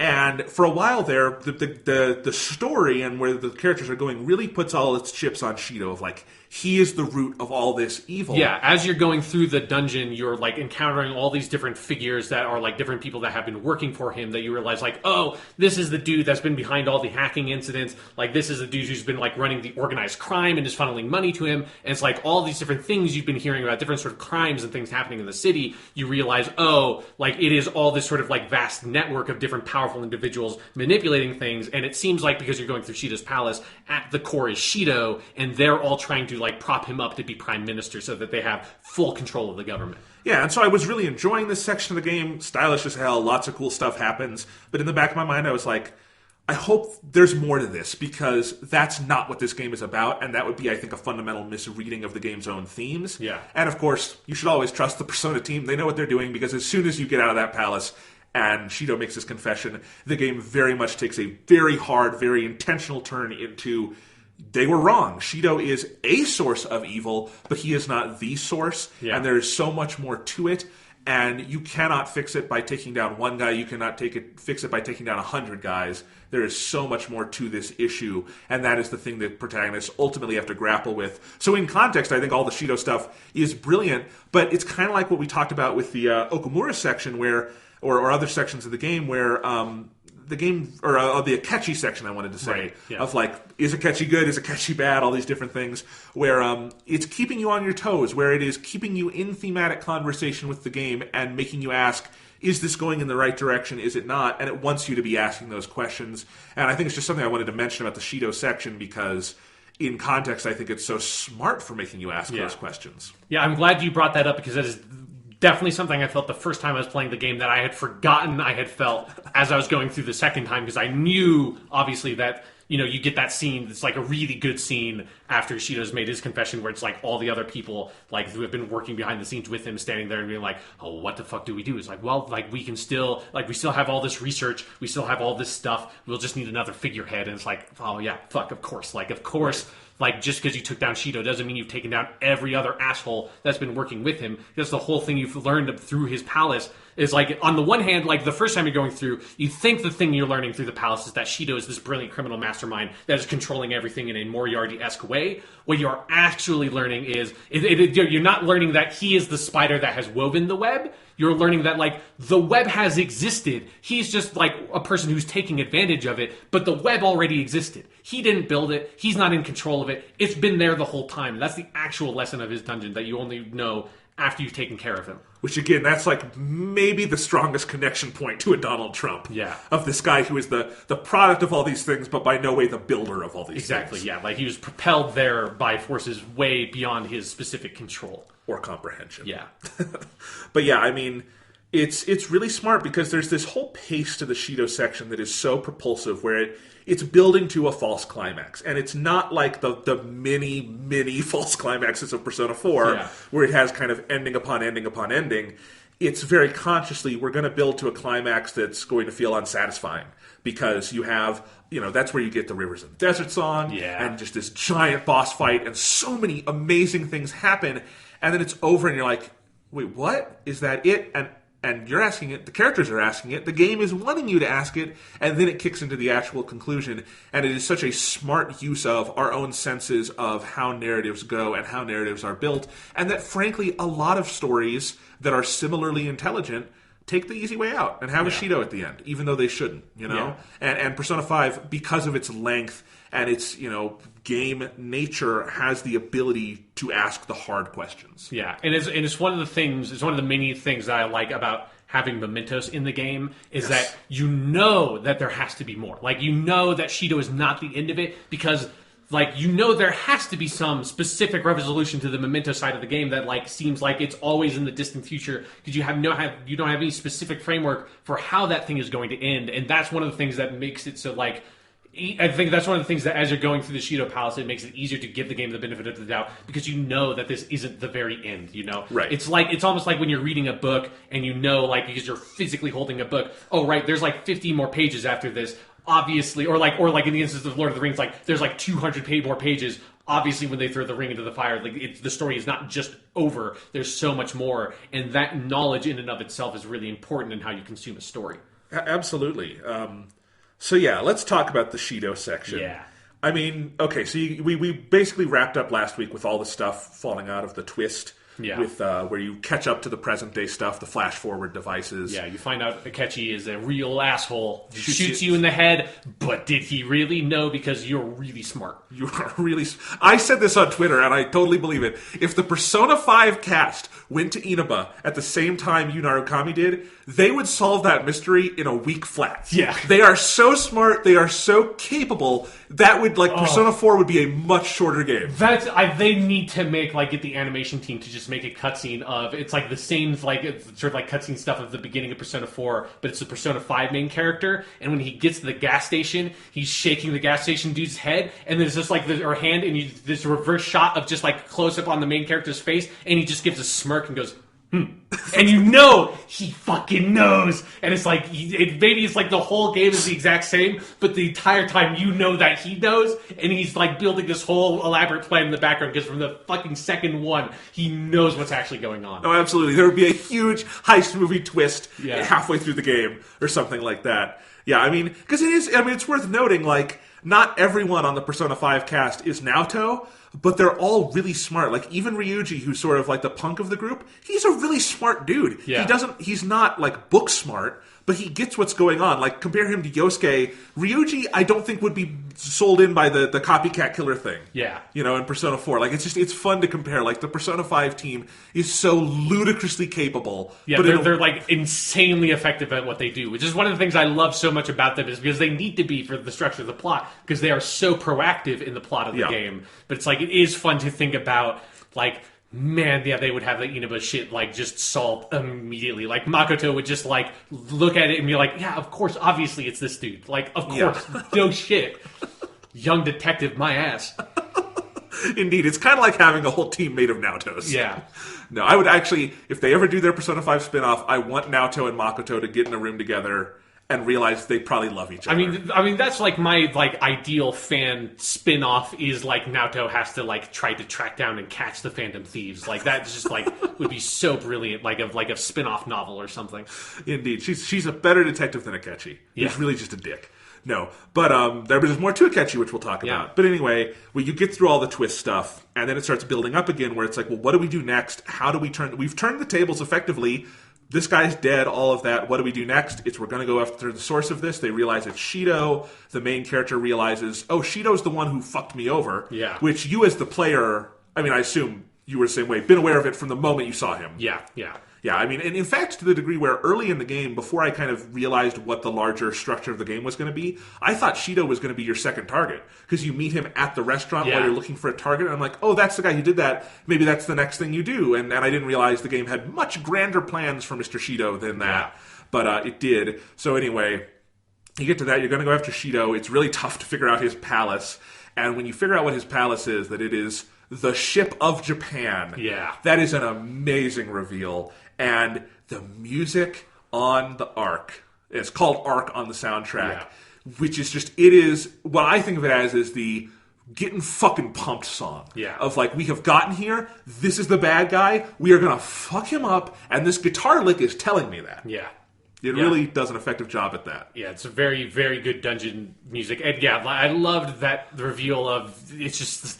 the whole time you're thinking like there's got to be something fucking crazy, because you know a lot of the dungeons have been like kind of going up in scale as you go through it to like this just being this giant fucking casino in the middle of Japan, and then now you're like, well, what is it going to be? And then it's at first it's like, oh, it's just the national diet building or whatever. It's just, it's basically Congress. And then you realize, oh, it's Congress on a giant ship, like sailing through a like sunken Japan. And I feel like it's another area where the game has done such a good job up to this point of like the sort of hammering home all the rules of the supernatural stuff, that when you see Japan, flooded, instinctively what that means and what that represents, because you've been through this enough times and you understand enough about how the subconscious world works. That's like, okay, like this means this dude is like bad on a scale we have really not dealt with up till now. Like, because of his distorted desire or whatever encompasses the entire country. It's not just,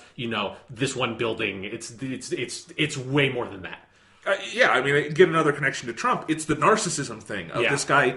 Literally, his only way of seeing the world is as his ship he sails through. Yeah. And it's all sunken and everything else is fucked, but he and his rich friends are okay because they're on the boat together. Yeah. And, it obviously recalls Titanic and things like that of like, the ship's going to sink one day, jackass. But yeah, no, I mean, let's talk about that palace. Because I think that palace is really interesting to me. Yeah, me too. It's very different than the other one. I mean, they're all different, I guess. But you finally get to... They kind of keep bringing in more and more, like, people into the palaces until the seventh palace is sort of all populated. Like, there's people everywhere. It's a ship. There's all... Like, you're in some back rooms and stuff. But most of you are just in the customer hallways and stuff and talking to the people. And there are shadows just kind of intermingled. Yeah. And you do a lot of fighting, but it doesn't feel like kind of the main thrust of everything. Because so much of what you're doing is going around, talking to people, getting information, moving on with the story. It's really interesting. And I there's so many of them. Is this the one with the mice?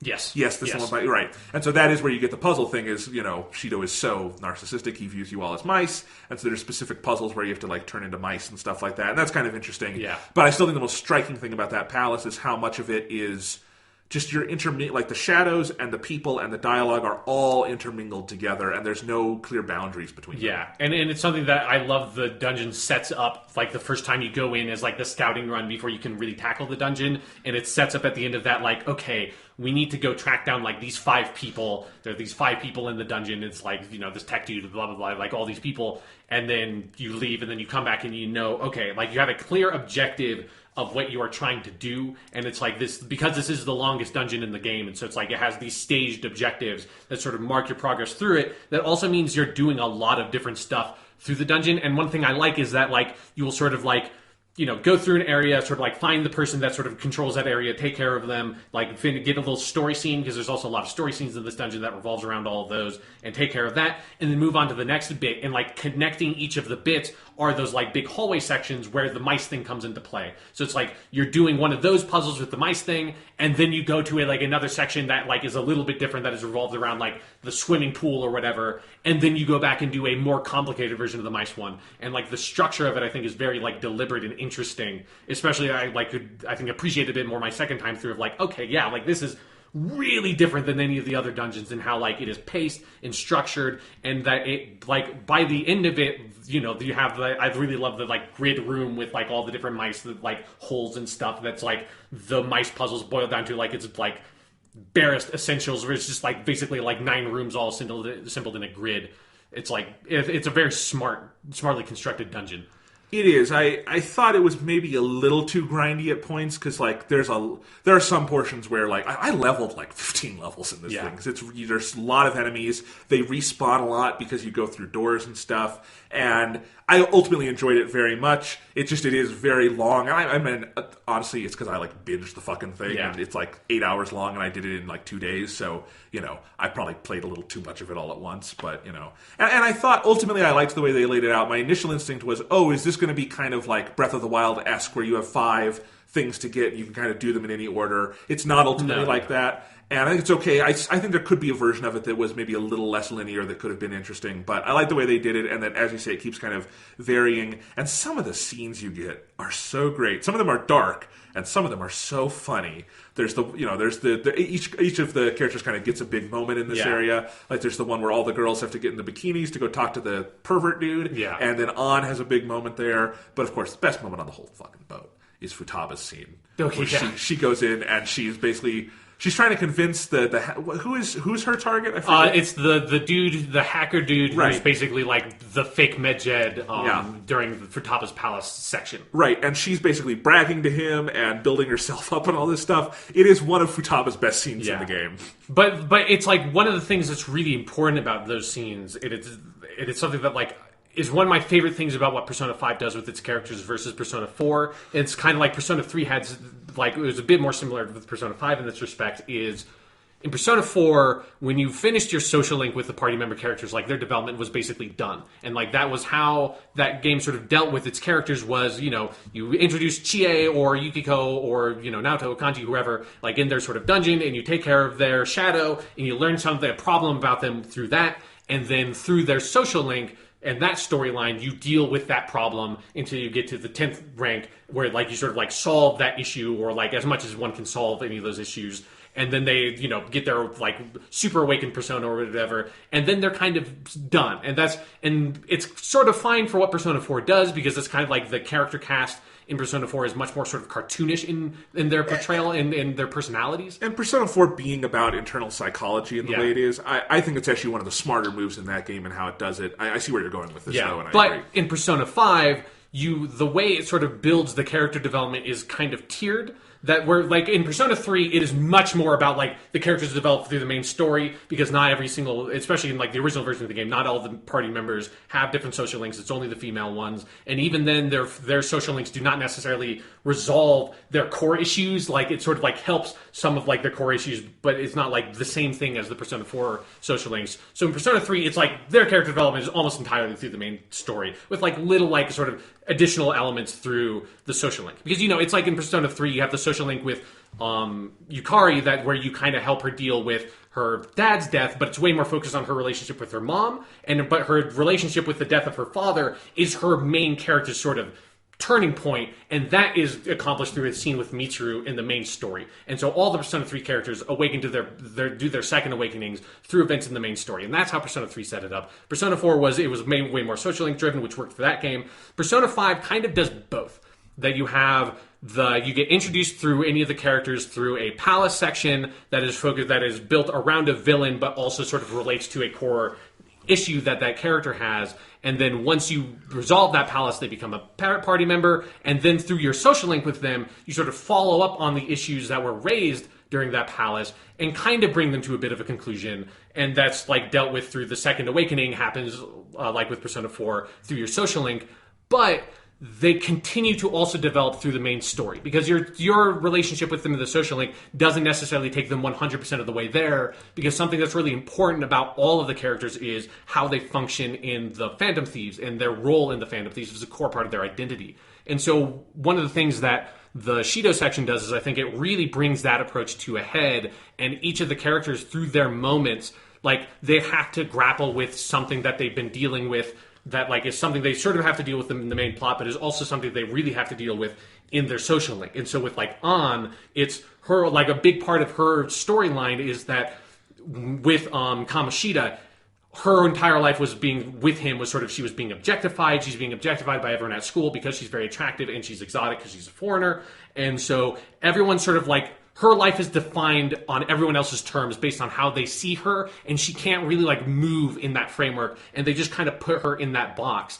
And then she's slowly sort of breaking out of that, and a lot of that is her sort of, in your social link with her, taking her modeling career into her own hands and sort of deciding, you know, like, this is the kind of person I want to be. I want to be successful. I want to pursue this seriously. You know, I want to be, like, attractive. I want to be sexy. I want to be sort of, like, commanding. I want to be, like, you know, the villains and superhero shows I watched when I was a kid is basically the line she says. And by the time you get to the Shido Palace and her scene here, it's a resolution to that character arc where she now is able to put on a fairly convincing performance, like sucker this guy in, get what she needs from him by being like attractive, foreign, and sexy, and then dumping him immediately once she gets what she needs, which is exactly, you know, what the sort of rival model was doing in her social link arc, that she was sort of like anger about, but also very envious of how powerful this woman was compared to her. And she's able to achieve that in this scene in Shido's palace.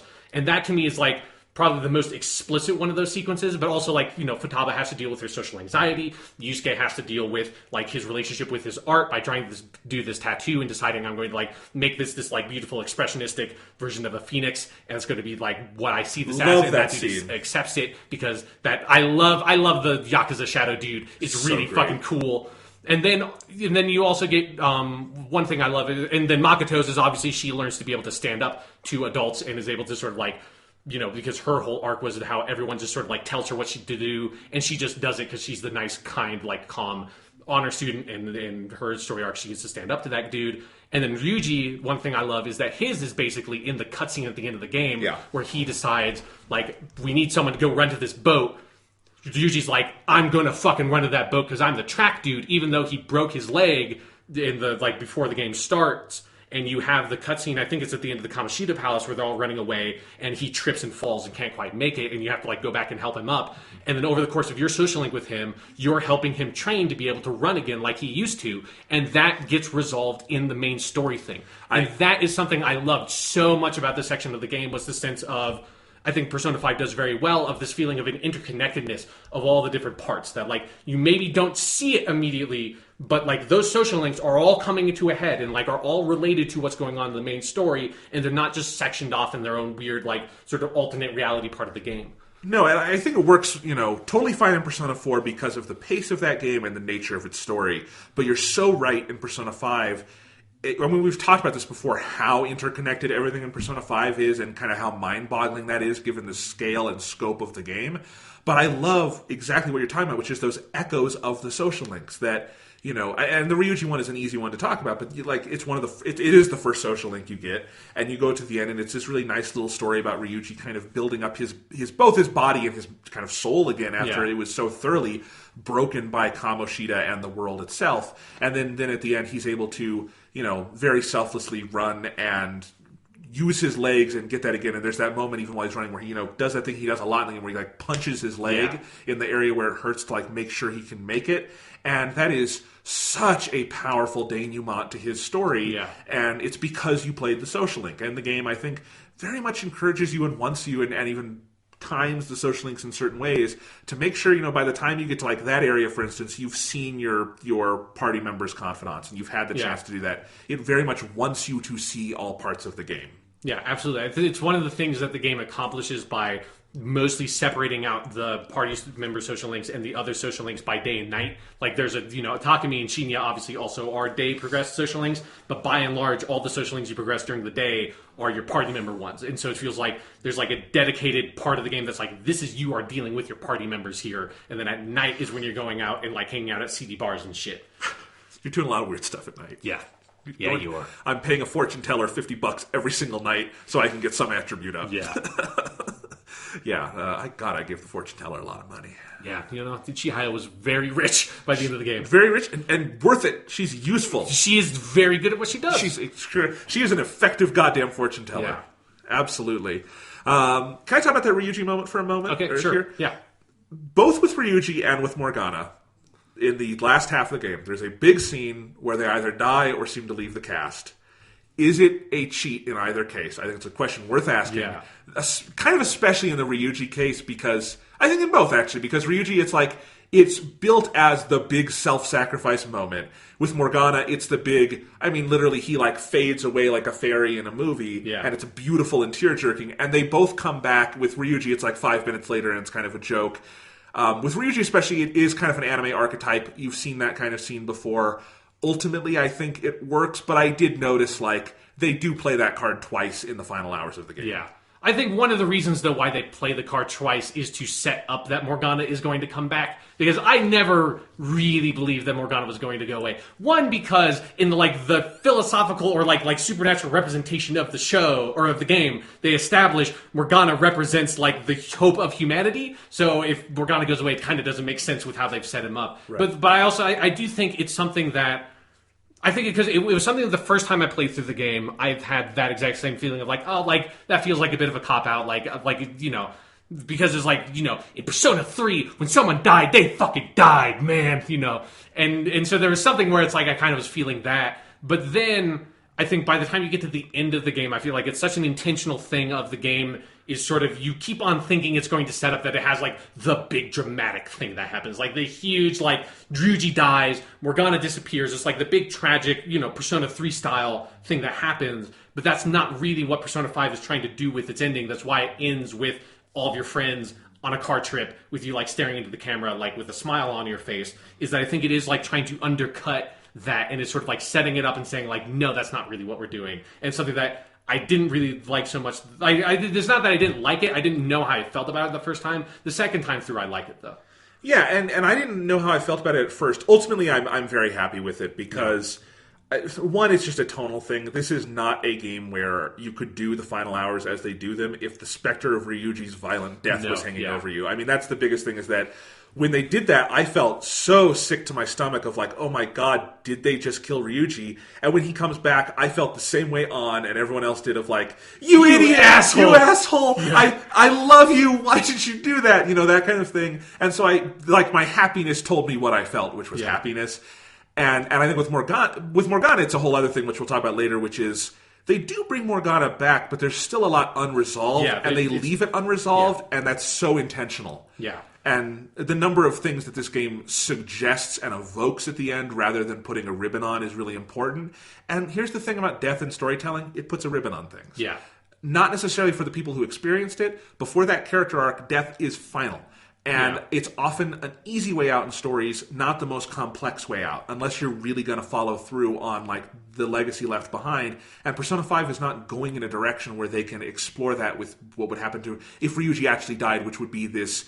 I mean, it would fundamentally change the arc of the game. Oh yeah, absolutely. Like the whole ending of the game would have to be completely different in a way that wouldn't totally make sense. I think as Persona 3, when Shinji dies, it fundamentally changes the arc of the game. Yes, it's like it needs to happen at that moment because that is the story that game is telling. Like his character, there's no way his character like lives past that point. Like that, I don't even know what that story would look like if he didn't die there. Exactly. So, I mean, that's the comparison I would ultimately make. Is I think, again, the game probably wants you to ask the question. Yeah. I don't think the game is unaware that it is intentionally copping out on something. Yeah. I think it also definitely helps that I found both of those scenes very funny. I think like they're very well. Oh, they're hilarious. Yeah, they're like really well constructed. Like the time, even though it's a kind of scene I've seen done a billion times, the timing on them is really good. Especially Morgana's, because you get the cat portrait for the first time. You get the cat portrait, and I just also like they get a lot of effect out of the bell ringing when the door opens to the coffee shop in a way that almost like by the time you get to the end of the game, basically feels like it's a sitcom. That's something that like sitcoms do all the time. Is you hear like the bell or whatever, someone coming into the bar in like Roseanne or something is like, okay, yeah. I was going to say it's where Kramer's coming in. Yeah, exactly. It's like it's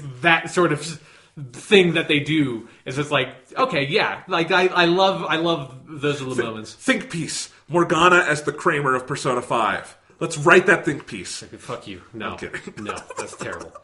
Haru is obviously the Kramer. Just look at her hair. If Persona 5 sold like 10 million copies, Polygon would have 3 different versions of that article already. Yeah. Let's just admit it. Absolutely. No. All right. So backing up a little bit, though, the ship, we talked about all those things with that. This is also a part of the game where, if you're like me, you are frantically drawing maps, seeing if you can finish all your social links. Right. And then luckily, I was well done with my social links at this point. I had fucking 2.5 weeks of this into this game of just pure, utter debauchery. It was just going on dates with like 8 different women, going home at night and just playing video games until I was fucking sick. It was amazing. It's funny because I had like a half and half where I had very few social links left.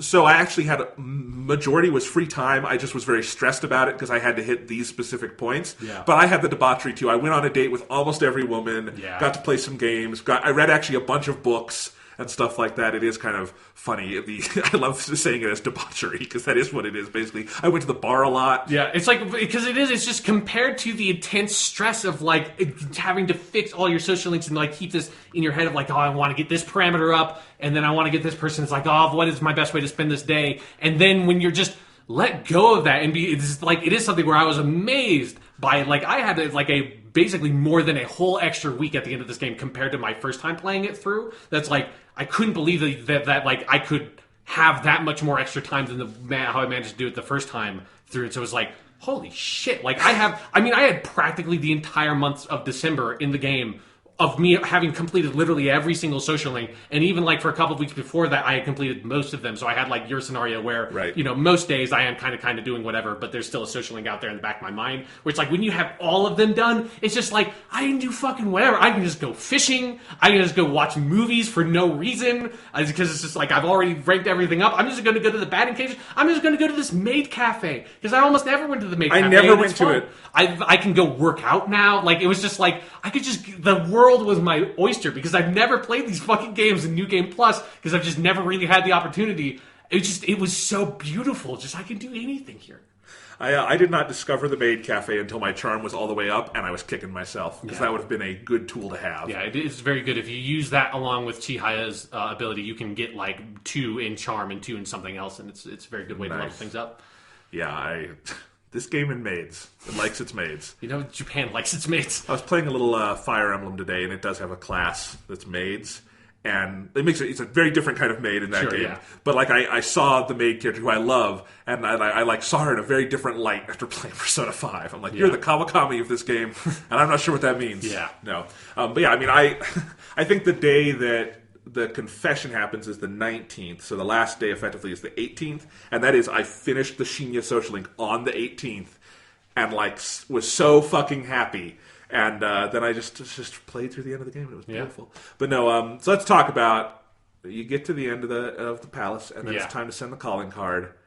The cutscene when you send the well before that we haven't wrapped up. Oh, I forgot because we only talked about the first half of Akechi Goro's story in Persona 5. Here you get, and this is something where the first time I played through this game, I was like, I knew I was basically at the end of the dungeon because basically what happens is the last dude left is the Yakuza dude, and he's a lot of fun. And you go, and so like I knew, okay, like I'm gonna beat that guy, and I'm gonna save. I'm gonna go to bed tonight because it's like 2 a.m. Like I've already pushed this past the point of it being reasonable, but it's like I'm just gonna, because I know that's the last dude. I'm gonna beat him, save, and I'm gonna be done. And then you fight him, you beat him, and it's like, oh, that's great. And then the game immediately, without any opportunity to save, rolls into this whole huge section where Akechi comes in, and it's an awesome part of the game. And it was also like, oh, fuck, it's good.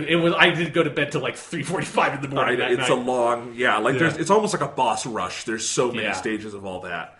The end of the Akechi arc, it is interesting, and that is very much the last time you see Akechi. They don't even do, like, unless I miss something, the ghost echo you get with other characters in other games. He's totally gone. Yeah, it's really interesting. So everything, I mean, I thought the Akechi thing was coming when I played it, because I thought it was going to come up at some point, but I thought it was going to come up, like, after you sent the calling card and went back into the dungeon. Okay. Then he would show up on that day. Okay, so yeah, the Akechi scene, big scene in the game. Yes. Exciting scene. Sad and maddening, and so many different emotions that come up during the end of the Akechi arc, because you go into that scene hating him pretty intensely. Yeah. Fucking douchebag. And he tried to shoot you in the head. Yep, and he shows his true colors, and he goes full Light Yagami at the end of Death Note on you. He very much does. And again, this is where I kind of complained about this last week. This is where I fully realized I don't think the English performance works totally. I don't know if it could, because that is such a Japanese character to do. Again, you just can hear Japanese Light Yagami in that. They might have just, I haven't played the Japanese version. They could have cast the same actor for all I know. They don't, but he is definitely pulling from a similar playbook, especially when he sort of like cracks at the end. Yeah, it's amazing. It's, like, he's not just dropping the F word every other word, but the fan subbers would totally do that, which is what I remember from the Death Note fan subs back in the day. It's the only way you can get across the fact that he's not speaking in Keigo or polite language anymore is by having it be you literally saying the F word every other word. Yeah. It's the only equivalent in English. I think that exists.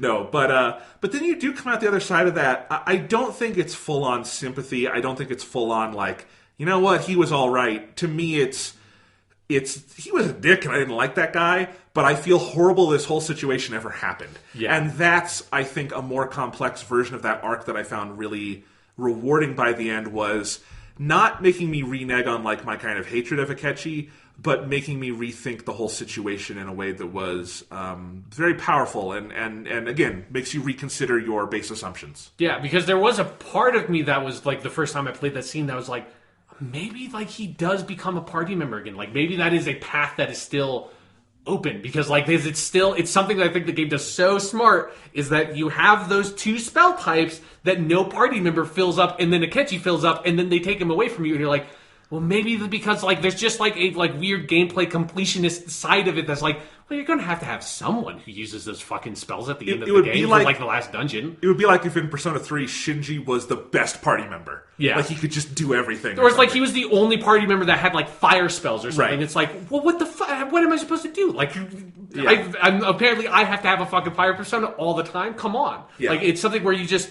there's something about that where you feel like each game like. You have a party member that fills all the different roles. It would be like if in Mass Effect, you just like had a party member, like you had Liara, who was your full biotic character, and then she like turned evil and left your party, and you never got another full biotic character, and the whole time you're thinking like, this is crazy. Like there's all these spells that I like almost never use that it feels like I should be using because I should have a party member that fills that gap. I think you're right, because I did feel the same thing during that Akechi scene where, again, I didn't think they were going for a full redemption or anything, but they were enough of like, we didn't want the dude to die, obviously. It's like, come back to the light, Akechi, and maybe he would have joined us for the final fight with Shido or something. Yeah, exactly, because like you find out there his whole backstory is that he is basically he's Edmund from King Lear. Like he's the bastard son of Shido, and so he has grown up hating this dude who's his father, but who's abandoned him, basically abandoned him and his mother, and his mother died several years ago, and Akechi doesn't think that Shido knows that Akechi is his son, and Shido doesn't really 100% know, he doesn't really 100% care.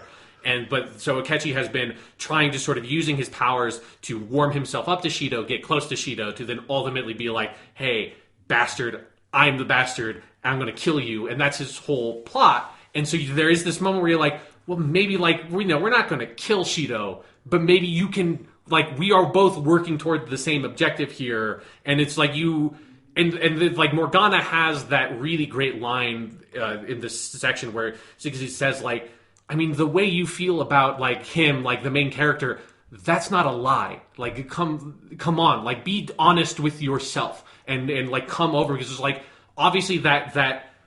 You have two personas, you have two outfits that can exist here, and like you can try to make the argument that like that I have my powers make it so that I really can like have a fake persona or whatever. It's like, but deep down that's bullshit. Like that's a part of who you are too, and like come on. But like of course like and like if they make the right choice, like it wouldn't really make sense for him to actually be your party member. But there is this sense of like, it could have been that, like it could in like some like alternate universe gone that way, and you could have come back over here and stopped being a complete asshole, and put on the silly white suit again and fought with us. But of course, like he's too far gone. Yeah, and not to constantly reference Death Note, but it is kind of like the arc of Death Note where Light has his memories wiped and is working with L, and you see like, if Light had made a couple of slightly different choices, look how good a dude he could have been. Yeah. And that's the whole point of that arc, is that it hurts that much more when they stick the knife in and Light goes back to being evil and kills L. Yeah. Spoiler for a 15-year-old show. Yeah, sorry, you're going to watch it on Netflix for the first time. This is still on Netflix? No, they're making that like TV movie or whatever. Oh, thing. Right. Yeah. Okay, yeah. Forgot about that. I don't know. Who knows if they're even going to do that plot? I don't know. Yeah, if it'll have anything to do with the Japanese show, that's the question. Also, I'm pretty sure Death Note is still on Netflix. Okay, things go off and on. Last time I was looking at the anime on Netflix, it was there. Okay, nice. But anyway. So was Persona 3 the movie number 2, by the way. But not one. Not any of the other ones. Right. Just Persona 3 the movie number 2. I have no idea what licensing issue makes that true, but that is the case. It's a good movie. We recommend it. I just would recommend you watch all of them. Yeah. Anyway, yeah, so, no, I mean, you're right. It is this, there's so many complex emotions rolled up with the end of the Akechi storyline there. Yeah. And I was going to try and think of where to go with this next. What would you say about this next? I don't know, like, it's just, it's something where, okay, well, you have Sorry, to, yeah. I was trying to think of what I was going to say. There's one criticism I would make, which is that, we've compared some things where we're saying, hey, this game did this better than Persona 4. Yeah. I'll say one area where I thought this did worse than Persona 4 is with Akechi. I couldn't help but compare him and his social link to Adachi, which goes in a very similar direction. And of course, this is only true of the Golden version of Persona 4, but accepting that, we'll just talk about it that way. In Persona 4 the Golden, the Adachi social link is so fascinating because for like its first 5 or 6 ranks, you meet Adachi, he comes home and hangs out with you and Nanako, and you really bond with this guy. And you actually get a lot of a sense that something's up with him. He's not satisfied in life. He's got all these issues. He's got all these cabbages. Indeed. But you do see this side of him where, like, hey, there's something here that resonates with me, and I think we are friends on this level. And it makes the final levels of the Adachi social link just dynamite. Because what you see there is that, like, it's not about redeeming Adachi, but it's about seeing this side of Adachi that, like, you could have been this. Yeah. And I am, this part of you is the same as me. And, like, there's this kind of thin line between us. And it leads to this one scene where you go meet him, like, in the TV world at night, and it is the creepiest, most atmospheric scene in all of Persona 4. It's like if David Lynch made a social link scene in a Persona game. Absolutely, it's like that. It's like something out of Firewalk with me. Yeah. And it is chilling in so many different ways, and I think part of it is because you had that active interactivity on the social link, and I think they put some, and again, it's because one of two social links they added to Golden, they could do this, but they put so much work into honing that social link, and it adds so much to the Adachi character if you manage to play it with that. Yeah. And I wish they would have done something like that with Akechi, because I think the automatic social link they do with Akechi is the most throwaway social link, I think, in any of the Persona games. I don't even remember what the specific scenes are, except for like the last two ranks, which happened during the final confrontation. Yeah. And I think they leverage that pretty powerfully. But because it comes in fits and starts, and you never really even remember you have it, it's automatic, but even the scenes where it goes up automatically aren't like Morgana or even Igor in some moments where they feel like meaty scenes. They're just kind of like, Akechi was in this scene, that's rank 3. And I think they could have done something where maybe Akechi was out in the world, because again, he's introduced very early in the game compared to when he becomes important to the main plot. And I think you could have had something similar to Adachi where like there's 4 or 5 ranks that you do with him, and they leverage that, and it would make, I think, that last scene resonate a little more if you felt you had some kind of agency over your friendship with Akechi. Because as it stands, I don't know if I bought 100% the amount of sympathy we wind up feeling for Akechi, because it was all on rails with that character. I never felt I had any agency in that relationship, and I think they could have done more with that. Still a interesting character and a really powerful final set of scenes. Everything that happens with, he has that Robin Hood persona, and then finding out his true persona is fucking Loki, and everything that happens with that. Really cool stuff, and I think the final move of him basically sacrificing himself for you, because Shadow Akechi of Shido comes, and they like basically kill each other and all of that. It's really, really good stuff. I just kept thinking, man, this could have been even more powerful to me if this was a little more Adachi-esque in how they handled that social link. Yeah, I agree. I would have liked it more if they had done that with the social link thing. Like, as it is, but it is also something where it's like, the Marie and Adachi social links in Persona 4 the Golden are like the most highly produced social links in any Persona game, because they are like they put so much effort into those, because they're the only 2 ones they had to make for that version of the game. But there is something I really like about with Adachi. There's like this sort of Akechi or Adachi? Sorry, Akechi. They have very similar names, and they break down in very similar ways. Like, I kept on waiting for Akechi to just start talking about the bitches. But like, there's like this weird connection between you and him that is something that if they had found a way to sort of like reveal maybe part of this earlier or something, you could do maybe more of a social link thing with it. But of the fact that both your life and Akechi's life have been completely fucked over by Shido, and that's like he's this weird like fulcrum around which both of you have like the last couple of years, for him longer. Your lives have revolved around these decisions that this one piece of shit has made, and it's just unfortunate that like because Akechi was caught in that orbit for longer, and he didn't have like anyone else with him to pull him out. Like, he's stuck there, and you can't quite yank him free of that. And it's something that adds like a little extra oomph to when you encounter Shido and you see like 100% like this dude just does not care about people. No, like, it doesn't matter who it is. He sees everybody as disposable, everybody as a tool. And especially that moment where the Shadow Akechi comes in, and you see like, okay, yeah, like Shido. Like Akechi's an idiot for not knowing this about Shido, but you totally understand why he's way too close to it to be able to see Shido doesn't give a shit about you. All he sees you as is 100% as a tool, and once you've fulfilled your purpose, he's going to discard you. Absolutely. And there's the other thematic parallels where both the protagonist and Akechi are the number 0. They have unlimited personas, theoretically. They are both chosen by evil Igor and all this stuff, and awakened, and they both get the app that way. But the issue is, all of those things are themes and ideas the game tells you rather than showing you. And the game is very, very good at telling, so it's okay. It's just that most of the time the game is also good at showing. And it's just that's that one area where I think they drop the ball a little bit. And maybe not even drop the ball, it's just I can theorize in my head a way it could have been even better. Because the baseline is it's really good.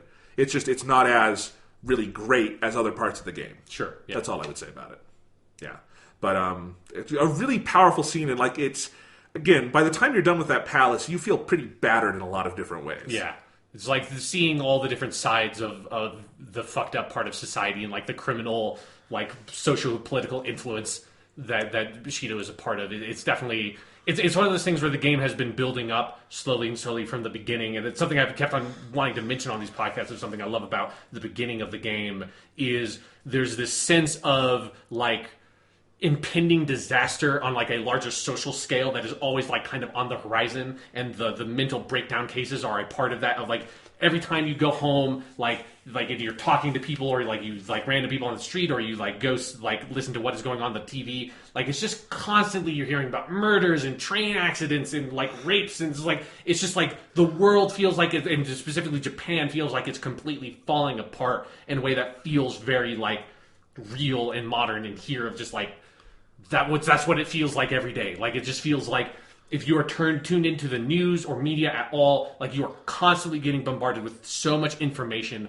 about just awful shit that is happening everywhere that it feels like at any second the world can crumble to pieces. And what you find out here is like Shido and the people around him are making it feel that way on purpose. Like both in that like, you know, Akechi is pushing things using his powers to cause some of these accidents to happen, but also just Shido's entire platform is about like creating a strong Japan, creating a strong nation. It's incredibly nationalist and saying like we're rejecting the rest of the world. Like we want to be able to be on a position of power above other countries, and like we want to take control of our fate, take control of our destiny, and the only way that kind of platform works is when people feel scared, and you have to make people feel scared. And it's like the kind of platform that Trump runs on when he says stuff about how, you know, like the carnage of America and the carnage of like living in the inner cities, and trying to make arguments that like are statistically completely unfounded about how like the crime rate is the worst it's ever been or whatever, when it's like there was a slight uptick in like specific types of murder rates in specific parts of America, but in general the crime rate is as low as it has like basically ever been.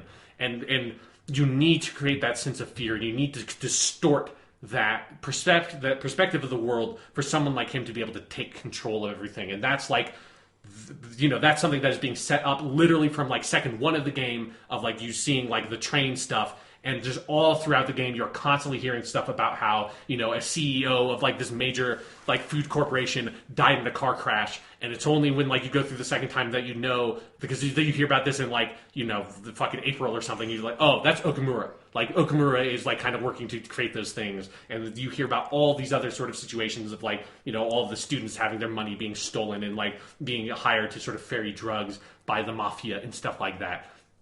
All that stuff comes to a head when you find out that Shido is involved, has his like toes in all of those little kind of criminal pies, and they're all working together to ultimately sort of like create this administration that will run Japan from a nationalist perspective.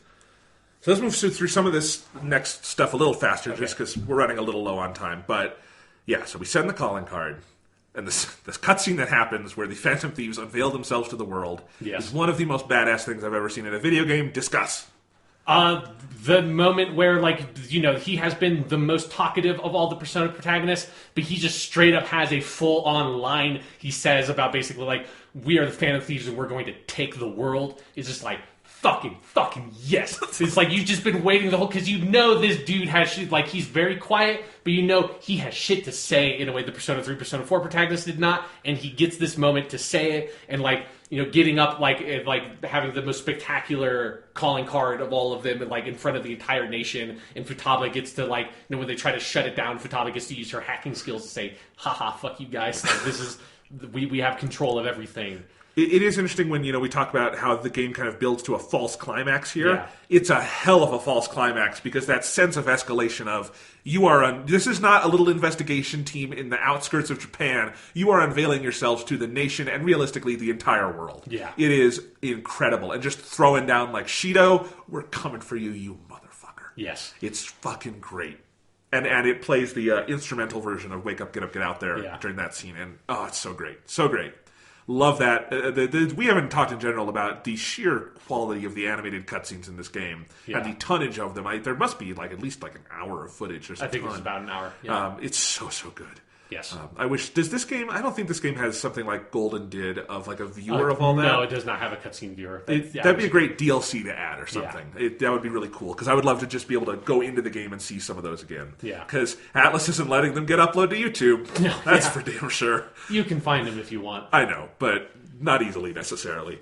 Anyway, that's really great. And then, we talked about it a little bit already, but when you go back onto the ship and you fight Shido, the progression of everything that happens in that boss fight is incredible. First, he's on this giant golden steed made of corpses and people, writhing in pain. And it's a giant golden lion, specifically. Lion, right? Yeah, and it's like a giant golden lion built out of the massive humanity that he's going to ride on the election, basically.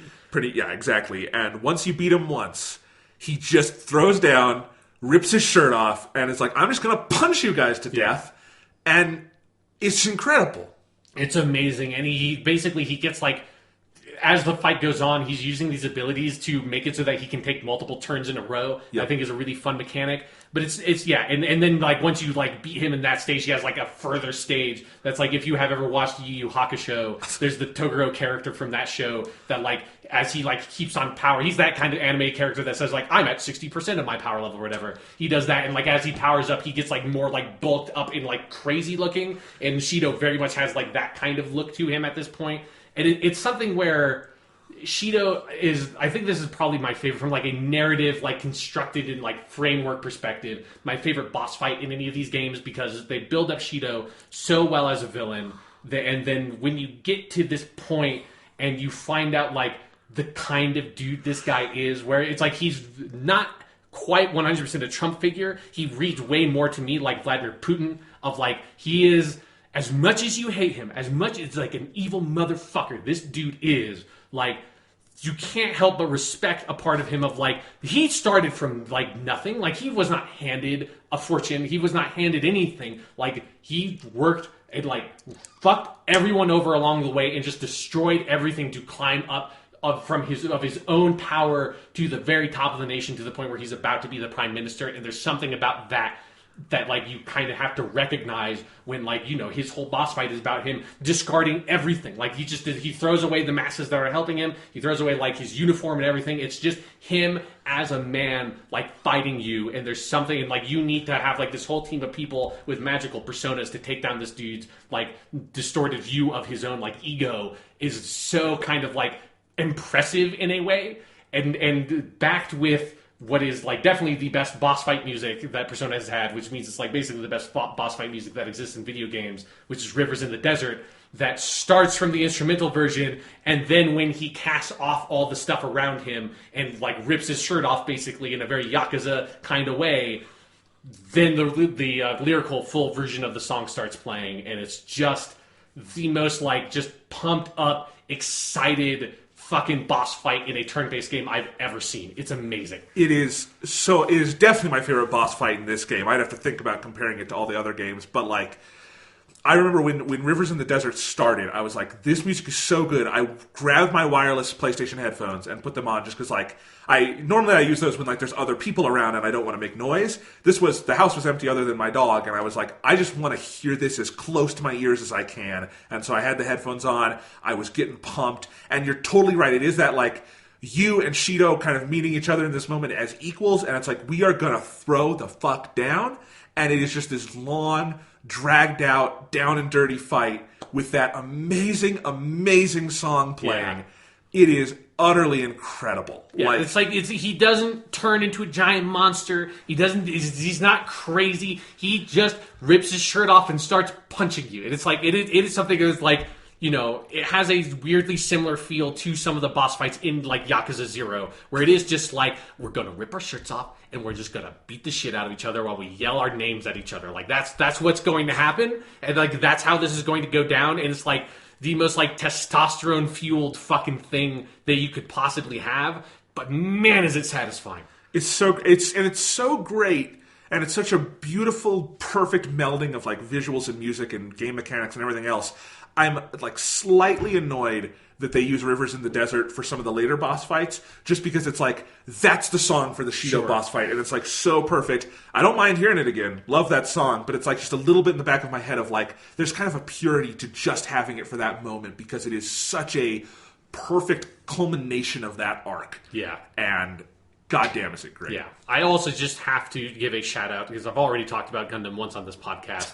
The voice actor for Shido, and this is something that's like very specific and deliberate, is I can't remember his name off the top of my head, but he's the guy who plays Char in Mobile Suit Gundam, who's like the main big character in that game that like was the breakout kind of iconic character that like you could see in like fucking everything in Japan because of and you're talking about the Japanese version of the game. Yes, the Japanese version of the game. Yeah, obviously. Although, well, no, when I was looking this up, apparently the guy who voices him in English did voice Char in the 2012 Mobile Suit Gundam: The Origin movies. So that's amazing that they went to that length. I assume that was on purpose. That would be an incredible coincidence. So like there is a Char connection there. But one of the things that's important about Char is he's an incredibly iconic character who's like a pseudo villain in the first series, but also like by the time he comes to the end, he's sort of like maybe the real hero of the original Mobile Suit Gundam series. But then he keeps on popping up in the next couple of series from like the 80s and becomes more of a heroic figure, and then becomes ultimately a more villainous figure in the end when he becomes... I mean, he literally ends up as a politician in, like, the Char's Counterattack movie, and, like, is very much like how Shido is in this game. And it's a very specific bit of casting. Like, this guy doesn't do a huge amount of voice acting these days. Like, he shows up every once in a while, like, if they're doing another Gundam thing, or, like, you know, very occasionally he'll do a voice in an anime or something. But generally... You know, he's off doing other stuff, but they got him for this game. He's playing a very Char-esque role.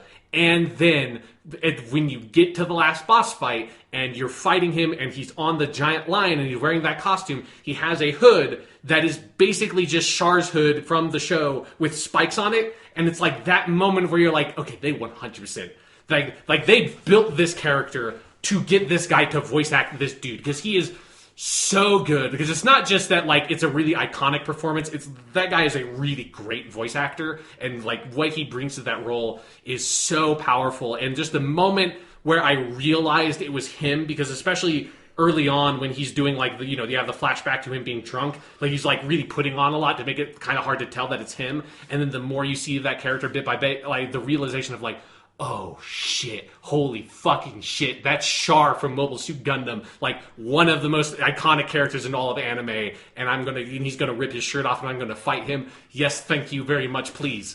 And I will say, this is another actor in English, kind of like Akechi, where I think did as well as he could. I'm sorry, English, American, English-speaking actors can't cut loose the way Japanese actors can. Yeah. It's just a thing in Japanese voice acting.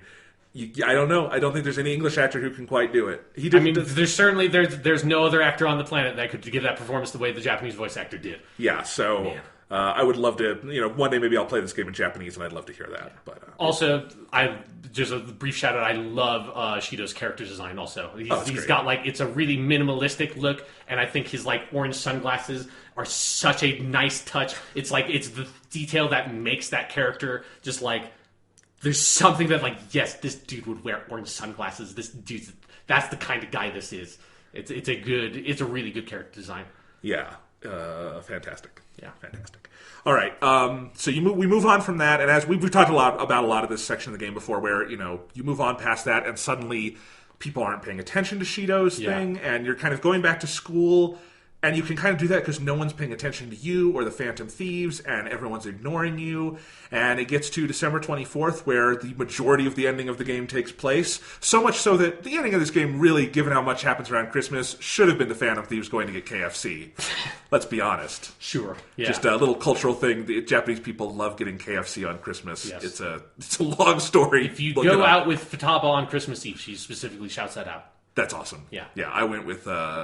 Haru, so that's funny.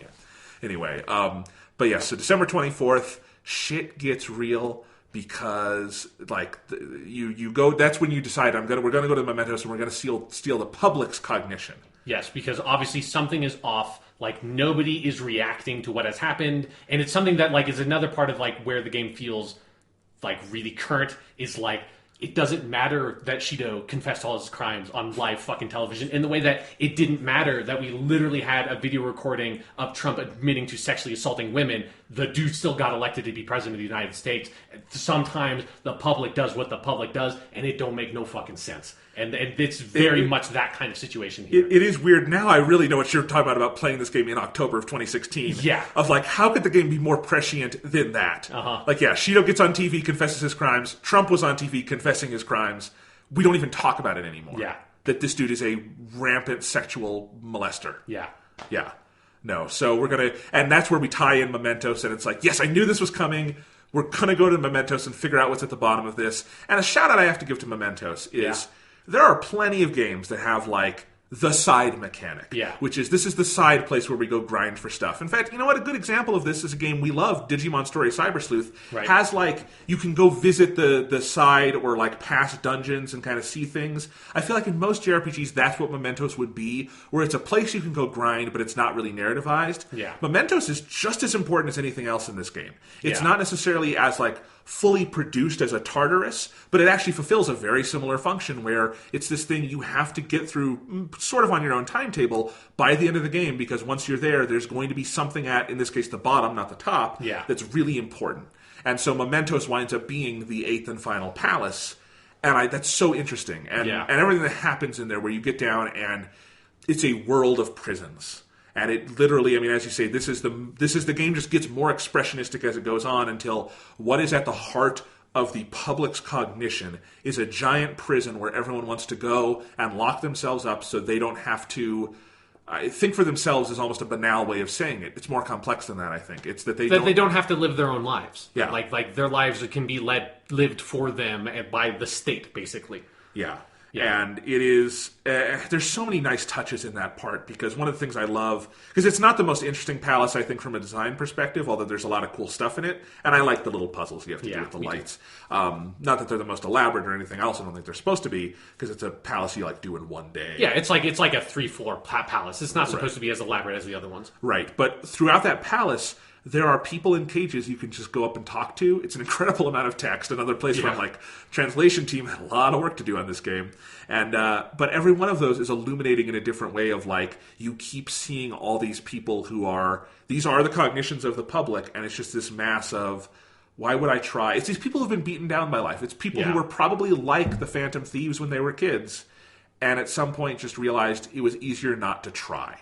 Yeah. And that's kind of where they're bringing in the horror at the heart of this game, is that feeling that everyone in the world has felt at some point of it would be easier just to give up than to try in this world. Yeah. And you have that moment that I love so much that, like, seals the deal for me on, like, how they treat their villains in this game, which is when you find all the villains that have survived and are all, like, in these cages and are sort of talking to you, and you see this version of, like, basically the version of them that you created, and you don't realize until up to this point that it's like, oh, you didn't, like, because you didn't destroy their shadows had to have gone somewhere. Like, because, you know, the villains never awoken to their personas, their shadows weren't destroyed, so it's like their shadows have to be somewhere. What you find out is you have been working as a fucking, like, jail, like a warden the whole time, and you've been taking all these people who have been, you know, they're evil, but they are also, like, living outside of the normal boundaries of society, and are, like, in a dark reflection of you, forging their own paths and, like, living their own, like, free lives in power of themselves and in power of their lives through committing crimes and being awful,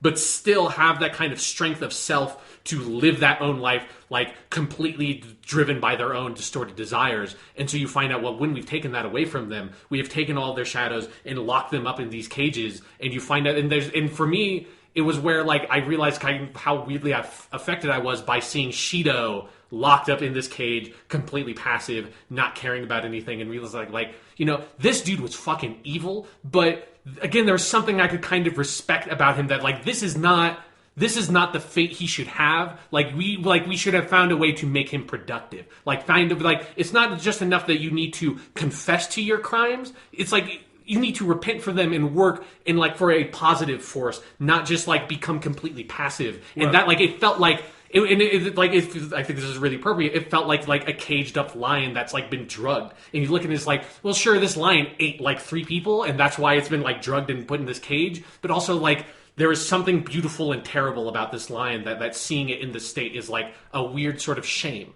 Well, talking about political themes, I mean, there's a very real critique in Persona 5 of the prison system in the world.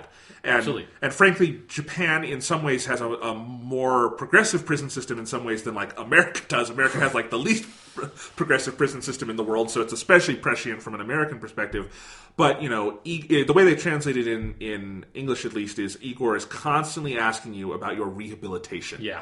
And you ultimately find out this Igor at least doesn't really mean that. Yeah. You know, or he means it in a very backwards way, because the goal of prison should be taking people who are making, you know, the wrong moves in society and rehabilitating them so that when they re-enter society, they can be productive again. It's supposed to be a social service. Yeah. And yet, I can only fully speak to this from an American perspective. In America, it's all about getting people in prison and keeping them there until they fucking die or hang themselves. You know, and it's really awful and it's really gross, and that, you know, we politically want people to get out of prison, commit a crime, and go back in. That is how the system is built for those people. And it's awful. And this game is kind of seeing the entire world as a prison of that, yeah, they did something evil, but just throwing them in a prison with nothing to live for is an evil thing to do in and of itself as well. Yeah. Not that the Phantom Thieves mean to do that or anything, but realizing that, and that there's something bigger they're working for, not just for themselves, not just for their loved ones, but even for these villains that they met. Again, we've talked before about how like crucial empathy is to this game. That's one of those moments of empathy of like, there's something bigger here, that even these people need to be freed from this prison because it's not productive. Yeah. And again, it directly ties into the revelation that is coming about Igor and what he's been doing. Yeah, so I think we can just talk about that, because, you know, at the core of Mementos, you find there's the Holy Grail, the Say Hi, and there's something about like hearing that it's very good in Japanese. But anyways, you find the Holy Grail, which is like hooked up by all these veins to all the people in the prison in a very like Matrix-esque fashion in a way, and you hear the Holy Grail talk, and I assume in Japanese or in English, it's the same voice as Igor, right? I mean, it's always hard to tell, but I believe so, yes. Yeah, so because in Japanese, it's very definitely like, oh, this is like new Igor's voice coming out of this Holy Grail. That's kind of weird. And then you fight him, and then you find, well, because how does this whole sequence? Because then you go into like Mementos takes over the real world, and then everyone disappears, and then you find out that Igor's evil. But yes, but before, I think on like December 23rd, maybe there is an event where Igor kind of plays his hand a little bit and talks about like the filth of Earth and all this stuff. Yeah, and, like, that humanity is going to have to be wiped clean because you have failed your mission. Yeah, you realize something's up with this dude. Yeah, because even Justine and Caroline are like, this is maybe not what we signed up for. This is a bit weird. We're supposed to because they are legitimately trying to rehabilitate you. Yes, yeah, and throughout their social link, there's a lot of something's up here. So. Yeah, so everyone disappears. Very dramatic, scary cutscene. Another one where I'm like, did I accidentally get the bad ending? Yeah. And then, you go back to the Velvet Room, and Igor sounded different for a reason. Yes, and this is maybe the most unbelievable twist and like gotcha I have ever seen in any video game. Because in the Japanese version, like we talked about this a number of times on this podcast. I'll just go over it briefly. But so in Japanese, the voice actor who recently played Igor died almost 5 years ago at this point, and so he was a very iconic part of the franchise. People were very attached to his voice and his performance, and so even though he passed away, they kept on using that character and using his performance in the anime and in Persona 4 the Golden, in Persona 4 Arena. Whenever that character would show up again, they would just take lines from the different sources from the original performance and sort of put them together in ways that's especially since Igor generally talks in a very broad philosophical way, you can kind of do that and get away with it and leave the heavy lifting to the Velvet Room attendant or whoever. And that's how they had handled it. And so then Persona 5 comes around, you see the trailer where it's okay, clearly they have recast Igor because everyone was sort of curious. What are they going to do? You have a whole new game that's a 100-hour RPG. There's no way you can just have this character be that performance stitched together. It's just impossible. So it seems okay, they have recast him, decided to go in a totally new direction with him. It's he's this darker Igor, but it really fits the tone of the game. It's really interesting. It feels it's kind of sad, but obviously the choice was either recast him or don't use the character anymore. And so you're playing the whole game just assuming this is Igor. They've just recast that actor. This is what this is. And then you find out no, this isn't Igor. It's like it's the evil god you're going to find at the end of the game that he's been taken the form of Igor. You find out he's evil. He floats up, disappears, then actual fucking Igor comes out of the nether, rematerializes in the Velvet Room, and it's the original fucking voice actor, and holy fucking shit, how crazy is that?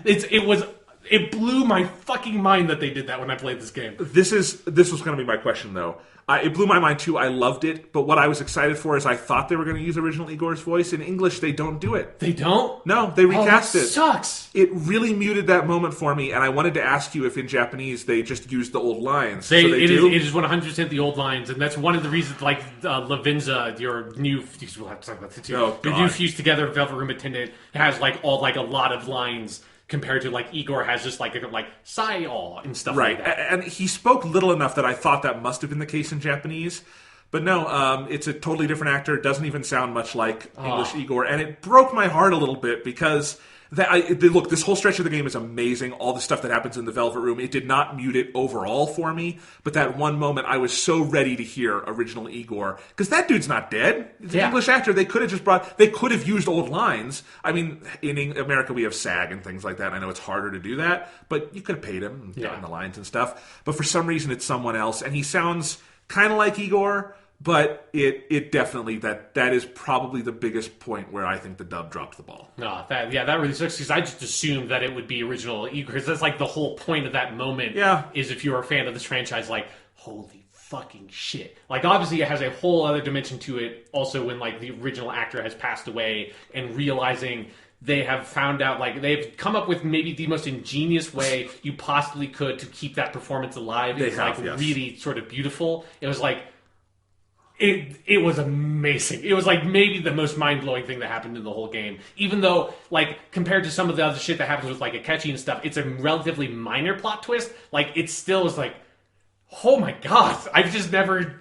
I don't think I've ever seen something do that before. No, and I think there's tons of things I still loved about it. I think the whole idea of turning Igor into the villain and that there was this evil god who basically used the archetypes of a Persona game to fuck with the world. Yeah, and to be that, like, because of course, like, your whole thing in the game is you're, like, fighting against power, like, you're fighting against the power systems that exist in the world. What higher power system is there in a Persona game than motherfucking Igor? Like, he's the dude who runs the Velvet Room. Of course, at the end of the game, you have to fight him. Like, of course, they have to find their, like, way to make him evil and stuff. But yeah, you have to fight that guy because he's the biggest power system that exists in this universe. Like, or like in these kinds of games. Obviously, you have like the earlier Persona games where he's working for Philemon and stuff. But yeah, so yeah, I'm really disappointed that the dub did not use our Igor because I also love the performance of English Igor. Yeah. And you know, look, it has been like 8 years since Persona 4 was dubbed. I don't know how much that guy has even done in the spin-offs. So maybe there just really was a contractual issue where they could not get him back and use his lines. And I understand maybe they tried their hardest. Whatever the case, it's still disappointing. Yeah. So, but let's talk about all the other awesome things that happened. Yeah. The scene where Caroline and Justine realize what's going on, and Igor full on says, you're going to be executed. And he tells Caroline and Justine to fucking cut your head off. And they realize what's going on, and they say, we need you to do one last fusion.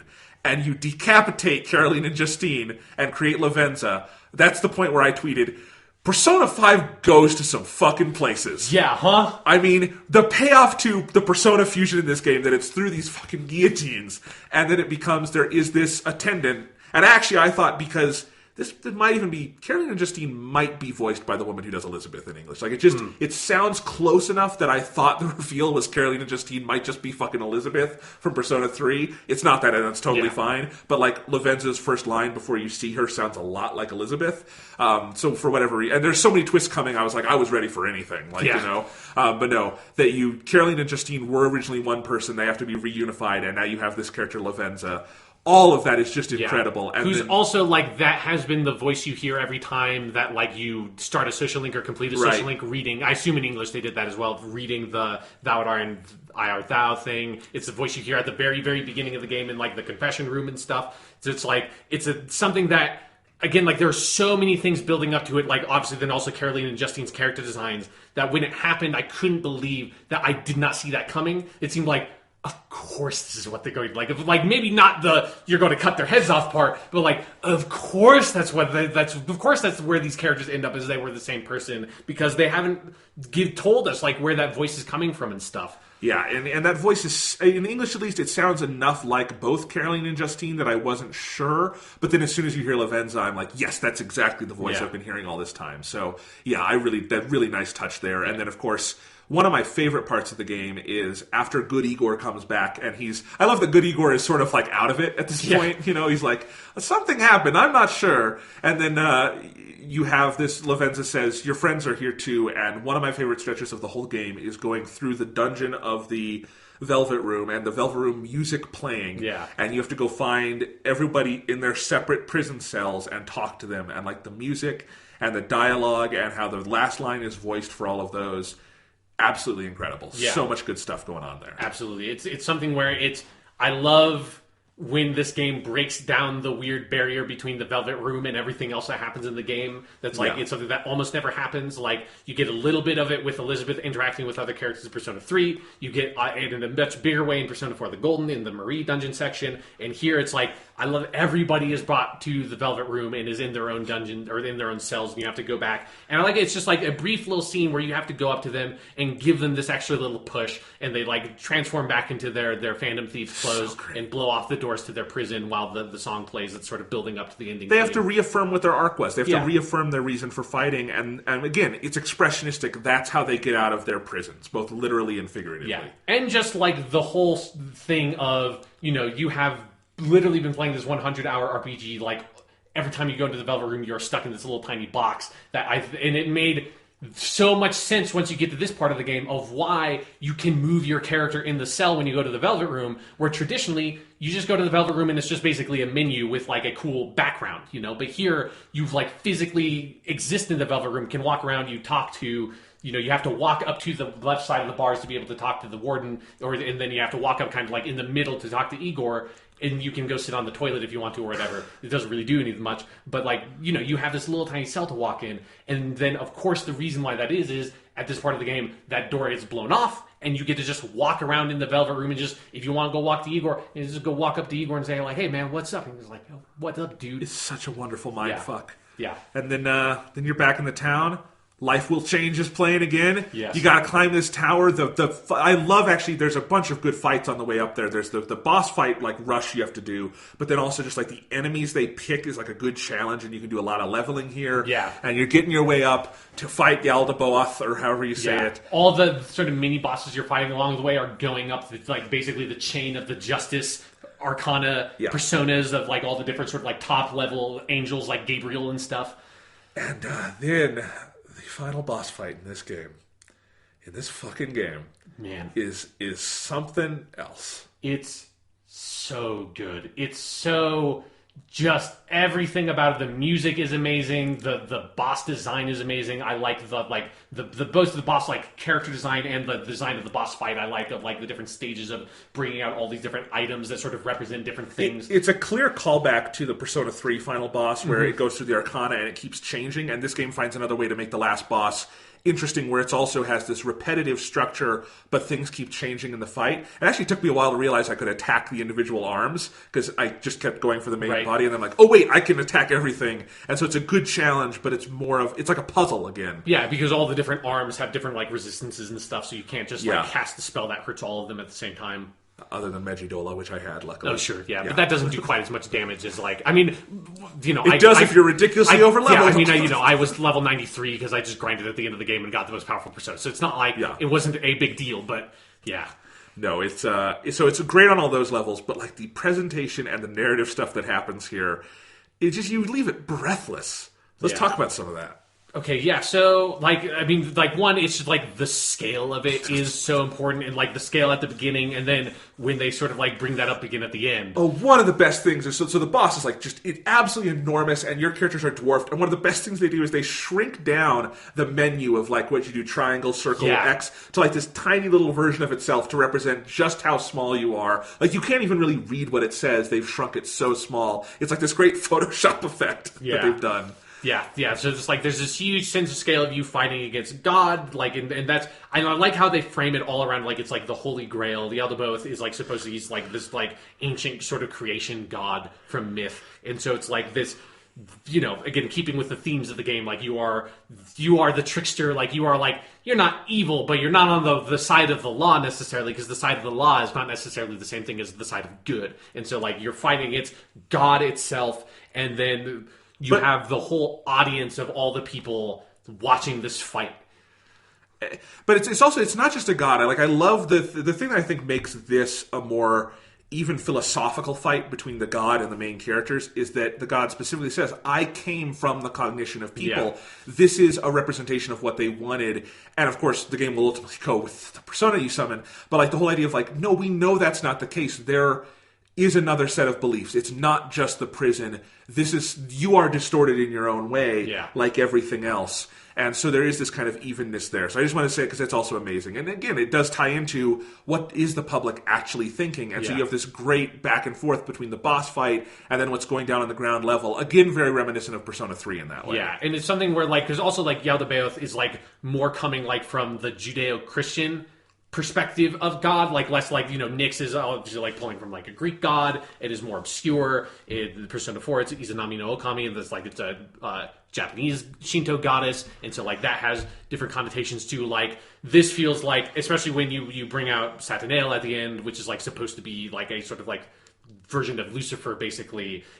Has this almost sort of like Paradise Lost-esque dynamic between like, it's God in the sense of like the god of order, and that is what you are fighting against, is that like cold, emotionless God that is seeing everything as like, I have designed this for you, I have created this for you, like this is my game I have built for humanity, and like you are going to you are my pieces that are just going to live your lives the way I decide you to live them. And so that's like the kind of God he represents. And then you have the whole audience there, and the way they do the section that's, every Persona game needs a section of where you have things like, oh, we're doing well in this boss fight, but like we actually are starting to lose, and then you have all the social link people like cheering you on, but here you have all your social link people along with like all of basically Tokyo watching this like fight in their weird abstract memento space, cheering you on. And this is one of the places where I feel like the way they have set up the social links really works to its benefit of like all the characters, the social link characters in the game, I think are particularly memorable, partially because they have a gameplay link to them. So like, then like so many of them are people you have to keep on visiting because they're like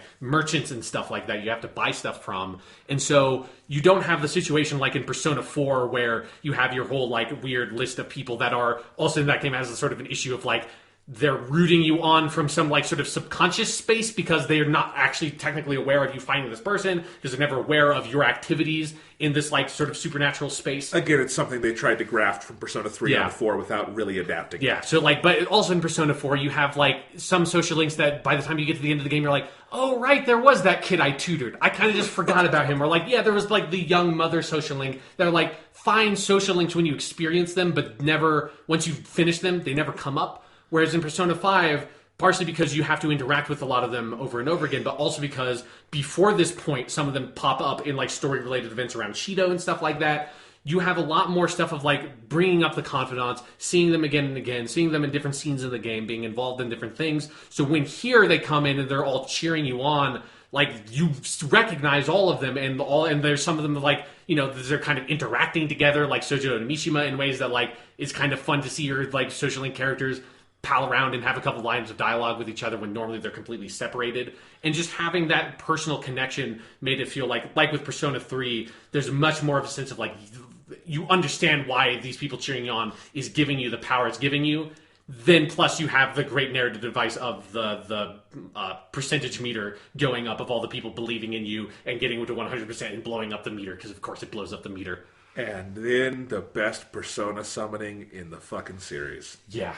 Yes, this is where the scale comes in 1,000,000,000%, where you find out, where it's such a beautifully played seed, where you summon this persona, and it's like, nothing kind of happens, and then you have Yaldabaoth who just is like, like, of foolish humanity, your power could never, like, possibly come, like, and face me, like, you never bring all this disparate power together and fight against me, and then, like, you hear lightning strike and thunder go, and, like, oh, fuck, and the guy looks up, and the clouds are parting, and then Satanael, your, like, evolved version of your persona, fucking descends from the clouds, and he's gigantic. He's the same size of, like, not a little bit bigger than Yaldabaoth. And then when you cast your spell to defeat him, this is also where you're getting, like, just the most incredible fucking song that's playing. Yeah. And then, so you do your thing to fight him, you cast the spell, and your main character points his gun, and it zooms out. Oh my god, it's so great. Satanael's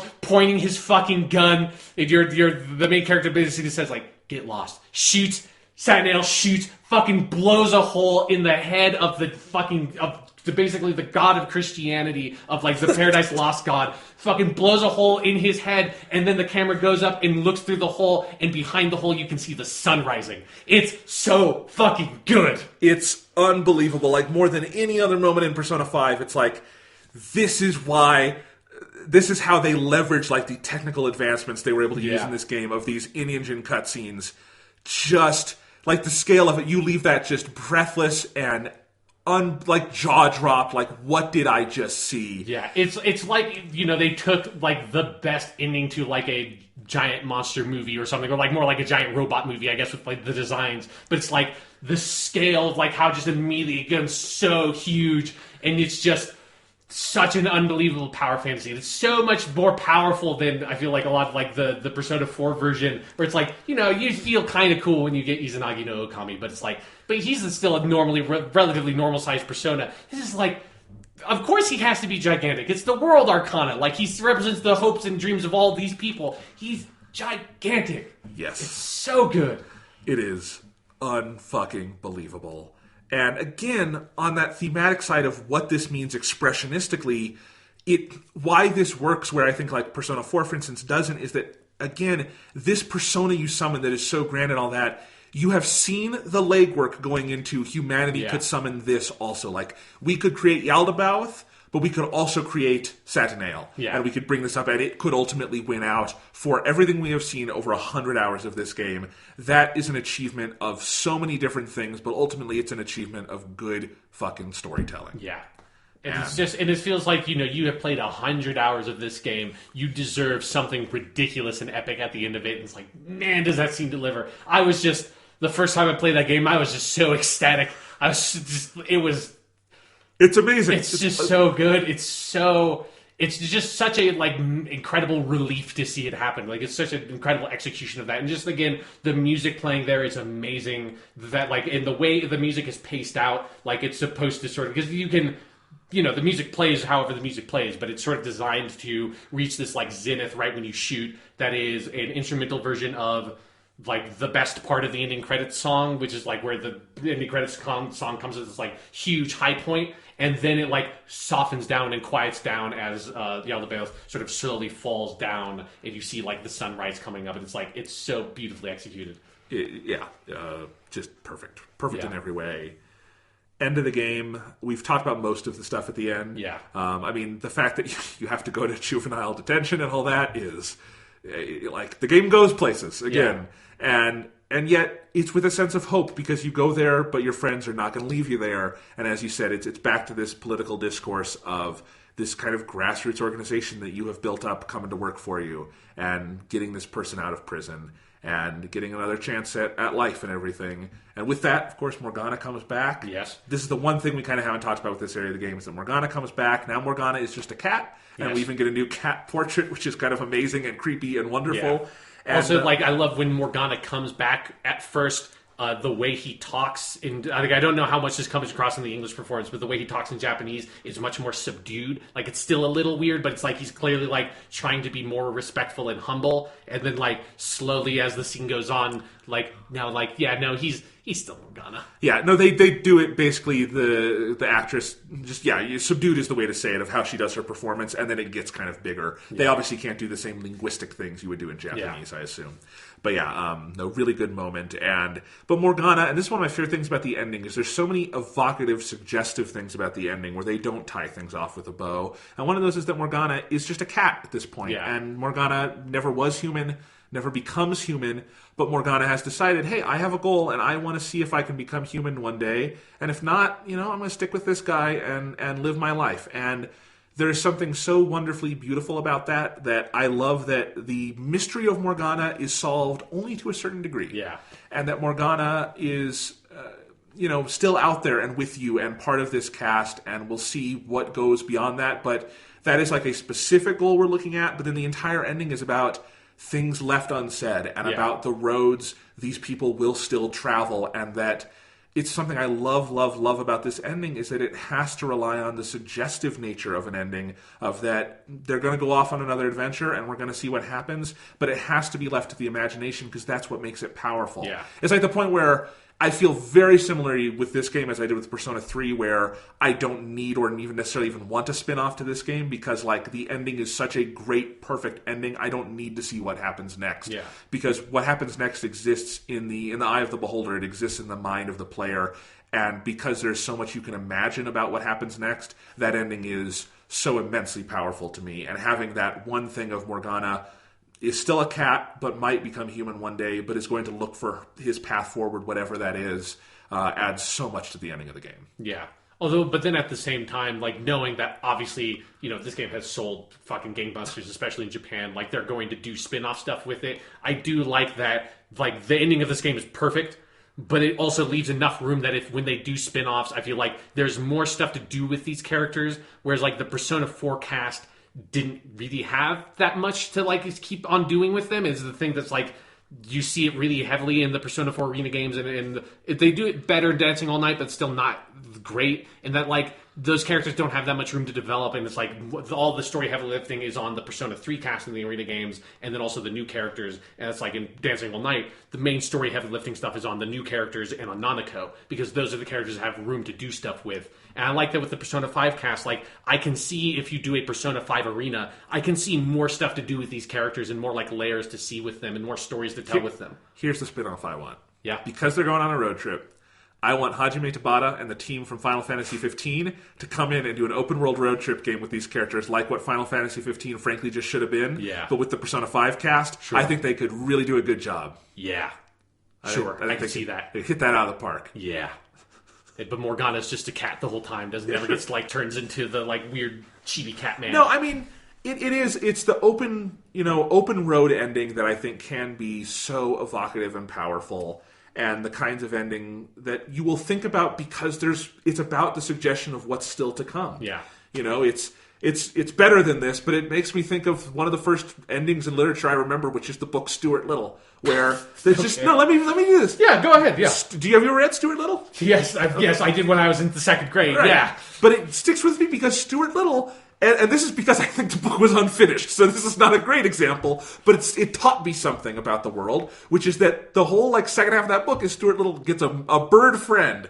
And the bird goes missing, and so Stuart gets in his little mouse car, and he goes off and has a couple of adventures, doesn't find the bird, and the last chapter of the book is he leaves and is still going off to find the bird, and never does, and there was never a sequel or anything, and it's just Stuart Little is still out there looking for the bird. Again, I think it's because E.B. White just didn't finish the book, but it's still something of like, that's an ending that sticks with me really powerfully, like, even though I read it as a really little kid, because I don't know what happened to Stuart and the bird, and I think that is instructive in that sometimes those endings are the ones that stick with us the most. And this is obviously a much more intentional version of that ending. It's not because the Persona 5 team, I don't know, had a stroke or something. I don't know what happened with Stuart Little. But, like, there is some of that same quality where they are off and the story continues, but it continues in our minds and our hearts, and that's what makes this a powerful narrative. Yeah. Yeah.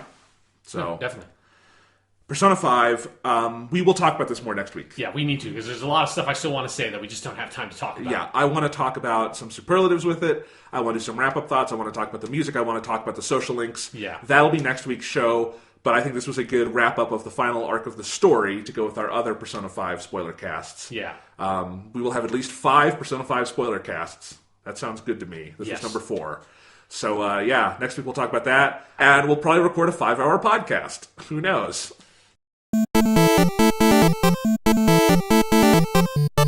Hello and welcome to the Weekly Stuff Podcast with Jonathan Lack. And Sean Chapman. We are here to talk about stuff this week on the show. I think we're going to return to Persona 5. I think the length of that conversation will be dictated by where we are when we get there in this episode. Yeah. But we have more. We finished all the spoiler chats. We've done 4 episodes on Persona 5. But I know we have other kind of questions we want to ask with the game. Yeah. Because now we've done all the spoiler casts, and now we can just to talk about the game in its entirety, which we haven't really had an opportunity to do. All right. So, Sean, Persona 5. We've talked about the game in spoiler depth. Again, if somehow you don't know not to listen to the spoiler part, if you haven't played it, you don't want this game spoiled for you. It's really good. If you still haven't been convinced to get it, I don't know what to say to you anymore. It's great. Yeah. Persona 4 The Golden is on sale right now on the PlayStation Store for $9. You could start there if you want. If you don't want to pay $60, play that. Listen to our Persona 4 podcasts. Yeah. And then play Persona 5. Persona 5 is great. We've talked about the story throughout. If you have not listened to those episodes, we have done 4 spoiler casts. Each one is 2 palaces, 2 story arcs, and we cover the whole game. And I think we're really happy we got to do that and talk about the whole story. But now we get to talk about the game in general. Again, spoilers from here on out. I thought it was crazy when Harry Potter showed up at the end of the game. It was like, why do you, main character of Persona 5, look weirdly kind of like me? That's true. I had not made that comparison. That's the Japanese fan base for Persona 5 took to calling the character Potter-kun, which is pretty good. It's pretty good. There's some good Twitter images you can find if you're so inclined. I love you, Japan. Yeah, I do. It's pretty good. All right. I can't wait for the crossover game where that's going to be the big Persona 5 crossover. Is a Persona / Harry Potter game. Yes, and then the Guardians of the Galaxy coming at the end. It's a whole thing. Running jokes. Anyway, so Persona 5, there are so many things we could talk about this game now that we've done the whole thing. Where do you want to start?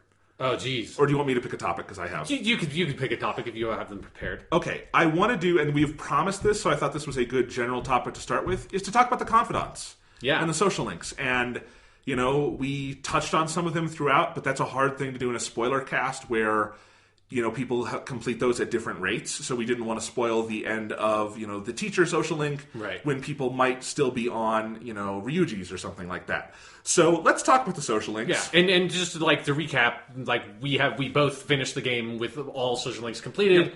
Most people are not going to do that because that's not a totally reasonable way to play the game. So Although, let me say one thing about that in general. Persona 5, more than 3 or 4, way more than 3 or 4, feels like at the end it wanted you to do that. It has way more payoff for it than the other games do. Yeah, maybe saying wanted is the wrong term, but you're right. There's so much more payoff of it does feel like a lot of how you see certain characters in the final stretch of the game is informed by you having seen their whole confidant, their whole social link. And I think you could still love and enjoy the game if you missed a couple, but this is not a game where you could play through Persona 3 and 4 and miss whole social links. I don't know if you even could do that in Persona 5, but if you did, that would be bad. But not finishing them is a different thing. But so there might be minor spoilers if you haven't finished all of them. Yeah, but that also means that we can talk about all of them, which is fun, because that would have been a little bit annoying if you hadn't finished a couple of them and be like, well, shit, now I can't talk about Charisma Gamer or whatever.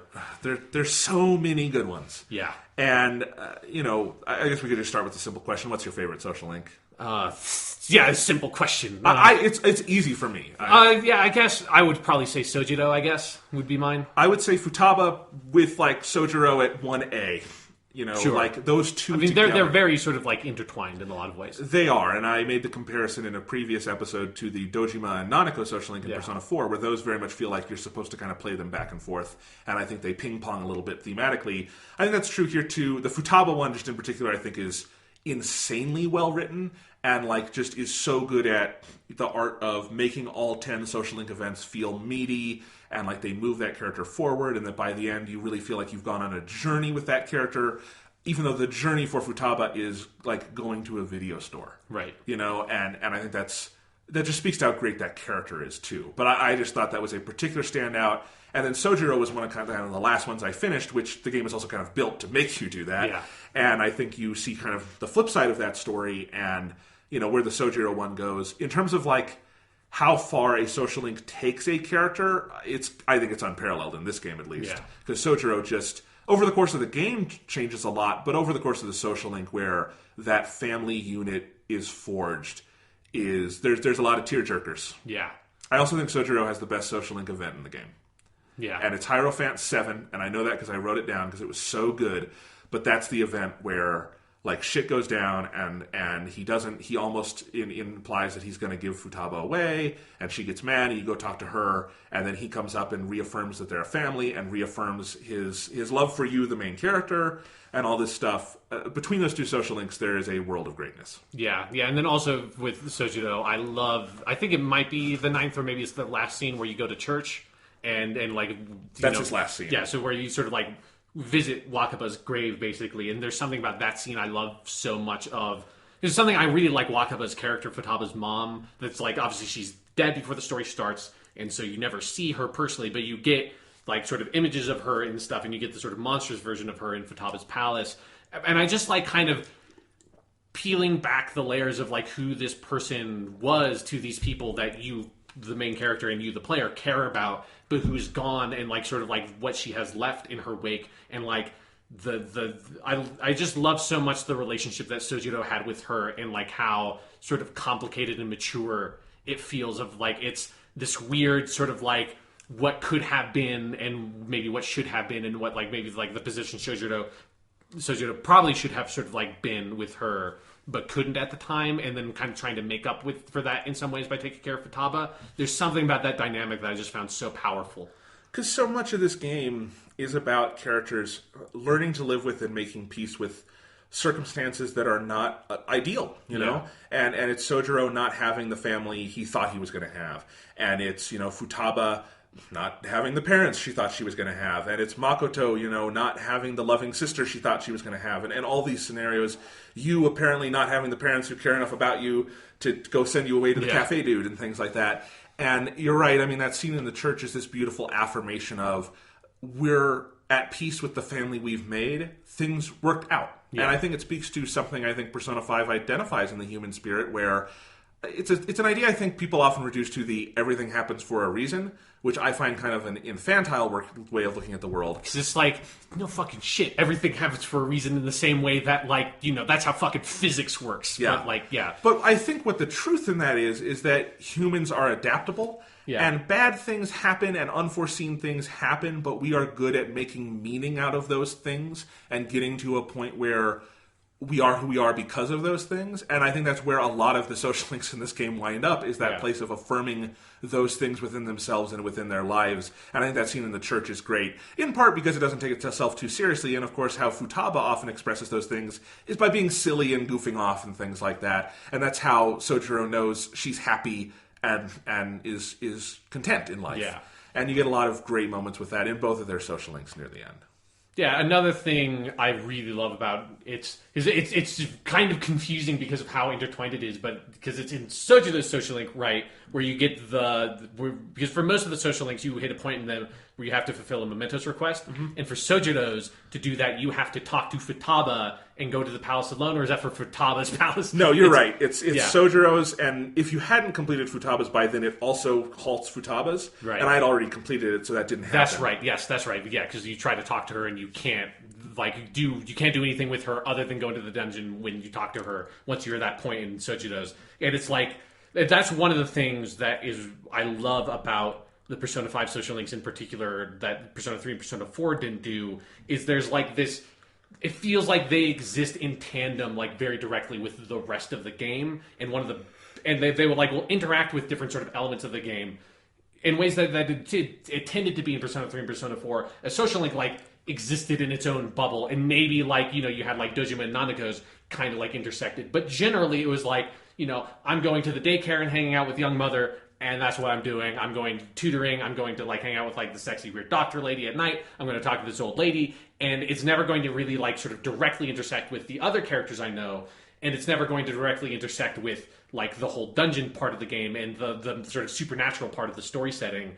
And in Persona 5, it's a constant thing of, oh, like, I need to go in and take care of this person in Mementos, or like with Yusuke, you have some, like, his first and last ones for his social link stuff. You actually are in Mementos for them, and, like, the scenes take place in Mementos. And for Yusuke's first one, you actually have a battle scene, like, in the social link. And then for a lot of them, you have different characters from different social links, or like for the main party members, will intersect and like show up in some of the scenes with other characters. So like Futaba has that happen all the time. Like in Sojiro and Futaba's obviously like there's a lot of push and pull there. And then for some of the other ones, like you'll just have like Mishima will be a part of like, maybe he doesn't pop up all the time in like Oya's social link, but he's a character that is a part of the social link events with her in a couple of places. And like that's something I really love about this game, is how your sort of team of confidants and everything feel like they exist in a web kind of together, even if they don't always interact with each other directly, and they sort of exist in a sphere that incorporates the rest of the game as well, instead of being off on their own. Yeah, there's very few degrees of separation, right? Like, some confidants have never met each other, obviously, in this game, but they all know someone who knows someone else in the web. Whereas, like, if you go to, like, Persona 3, nobody on Seas ever meets the monk, you know? Right, yeah. And I actually think that's completely thematically appropriate for that game and stuff like that. But for the story Persona 5 is telling, it's so important that that web is as close as it is. And you're absolutely right. A lot of those moments are just they make the game feel populated and alive in a way that's really powerful. Yeah, and it's something that once you get to the end of the game and you get, you know, this whole string of scenes in the last like 10 hours or so of the game that incorporate different confidants, like, you know, being at like, you know, Oya being at Shido's palace, not at his palace, but at the diet building and stuff like that, or at the very end, you know, you have all these different characters sort of interacting, but like, oh, hey, you're the Phantom Thieves person too, yeah, like go do it. There's something about that feels very natural and like exists. I like that exists diegetically in the universe in a way that in Persona 4 it really didn't, of the social link people supporting you. And it's just something that adds to the sense of these being like real people that exist in a city together. And you sort of creating these relationships is like breaking down these walls between all these different people. Because at the beginning of the game, you are sort of presented to this city of millions of people, but everyone is completely alone. And you have to sort of realize that you break down these walls and make it so that people aren't alone through effort and like by creating friendships and creating families. And it's not just something that's handed to you because everyone's in close proximity to one another. And there's something about that just feels very real and sort of is motivated very directly by your actions in the game. Absolutely. Yeah, and, you know, going off what you said about, you know, in Sojiro's social link, you have to go into Mementos. That's a common thing they do in these. And I just wanted to mention, like, you know, you were talking about that, and I started thinking through that and why I like that, and then, oh, that ties into this thing and all that. I realized, like, in other Persona games, we've been able to have the conversations where we're like, let's just talk about the social link events, and that's easy. With this, that's going to be so hard, because anything you talk about in here, you wind up thinking about an ability I got, or a Mementos thing I had to do, and then how that ties into this system, which ties into this system, where nothing is on an island in this game, and you're constantly, there is this interaction. So it's actually something I love about the social link system we haven't talked about a lot yet, is that most of them have a block that is not arbitrary, go hang out with them 5 times.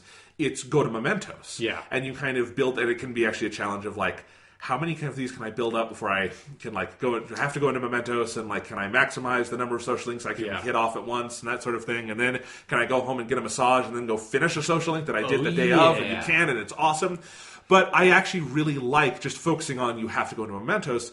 It does feel like you get more agency in the helping of your friend. Of like, you know, if you use Sojiro as an example, it's this evil uncle. It's part of the story. Yeah. Well, not evil, but, you know, he's not a good dude. No. And, you know, it's this guy who has obviously very distorted desires and his plans for this family. And you keep hearing about that and hearing about that. And finally, you keep reaching these points in the story where the main character just says, hey, what's this guy's name?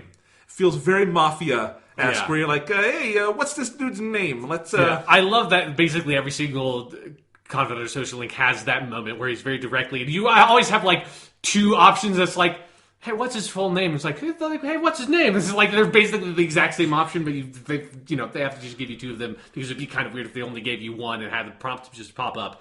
But I love that they all have that moment where he's like, okay, what's his full name? And they're like, oh yeah, he's hey, why did you ask that? He's like, don't worry about it. Don't worry about it. Yeah, it's like it does really, feel like it's really good. It does feel like I'm going to go out to my car and get a baseball bat and break their legs. Yeah. Right? And like extort them for money and then take a cut. Yeah, but ultimately you're doing something much more altruistic. And the whole thing of going into Mementos and stealing these people's hearts and all that, and then like, righting the ship, just, again, makes you feel like you have a little more agency and connection to these events, and adds, I think, some real emotional weight to those final scenes. And again, helps broaden that definition of the Phantom Thief, where it's not just what you do in the big 8 palaces. Yeah. It's all these things day to day that ultimately you change like dozens of people's hearts over the course of the game. And that makes it feel a lot more organic when the Phantom Thieves are becoming a bigger and bigger deal. Yeah, and there's also just like a small thing that for some of those characters that don't ever like directly interact with the other Phantom Thieves members in any of the social link stuff, like it's something that's like, okay, all of my team knows that these people exist and I'm hanging out with them in some way, which is one of those things that in Persona 3 kind of makes sense because the main character just sort of seems so antisocial that he's not just going to tell everybody about everything he's doing all the time. But it always felt like weird in Persona 4 that like you never mentions to his best friends and like these people he's so close to that's like, oh yeah, no, like I'm working at the hospital and there's this weird sexy nurse lady that keeps on hitting on me and I'm helping her with like all of her like deep, like intense personal issues. It's like they're like he's off like having all these relationships with all these different people on his own, and it feels like kind of weird that it's as cloistered as it is when that guy seems like he should be really sort of like, forthcoming with everything that he's doing with his friends, particularly like in regard to like all the stuff they're doing with the investigation team. And I like that with Persona 5, there's at least this sort of direct acknowledgement, both with like eventually the Velvet Room stuff comes in, which is another thing that I've always felt was so bizarre that like it's just completely off on its own. It's never really addressed. And I love that like that comes in and that is addressed in the other team members are aware of that part of the game, but they're also aware that like, I'm hanging out with the sexy doctor. I'm hanging out with the like weird reporter lady. Like I'm doing all this other stuff and you guys are aware of it and a part of it and you're going to help me sort of solve these issues with them. Yeah, absolutely. And, there's those moments when you're going to Mementos and Morgana will, like, get up on the table and, like, give you the rundown. Yes. And especially for the ones related to confidants, those are great because it's exactly what you said. It's those moments of recognition of, like, oh, right, that dude at the gun store, we know that guy. That's horrible that guy's doing to it. And, like, there's this moment of, like, team unity around, let's help this dude. We don't know him as well as you do, but he's our friend and we're going to help him out. And that's just, those moments are, like, really nice when it all comes together. Yeah. Yeah. So that's fun. So, okay, we talked about Futaba and Sojiro. Just going, we don't have to go down a specific list, but what's another social link that you caught your eye and you'd like to talk about? I have always found Mishima's really interesting in this game. Like, okay. It's one where he's not a character that, like, stands out as being, like, he's not very flashy, and he's not likable, and he's not supposed to be likable. Like, he's this, I feel like everybody knows a kid like this in high school where it's like, you're not a bad guy, you're just annoying. Like, there's just fucking annoying, and I know you don't mean it. I know it's just like, you're just a little bit awkward in a way that's like, you just annoy me, and it's like, I like you, you're fine, like, we can hang out, but it's like, oh my god, you get on my nerves sometime. This is how Sean and I became friends. Exactly. No, I'm kidding. Yes. But, no. And you just wouldn't fucking stop talking to me. It's like, okay, fine, I'll go in Mementos and fucking kill your shadow, whatever, man. No, it's great. And the game is so aware of it, because there's that Hawaii section yeah. where you just, every answer is some form of making fun of Mishima whenever he's around. Yeah. Because, like, he wants to share your room and all this stuff, and you're just like, not Mishima. And that was the moment where I knew, like, okay, they know it.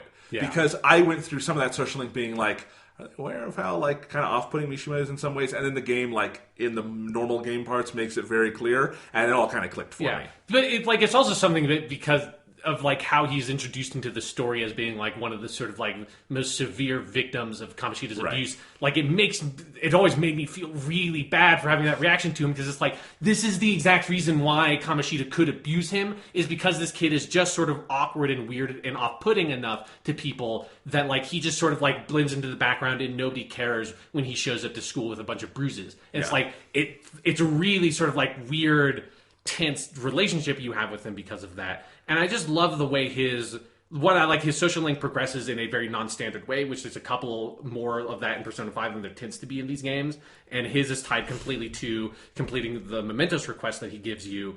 And I just like that, like, it gives his social link a very different sense of pacing that you can't just like focus on his all the time. Like, you have to wait until you get to a certain part of the story for more mementos requests to come up to sort of go through that. But I also just like, again, sort of like the way that the social links blend in different elements of the game setting and narrative story stuff. There's that, I think is about halfway through his social link is where he starts kind of like going way too far, and he's letting the Phantom Thief thing get to his head, and like he's clearly under a lot of pressure, and he's just like, he has almost kind of like a Ryuji kind of like thing going on with him.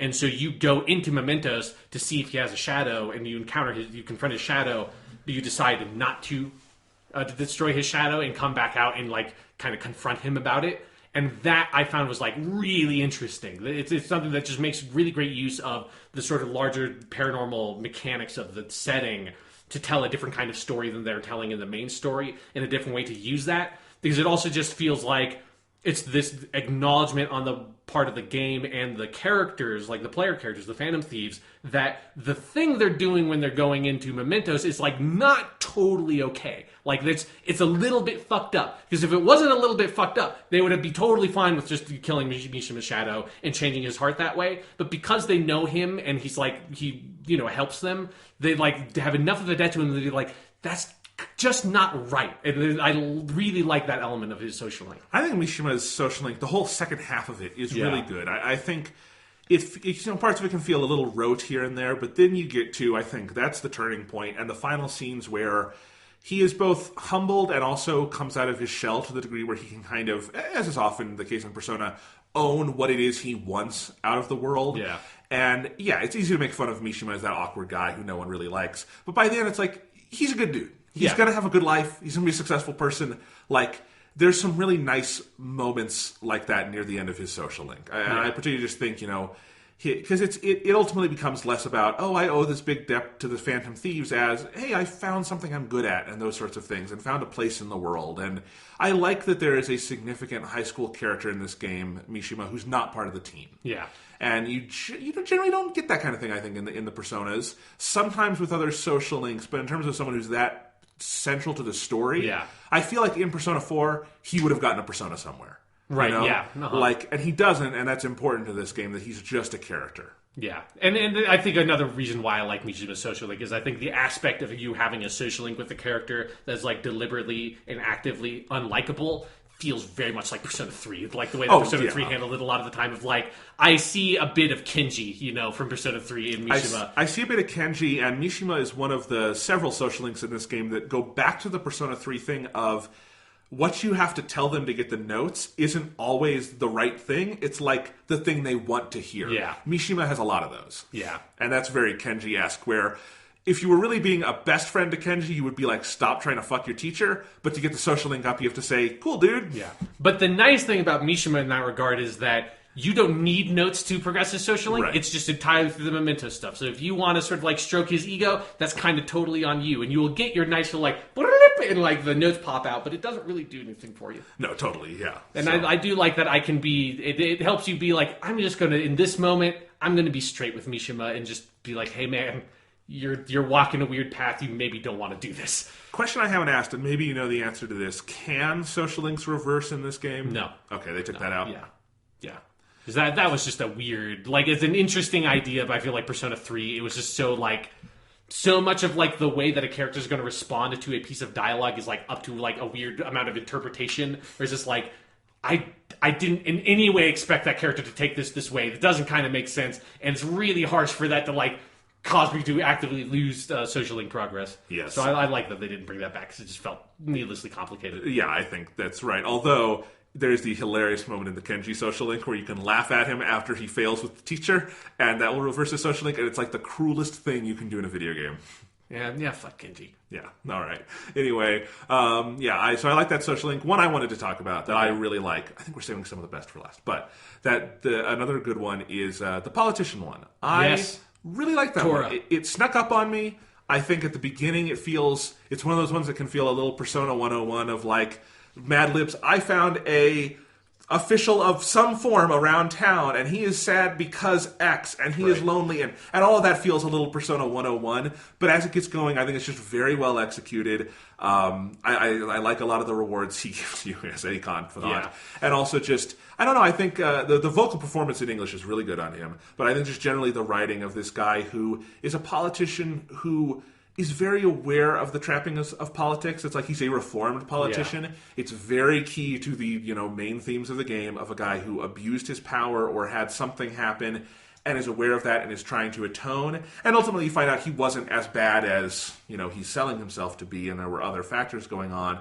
But it's this guy who has really a snowball's chance in hell of getting elected to anything, keeps getting offers to be an important person in this administration or with this guy or whatever, and just kind of keeps straight to his course of getting on his little crate and talking in front of the train at Shibuya Square or Station Square, and you're just there helping him. And I think it's a really nice story, and I found it pretty affecting by the end. Yeah, I agree, and it's just something that I think it's important because it's one of the earliest social links you have access to. In fact, it's like the one that before you can go out at night, that's like the kind of the one that's triggering it, like, oh, you could go out and like probably do this thing and then like attend this guy's meeting at night, but we can't go out at night because Suzuto won't let us. So it's like sort of like setting up, like at some point in this game, you're going to be able to go out at night, and that's where a lot of the social link stuff will happen. But I also think it's important for that early on the game to start showing the broader sort of political themes that eventually, obviously, by the time you get to the end, and Shido is the main villain, that it's so important to this game. And I just like how, like, in some places in the weeds that Social Link is with like Japanese politics and the Japanese political system in a way that like, I know more about it obviously than like the average American, but I am in no way an expert. Like I've never like directly researched it. It's mostly just like stuff I picked up through like the textbooks I read for Japanese classes and stuff like that. And just like the weird details in shows, like watching like Shin Gojira or something like that. And then, so it's like, there's something fun about being like, yeah, I understand the gist of what it is because obviously Japan is a democracy, but every democracy has like very specific, like intricate systems by which it like on the micro level it operates. And I love that like how willing the game is to just be like, yeah, no, like this is just totally about like the bureaucracies and like the inner circles of political like machinations in Japan that like is, again, it's recognizable, but it definitely has its own flavor than like that kind of story would have been told from an American perspective, like involved with the American government. Yeah, absolutely.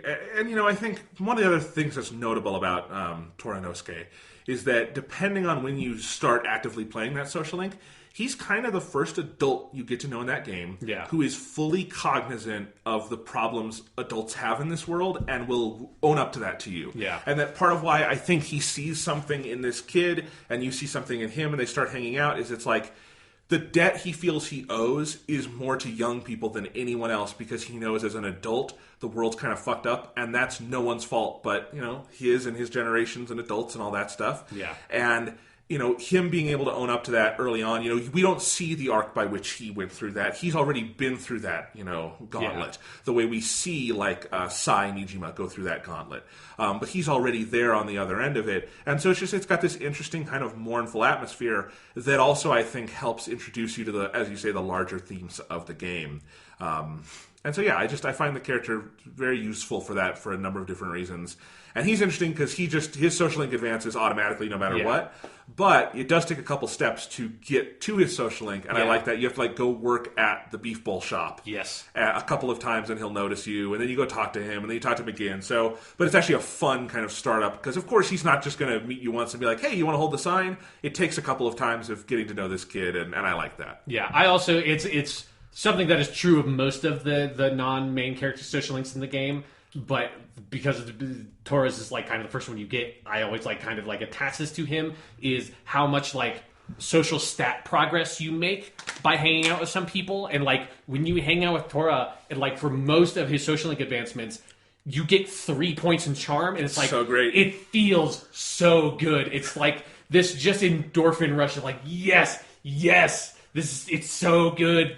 I got like you've just even if you know that obviously the game is designed like to be sort of paced in such a way that they're taking into account you're getting points that way, it still feels like you're getting free points. It does. It's like I'm advancing my social link thing and I'm getting my charm up. And it's just one of those things that sort of, it's an extra little incentive to, even if you're like maybe at like rank 3 or 4 or something with a social link and not super into it yet, to still motivate you to be like, okay, yeah, like I get a little extra something. Like I get both this stat boost and then I will work towards getting whatever next sort of like core ability these social links give you. It's a nice bit of motivation. Like pretty much every confidant in this game, there is a great story to be told by hanging out with them, and there is an immense amount of strategy in deciding what to do with anyone in this game.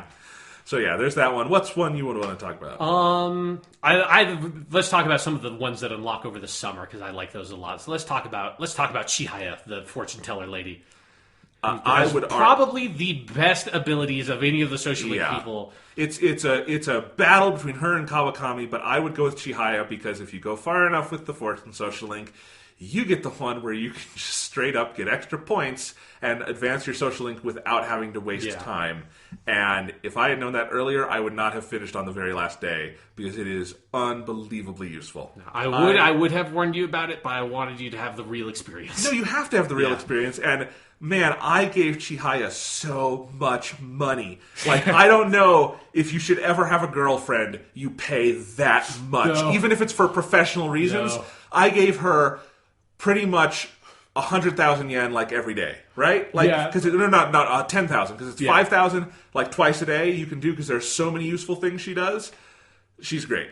And it's something where it would be great if, depending on how much money you gave her, like, and you got, like, you dated her or whatever, and she invited you back to her place, and, like, they actually modeled, like, a set for her, like, in her apartment, and depending on how much money you paid, it's, like, eventually, near the end of the game, you go there, and it's, like, the walls are fucking, like, made out of gold bricks. It's, like, man, Chihaya, your fortune-telling business is very successful on the back of me. I mean, you're making money by fighting demons, so, like, I don't know where this money really comes from, and probably the government is going to crack down on you at some point, because, like, these expenditures, there's no way to justify them on, like, the income you make. At a certain point, your actions in, like, the palaces and mementos and the money you bring back in would affect the inflation of the yen. Yeah. Right? Like, you are bringing in so much from nowhere. It's a tremendous amount of money. But, and I mean, there comes a point in the game where most of my expenditures were Chihaya. Yeah. Because pretty much every day I was going to her for something. Because that's the big one at the end, is the social link stuff. But you can ask her for, like, the luck readings, which is the next thing you do in terms of any of your attributes. You'll get, like, an extra note on it, depending on the thing.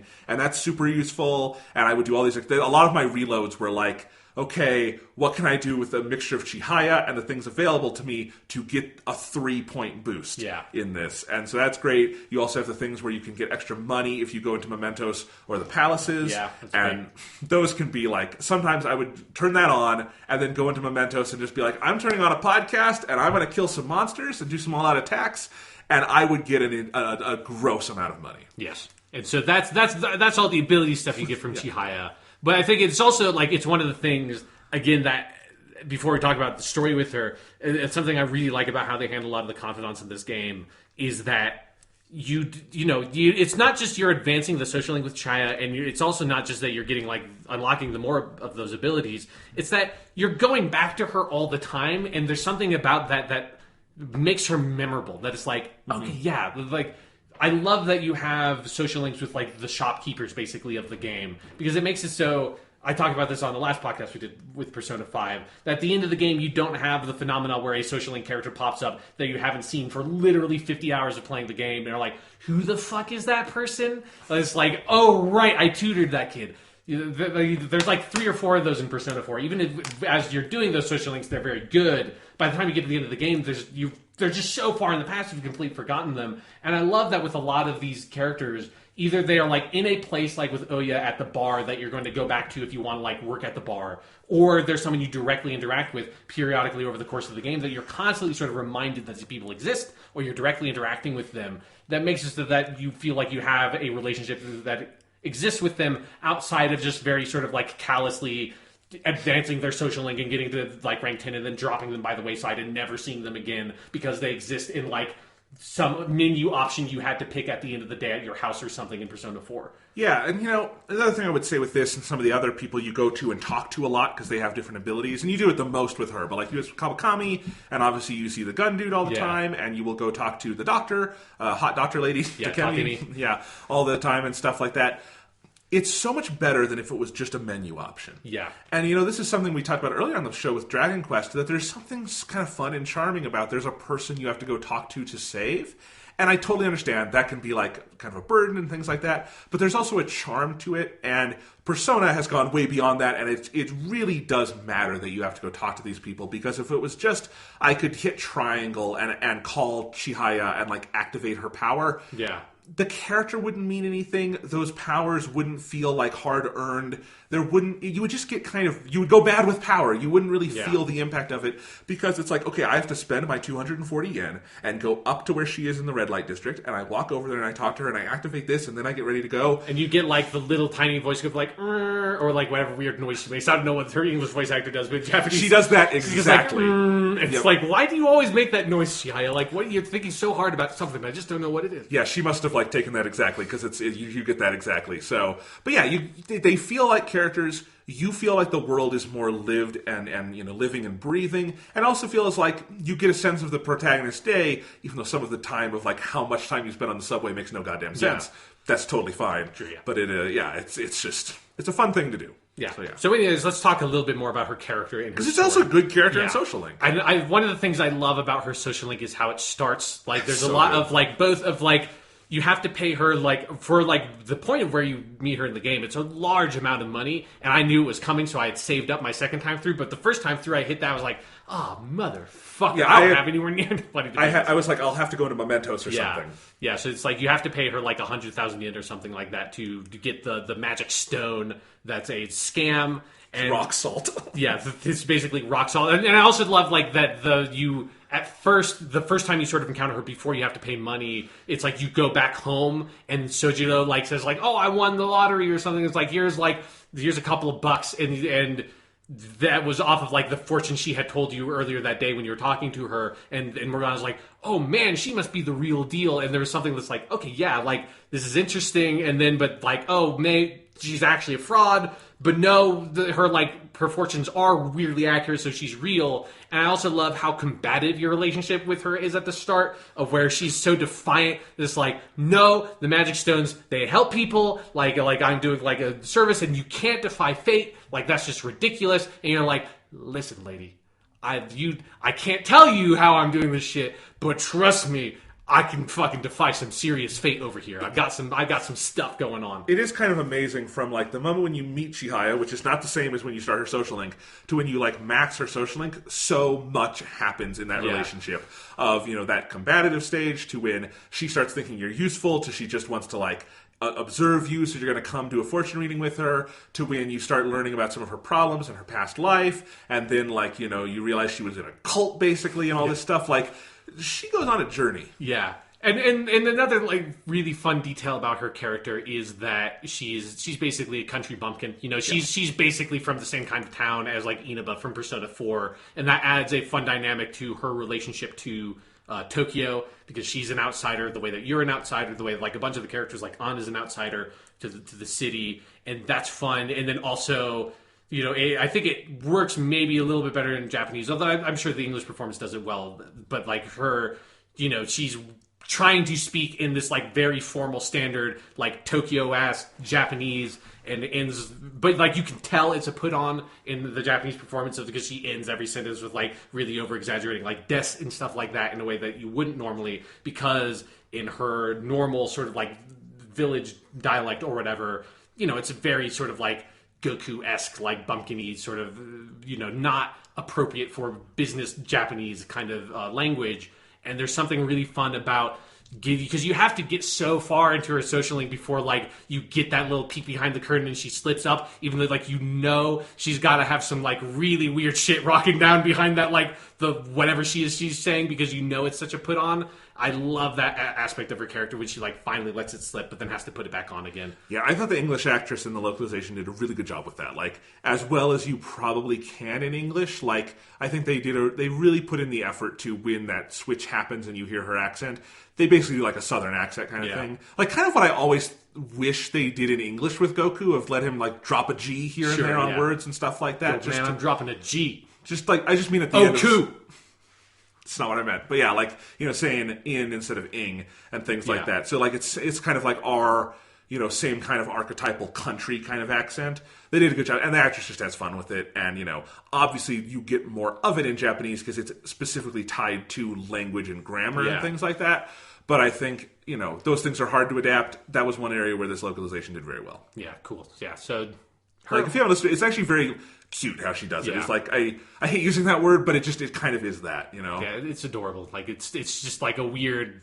It's a really good little character detail that, again, helps... Because it's both just, like, fun and silly, but it does reinforce her status as an outsider in a way that feels, like, real. It feels very real that she has to put on a different voice to be able to, like, conduct business in Tokyo and not feel embarrassed. I also love that Chihaya is, specifically a tarot card reader. Yeah. So you get your tarot cards in the real world in the game. Yes. And, Persona 3 did that with, like, the crazy teacher who liked to talk about the tarot. And it's just one thing missing from Persona 4 is not enough, like, tarot out there in the world. Because it's such a part of the games.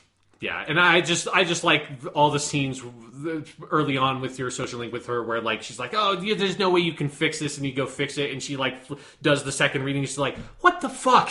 Yeah. What the hell? What's going on? Like, this doesn't make any sense. And it is, like, ultimately, I like the message that they have there, because I think it is an important thing because of the supernatural elements of the story to address in Persona 5 of, like, is there... fate? Like, is that an overriding sort of like thing that dominates people's destiny, or do you have agency? And, like, of course, like, Persona like is very much on the side of, yes, like, what you do matters, what you do is important and has a real impact, and it's something that when you mix it with the political stuff that happens later, like, feels important, like sort of combating that, like, disenfranchised feeling that a lot of people can have in modern democracy of that, like, oh, your vote doesn't matter, that it's like whoever's becomes president is up to fate, and it's like, no, like, you have to try, like, you have to do what you can, and, like, if you do, like, you can fix things, like, you can make a difference. And if you don't, we get Donald Trump. Exactly. Just so we keep those references up. Yeah.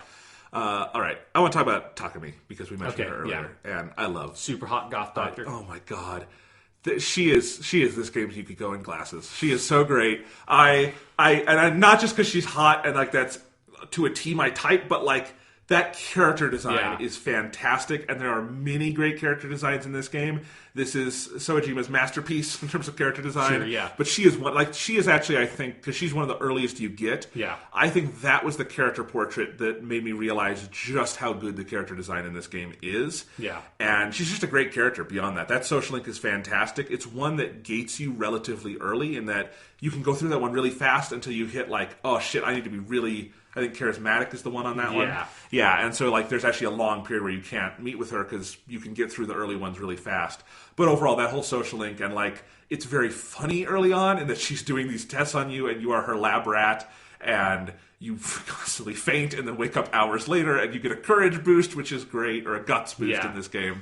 But then, as with most of these, it turns into something sweeter and more emotional by the end, where Takumi thought she lost a patient, and she is trying to find the right medicine for her, and then you ultimately find out the patient is alive, and there's also a mementos trip in this one. I think it's just one of the best all-around social links in the game. Yeah, I agree. Like, she's a very fun character. I like that she calls you guinea pig, basically. Yeah. Guinea pig is the word. Yeah.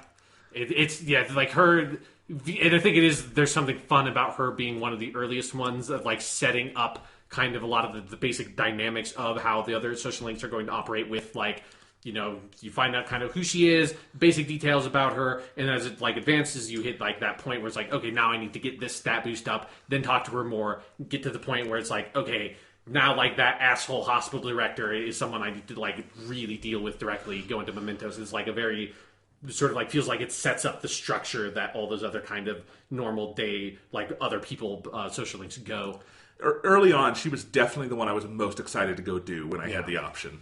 Yeah, and it's just, like, it's something that we haven't really talked about that much with the other ones, but I think here it's good with Takemi that all of the social links have this element of, because of like the whole game does, of people being trapped in whatever sort of like spot they are, like whatever kind of like social caste or whatever role they're in society through circumstances not of their own, and they want to break out of it in some way. And like, there's always that kind of authority figure in most of them, that like the uncle in Sojiro's that has like sort of blood kind of rights over Futaba and stuff like that. And in Chihaya's, it's the dude who runs the cult. And in this one, you have like that hospital director. And there's something that's really fun about not all, but most of the social links having this kind of like authority villain figure that's like a little tiny version of like the palace figures. That's another element of going into Mementos, is kind of setting up this guy that's like, has distorted desires, not on quite the scale that most of the main villains do,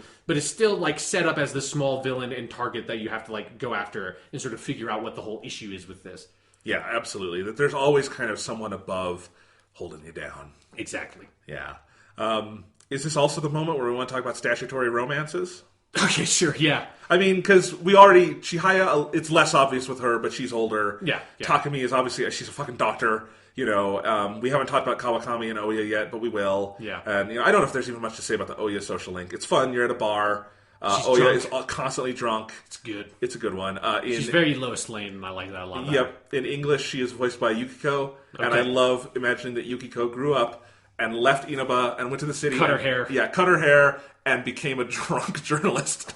A very good journalist. She's good at her job. She's just also like an alcoholic, basically. So, yeah.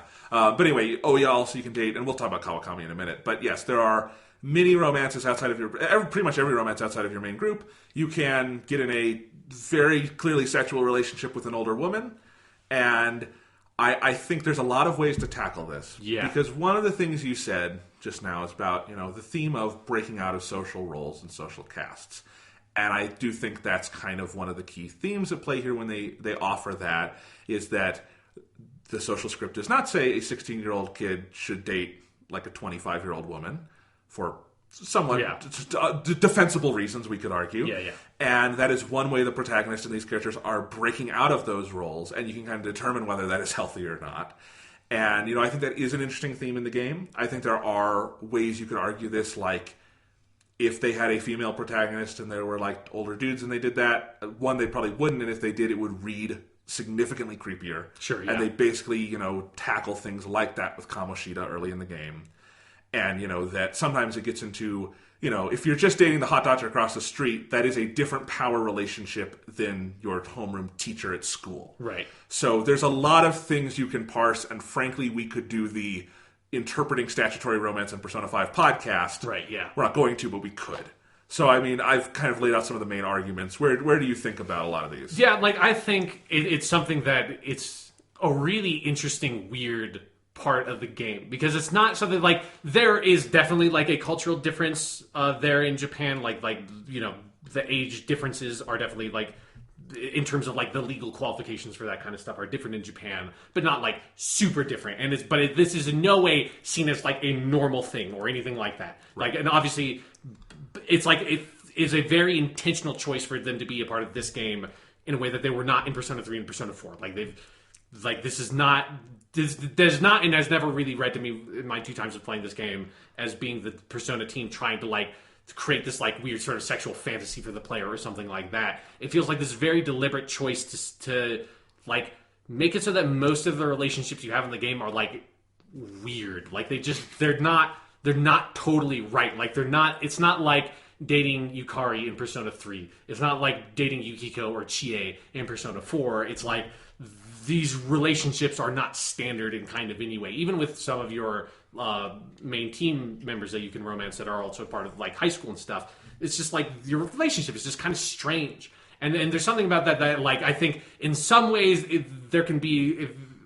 I feel like there can be some bit of like a weird like cognitive dissonance with the Kamoshida stuff and like the Kawakami stuff. But at the same time, I think there is like a weird realm of nuance to say like there is something like here. Like there's a like taboo here, like a social taboo here that is very like often not really explored in any sort of serious fashion, that is not really considered in any serious fashion, and is completely ignored as a part of something that, like, you know, while most or like the vast majority of people never have any sort of those like physical relationships like actualized in any way, like everyone's had that sort of like element of like being attracted to someone much younger than you or much older than you, depending on which stage of life you're at. And I think it's an interesting territory that in some ways I wish the game like went deeper into that in some places. I very much wish it went deeper with that. Like, it's something that's hard to do because there's obviously the very intentional choice to make it so that every single romance is optional, which makes it difficult to sort of like make that a huge story fixation. Well, and here's what I was going to say is that this is one area of the game, and most of this, I did not feel this with Persona 5. This is one area where I felt the general Persona structure of how they structure social links and romances needed to change. Like, the way romance happens in this game is too beholden to what they did 10 years ago in Persona 6, 11 now. You know, or Persona 6, Persona 3. Yeah, sorry, you know what I mean. It was in 2006. But yeah, like, in Persona 3, you know, you have it set up and you get to rank max and you can, you know, romance with people and blah, blah, blah. And that it works totally fine in that. Yeah. Works fine in Persona 4 and it becomes very much a joke with the Narukami character. Here, it's pretty much the same thing, but I do feel like with a lot of the romances, they want to take them a step beyond, and the structure is not built to allow that. Like, you really can't say what happens with that relationship later or explore it in the depth it needs to, because I think you're totally right.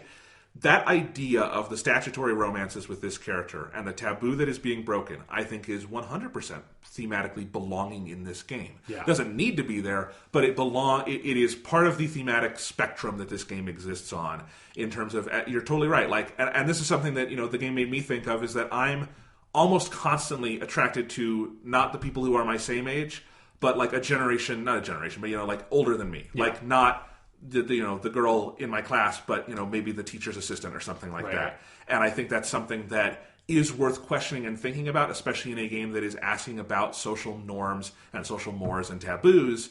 And I do think like that is an element of it feels right, but I do think because of, I think, the general structure and that they're all optional, but you still can have all the girlfriends you want in the world, that once it's kind of over and you've gotten through that scene, there just can't be any more weight attached to it, you know? And I frankly, I would be interested if another team does a Persona 6. What can they do with like the dating sim aspect of this? Because it probably is the most undercooked thing in Persona 3, 4, 5. So that's kind of where I come down on it. Like I basically agree. And it is important to remember they are optional. Right? Like, in particular, I feel like you are not supposed to get in a relationship with Kawakami. It feels like the game is very, like, directly saying, like, if, like, you're going down this path, like, that's, like, the quote-unquote, like, non-canonical route or something like that. It's, like, it very much signposts, like, you're fucking doing, like, you do what you want. Like, we're not going to totally block this off because there's stuff, like, interesting material to sort of explore with that relationship, but that's not, like, the one you're, like, quote-unquote supposed to do. Because it totally feels like the right ending to her confidant is her recognizing, oh, we have had this flirtation and this attraction, but I'm trying to be the best version of myself and I can't do that. But then you can talk her into, like, come give me a massage and then we'll fuck. Wear that maid costume. I wasn't going to go as sort of grotesque with it, but she makes some pretty audible moans when she's massaging you, is all I'm saying. Okay, well, maybe in the English version, maybe the Japanese version is slightly more wholesome. I don't know what game you've been playing. Kawakami voiced by Yukari, so that just adds a whole layer of romance to it, which is weird. The Yukari grew up and became a teacher who went on to wear a maid outfit and fuck her students. There you go. Which does not quite seem like the right arc for Yukari, but, you know. You never know where life leads you. It's a weird, long, winding road, I guess. I haven't played the Persona Arena games. Maybe that's what they tell us about Yukari. That's totally what it was. They're very weird games that they're M-rated in very interesting ways. But I mean, while we're on that, any more thing else to say on that? No. Okay. Kawakami. Oh, right, yeah. Jesus, that's a great social link. As weird as it can get, and as much as I think it is the center point of all discussions around the statutory romance and stuff, I have already just talked about how much I love the way that social link starts, where out of the blue, Ryuji comes to you with the maid advertisement, and you and him and Mishima go and do this, and then it turns out to be Kawakami, but they've gone and hidden because they're, you know, kind of wusses about it, and then you start calling her over, and then you start realizing, oh my god, Miss Kawakami has the best confidant abilities so far in this game. Yeah.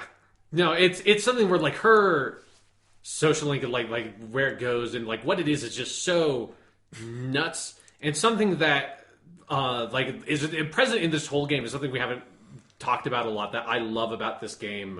And it's one of the reasons why I think from certain sections of the Persona fan base, like, Persona 5 has gotten a slightly more cold reception than I would have expected, is that, like, this game is not interested in actually, like, glorifying otaku culture and, like, those elements of otaku culture in a way that, like, most pieces of otaku culture do. Like, one of the things that is, you know, like, I think anybody who watches a lot of anime or, like, is, like, certainly, like, learned the language and stuff, like, realizes is there's this really weird relationship between a lot of the American fan base for stuff like anime and manga and Japanese video games and Japan. And there's, like, this really weird perspective on Japan as, like, a nation and a culture and, like, a political entity that's, like, that stuff, like, a lot of anime that paints this, like, really idealistic picture of Japan. Like, it paints this picture of, like, even if, like, you have a character in an anime that's like a hikikomori, so they're like a shut-in who's completely cut themselves off from, like, all of society, and it's like this really, like, tragic victim of a lot of, like, really severe endemic issues to Japanese culture. Those characters are oftentimes played as jokes, and, like, it's fun, like, laughed at as, like, oh, they're socially awkward, blah, blah, blah, blah, blah. Or glorified. In some ways. And, like, and that can be fine in a lot of instances. Like, that's not an issue. The issue is when, like, that is all that people consume, and that's, like, your entire perspective on Japan is, like, Japan is a culture that is, like, in a lot of ways really fucked up in the way that, like, every culture in a lot of ways is really fucked up. Yeah, and as a country is really fucked up. Persona 5 has very little patience for your fantasies about Japan. Yeah, like, the stuff that, like it's not... Persona 5 is not interested in looking at, like, the maid thing in, like, the maid culture in Akihabara and, like, saying, like, oh, this is so amazing and great and, like, funny and, like, blah, blah, blah. It's like interesting. It's also in a lot of ways, like, really fucked up. And it's, like, you know, it sort of shines light on, like, what this is doing and what this is, like, asking of women and, like, putting, like, women in this, like, role in otaku culture is, like, really weird and is, like, not healthy. Yeah, I mean, it's, you know, we've so far we're gushing about the Kawakama social link because it is so out there. Yeah. But what makes it, that's the opening of it. What makes it great as a sustained thing throughout the game is where it starts to poke holes in all of that. Yeah. And that you are attracted to her, and I don't mean physically or sexually, I mean you are attracted to her as another person in terms of you want to know more about her because of the sadness endemic in that she's wearing this maid costume and doesn't want to. Yeah. Because who the fuck would? You know? Exactly. And more power to someone who would, I guess, but, like, you know, there are bigger issues going on, and you see a kindred kind of spirit there where, hey, I've been fucked over by the world. You're wearing a maid outfit. We probably have things to offer each other. Yeah. Right? And that's where that story goes. And, you know, just the whole... What you realize about this woman and the deepening of that character is that she's not just some, like, kind of layabout teacher who goes and is a maid. She is someone who wants to be a great teacher, is a great teacher deep down, and who the system, society, because of this issue with this one kid, has basically told over and over again, don't try that hard. Yeah. And if you do, you're just going to have to go be a maid at night, because that's what women actually are to this culture. I mean, there is actually very much a dichotomy they're presenting here between the learned woman at school who is the best version of herself and the woman she has to be at night when she's a maid. Yeah, where she's completely subservient. Yeah. Yeah, and it's just, man, it's something where I love, like, that it has a sort of similar arc to Sojudo's character, of that you get introduced to her at the beginning of the game, and she just seems like the worst teacher. And it's like every character at the beginning of the game is like, all these people suck, and, like, she seems like she wants nothing to do with you. She's constantly complaining about why are you in her class? Like, why does she have to do all of this? And you just think it's like, oh man, like, what the fuck? Like, come on. You're my teacher. Like, you should be better than this. You should stand up for something better than this. Like, you should be my ally or whatever. And you feel, like, kind of, like, really betrayed and like really off put by how cold she is. And then I love that when you get into that social link and you find out what's going on, you realize, like, she's just so tired. Like, she's works so hard because she's working as a teacher, and then she's working as a maid at night and like scraping in every bit of money she scrapes together, she gives to these people that are basically threatening her with legal action, and out of this sense of guilt for what happened to their kid that's not her fault at all. And it's like how brutal that slow realization is of like the extent to which that goes, and like how desperately you want to be like, you need to fight this, like you're like working too hard to like and getting nothing and being subservient to people that don't deserve it. Like let's like fight this, you know. Yeah, and you know, it ties in other social critiques of like Japan's whole education system, and that this was actually a kid who was like overworked to death, which is not an unrealistic thing to that culture. Yeah, again, like if you're someone who hasn't heard a lot about Japan's education system, doesn't know a lot about it, look up the like phrase "cram school," and if you think that school is hard for you, what the fuck? Yeah, I mean, Japanese education is vastly superior to American education in a whole host of ways, but they go too. You could argue they go too far in a whole host of ways. I mean, you can look at the data and say they absolutely go too far. Yes, the same way that, you know, I mean, there are people that literally like work themselves to death, and that there's a whole word for that you put on a fucking death certificate for a cause of death is overworking, and it's like it's a really big issue with Japan's culture. Yeah, and Persona 5 is not turning a blind eye to any of these things. No, like that's the whole point of the game. It's one of the things I really love about it is that it's, you know, even going back to like Futaba said like, you know, that example earlier about anime will use the hikikomori character as a joke. Like that is so often the case. It like sometimes drives me crazy because one of my favorite anime is a show called Welcome to the NHK that is the main character is a hikikomori, and it's like this whole 25 episode show that is like completely dedicated to exploring that social phenomena and other similar sort of like issues of sort of college age youths in Japan and like the weird issues they go through and like, you know, suicide in Japan and like those kinds of issues. And then like you turn around and you like most shows that come out today, if it has a character like that at all, again, it's like mostly played as a joke. And then you play Persona 5 and it has Futaba, and like that's one of like the best representations of a character like that I've seen, and like really exploring that. And part of something that's endemic to that is saying that, you know, just stealing her heart and her going outside does not fix the problem. Like she has like deep social anxiety issues, some that she was sort of born with, but some that were put on her from other elements of society that have like, you know, pressured that even more and more and like causes to be exacerbated. And you have her whole social link is working with her through that, and even by the end of the game she's not like, you know, she's not going out to parties and hanging out with everyone. Like she still has social anxiety issues, she just knows how to deal with them, you know, and live with them. Absolutely. I want to go back to something you just said that I think is worth talking, just while we're on this thought of talking about that Persona 5 has had pockets of colder reception, because I've seen that too. And I've, you know, not if you look at like mainstream critics, but you're right about fan base. And it's always been something that interests me that, because I think going forward we're still going to see some of this, that for a lot of Western fans, I can't speak to the Japanese fan base, Persona 4 is the one everyone gravitates to. Absolutely. Even though I think you and I would both say, by a pretty wide margin, Persona 4 is the weakest of the three. Yeah, I'd say so. And we love that game. Yeah, no, but it's one of the best games, but like it is definitely I think it's a notch below Persona 3 and 5. And I think some of that, I look at that and it's hard not to see the phenomena of Persona 4 gives people the easy answers in a lot of circumstances. And I don't think that's even the heart of Persona 4. I think it's a way you can read Persona 4. I think it ignores a lot of the heavier stuff in that game. But it is something there, whereas Persona 3 and Persona 5, not just because they are darker in some ways, but because of the way they handle themes, they're not about comforting your easy view of the world or of Japan or of culture or of death, or of any of these big things. There are games that ask you to engage with them on an intellectual and emotional level that is heavier than most video games and most works of mass media. And I think Persona 4, you know, happens to slot in the easiest with a lot of the mass media people consume, especially in online culture.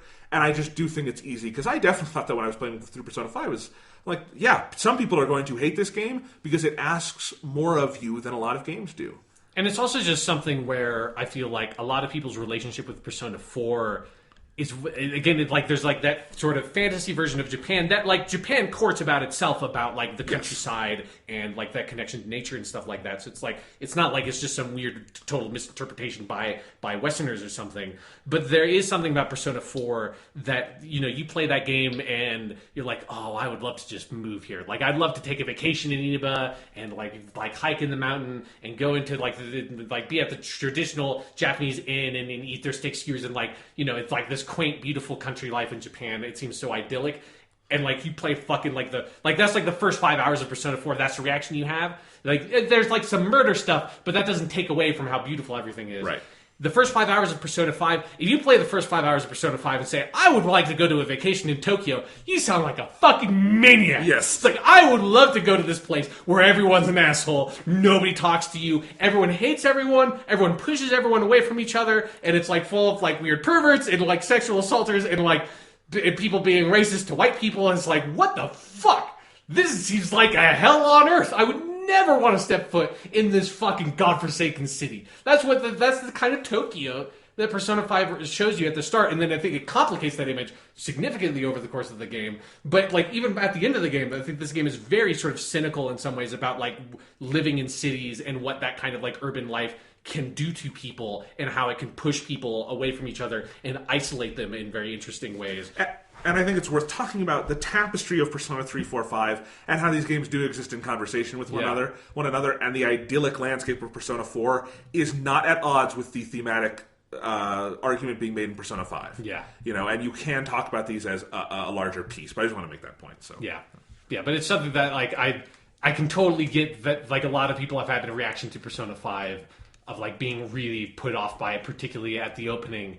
And I totally get that. But like that's something I love about it so much, because it's something I so rarely see in this kind of media from Japan, is that kind of like really intense self-reflection and like this condemnation of these issues that plague it. Because again, like, I watch a lot of anime. Like, it's something that I do pretty regularly whenever like an anime season ends, look at like whatever has been going on and be like, okay, this show has been getting a lot of buzz. Like, I'll watch through it and stuff.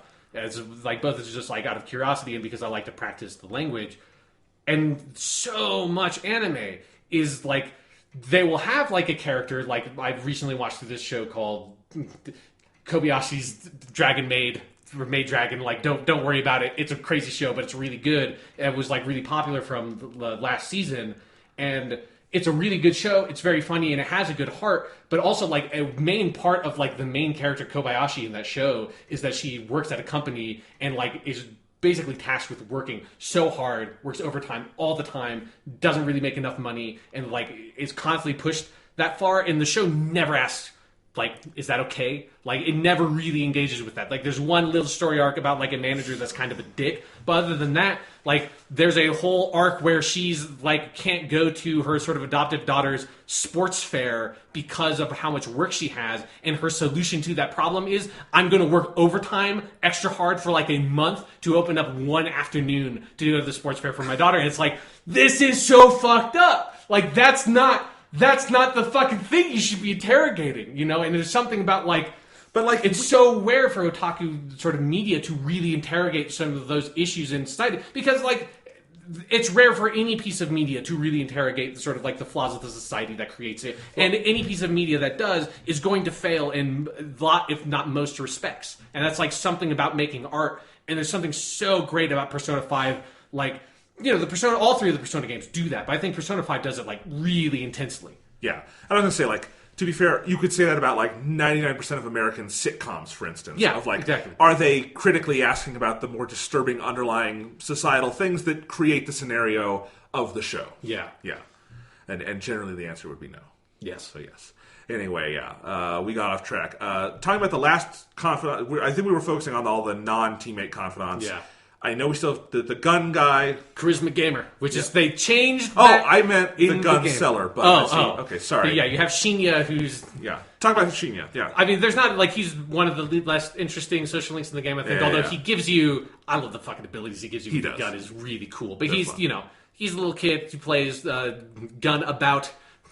Really weird name for a game at an arcade, and, not a huge amount to go into with his story. The one thing I really love about Shinya, though, in the Japanese version, when you like go into your co-op or your confidant sort of menu option, they have kind of like nicknames for all the characters, or when like the social link pops up, it'll say like politician man or like whatever it says about them. In Japanese, he's called Charisma Gamer, and it's like so good. And like the word charisma means something like the English word charisma in Japanese means something slightly different than it does just in English.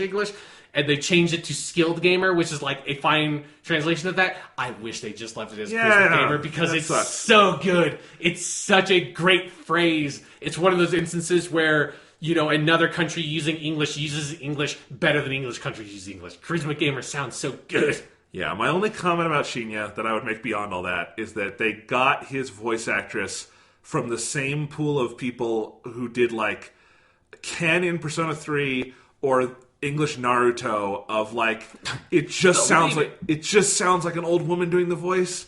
And it's like I know that's how Japan does it a lot of the time, but they're good at it. You're not doing it right. Yeah, his voice in Japanese is very good. Yeah, like you're not Nancy Cartwright on The Simpsons doing Bart. You're not that good at this. Like, maybe just get a little kid's voice or something. It didn't work. But yeah, anyway. Shinya, and then I also wanted to talk about the guy at the gun store. EY. Yunehisa. Good character. Like former Yakuza. Shit gets real over the course of that. Yeah, his social link is very dramatic in a way that feels very appropriate. It's fantastic. I mean, at some point you got like a gun pulled on you and all this stuff. Yeah. You have to get your guts to rank 5 to do this one thing with him. But also, like, the whole story is actually a pretty sweet story about his adopted son who, in this great, like, I can imagine a Yakuza movie ending with EY adopting this kid, because it's basically from this like Yakuza turf war. He gets this kid, and then he's trying to raise him outside of the family, and it all comes back to him. It's actually a really good story, and I love the way it ends. But. Yeah, I really like his son. Like you have like this weird relationship with his kid. That's fun. It's like another little family you have in the game. Yeah. So I think that covers all the confidants that are non-teammates. Yes, I think so. And then in terms no, we forgot about Hifumi, the shogi girl. Oh, right. There might be a reason. I like Hifumi. She is fine. She's, she and Shinya both feel very Persona 101 to me. I like Hifumi. But yeah. No, one of the reasons I like Hifumi, her name in kanji is just the kanji for 1, the kanji for 2, and the kanji for 3, and that is very easy to read. And I look at that immediately and like, I know what that name is. That's awesome. That's really good. No, it's fine. I like it. I like some of the stuff near the end where you realize that she never really was all that good at shogi, and like her mother was propping her up, and because in some ways I feel like hers is actually like very similar to Shinya's, but just done better. Yeah, like they have like the same sort of like controlling mother thing going on. Yeah. No, but it's all good. She also gives you some good abilities. Yes. No, she has some like really sort of central abilities about being able to like swap team members in and out of combat. Oh, right. That's like, her. Oh, my God. When you start the game and you do not have that ability after having been used to having that ability for like 40 hours, it is really hard to adjust to that. Yes. All right. So that's all the non-teammates. Yeah. In terms of the teammates, we've talked about most of them over the course of the spoiler casts. So I guess I would just ask, are there any you'd like to highlight?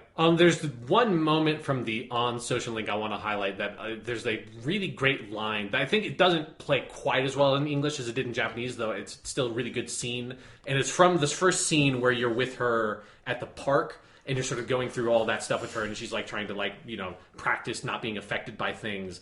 But you have this like small conversation where she talks about moving to Tokyo, and she has this like really great line where she said, she says basically, like, Tokyo is such a strange place that it has all these people, it has all these shops, it has all these things, it even has ponds with ducks and stuff in it, and yet everything in the city seems like it's out of your reach. And it's like, and you can't hold any of it. Like, that's literally what she says in Japanese. And it's like this really great, small, reflective moment that happens, like, in the first 15, 20 hours of the game that I think, like, for me, really kind of started setting up and nailing how important the city was and how important Tokyo is to this game, because Tokyo is like, even having never been there, like having seen a lot of movies and researched it, it's a very different kind of big city. Like, I think people don't quite understand how huge Tokyo is and how like varied it is. That it's like, it's not just like Manhattan, it's like New York City and like all the boroughs and like New Jersey kind of like all put together in terms of like the scale and variety of what the city is. When Godzilla tramples through it, he's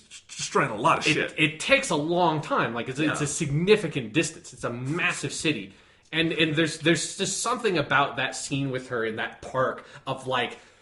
Because there's also, like, when I played this game for the first time, it was in October, so it was like a couple of months, like 3 or 4, maybe 5 months after I had gone to New York City for the first time. And there's something about that, even though New York City and Tokyo are pretty different in terms of like the ratio of building to nature, and like there's way more natural park stuff in Tokyo than there's in New York City, because, you know, Tokyo is on a relatively small island. New York City is on an even smaller island. Yeah. So there's like a really sort of density of real estate. But there is a very similar feeling of like when you go to a park in New York City, or like what they call a park, you're like, this is like 5 square feet of grass and 2 trees that are kind of half dead and a bench. And it's like, this is nature, you know? Or you go to like Central Park and it's like, this doesn't even feel like, this never feels like being outside, because there's all these buildings everywhere. And it's like, it's this weird mishmash of all these elements that feels, as someone like from Colorado, and like with An says in that, like, she was like, she's,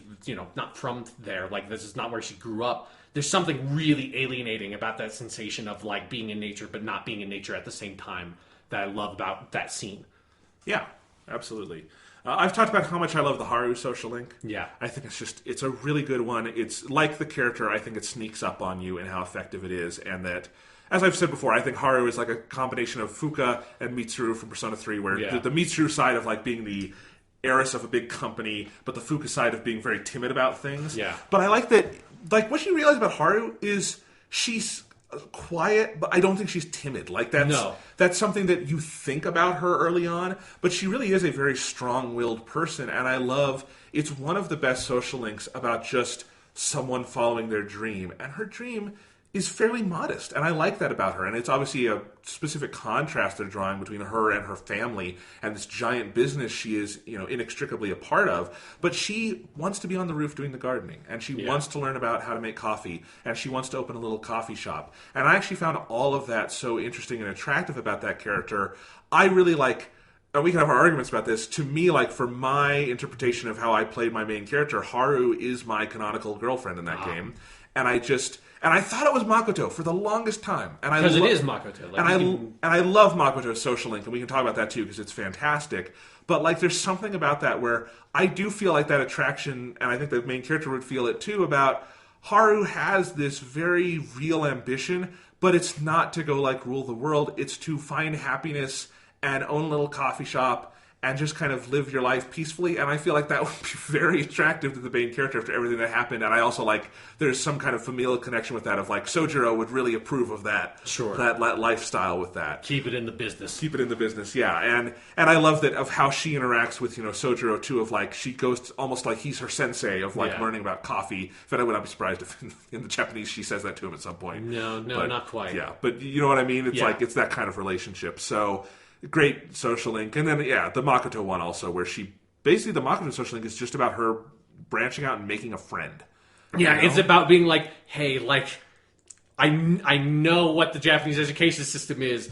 You have to talk to people. Like, you cannot just be like honor student, student council president, and like, you know, attend like the 5 fucking cramped schools and only prepare for entrance exams. And like, is the thing I love about her social link, is just the thing I love about her character, is how practical she's about everything. Like, she's just so sort of like, I've made this choice about like what I'm going to do. You're going to help me do it, and we're going to go to like Shinjuku, and we're going to do research. This is like, bring a notebook, basically. Yep. And there's like, and that's the element of like, for her, that I feel like if I had to write like the Persona 5 novel adaptation and had to pick a like love interest in it, that is the character I would pick, because I can just so see the main character and her like having this like, again, like just this super practical relationship. It's like they're physically attracted, they enjoy each other's company, but also, you know, if they didn't see each other for 2 years, they'd be kind of fine with it. If that's just how the way that like dice rolled, you know, like they could have like, it's the kind of people that like they can totally make a long distance relationship work, because it's like they're just so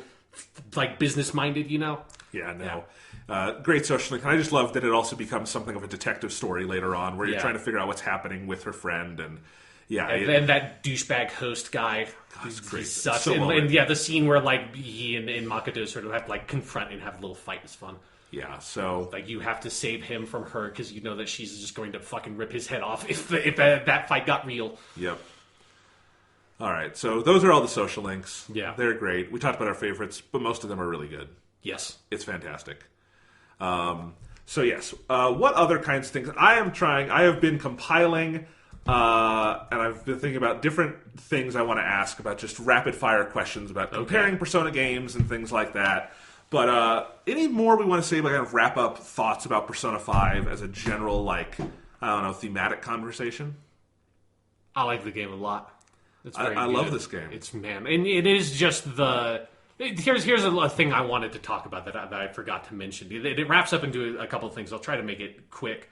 But it's something that wraps up in a little bit into the localization conversation that we didn't talk about with that. Is one of the criticisms that the game has is about the overuse of sort of stock phrase translation, which is a sort of referring to in Japanese a sort of phenomena of the Japanese language and how it's structured, and like relative to the English language, how less vocabulary it has. Is there are a lot of phrases in Japanese that you kind of say all the time, particularly in like a piece of fiction that just comes up all the time. And oftentimes in translating that stuff, you want to sort of find a lot of different ways to translate some of those phrases to make it so that it doesn't feel as sort of rote. Because if you say that literally the exact same phrase over and over in English, it sounds very repetitive.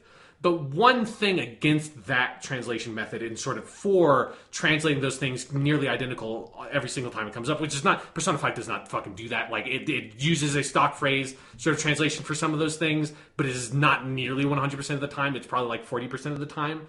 But when you translate it very, very similarly, what you are ultimately doing is sort of trying to sort of translate the literal phrase into English and trust the audience to be able to understand this is not natural English. Like, what you're trying to convey in English is something that's a term that doesn't sort of normally exist in this language, and you're really just sort of like swapping out the Japanese meaning of the word for an English sort of like set of words, and hoping that like the audience can catch on. And effectively what they will end up doing, hopefully, is learning what that Japanese word meaning is, even if they don't know how to say it. So anyways, that's sort of like a setup for the phrase sasuga in Japanese, which I think is a really important phrase to this game. Is one of the things that I like. I tend to like the stock translation of it when it is used in Persona 5, because I think it conveys something specific about the Japanese language and Japanese culture. And so the word sasuga in Japanese basically means, it can be used in a lot of different contexts, but it basically means as I would expect of this person. So you can use it in regards to Makoto's character, like sasuga Makoto, like as I would expect of you, like student council president, of course you got really good grades on this test. And so it'd be used in response to her like saying, I got 100% on this test, or it could be used in like any sort of like small instance of her sort of accomplishing something to say, as I would expect of you, you did this thing. And normally Sasuga is just sort of like a normal little thing you throw around as a bit of a compliment, or it can be used as a sarcastic joke and stuff like that. But it also has a like, and in those instances, when you're translating to English, of it just being like a sarcastic joke or whatever, you don't need to necessarily keep the expectation part of it in. You can find other ways to say like, this is just saying like, you did a really good job on this thing, and you could just translate it that way. But it is literally saying, this is what I have expected of you to do. And it's generally just used in a context where it means you have done this thing well. But even if it's used in a complimentary fashion, what it is saying is, you have done this thing that I expected you to do, and you have like, and that is what you are supposed to do. And it's like, the phrase sasuga in Japanese, what it does linguistically is it puts people into slots, and it pigeonholes them. And so it's used to say, as I would expect of a delinquent, of course you failed this thing. Ha ha ha, Ryuji, you are delinquent.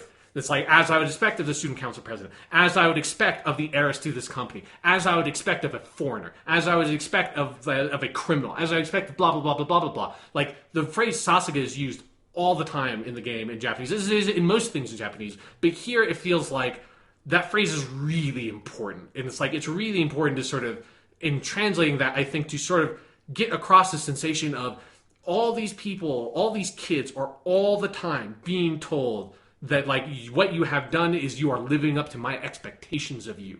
And that is also saying that if you are not doing this thing, you are not doing as you are supposed to be doing, as you are expected to do by the standards of society. And that's like, it's something that is all over the place in the game. It's another area where I feel like the game is pretty self-reflective about elements of Japanese culture, is that Japanese tends not to reflect, because it is like, you know, again, it is often not used in any, and it almost never is used in a deliberate way to sort of like really force someone to be that way. And it's meant more casually, but it can carry that weight of saying, like as I would expect of my subordinate to do this good of a job, to like be like a wink and a nudge to say that means that you're supposed to do this well every single time, and if you don't, you are failing your role in society. And so it's like it's a thing that I feel that. Yeah, Japanese culture and society, like every culture and society has these issues, but Japanese culture and society in particular has an issue with stratification of roles and of you being like a subordinate and like a senior and like how you're supposed to talk. Everything you do, all like everything you think is supposed to sort of fit into that caste structure.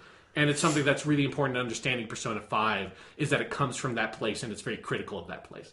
And I think I know exactly what you're talking about in the localization, because that phrase, like, just as I'd... I mean, Morgana says it a million times. Yeah. Just as I'd expect of you, choker, or something like Exactly. that in English. But you hear that a lot. Sojiro says it a lot. And I think what The principal says it a lot to Makoto. He says it like 5 times in one scene, I think. Yeah, but I think what you're getting at is it's probably good that you get that, because I knew... I didn't know the word Sasuga the way you were explaining it. Yeah.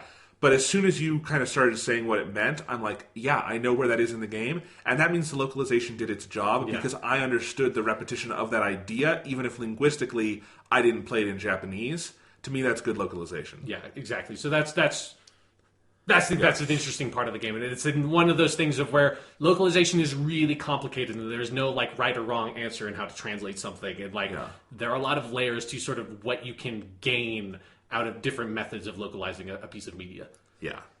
So yeah, one last thing I want to say with the game is, and this is something I kind of tweeted about, but I want to expand on it, which is that, you know, when we talked about Persona 3 back in the day, this is years ago now, and we did our Persona 3 podcast, and of course that's the podcast where I famously got weepy and, you know, was talking about what that game very specifically meant to me in the moment, and I think I've been pretty open about that in our multiple conversations about Persona 3, that game was one of the first games I played after my dad died, and it was a very cathartic experience, but also, I mean, life-changing. I don't say that to be dramatic, but like in terms of my outlook on the world and in my own grief process, Persona 3 was life-changing. And Persona 5, it is too early to say what effect it will have on me in that way. But because of other things that are going on in my life, and more complex and things I'm not even going to necessarily go into and open up about right now, but when I think I hit the end of this game, and we talked about it a little bit last week about, you know, the themes of this game and how beautifully it gives you all that at the end with the final cutscenes and everything, this sense of freedom that this game is about fighting tooth and nail, for the basic freedom to choose what kind of path you want to walk. Yeah. That message has resonated with me so incredibly strongly, and Persona 5 has helped put into perspective things I've been grappling with, I would say, since I graduated college, and maybe even earlier, of like looking beyond that, of like, it's really easy in, you know, we are not as stratified a society as Japan is in these ways, but there is the social script. There's you go to high school, and then you go to college or trade school or whatever, and then you pick a job, and then you go do that, and then you have kids and fucking die and whatever, you know, and that's it. And I've been spending a lot of time thinking about that and not quite knowing what I want my next step in life to be. And, you know, having certain constants that I like this podcast. Yeah. I like doing this. I don't want this to go anywhere, right? And I like Doctor Who. I don't want that to go anywhere. No. You know, but I like Doctor Who, and I like talking about Doctor Who. That's my life. But figuring out where I think I want to go in the world and realize, and that's hard, and I think what Persona 5 has lit a fire in me and like is constantly reminding me of whenever I like listen to the soundtrack or think about this game, is it's like, look, the game is like looking at me and reminding me like, don't sit on those decisions. If you have the freedom to make those decisions, that is a gift and that is precious, and that is something that we all have to constantly fight for, of whatever version of the social script you want to break from or walk or whatever. That is a struggle, and it's something very real, and I can already feel Persona 5 having a pretty significant impact in my life just in terms of how I'm looking at the world, and not a lot of pieces of mass media can offer that. Yeah, like for me, in sort of like in that regard and that element of sort of the game, obviously this is the second time I've played it, and I've talked about it before. Like we talked about it on like our like political episode or whatever we want to call it after the election. I talked a lot about like the first time I played the game was in October. And like for me, so much about Persona 5, even me playing it the second time, is about that first playthrough and where I was, where the world was, and then also like a big part of it is inextricably tied to that being like one of like the big first things, like projects I sort of undertook of like, I'm going to take the skill I've gained in reading and understanding the Japanese language and apply that to sort of consuming a piece of art, which is, where my training is from school and stuff with books. And so like so much of this game is sort of like there's two sides of it of how I feel like it has changed my life in not like a huge way, but like feel like this game has like it gets under your skin and like just sort of like starts working on you in a way that feels a lot less sort of direct as a lot of what Persona 3 felt to me, which is like had like a huge impact on me as well.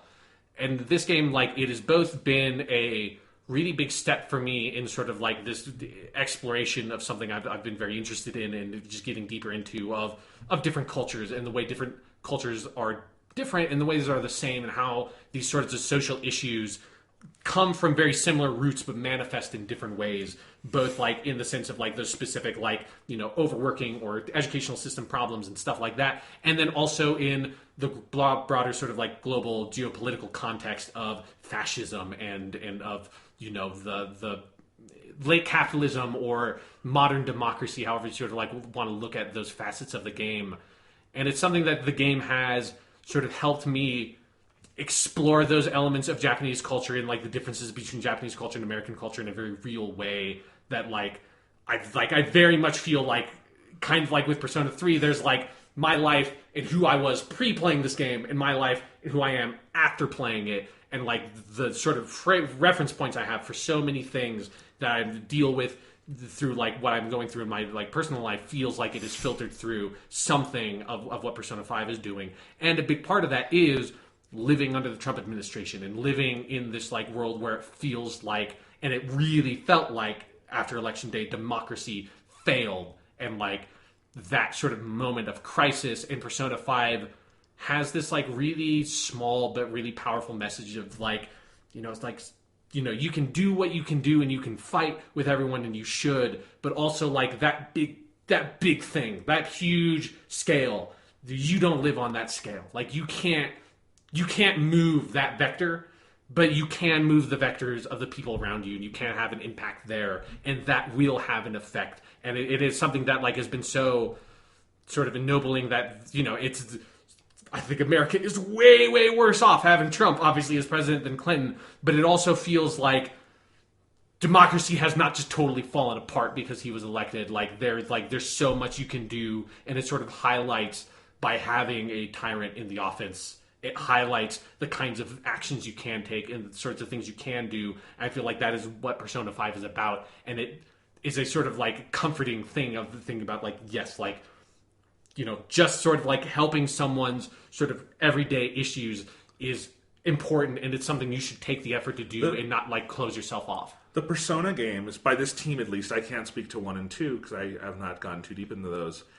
They do have a fundamental worldview that gauntlets, going through difficult situations puts people out on the other side in a better place. Yeah. Or that they can, at least. I really do think that is a fundamental worldview of these games, that, struggle and crisis can produce the best in people over the long term. And I think that's especially apparent in Persona 5, which, just visually and everything ends a lot lighter than it starts. Yeah. Which is not the usual arc for storytelling. No. Yeah. So, all right. I want to do some rapid fire. Okay. Some fun things. All right. We could do a whole other episode on the music. We probably will at some point. At some point we will.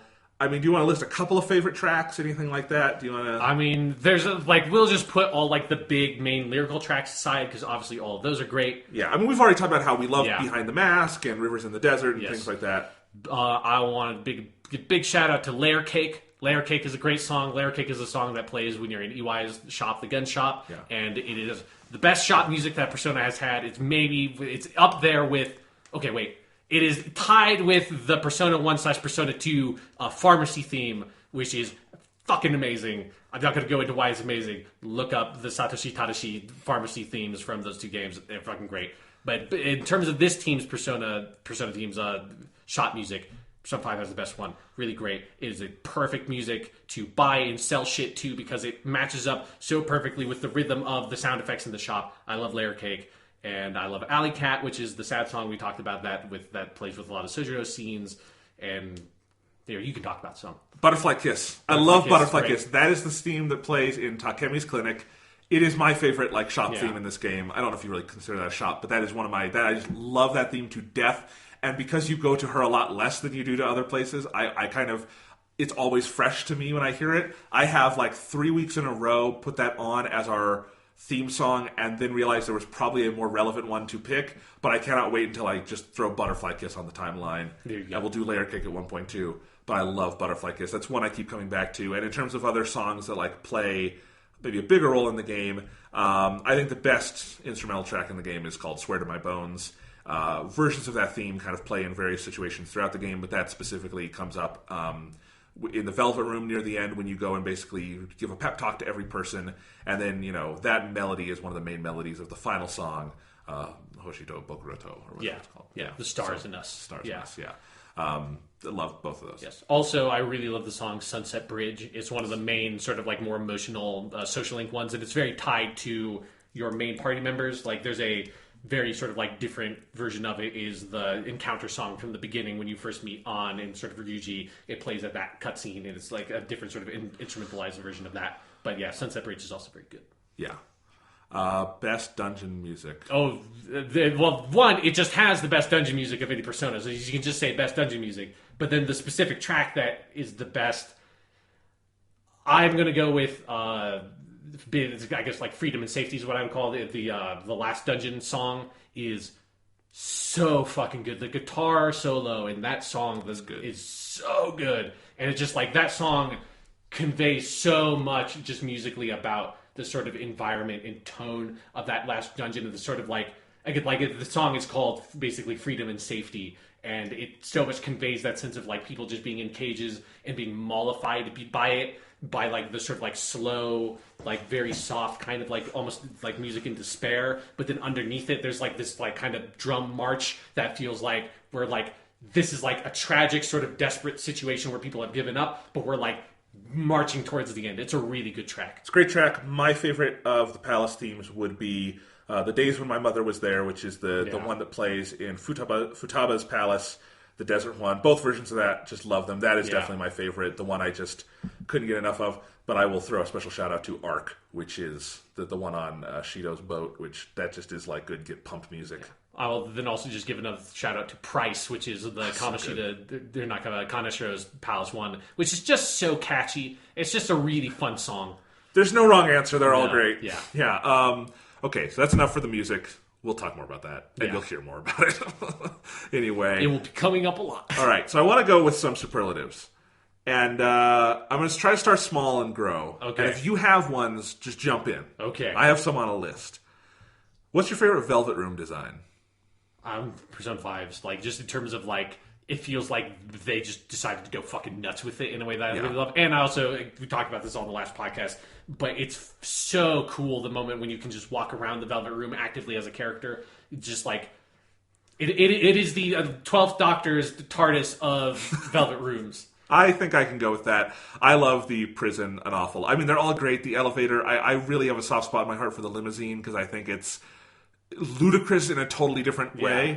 But you're right. I mean, the prison and just that every part of it changes because the limousine and the elevator, the actual functions of them are identical, you know. But the prison, no, you're not fusing personas. You're cutting their fucking heads off. Yeah, it's pretty good. Related to that, okay. Rank the Velvet Room attendants. Elizabeth.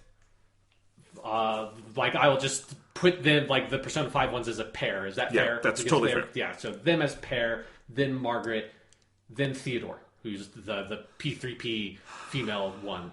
Yeah, I would I'm not going to count the weird people in Persona 1 because there are weird people in Persona 1 and Persona 2s, but we're not counting them. Yeah, we're not counting them. I would go mostly the same. Elizabeth is number 1. Caroline and Justine are number 2. Yeah. I just to be different, I'll put Theodore at number 3 because his stuff in Persona Q is fantastic. Yeah. And then Margaret's at the bottom. No disrespect to Margaret, she's just not the most exciting. I mean, she's she's not supposed to be a very sort of out there character. Right. Yeah. But Elizabeth is the best. But Caroline and Justine, close number 2. I was looking at some threads about Persona 5 and people talking about the game, and someone posted one of those GIFs from Persona 3 of Elizabeth dancing, and it's like, Elizabeth's the best. She's very good. She's the best. She's very good. All right. Boy, now I'm jumping into harder ones. Trying to think if there's any other like smaller ones I can do.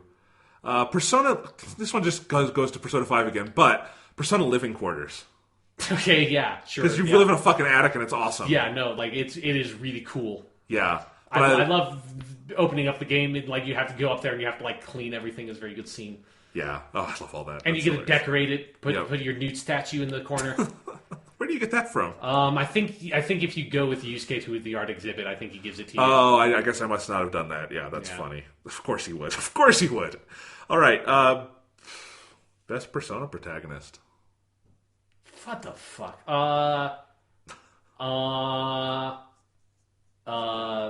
Maya from Persona 2 Eternal Punishment / Persona 2 Innocent Sin, because she has like weird heart things on her boobs over her jacket, and it's like the most absurd fucking character clothing choice I think I've ever seen in a game. So you're dodging the question. Yes. Okay. Boy with an earring from Persona 1. I was thinking of between 3, 4, and 5. Okay. And it's virtually an impossible question. Yes. Igus from Persona 3 episode Igus. She's technically a protagonist. Okay. Unnamed protagonists. Damn it. When I look into my heart of hearts and like, where do I go to just like thinking of it like automatic? It's still Yu Narukami to me. Sure. He is a cool motherfucker. Just how much character they get out of him throughout Persona 4, I think is sort of marvelous. And as good as Persona 5 does on that with its character, and it does a great job, it still doesn't quite touch Yu Narukami to me.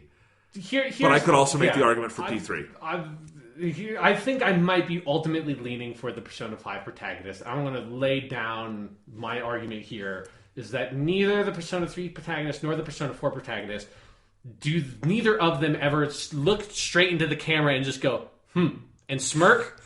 It's a pretty good trick the Persona 5 protagonist has in doing that. It's pretty fucking cool. It's pretty cool. He's got a really good outfit. He's got an insanely cool outfit. He has an insanely cool outfit.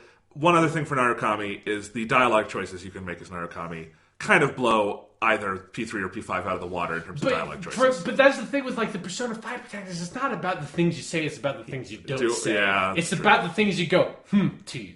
Yeah. No wrong answer here. No, they're all great. They're all great. But it is absolutely Maya from Persona 2. In terms of a character design, I would go with P3 because the fucking headphones and the blue hair and everything, it's great. Sure. But anyway, they're all great. Persona mascot characters. It's Morgana.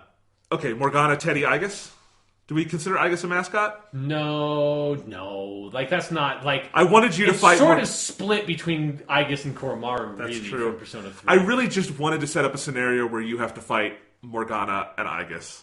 But I'm not going to make you do that. No, because they wouldn't fight, they would team up. That's true. And I guess because Igus could understand what Morgana is saying even without having gone to like the subconscious world, because Igus can talk to fucking animals. It's very true, very true. So they would have an instant connection. I think they would. Also, Igus just has a love for living creatures. And, yes. No, they'd be good friends. And no one's fighting for Teddy, even though Teddy is a phenomenal character. I love Teddy, but he's just not quite on that level. He's a little too horny. More than a little too horny. More than a little. Because here's the thing, like, Morgana has a deep love for Lady Ann, but it's not a horny one. It's a very respectful one. It's the kind of love that a samurai has for their master. He would court her. If he ever got romantic, he would like go ask her father her hand before anything happened. He'd be very respectful. He's also a cat, so there's some issues with that. He's a human. All right. Do you have any of these fun little ones? Best combat system. Well, Persona 5. That's like so easy. There you go. Here's a superlative. Yeah. I think Persona 5 has the best combat system in any JRPG ever, especially with how it interacts with everything else. Sure. Can you argue against that? No, not really. Yeah. No, yeah. Because we can go outside of Persona if you want. I just thought these were fun ways to compare the different games. Okay. Well, the best soundtrack. That was one of the ones I was going to go to as a big one.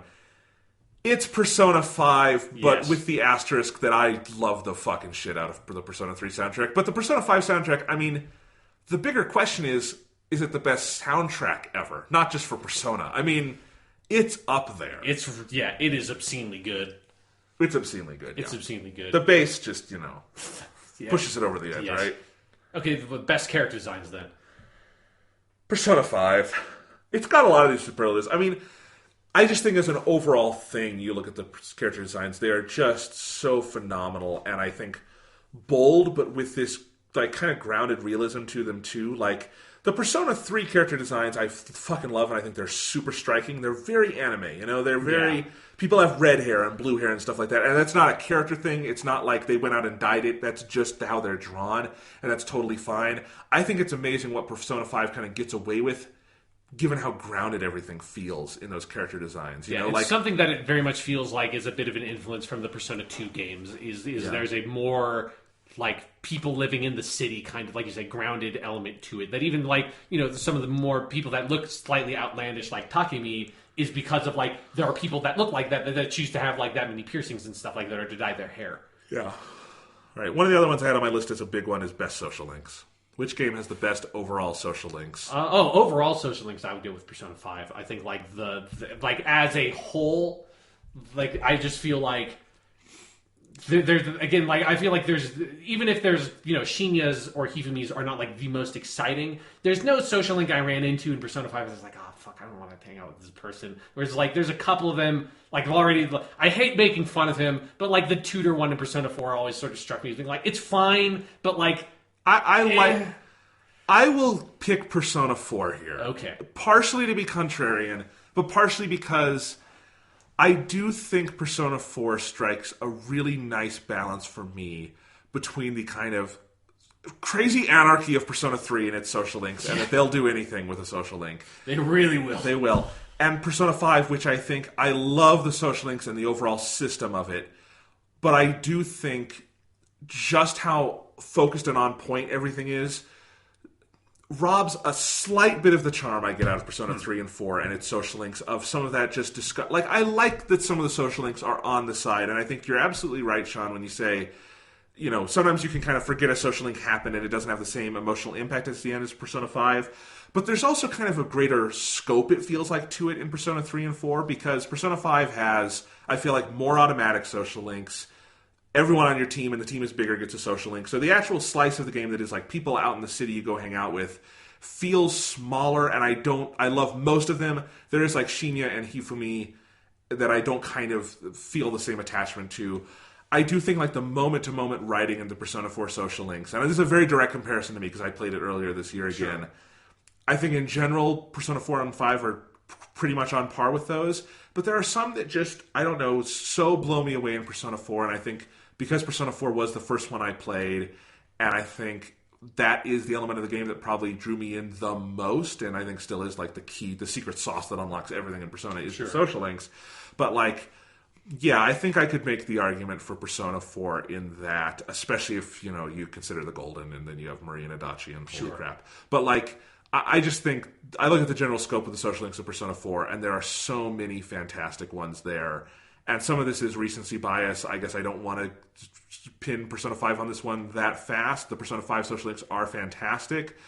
But, yeah, I think at the end of the day, I might pick Persona 4 on that one. Yeah, I think for me, one of the main things I really love about the Persona 5 ones is that we already talked about this, about how they wrap into everything and feel like they exist within the whole game. And it's when you get to the ending sections of the game where like the game can expect that you have played through most of the social links, or at least been introduced now to all of them, that the characters come up in the main story in a way that like in Persona 4, it's like their like relationship with the protagonist is like kind of like, it becomes so ethereal. That's like there's a charm to it, but then at the same time with Persona 5, you like seeing all these people that you have touched their lives like really actively working together at the end of the game at multiple different points, and it's not just like the two instances of like we're all like like everyone give me your energy, spirit bomb style Goku of like, and we're going to cast the final attack. and then like on the last day, like going up and talking to everyone, which is what Persona 3 did and what Persona 4 did. And I would like with Persona 5, it feels more like no, like all these people are a part of the story. So it's like we're going to cut to Oya like when you're in jail out in your like old neighborhood and like interviewing people to find out like what happened with that crime, because she's as big a part of the story as anyone is, and there's something about that I love so much. I would argue the system works better in Persona 5, absolutely. But if I'm just like no question, because when you start adding in the like the abilities and all that stuff and how it all ties into the main story, I just there are plenty of Persona 5 social links that I can like. Oya is actually another one that I think has some really interesting stuff, but overall is not like upper tier to me. And I do feel like with Persona 4 there are just so many and they're so good, and I actually do like the tutoring student one. I think it intentionally starts out boring and pissing you off, and then I think it ends in an interesting place because that kid really fucks up badly.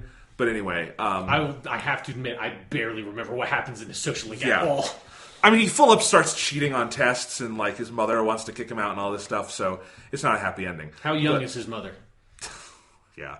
Anyway, you cannot fuck that mother in that game. That's different than if that character existed in this. That would be a social link. And they just don't tell you that you can, but like they whatever fanfic you want to have. Yeah, it makes more sense with him. But anyway, the honest answer is I could also make the case for Persona 3, and they're all fucking great. And this is a stupid conversation, but it's fun. Yeah. Anyway, all right. Best cell phone. 4 because it's a flip phone, and he just Narukami, the way he does it is so great.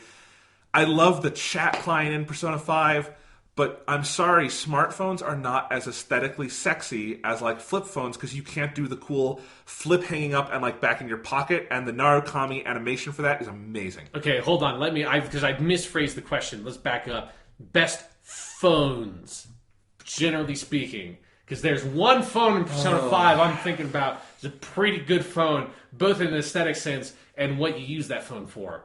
It's a pretty powerful, effective phone. Yeah. Yes. Okay. The rotary phone. Yeah.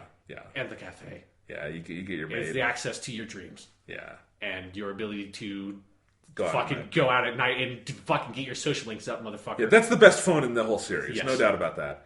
I wish it was still a flip phone, because that'd be cool. It's a rotary phone. Can you imagine if like there was just a flip phone on the counter, and after calling Kawakami, the Persona 5 protagonist like flipped it shut and put it in his back pocket? But can you imagine? He has what if he had like a burner that he called Kawakami on? Jonathan, can you imagine walking up to a phone and dialing a number and that actually being the verb you would fucking use for that because it's a fucking dial?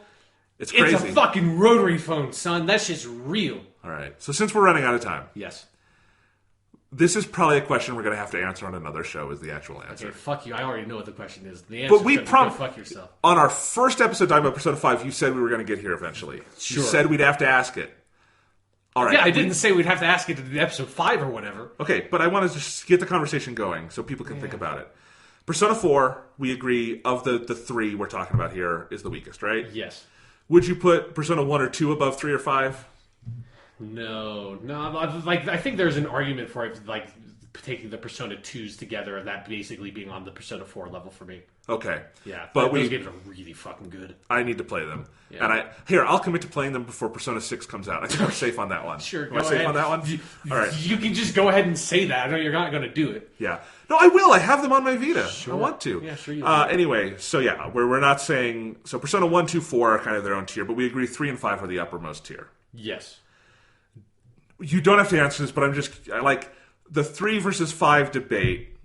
My answer is, oh my god, oh my god, oh my god. But like, do you have any instinct of where you might pick one of those if you had to for like number 1 on a game list or something? I mean, it's got to be Persona 4 Dancing All Night, obviously. It's the best one. Best title is Persona 4 The Ultimate Mayonaka Arena. No, not even that one. The Ultimax Ultra Suplex Hold. That's the one I meant, yeah.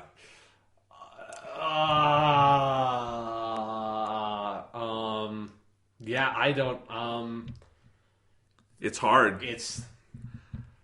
I don't know. They're both really good. I definitely had the thought several times while playing Persona 5, this is probably the best game I've ever played. Okay, and that's the only way it could beat Persona 3, let's be clear. So this is a big question to be asking. And the actual answer is, I need a year or two to sit on it. Yeah, but I think there's also like there's something that's frustrating to compare it because I feel like my relationship to Persona was so different playing Persona 5 versus playing Persona 3. Yes. Where it's like there's just a lot of things in Persona 5 that are inherently less impressive than it was when I played Persona 4 and Persona 3 because I had like 2 or 3 years or longer to like sit with that system and this franchise coming to it that I feel like how could we ever know because we didn't play Persona 5 totally fresh. We played it knowing what social links were and all this stuff. Sure, and I think the other thing you could say is obviously Persona 3 is a much more stripped-down game compared to 5. Yes. So it's feature-rich. It has things I know some modern gamers would consider annoying, even though we like a lot of those ticks in the game. There is something to be said. Persona 3 was the first of its kind in a lot of ways, and whenever you have an innovation like that, there's something about that can almost never be topped. Yeah. And Persona 5 is innovative in a lot of ways. It is not an innovation in the way Persona 3, by its very nature, remains. Yeah, it feels like a culmination of this sort of experiment they created, but Persona 3 was like the spark, And what I ultimately want to get through with this conversation is, if you want to know how strong our recommendation for Persona 5 is, this is an actual debate. Yeah. We are asking, can this game supplant Persona 3, which we would both agree is the best game ever made, as having the title of the best game ever made? Yes. So that is how highly we are recommending Persona 5. Yeah, that's fine. Here's another thing that makes it really hard for me is like my experience playing Persona 5 the first time was so just amazing from like a personal achievement point of view of being able to play it in Japanese. That's it's like there's a part of me that just wants to say Persona 5 almost on the back of that kind of by default in a weird way. But and I could see you but it's so hard to. But I could see you in 2 years making that argument and it being completely valid. I mean, and if you said that to me today, I'd think it's completely valid. I can just see you're absolutely right. I can totally understand where you're coming from on that. But just on the quality alone, I mean, we can have this conversation. It's because there are a lot of ways in which Persona 5 is better than Persona 3. Yes, yeah. There's a lot if you're trying to make the pro-con list. I feel like Persona 5 wins in that way, but that's not how you actually make that comparison. Right. It's about your heart. It's about what you feel. It's about a lot of ethereal things you can't put on paper. Yeah. We'll see you guys next week. With all this Persona 5 and all this Twin Peaks, I need a fucking damn fine cup of coffee.